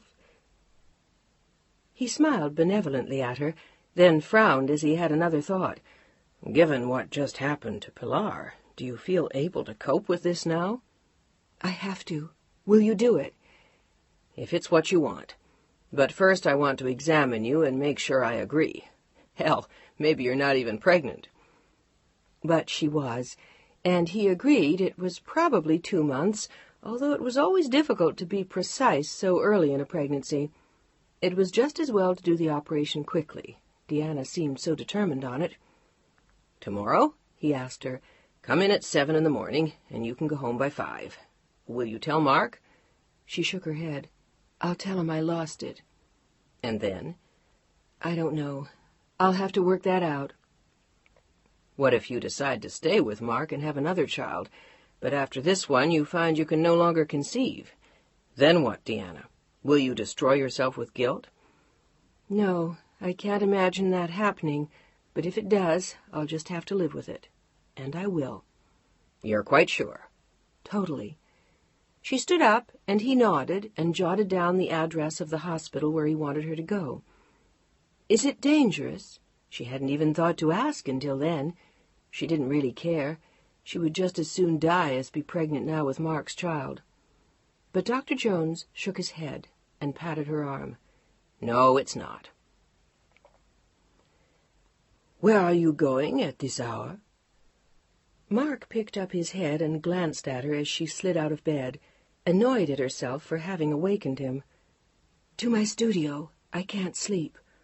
You should stay in bed. But his eyes were already closed. I'll spend a lot of time in bed today. At least that much was the truth. All right.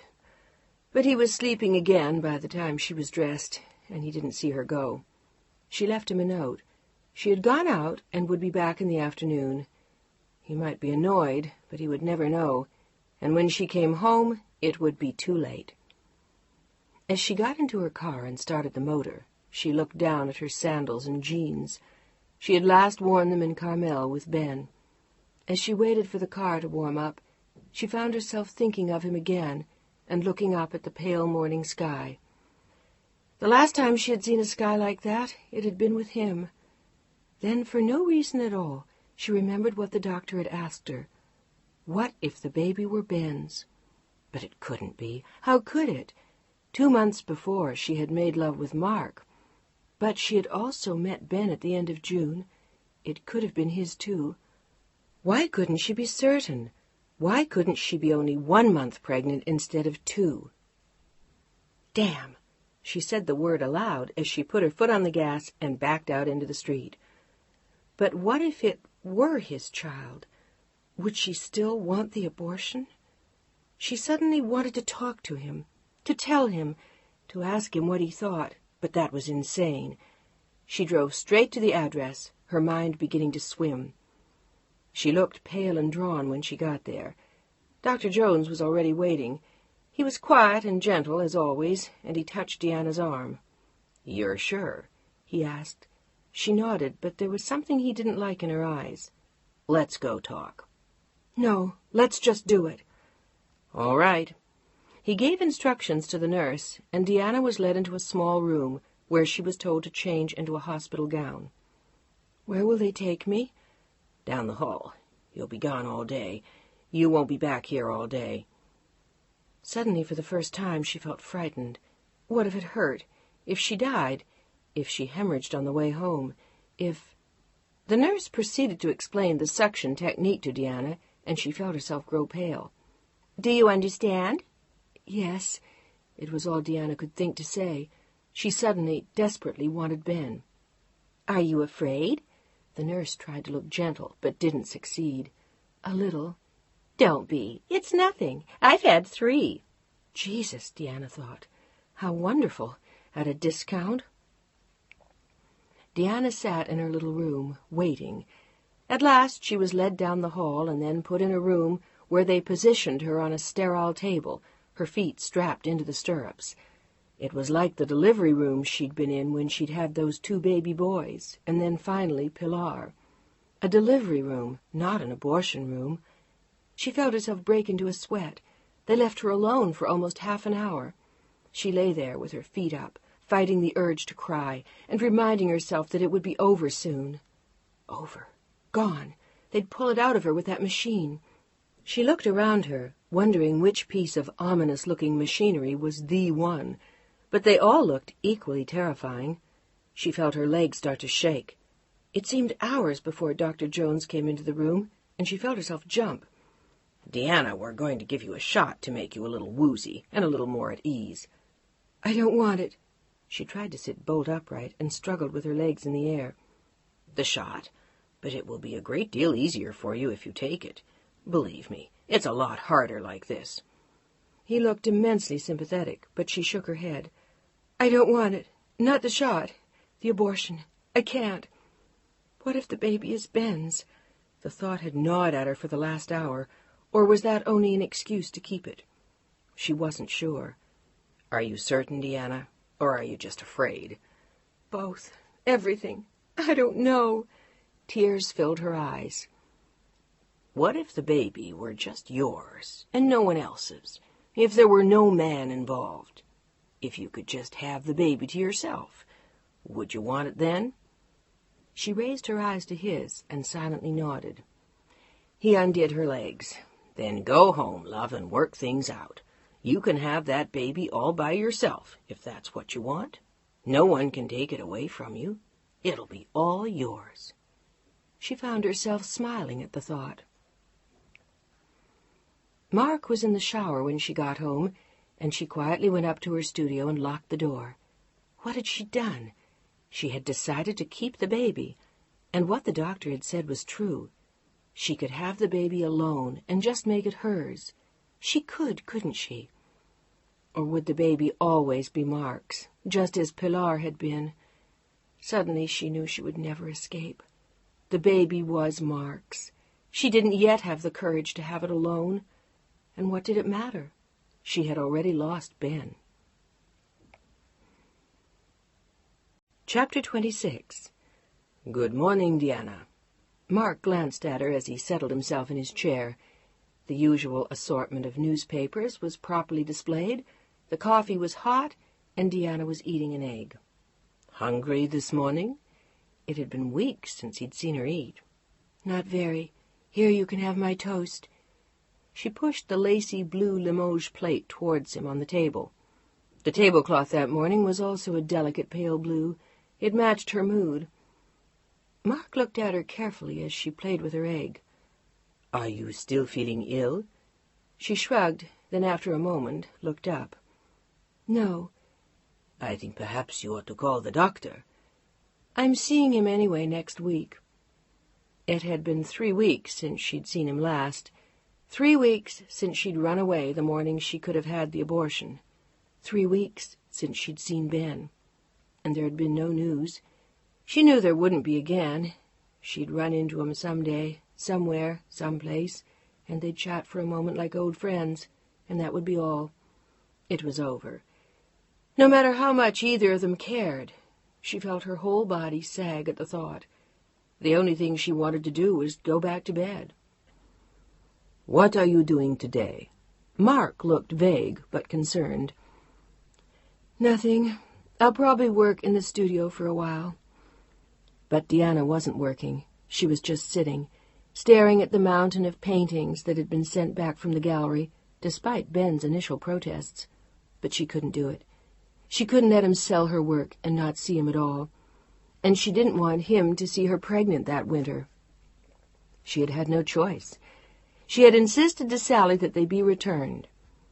Now they leaned against the walls of her studio, bleakly faced away, their mud-colored canvas backs staring at her blindly, except for the one portrait of her and Pilar, which she looked at for hours every day. "Would you like to join me somewhere for lunch?" She heard the words as she walked away, and turned to see him in his seat in the dining room, looking like a king. He was her king now, and she was his slave, all because of this unborn child that she was too cowardly to abort. Again she shook her head.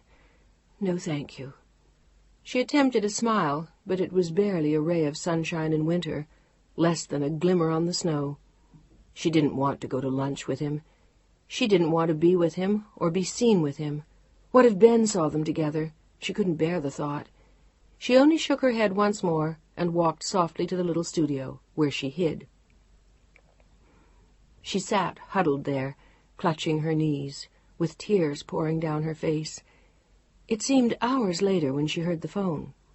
"Hi, kiddo. What are you up to?" It was Kim. Deanna sighed to herself and tried to dredge up a smile. "Not much. I'm sitting here in my studio, thinking I ought to retire." "Like hell. Not after the beautiful reviews for that show you had. How's Ben? Has he sold any more of your work?" "No." Deanna tried not to let her voice betray what she felt. He hasn't really had the chances." "I guess not. But I'm sure that when he gets back from London he will. Sally says he'll be there for another week." "Oh, I didn't know. Mark got home 3 weeks ago, and we've been awfully busy." Kimberly found that hard to believe. With the recent death of Pilar, she knew that they weren't going anywhere. At least, that was what Deanna had told her the last time they spoke. "Can I lure you away from your studio for lunch?" "No, I really can't." Suddenly, Kim didn't like what she heard. She heard a tremor of pain in Deanna's voice that frightened her. It was so raw. "Deanna?" But there was no answer. She had begun to cry. "Can I come by now?" She was going to tell her no. She wanted to stop her, didn't want her to see, but she didn't have the strength. "Deanna, did you hear me? I'm coming over. I'll be there in 2 minutes." Deanna heard Kim on the studio steps before she could come downstairs. She didn't want her to see the rows of paintings lined up against the walls, but it was already too late. Kim knocked once and stepped inside, looking around in astonishment, not understanding what she saw. There must have been 20 or 30 paintings lined up against the walls. "What is all this stuff?" She knew it couldn't be new work.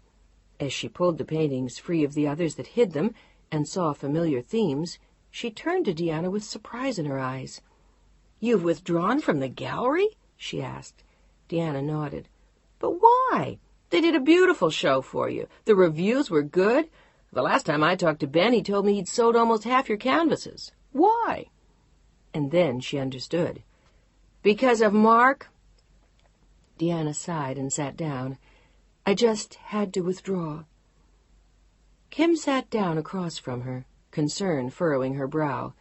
Deanna looked god-awful, wan and pale and drawn, but worse than that, there was something tragic stamped in her eyes. "Deanna, I know how you must feel about Pilar. Or really, I don't know, but I can imagine. But you can't destroy your whole life. Your career has to be separate from everything else." "But it isn't, because of Ben."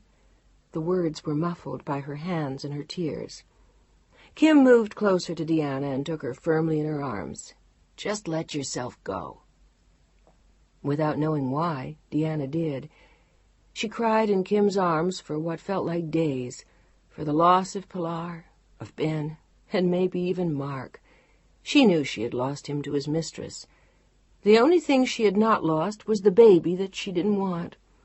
Kim said nothing to her, but let her spend her sorrow in her arms. It seemed hours before the sobs finally stopped, and Deanna looked up into Kim's face. "Oh, Kim, I'm so sorry. I don't know what happened. I just... For Christ's sake, don't apologize. You can't hold it all inside. You really can't. Do you want a cup of coffee?" She shook her head, but then brightened a little. "Maybe a cup of tea." Kim picked up the phone and rang the kitchen. "And maybe afterward we could go for a walk. How does that sound?" "What about you? Did you give up your job or just take the day off to play shrink to me?" Deanna smiled through her red, watering eyes. "Hell, if you can withdraw from the gallery, maybe I should just quit. It makes about as much sense." "No, you're wrong. I was right to do what I did." "But why? I just don't understand." Deanna was about to tell her something to put her off. Instead, she simply looked at Kim. "I don't want to see Ben anymore." "You've ended it with Ben?" For a long moment, everything stopped in the room as the two women looked into each other's eyes. Deanna nodded. "You're going to stay with Mark?" "I have to." She sighed and brought in the tray Margaret had left outside the door. She handed Kim her coffee and sat down with her tea, taking a tentative sip before she squeezed her eyes tightly shut and finally spoke again. "Mark and I are having a child." "What? Are you kidding?" Deanna opened her eyes again. "I wish I were. I found out when I was in France. I passed out in some country church a few days after the funeral, and Mark insisted on taking me to the local hospital. He thought I had something terminal, but we were both so hysterical at that point, who knew? All they found out was that I was 2 months pregnant." "That makes you how pregnant now?" "Exactly 3. "You don't look it." Still looking shocked, Kim lowered her gaze to Deanna's still totally flat stomach, zipped into jeans. "I know I don't look it. I guess I'm just small this time, and I've been so nervous that I've been losing a lot of weight." "Jesus, does Ben know?" Deanna shook her head. "I couldn't bring myself to tell him that. I was thinking of having it aborted, and I tried. I had it all set up, but when they got me on the table, I just couldn't. Not with 2 dead babies, and now Pilar. No matter how much I don't want this child, I just can't." "And Mark?" "He's ecstatic. He'll finally get his son, or a replacement for Pilar." "And you, Deanna?" Her voice was painfully soft. "What do I get? Not much. I lose the one man I truly love. I get locked into a marriage that I've discovered has been dead for years. I have another baby who may or may not live, and if it does, it will be Mark's, and he'll turn it against me again, make it 2,000% French. God knows, Kim, I've been through it. But what are my choices? What can I do?" "You could have it alone, if you want the kid.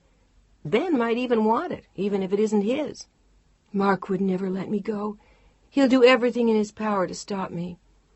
It seemed a nebulous threat, but she looked terrified by her own words. Kim watched the pain in her friend's eyes. "But what could he do?" "I don't know. Something. Anything. I feel as though I could never get away.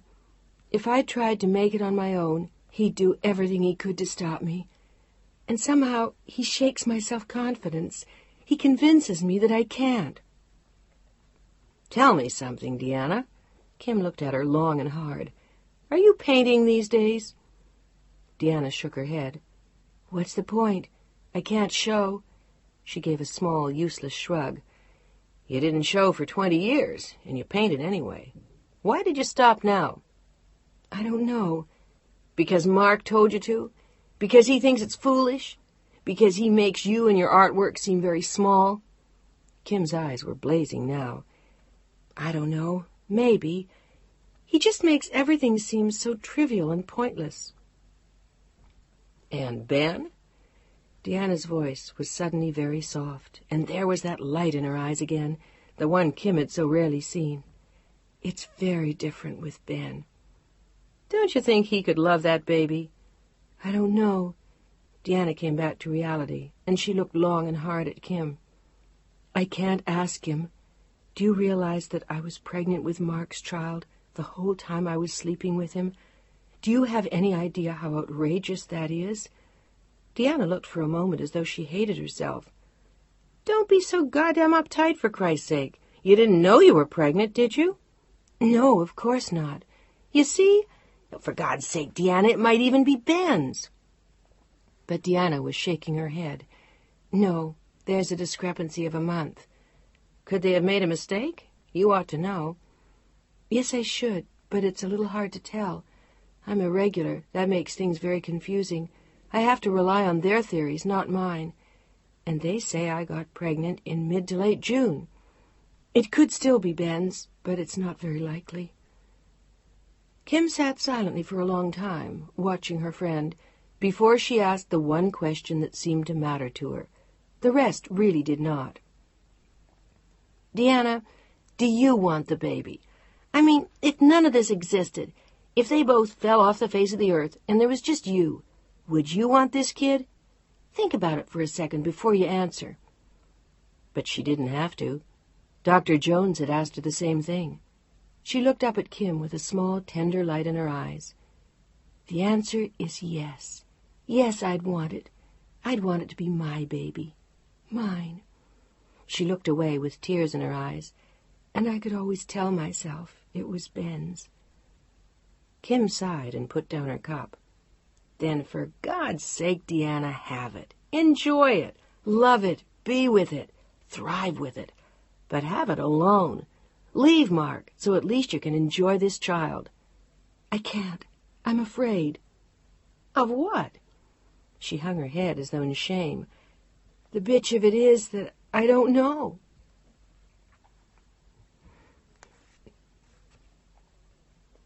Chapter 27.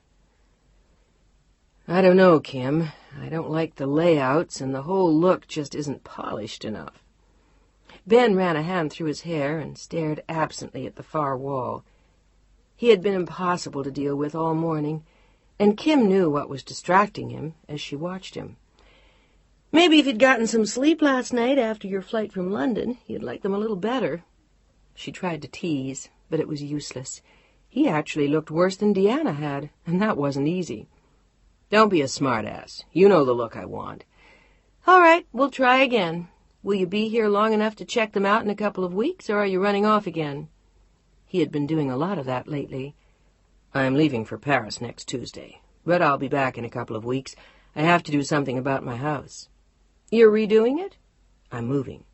"How come? I thought you liked it." Over the months that Kim had been handling the account, they had become friends, and his relationship with Deanna had forged an extra bond between them. "I can't stand the place anymore."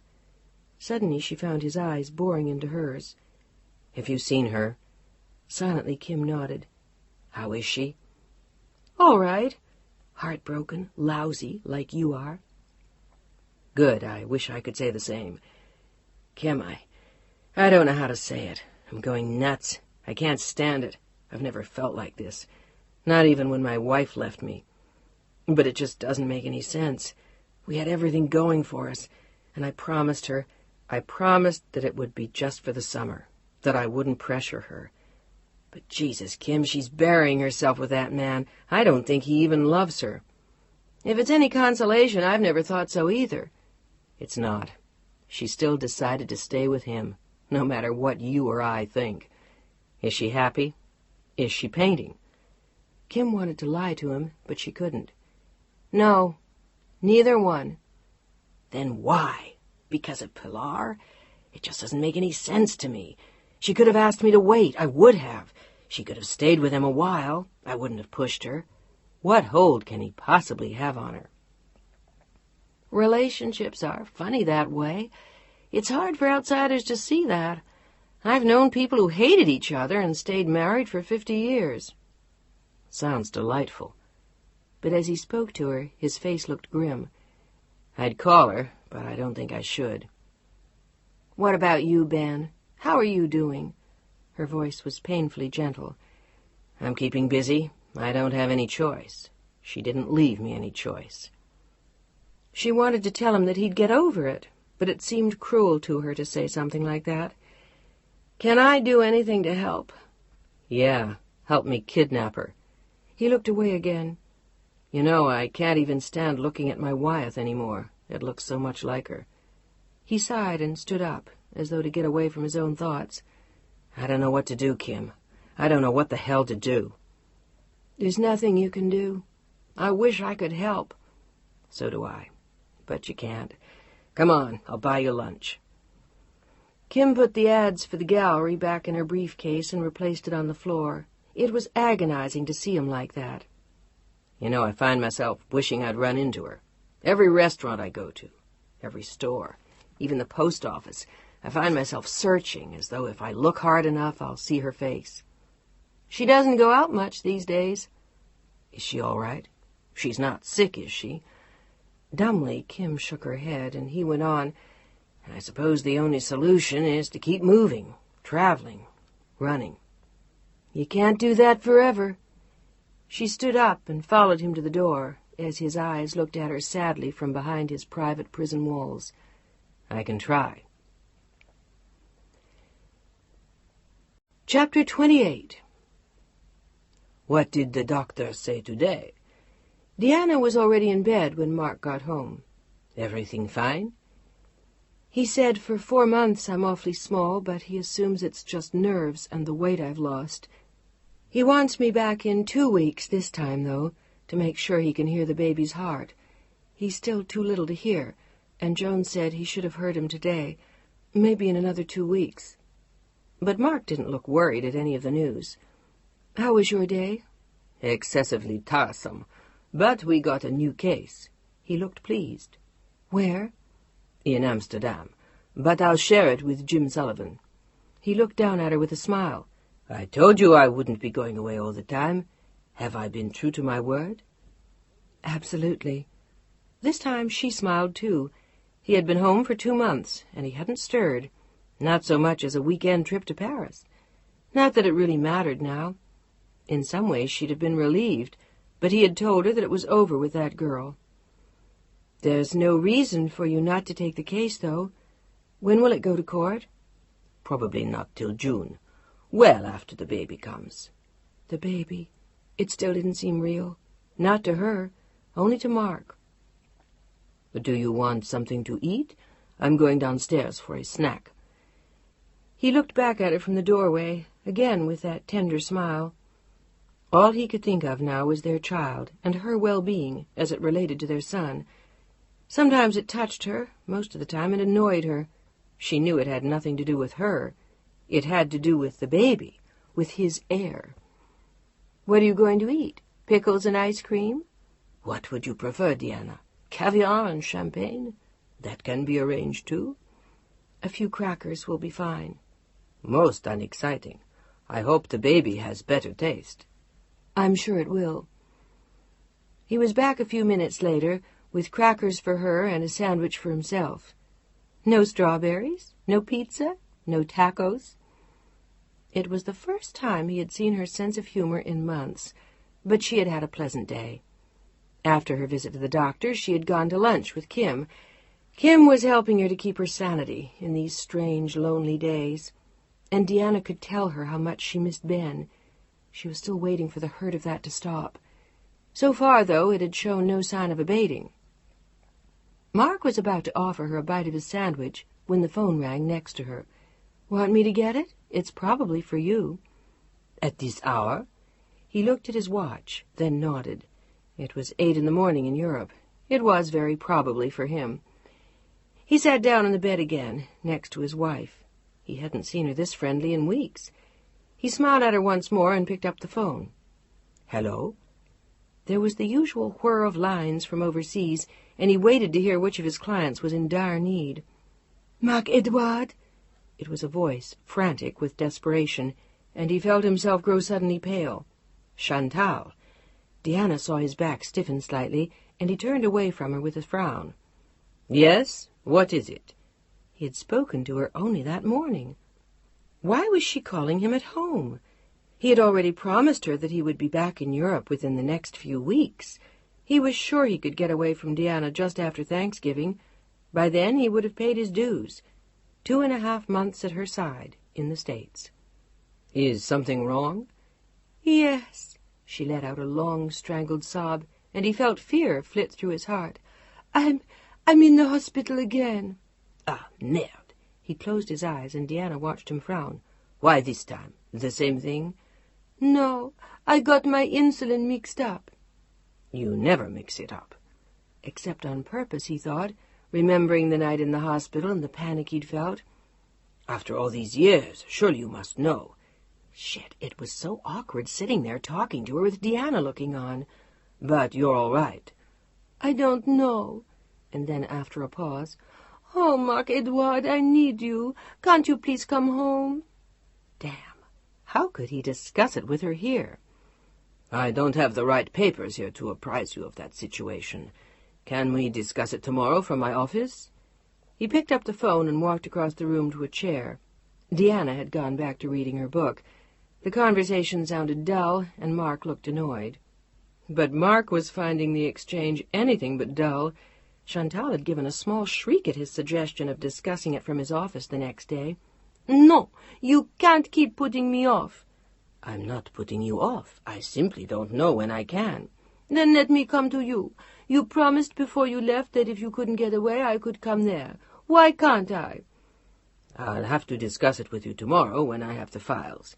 Can you wait 10 hours and I'll call you back? There was steel in his voice now. Where can I reach you? She gave him the name of a private clinic, and he was grateful that this time at least she was not at the American hospital. He couldn't have borne having to call her there. I'll get back to you as soon as I reach the office. If you don't, I'll just get on the next plane. She was behaving like a spoiled child, and a dangerous one.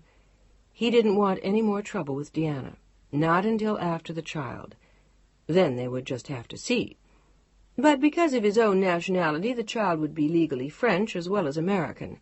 And when in France, it was under French jurisdiction. It would be his. If he chose to take his child into France, there would be nothing Deanna could do to get him out. Nothing. The thought of that would keep him afloat for the next 7 months. When the baby was a month old, they'd take him to France to see his grandmother for the first time. Deanna would come, of course, but then she could make her own choice. She could go or stay. But the baby would not leave the country again. If necessary, he would live with Mark's mother, and Mark would see to it that he spent more of his time there. That baby was his, as Pilar's should have been totally, would have been if it hadn't been for Deanna. The thought of the new baby kept his mind off Pilar. This was going to be entirely his child. In the meantime, he needed Deanna. He needed her healthy and happy until she delivered the child. And afterwards, he would be perfectly happy to stay married to her if she wanted to stay with the baby in France. He had it all worked out, all of it. And now was not the time for Chantal to rock the boat. Marc-Edouard, did you hear me? I said that if you didn't come over, I'd just get on the next plane. To where? His tone was icy. San Francisco, of course. Where do you think? Let me make that decision, and I'll let you know. Tomorrow. Understood? D'accord. And Marc-Edouard? Yes. He softened a little at the sound of her voice. I love you so much. I'm absolutely certain that is a reciprocal agreement. For a moment he almost smiled. I'll talk to you in a few hours. Good night. Mark put the phone down with a sigh. He didn't notice that Deanna was watching. Disgruntled clients? Nothing I can't work out. Is there anything you can't work out? He smiled, watching her eyes. I hope not, my dear. I sincerely hope not. He was in bed 30 minutes later. Deanna lay awake at his side. Mark. Yes? The room was dark. Is something wrong? No, of course not. What would be wrong? I don't know. That call. Should you be traveling more than you are? But she knew the answer to that question. "Yes, but I can manage as things are. I don't want to leave you alone." "I'd be fine." "Probably. But as long as I don't have to go anywhere, I won't." "I appreciate it." It was the first kind thought she'd had of him in months, and he closed his eyes for a moment as she touched the back of his hand. He wanted to take her hand, to hold it, to kiss her, to call her Ma Diane, but he couldn't any more. Not any more. Not now. Already thoughts of Chantal were crowding his mind. "Don't worry, Diana. Everything will be all right." He patted her hand and turned his back to her on the very far side of the bed. "What kind of madness is that, calling me at home in the middle of the night?"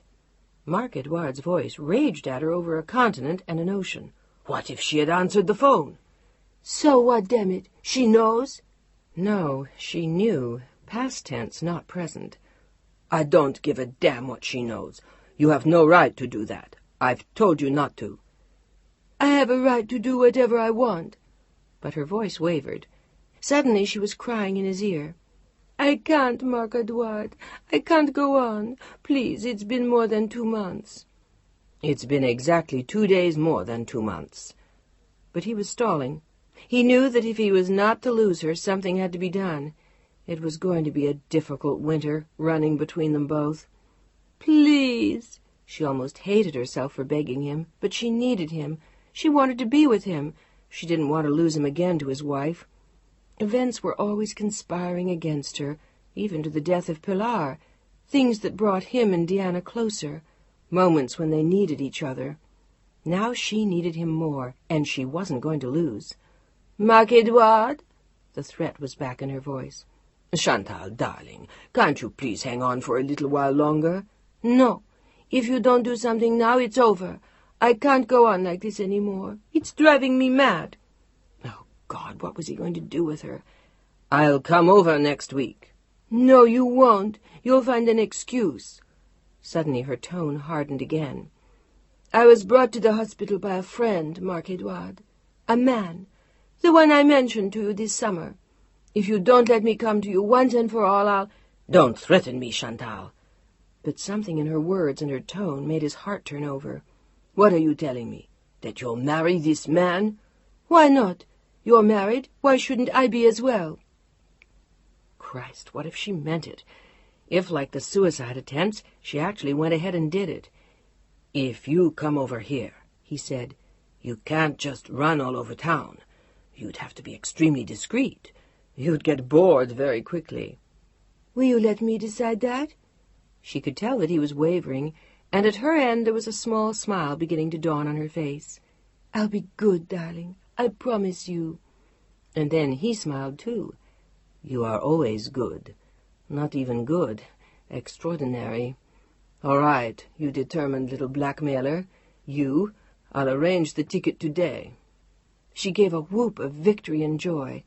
"When can I come?" "How soon will they let you leave the hospital?" "Tonight."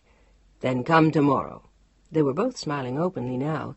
To hell with the complications. He was dying to see her. And Chantal. "Oui, mon amour." She was all innocence and power, like a nuclear missile wrapped in pink silk. Chapter 29.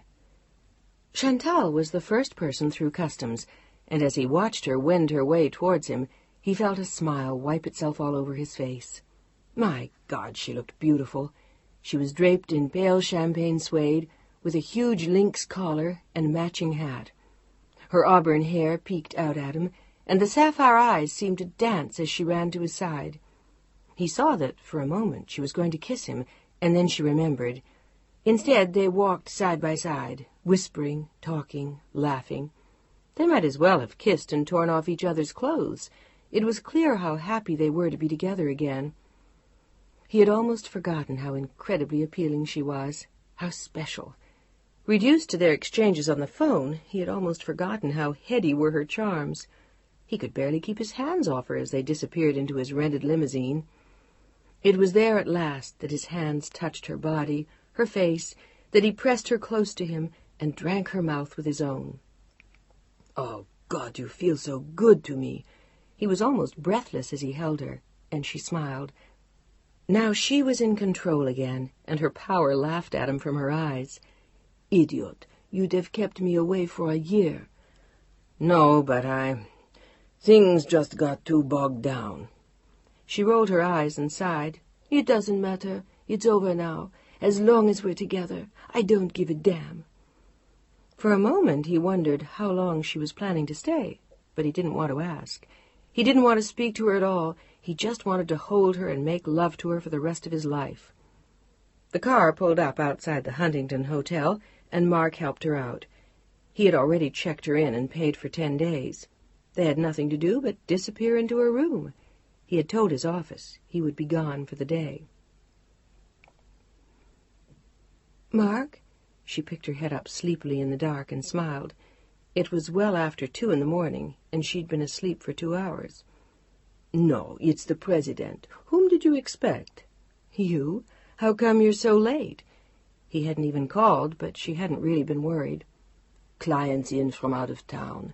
We had sequestered meetings all day. We didn't even go out for lunch." They had ordered room service instead, and he had made special arrangements to have dinner sent up from L'Etoile. "It sounds very dull." She smiled in the dark and turned around in the bed. "How do you feel?" He was getting undressed, and he had his back to his wife. It was strange to come home to her now. He had almost stayed out for the night, but he had to prepare the stage for that. He had promised Chantal the weekend and a few other days. "I feel sleepy, thank you." "Good, so do I." He slipped into their bed, touched her cheek, and kissed her somewhere on the top of her head. "Bonne nuit." It was what he had said to Chantal when he left. Except to her he had added, "Mon amour." "I don't care," Chantal said. "I'm not leaving, and if you stop paying for the hotel, I'll pay for it myself, or find an apartment. My visa says I can stay for 6 months. "That's absurd." Mark glared at her from across the room. They had been arguing for an hour, and Chantal's delicate chin jutted towards him in petulant fury. "I told you, I'll be back in Paris in 2 weeks. For how long? 5 days? A week? And then what? I don't see you for another 2 months? No, no, no, and no. Either we stay together now, or it is finished, forever. And that, Marc-Edouard Duras, is my last word. Make up your mind what you want. Either I stay here now, and we work out something together, or I go home, and we're through. Fini, c'est compris?" Her voice was a shriek in the elegant room. "But this game we have played is over for me. No more. I told you that before I came over. I don't understand why you want to stay married to her. You don't even have Pilar as an excuse now. But I don't give a damn. I'm not going to go on living without you forever. I just can't. No, I'm staying. Or," she looked at him ominously, "I go for good." "What about 6 months from now, when your visa runs out? That is, if I let you stay here." His mind was racing, and he was thinking, 6 months. It could work. Chantal could go home then, and he'd follow in a few weeks. Then he'd establish Diana and the baby on the Rue François Premier with his mother. It might even make sense for him to spend most of his time there. He'd be commuting back and forth to the States, but Paris would be home base. "You know, Chantal," he said, "things might just work out after all. What if I were to tell you that I'm thinking of moving my main residence back to Paris next year? I would still keep the office here, but instead of traveling from here to Paris all the time, I would do it the other way around and live over there." "With your wife?" She eyed him suspiciously. She wasn't sure what he had in mind. "Not necessarily, Chantal. Not necessarily at all. I am planning a number of changes next year." He looked at her with the faint hint of a smile, and something in her eyes lit up too.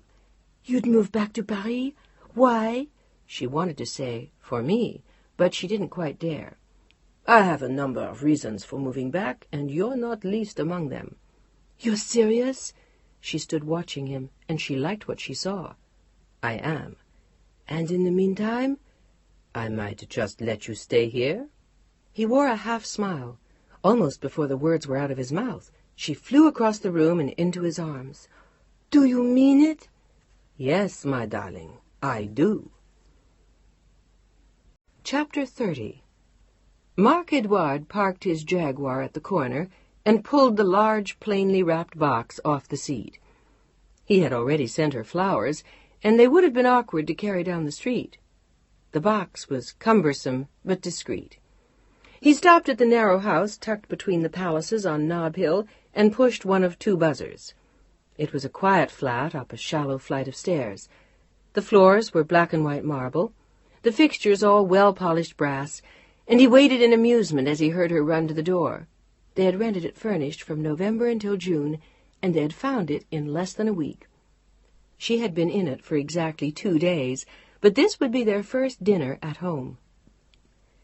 He listened to her footsteps hastening towards him and couldn't suppress a smile.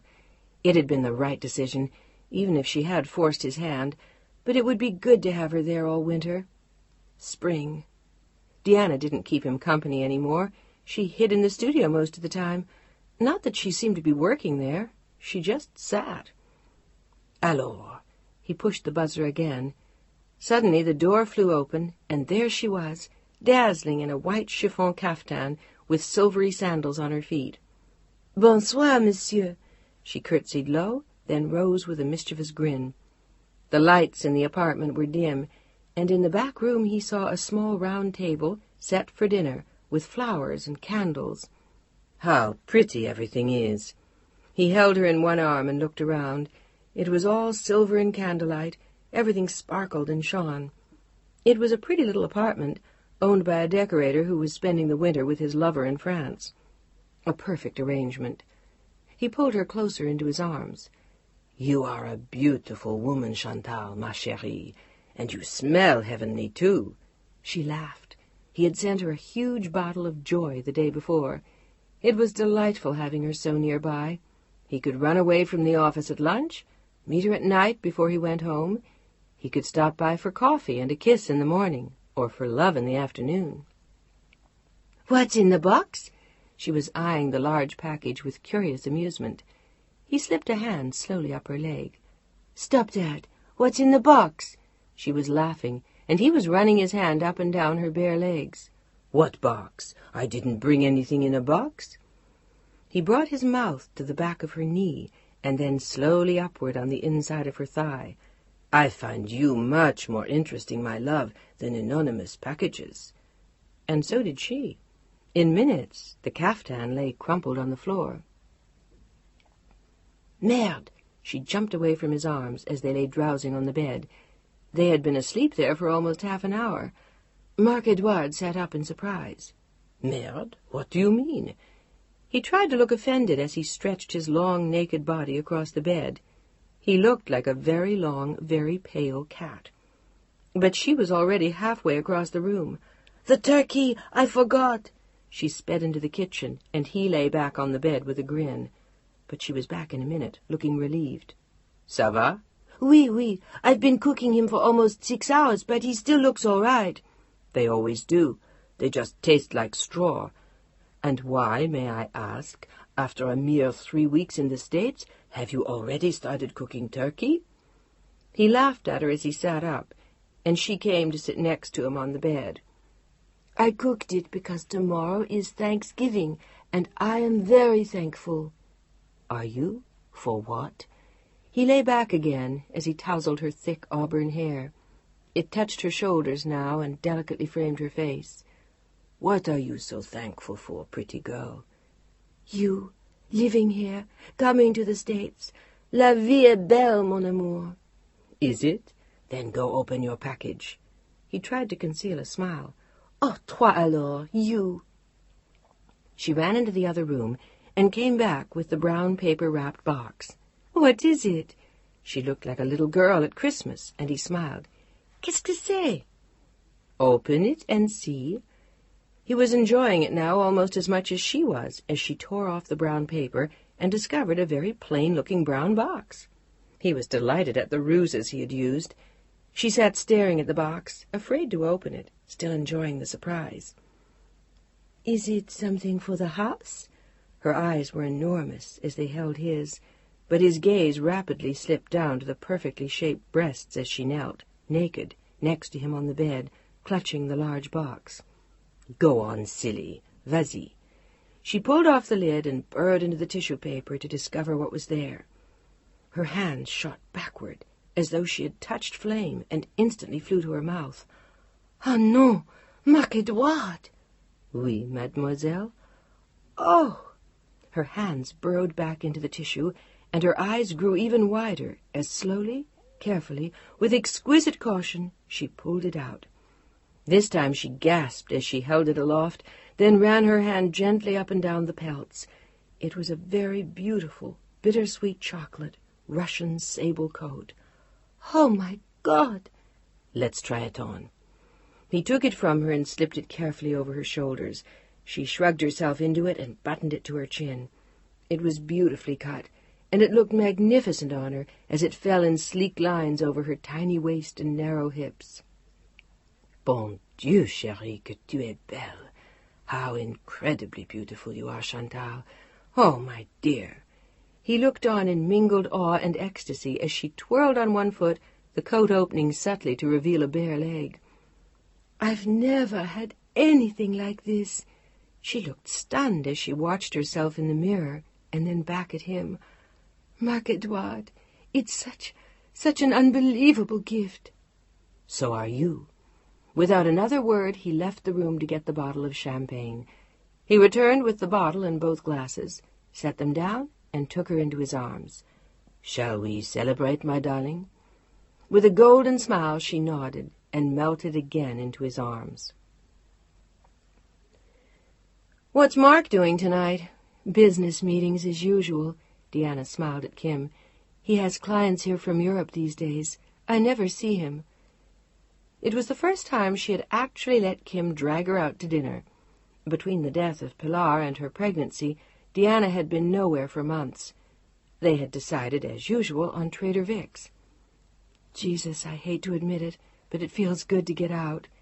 And here she had no qualms about running into Ben. She knew he hated places like this. "How do you feel?" "Not bad.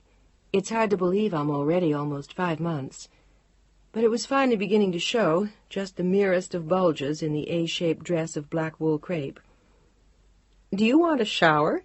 Kim looked at her with a grin over the hors d'oeuvres. "A baby shower?" Deanna asked.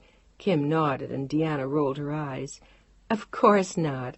I'm too old for that. My God, Kimberly." "You are not. If you're not too old for a baby, you're not too old for a shower." "Don't start me on that one." But Deanna was looking at her with a wry smile. There was no anger or pain in her eyes tonight. Kim hadn't seen her looking this peaceful in weeks, and her sense of humor seemed to have returned.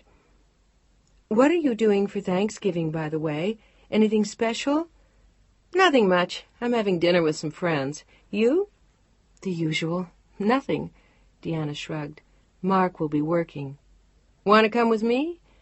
"No. I'll probably manage to drag him out to dinner somewhere. I always did with Pilar. A restaurant or a hotel. It's not what you'd call a real Thanksgiving, but it'll do. And at least we won't be stuck with turkey sandwiches for 2 weeks." But suddenly she found herself wondering what Ben was doing. Probably going to Carmel. Or maybe he was still back east. She didn't want to ask him. The conversation drifted on to other subjects then. It was 10:30 when at last they stood up, a little tired, a lot full, and having spent a very pleasant evening without any strain. "Can I lure you out for a drink?" Kim asked, but she didn't look as though she wanted to drag out the evening any longer, and Deanna was tired. "Maybe another time. I hate to admit it, but I'm beat. I'm still at the stage when I'm tired all the time." "When does that stop, or does it?" "Usually almost exactly at 4 months, but this time it seems to have dragged on. I'm 4.5 and still sleepy all the time." "So enjoy it and be glad you don't work." But she wasn't. She wished that she did. It would give her something to think of while she didn't paint. She still hadn't been able to start her work. Something stopped her every time she sat down. Her thoughts would shift instantly to Pilar or Ben, or she would find herself panicking about the baby. Hours would drift by while she did nothing but sit, staring blindly into space. They brought Kim's little red MG up to the door. With a groan, Deanna got in as Kim tipped the valet and slid behind the wheel. "I'm going to have to give up driving with you in a couple of months." Her legs were cramped almost up to her chin, and she laughed, as did Kim. "Yeah, I guess you'd have a hell of a time getting into this thing with a belly." They both laughed again, and Kimberly drove off, turning left out of Cosmo Place and then left again, until she made a sharp right at Jones to avoid some construction blocking the street. "We might as well drive past Nob Hill." She glanced over at Deanna with a smile, and they sat together in silence. Deanna was longing for her bed. They had stopped at a stop sign when she saw them. For a moment she marveled at how much the man looked like Mark, and then she realized with a start that it was he. She felt herself gasp. Kim looked sharply at her, then in the direction she was staring. It was Mark, with an elegant woman draped in a magnificent dark sable coat. They were wrapped in each other's arms.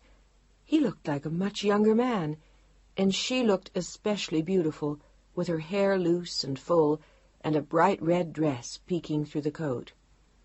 She threw her head back and laughed, and Mark kissed her full on the mouth. Deanna stared. As the woman pulled away, Deanna suddenly saw who she was. It was the girl from the airport, the one she had seen him with the night Pilar died. She suddenly felt as though all the air had been squeezed out of her until she had to gasp for breath. They climbed into his car. Deanna clutched Kimberly's arm. "Drive, please. Let's go. I don't want him to see us. He'll think—" She turned her head away from the window, wanting to see no more, and as though by reflex Kim stomped her foot on the gas. The car lurched forward, and they sped towards the bay as Deanna tried to settle her rapidly whirling mind. What did it mean? Why was the girl there? Was it... did it... had he... But she knew all the answers, as did Kim. They had sat there for 5 minutes, silent and staring, in the little red car. It was Kim who finally spoke first. "Deanna, I'm sorry. Is there... Shit, I don't know what to say." She glanced at Deanna. Even in the darkness, she looked terrifyingly pale. "Do you want to come home with me for a while until you calm down?" "You know what's very strange?" She turned to Kim with those huge, luminous green eyes. "I am calm. I feel as though everything has suddenly stopped. All the whirling and confusion and fear and despair. It's all over. It's gone." She stared out the window into the foggy night, and she spoke to Kim without turning to see her face. "I think I know now what I'm going to do." "What?" Kim felt worried about her friend. It had been one hell of a shock. She herself was still shaking. "I'm going to leave him, Kim." For a moment Kimberly didn't respond. She only looked at Deanna's profile, sharply etched against the night. "I can't live like this for the rest of my life. And I think it's been like this for years. I saw him with her in Paris, the night Pilar... She came in with him from Athens. The joke of it is that when he came home in September, he swore it was over." "Do you think it's serious?" "I don't know. Maybe it doesn't matter. The trouble is," she finally looked back at her friend, "there isn't enough in it for me. No matter what. I'm alone all the time. We don't share anything, and we won't even share this child.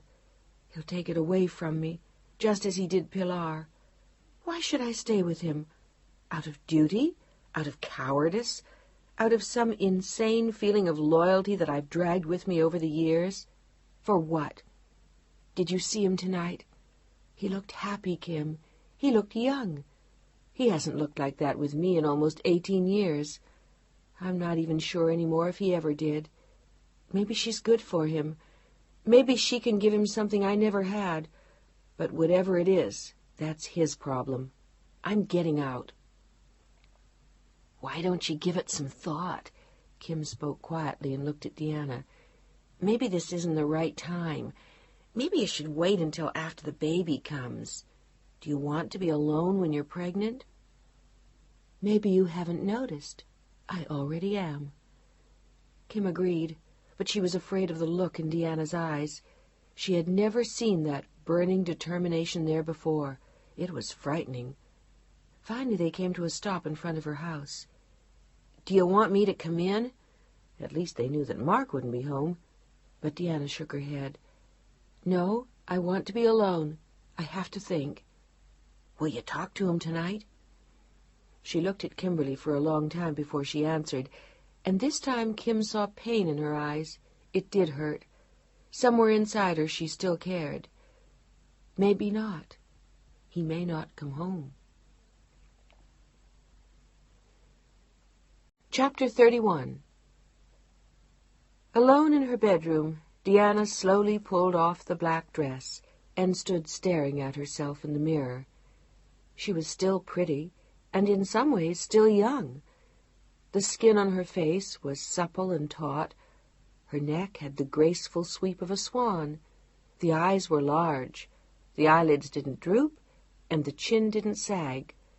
The breasts were still firm, the legs thin, the hips small.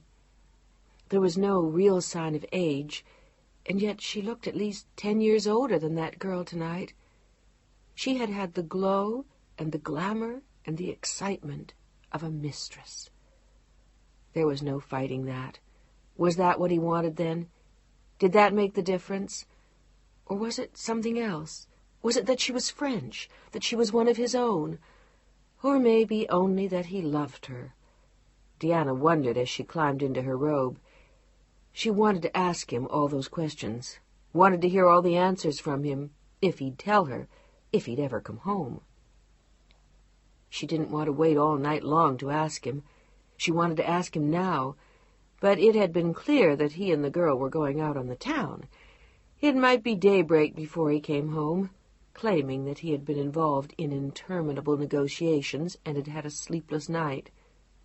She suddenly wondered how many of his stories had been lies, how long this had gone on. She lay her head back in the chair and closed her eyes against the soft lights. Why did he go on with the marriage, now that Pilar was gone? He'd had the perfect opportunity to leave Deanna in Paris, to tell her they were through. Why didn't he? Why had he stayed? Why did he want to hang on? And then suddenly she knew. The baby. That was what he wanted. A son. She smiled to herself then. It was funny, really. For the first time in their nearly 20 years together, she had the upper hand. She had the one thing he wanted. His son. Or even a daughter, now that Pilar was gone. But Mark wanted her child. It was mad, really. He could have had a baby with that girl, since he appeared to hang on to her, too. But for some reason he had not. It amused her. In a way, she had him now, by the throat. She could leave him or stay. She could make him pay. Maybe she could even force him to get rid of the girl, or pretend to, as he had.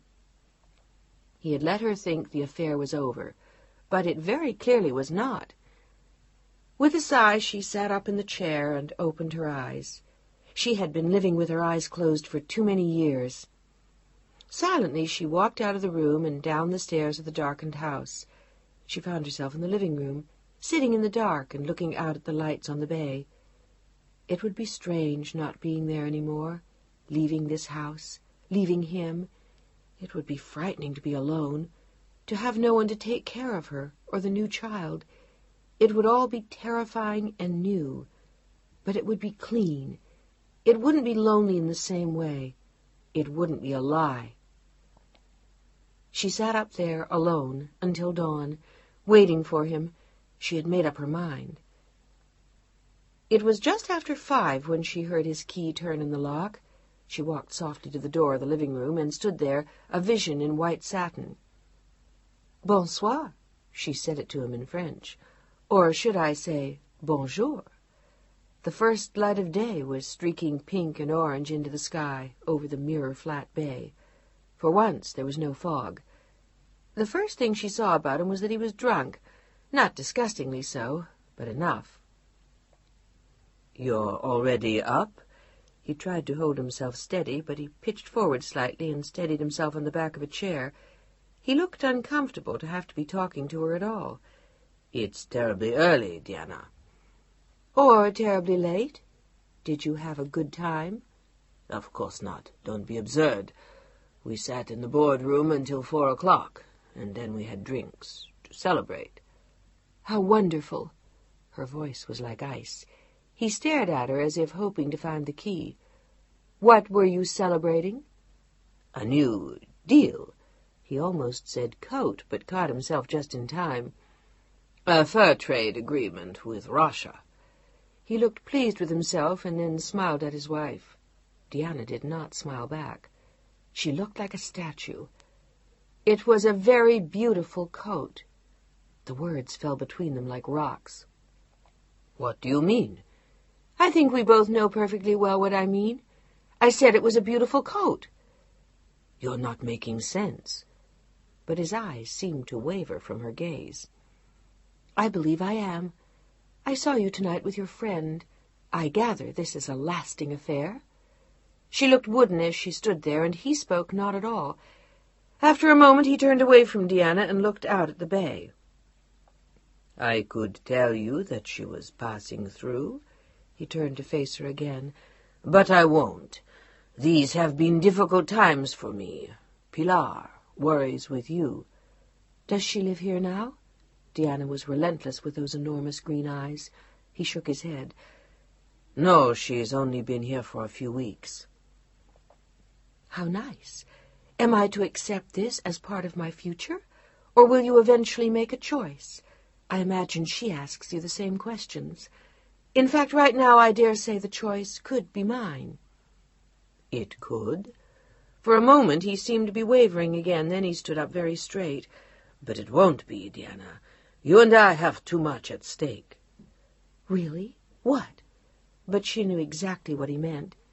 They had nothing at stake any more, though. After tonight, the baby was hers, not theirs, hers. You know exactly what. Our child.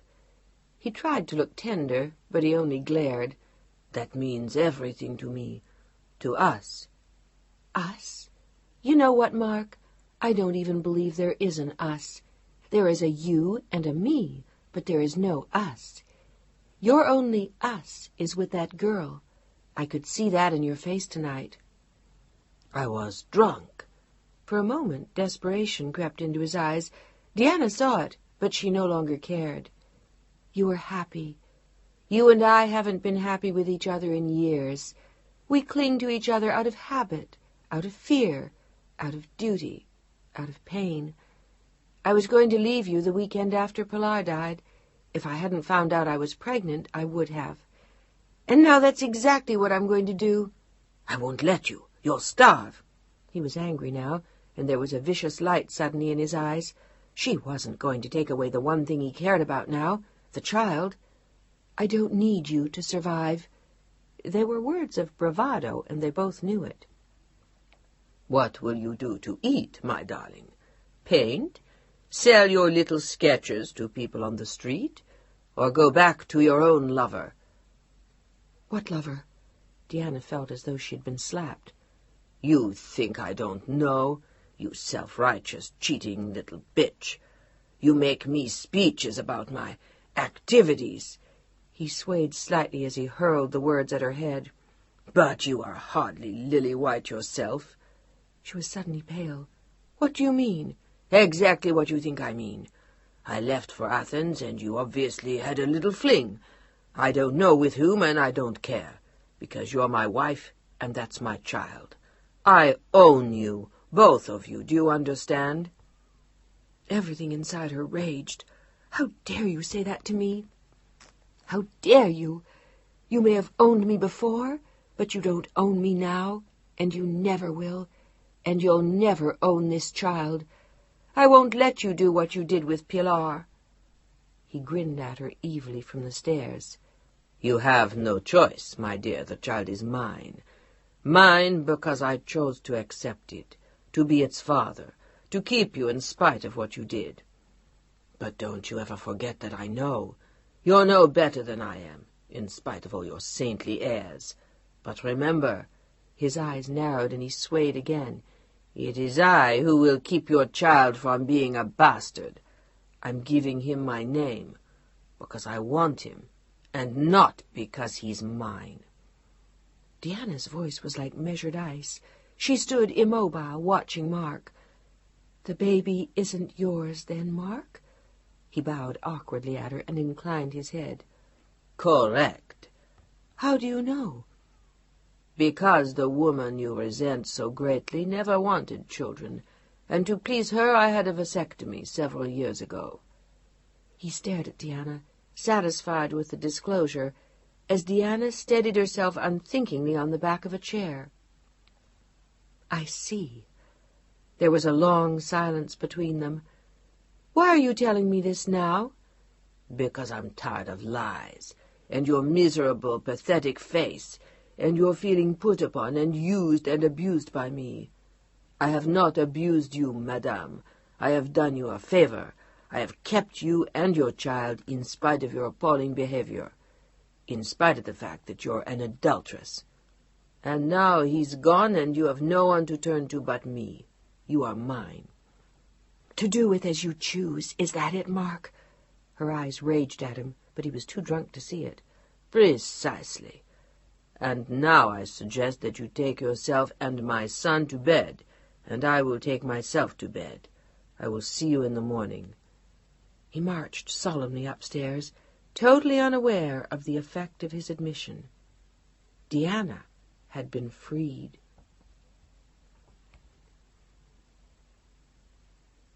Chapter 32. The door to the back of the house, behind the kitchen, had been locked, and she had the key. She had called Kim and asked her to rent a car, a station wagon. She would explain later. She had had the grocery store deliver a dozen boxes. The equipment in her studio went easily into 3. Her photographs and albums fitted in 5. The paintings were all neatly stacked next to the back stairs. 6 suitcases waited to be packed. She picked up the phone and asked Margaret for her help. She would not do this alone. She had been working in her studio since 6, and it was almost 9. She knew that Mark had probably already left the house.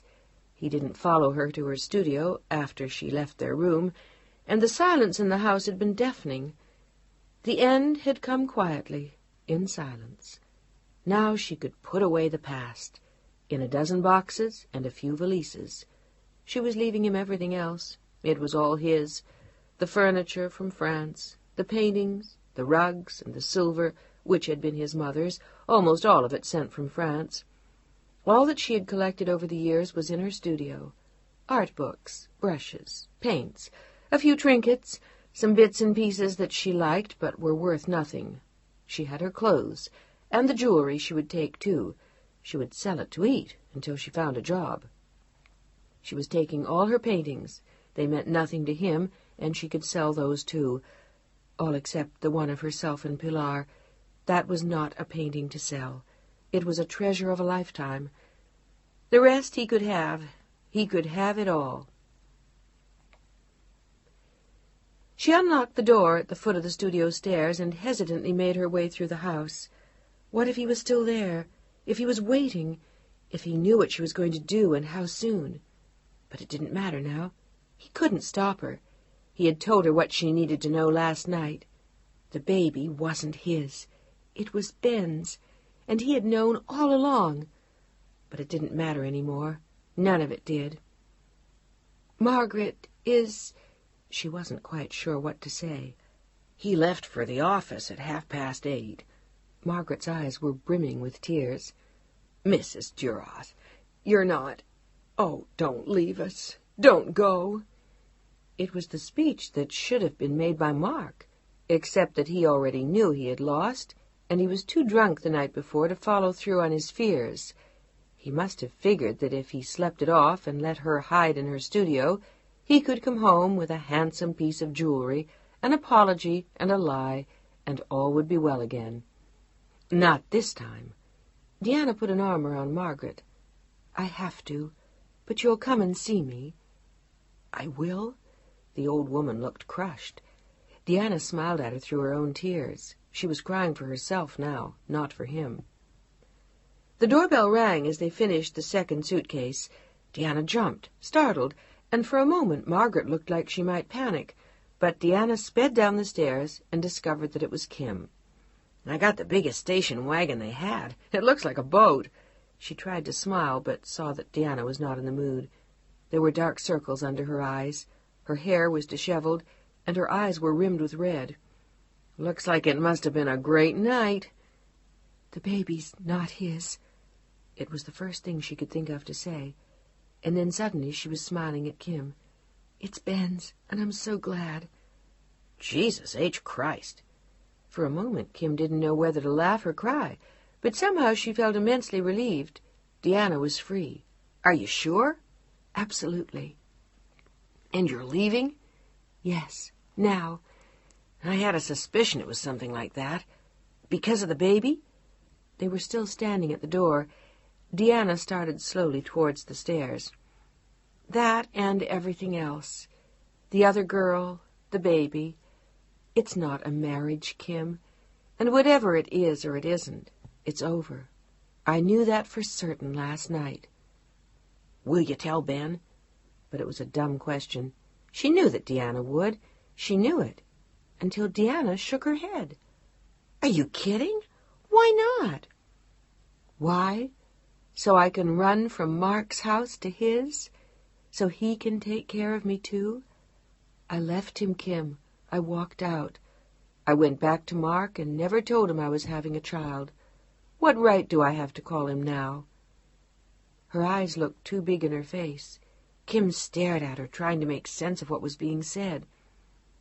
"But you're having his baby. What more right do you need?" "I don't know. I just know I won't call." "Then what the hell are you doing?" Kim grabbed her arm as she started up the stairs. "Leaving here. I'll find an apartment and take care of myself." "Oh, for Christ's sake, will you stop being so noble? How the hell will you eat?" "Paint, work, sell my jewelry. You'll see. Come on, I have to finish upstairs." Kim looked sober as she followed her up the stairs. She thought leaving Mark was the best idea Deanna had had yet, but not calling Ben was insane. Margaret had just finished packing the last bag. There was nothing left in the room except the things that belonged to Mark. The little trinkets and photographs, the tiny mementos, the jewel box and the books, all were packed and gone. She stopped for only a moment on the threshold, then hurried down the stairs. It took them 25 minutes to pack the car, with Margaret crying ceaselessly and Kim carrying all the heavy bags. Deanna carried only her paintings, which were light. "Don't touch that," Kim shouted at Deanna once when she'd been about to pick up a valise. "You're 5 months pregnant, you jackass." Deanna smiled. "No, I'm not. Probably a lot more like 4. Then they both grinned. Deanna had figured that out in the early morning, as she cleaned all her paintbrushes, wrapped them in newspaper, and put them away.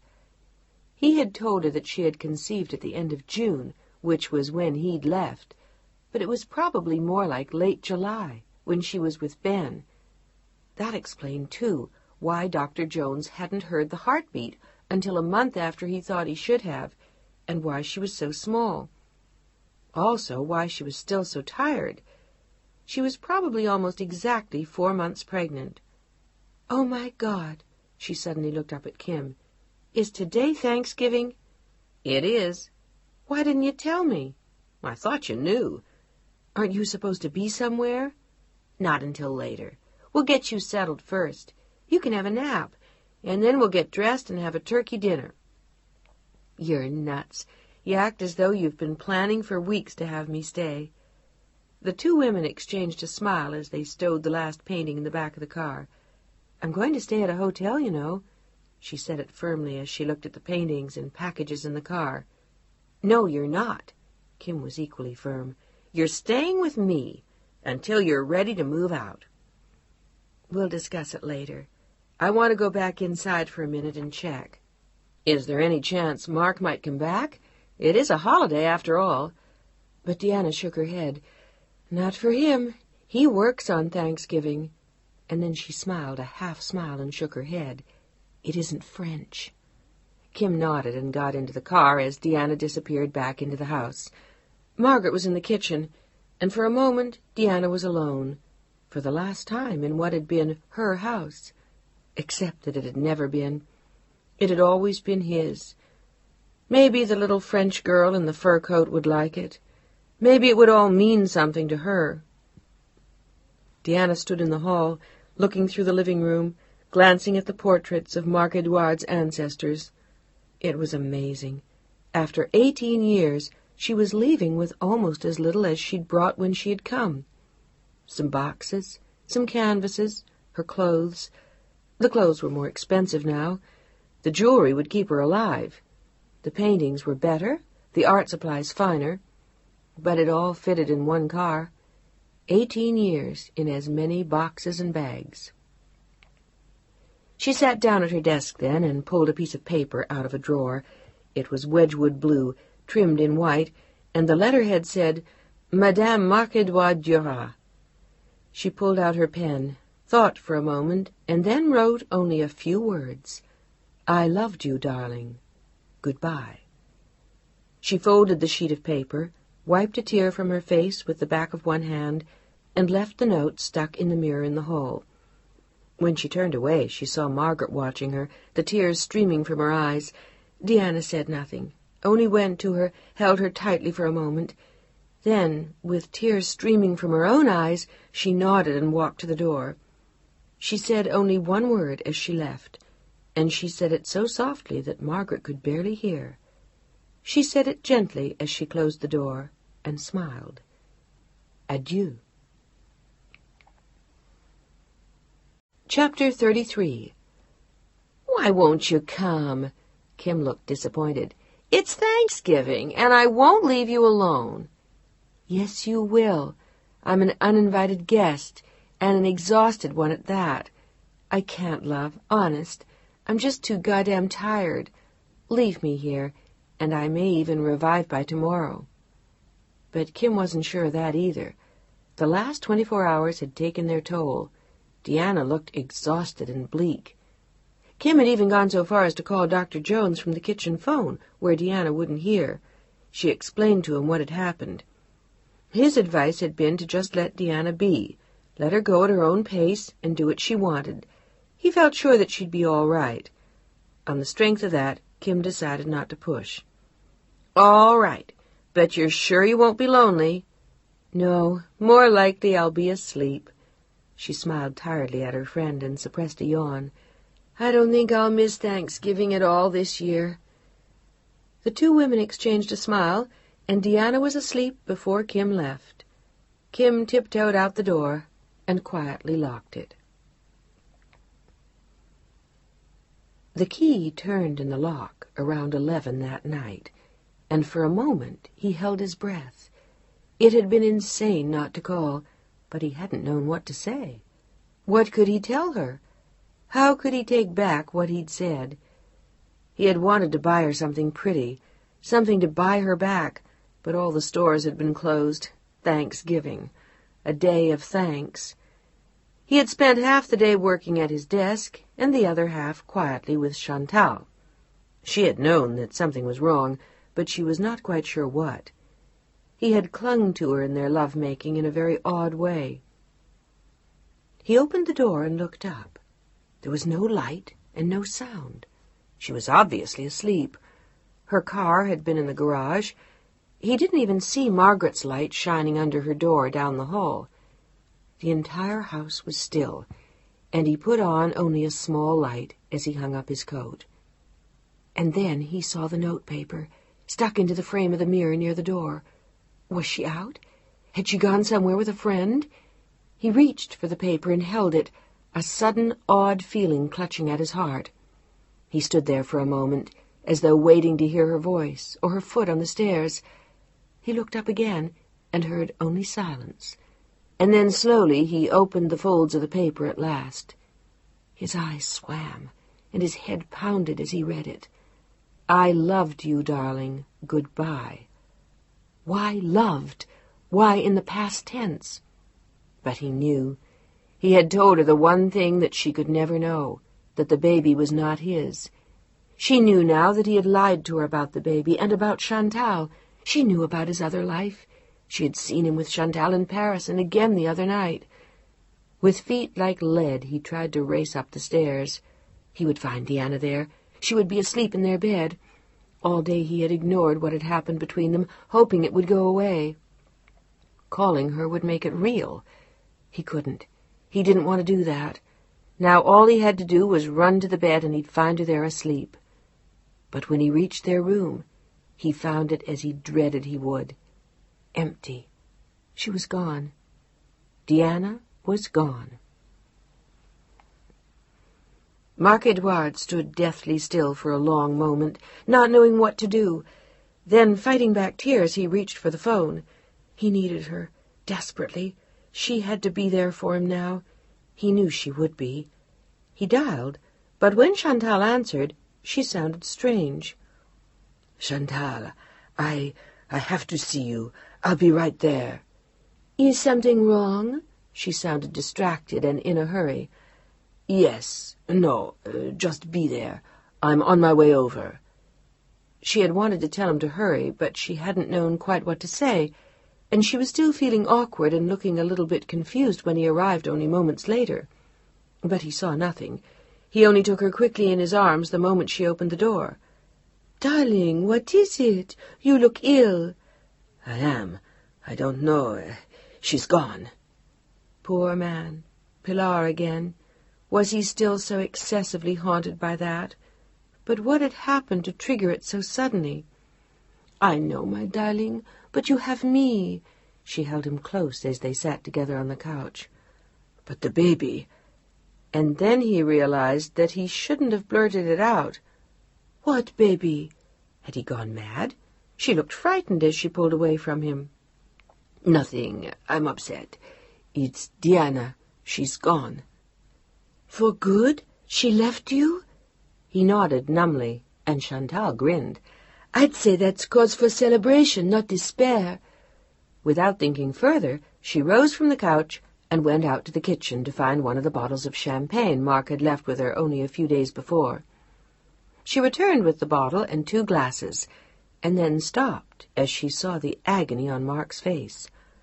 "Are you that unhappy, then?" I don't know. I'm stunned. I said some things I shouldn't have. I overplayed my hand." Chantal stared at him with chilly eyes. "I didn't realize you were that anxious to keep her. Now what? You fight to get her back?" As he watched her, he slowly shook his head. He couldn't get Diana back, and he knew it. While trying to tie her to him forever, he had told her the one thing that had severed her from him. The baby wasn't his.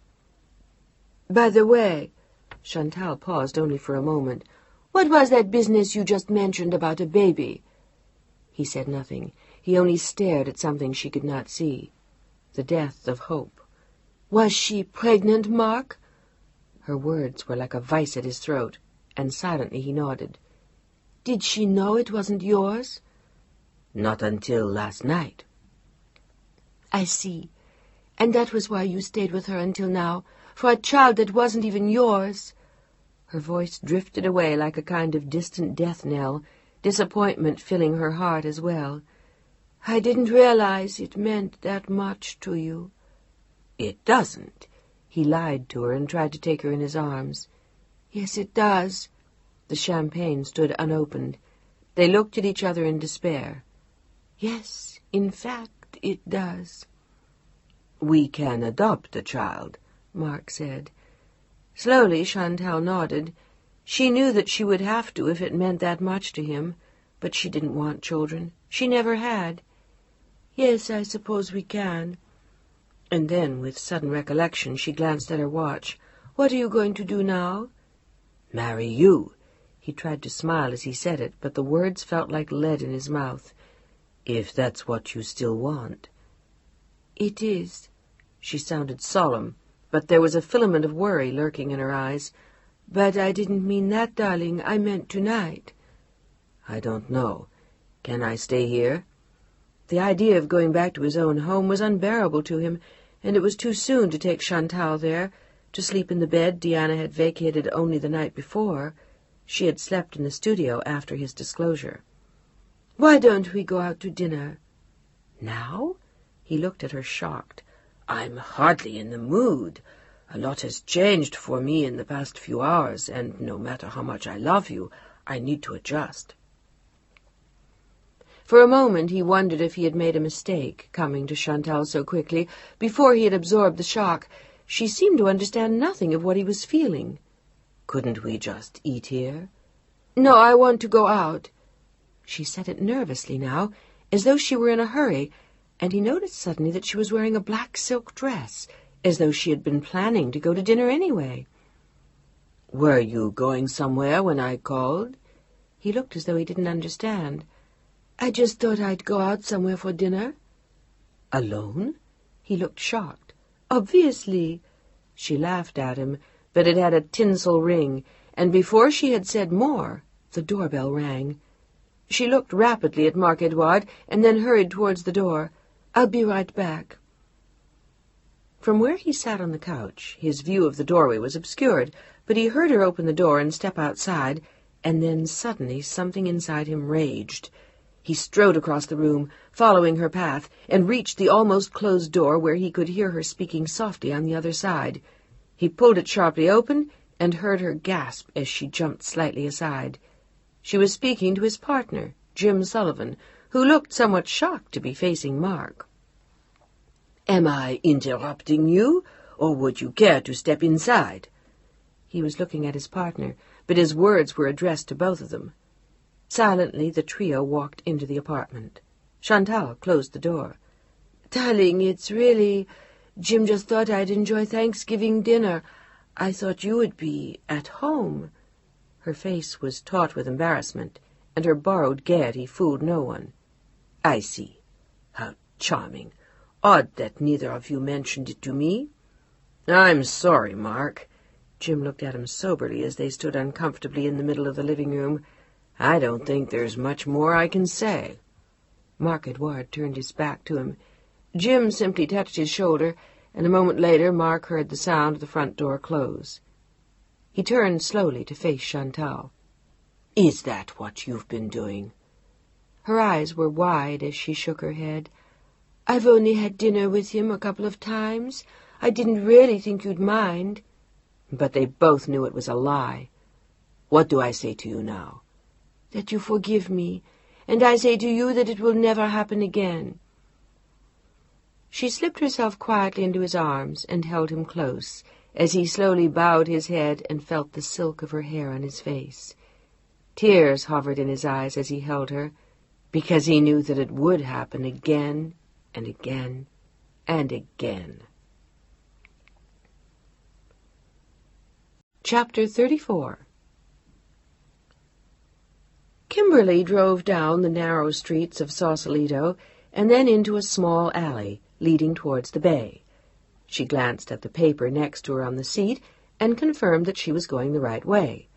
Another turn, another alley, a dead end, and then she was there. There was a tiny white picket fence, a huge bush covered with daisies, and a little house hidden beyond.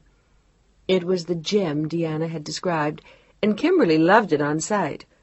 Her arms were filled with packages, and she wrestled to reach the bell. A moment later, Diana pulled open the door. Diana was wearing jeans and red espadrilles and a full red sweater over a bright yellow blouse. Her hair was held up in a knot, and there was a gentle smile for her friend in her eyes. "Merry Christmas, madam. I'm so glad you could come." She held out her arms to Kim, and they hugged. "I only left you 2 weeks ago, and I'm already homesick." "Don't be. This is divine." Kim followed her inside and looked around. Diana had been working industriously, painting the kitchen, cleaning the floors. In the corner there was a tiny Christmas tree with silvery balls and blinking lights. There were 3 packages under the tree, and they were all marked Kim. "Well, do you really like it?" Diana looked like a little girl as she grinned. For the first time in a long time, she looked happy and at peace. In only a few weeks, she had found something of herself. There was not a great deal of furniture in the bright little front room, but what she had was comfortable and inviting. There was wicker, freshly painted white, and a wonderful old couch she had reupholstered in a soft blue. There were plants everywhere, and old bottles filled with flowers. Some of her favorite paintings hung on the walls, and she had bought a wonderful, richly patterned carpet. There were copper pots on the mantelpiece, and brass candlesticks on a little wooden dining table just large enough for two, and the room had boasted a small bronze chandelier of its own. She had made the curtains herself out of a starched, lacy fabric she'd found in a trunk. She looked as though she'd lived there for years. There was one tiny bedroom she'd endowed with a wonderful old print wallpaper in a warm, dusty rose, and another tiny bedroom next to it, empty save for a bassinet and a rocking horse, huddled near the door. Kim looked round appreciatively and settled herself in a chair. "I'm in love with it, Deanna. Can I stay?" "For at least a year, but I think you'd find it has a few kinks. The hot water comes and goes, the oven takes about a week to warm up, the windows stick, the chimney smokes." She grinned. "But I love it. Isn't it just like a little dollhouse?" "Exactly. I like it much better than my place, which has absolutely no charm." "Yours has more class, but this will do." No one would have believed that a month before she'd been living in grandeur. She seemed perfectly happy to be where she was. "Coffee?" she asked. Kim nodded. Deanna disappeared, then returned with 2 steaming mugs. "So, what's new?" But the easel in the corner of the kitchen told her what she had been wondering. Deanna was already back at work. "I'm painting again." She looked happy and proud. "So I see. What are you going to do with them?" "Sell them, probably. I've already sold 2 or 3. They paid for the furniture, the dishes, the sheets. 3 paintings, and the jade and diamond earrings." But she didn't explain that to Kim. And she didn't give a damn. There was nothing left that she wanted, except her child now. The rest didn't matter any more. Not at all. "Where are you selling them?" Kim looked at her with a purpose in mind, but Deanna saw her coming. "Never mind that." She grinned and took a sip of her tea. "Why don't you at least let him sell your paintings, for Christ's sake? You don't have to see him." Kim had seen him only last week, and he looked like hell. She wanted to slip him Deanna's address, but she knew she couldn't. Deanna had to find her way back to him herself. If she ever did. Kim was beginning to doubt it. Deanna seemed happier by herself. "Why don't you at least call Ben about your work?" "Don't be silly, Kim. What would that prove? I can't. And he'd probably spit in my eye if I called him and asked him to handle my work." "I doubt that." But maybe she was right. He never asked Kim how she was any more. It was a silent agreement between them. Neither of them spoke of Deanna. Kim understood. "What about Mark? Have you heard anything from him?" Deanna shook her head. "I called him once, after I spoke to my lawyer. He understands. There's no argument, really." "Do you think he'll marry that girl?" Deanna sighed and then looked up with a smile. "Maybe. She's living with him at the house. But I think—" the smile slowly faded. "I think this has all been kind of a shock. A lot has happened to both of us this year." For a moment, Kim wondered if Deanna missed him. She looked as though she did. Maybe it was merely a question of habit. In any event, she had certainly come a long way. "How do you know he's living with that girl?" It seemed an unusually honest admission for Mark to have made. "Margaret told me when I called one day to see how she was. Apparently she's quitting next month. It's probably just as well. He doesn't need any more reminders of me around there. We might as well all get a fresh start." "Is that what you're doing?" Kim asked. Deanna nodded with another smile. "It's not always easy, but I am. The house keeps me busy, and my work. I want to fix up the nursery next month. I found some adorable fabric, and I want to do some funny little Mother Goose people for the walls." Kimberly smiled at her, and they settled back for a nice, cozy chat. It was after 5 o'clock when Deanna finally got up and turned on all the lights. "Good Lord, we've been sitting here in the dark." "And I really ought to get home. I still have to cross the bridge. Are you doing anything for Christmas, by the way?" But she was almost sure she was not. Deanna shook her head. "This isn't really the year for that. I think I'll enjoy spending it quietly, here." Kim nodded and felt a pang of guilt. "I'm going up to the mountains for some skiing. Want to come?"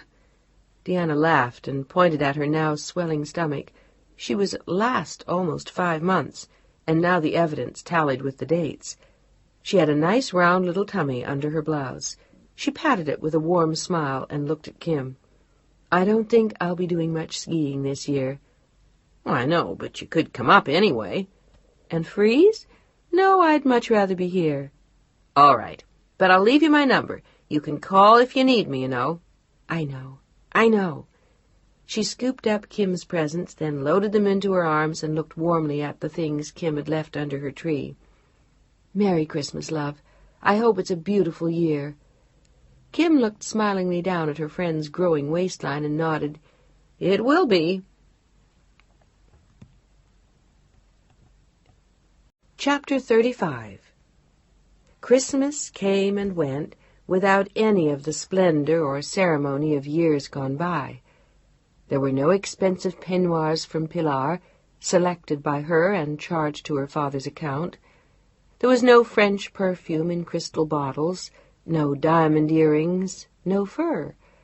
There were 4 presents from Kim, opened at midnight on the first Christmas Eve she had ever spent alone.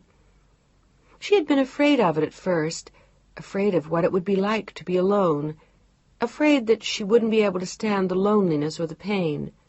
But it wasn't lonely, and it was only a little bit sad. She found herself missing Mark and Pilar, because Christmas had always been theirs, the celebration, the noise, the ham or the goose or the turkey. Margaret in the kitchen and mountains of boxes under the tree. It was the activity she missed more than the riches. It was the faces she missed late at night, Pilar's young, shining one, and Mark's in the days of long ago. There was no reaching back to them now, though. They were irretrievably gone. It never occurred to her to call Mark, to hear his voice in the middle of the night. She drank hot chocolate and sat near her tree. But it did occur to her to call Ben. She guessed that he was in Carmel. Was he also alone? In the distance she could hear carolers wandering past, and she found herself humming Silent Night as she undressed. She was less tired than she had been in months, feeling better, in fact, than she had in a very long time. But life was much simpler now. Her only worry was financial, but she had even that under control. She had found a tiny gallery on Bridgewater that sold her work, for only a few $100 each canvas, but it was enough money to pay the rent and buy whatever else she might need. She still had some money left from the jade and diamond earrings, and she had a safe deposit box filled with jewelry she could sell in the next months. She would have to sell more when it came time for the baby, and eventually Mark would have to give her something after they went to court. She smiled to herself as she slid into bed. "Merry Christmas, baby." She patted her stomach and lay on her back, and for a moment she fought back the thoughts of Pilar. Maybe it would be another girl, but this time how different it would be. Chapter 36. It was 9 o'clock on a February morning. Ben sat in his office looking at his new ads. He pressed a buzzer on his desk and waited for Sally to come into the room. When she did, she had an armful of papers, and he looked at her with a scowl. "What do you think of this stuff, Sally? Does it work or not?" "Yes," she hesitated as she looked, "but maybe it's a little too showy." He nodded emphatically and tossed them back on his desk. "That's exactly what I think. Get Kim Houghton on the phone. I have to see an artist in Sausalito at 11. See if she'll meet me at the Sea Urchin around 12:15. "In Sausalito?" Sally asked. He nodded distractedly, and she disappeared. It was almost 10 o'clock when she popped her head in the door. "She'll meet you at the Sea Urchin at 12:30, and she said bring the ads. She's got another bunch of possibilities to show you, and she'll bring those too." "Good." He looked up at her with a vague smile and sighed at the work on his desk. Sometimes it seemed endless. He had added 4 new artists to their roster that winter, but he wasn't really in love with their work. They had been the best of what he had seen, but they weren't wonderful. They weren't Diana Duras. People still asked him about her, and he tried to explain. She had retired. Another sigh escaped him as he plunged himself back into his work. He had done that since September, and it had almost worked. Almost, except late at night and early in the morning. Now he understood how she must feel about Pilar, that feeling that you'll never touch someone again, or hold them, or hear them, never laugh with them, or be able to tell them a joke and see them smile. He stopped working for a moment, and then chased the thoughts away. He was good at it now. He had had 5 months of practice. He left the gallery at exactly 10:15. That gave him time to cross the bridge, drive to Sausalito, and park. This at least was an artist he liked, a young man with a wonderful eye for color and a kind of magical flair, but his work was far more modern than Diana's, and not nearly as good. He had never made the young man an offer, but he had decided that he finally would. Until then, the young artist had been represented by a gallery near where he lived, a small, cozy gallery in Sausalito that handled a mountain of very diverse work. Ben had first noticed the artist's paintings there, buried with some good and some bad, and he knew the young man was getting terrible payment for his work. $175 was his top price. Ben would up the price to $2,000 right from the start, and he knew he could get it. The artist would be thrilled. And he was. "Oh, my God! Wait till I tell Marie!" He grinned broadly and pumped Ben's hand. "My God! We might even be able to afford to eat something decent for a change." Ben laughed, amused, and they walked slowly to the door. It was a big, airy studio in half of what had once been a barn. It was now surrounded by houses and ersatz Victoriana, but it was still a wonderful studio and a nice place to work. "By the way, whatever happened to that girl you handled last summer? Duras?" Handled. It was an interesting choice of words, but he didn't know. No one did. "We don't show her work anymore." Ben said it very calmly. He had said it 100 times before. "I know, but do you know who does?" "No one. She retired." Ben had the speech down pat, but this time the young man shook his head. "Oh, I don't think so. Are you sure?" "Quite. She told me she was retiring when she withdrew her work." But something in the man's eyes bothered him. "Why?" "I could swear I saw one of her pieces at the Seagull the other day. You know, the place that's been showing my work. I wasn't sure, and I didn't have time to ask, but it looked like it. It was a beautiful nude, and they were asking a ridiculous price for it." "How much?" "I heard someone say $160. It's really a crime for a piece like that. You ought to take a look and see if it's her." "I think I will." He looked at his watch. It was only 11:30. He had enough time before his lunch with Kim. The two men shook hands again. There was a profusion of thank yous and smiles. Ben slid into his car and drove a little too quickly down the narrow road. He knew exactly where the gallery was, and he left his car parked on the corner. He wanted to just stroll in and look around, but he didn't have to. Her painting was prominently displayed near the door. He could see it from where he stood, rooted to the spot on the street. It was indeed her canvas. The young man had been right. He stood there for a moment, wondering what to do, trying to decide if he should go inside. He was about to walk away, but something drew him into the gallery. He had to get closer to the still life. He had seen her paint it. She had done it on their terrace in early July. Suddenly he felt pulled back into the summer. "Yes, sir. May I help you?" She was a pretty blonde in sandals and jeans. She wore the usual uniform, T-shirt and pierced ears, her hair held up in the back with a wide leather thong. "I was just looking at the painting over there." He pointed to Deanna's piece. "It's $160, done by a local artist." "Local? To San Francisco, I suppose you mean?" "No, Sausalito."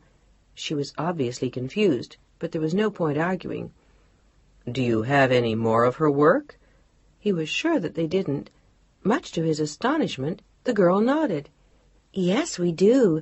I think we have 2 more." As it turned out, there were 3. 1 more from the summer, and 2 of her earlier works, none of them priced over $200. "How did you get these?" He found himself wondering if they had been stolen. If there had only been 1, he might have suspected that someone who had bought 1 from him had been desperate to sell it, but that seemed unlikely, and it was obviously not possible, since they seemed to have so much of her work. The little blonde girl looked surprised by his questions. "We have them on consignment from the artist."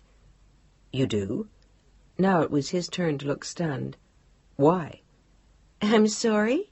She didn't understand. "I mean, why here?" "This is a very reputable gallery." She looked unhappy at his remark, and he tried to cover his confusion with a smile. "I'm sorry. I didn't mean that. It's just that I know the artist, and I was surprised to see her work here. I thought she was away, abroad." He really didn't know what to say. On the spur of the moment, he looked at the blonde girl with another smile. "Never mind. I'll take them." "Which ones?" He was obviously crazy, or maybe just stoned. "All of them." "All 4? Crazy, not stoned. "Yes, that'll be fine." "But that'll be almost $800. "Fine. I'll write a check." The blonde girl nodded then and walked away. The manager checked with Ben's bank, and the check was good. 10 minutes later he walked away, and Deanna and the gallery were each $400 richer. He still wasn't sure why he'd bought them when he put them in his car. All he knew was that he had wanted to have her work, and the prices were insane. He didn't understand it. He would sell the 4 pieces in his gallery and turn the far larger profit over to her, as if she cared. What was he trying to prove? He was annoyed with himself as he parked in front of the Sea Urchin to meet Kim for their lunch. It had been a grandiose thing to do, buying all 4 of the paintings. When she found out, she'd probably be mad as hell. But something about the whole episode irked him. What did they mean, a local Sausalito artist? Kim was waiting for him at a window table, enjoying the view of the city across the bay. "Mind if I sit down?" She turned towards him, startled, then laughed. "For a minute I thought you were a masher." She grinned up at him, and he smiled. He looked as pleasant as ever, as nicely put together, as well dressed, in blazer, slacks, and striped shirt. But she thought there was something troubled in his eyes. "No such luck, Miss Houghton. Mashers are out of style. Or maybe they're all women these days." Now. "Would you like a drink?" he asked. She nodded, and they both ordered Bloody Marys. For a moment he looked out at the bay. "Kim?" "Yes, I know. You're going to tell me you hate the ads. I don't love them either. But I've got some other ideas." He shook his head and dragged his eyes back to hers. "Never mind that. Though, as a matter of fact, you're right. We can talk about that later. I want to ask you something else." He paused for a long moment, and Kim waited, suddenly wondering if this was what she had seen in his eyes. "What is it?" He looked so troubled she wanted to reach out a hand. "Deanna." Kim's heart almost stopped. "Have you seen her?" But he only shook his head again. "No. Have you?" Kim nodded in answer. "Is something wrong? I just found 4 of her paintings in a local gallery, and I don't understand. Why would she sell her work there? You know what they were selling them for. 160, 175. It's crazy. It doesn't make sense.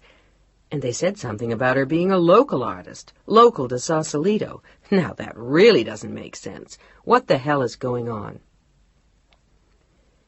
Kim sat looking at him for a moment, saying nothing.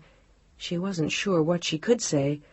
She had a date to visit Deanna that afternoon, right after lunch. She had been delighted with the excuse of having lunch in Sausalito. This way she could stop and see Deanna before heading back. But what could she say to Ben? How much could she tell him? "Kim, please tell me. Do you know?" His eyes pleaded with her. They were filled with concern. Maybe someone else sold the paintings to the gallery after he bought them from her. She had to ask Deanna before she said anything to him. She had to.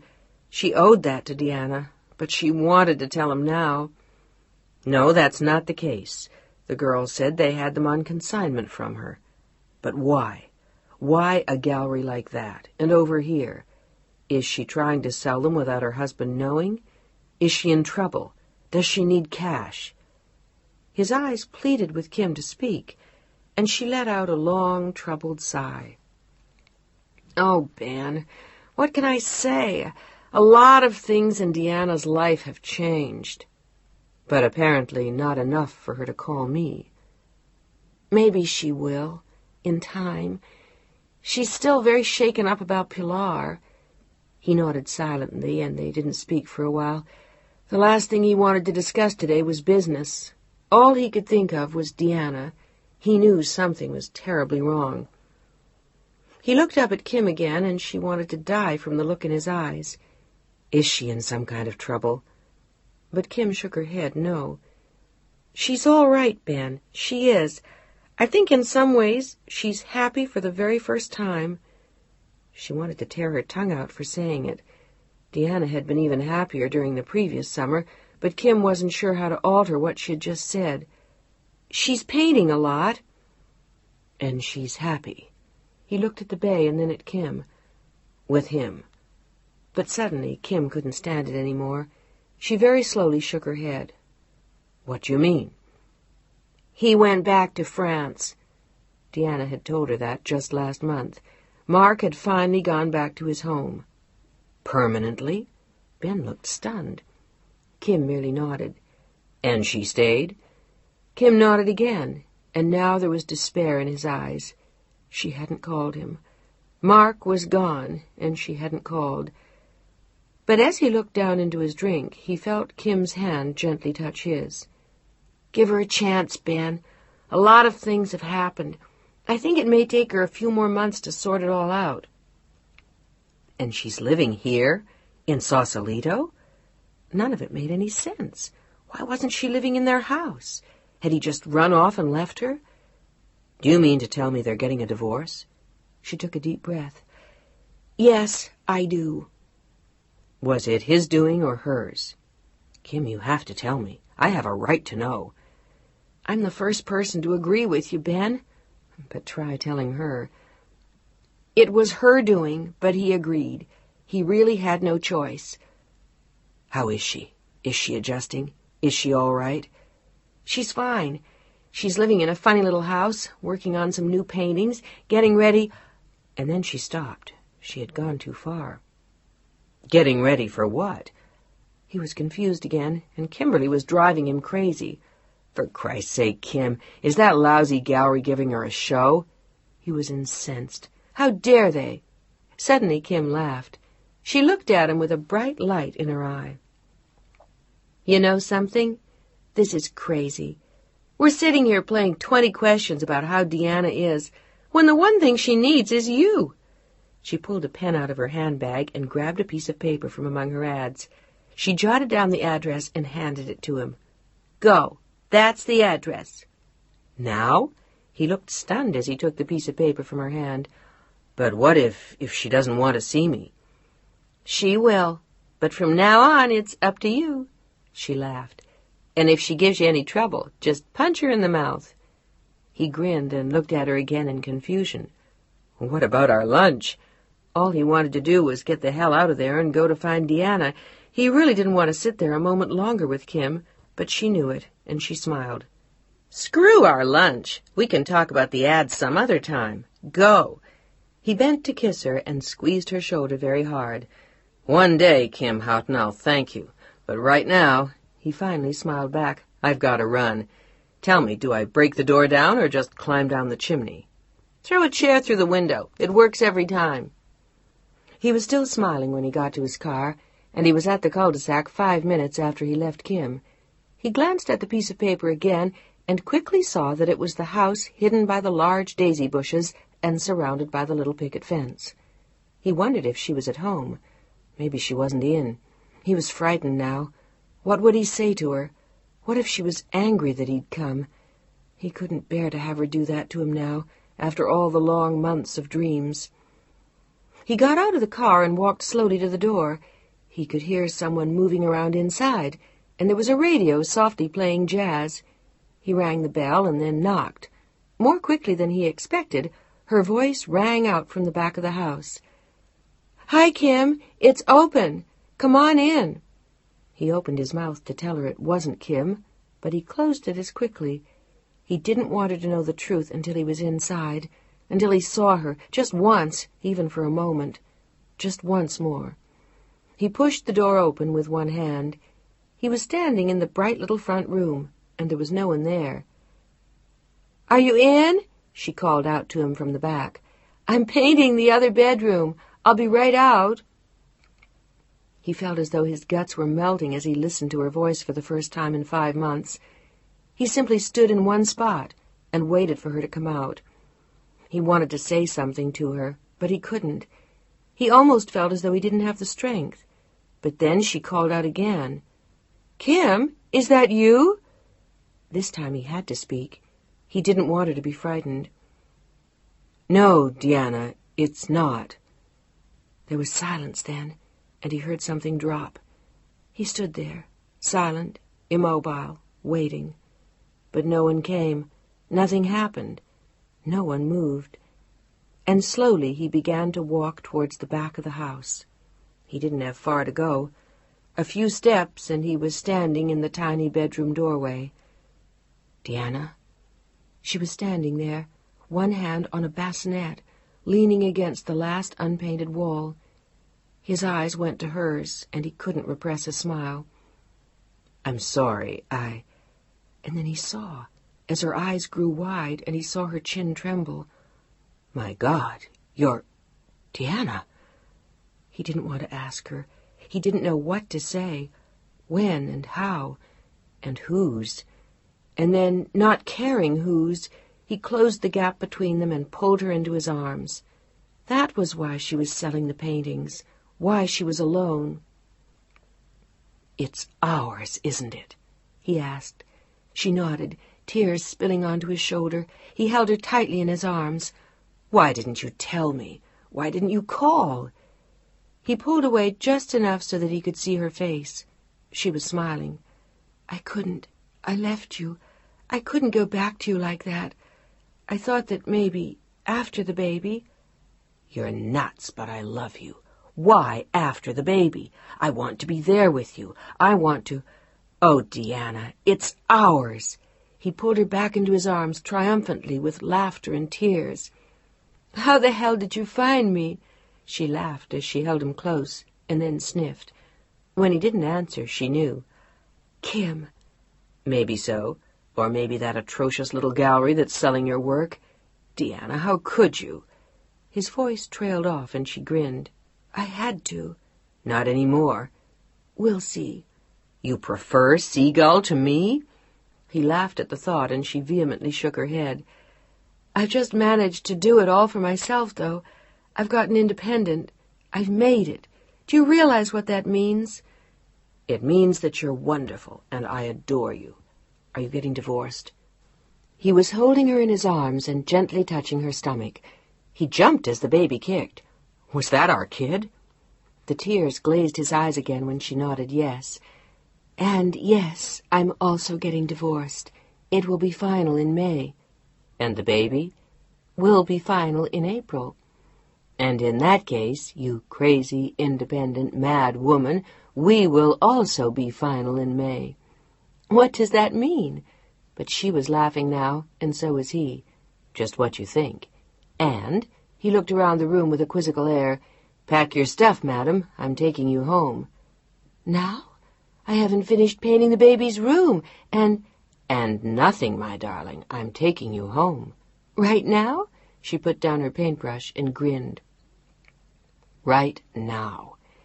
He pulled her close to him again then, and kissed her with all the longing of the past 5 months. "Deanna, I'll never be without you again. Never. Do you understand?" But she only nodded, smiling, and kissed him, as his hand traveled slowly to their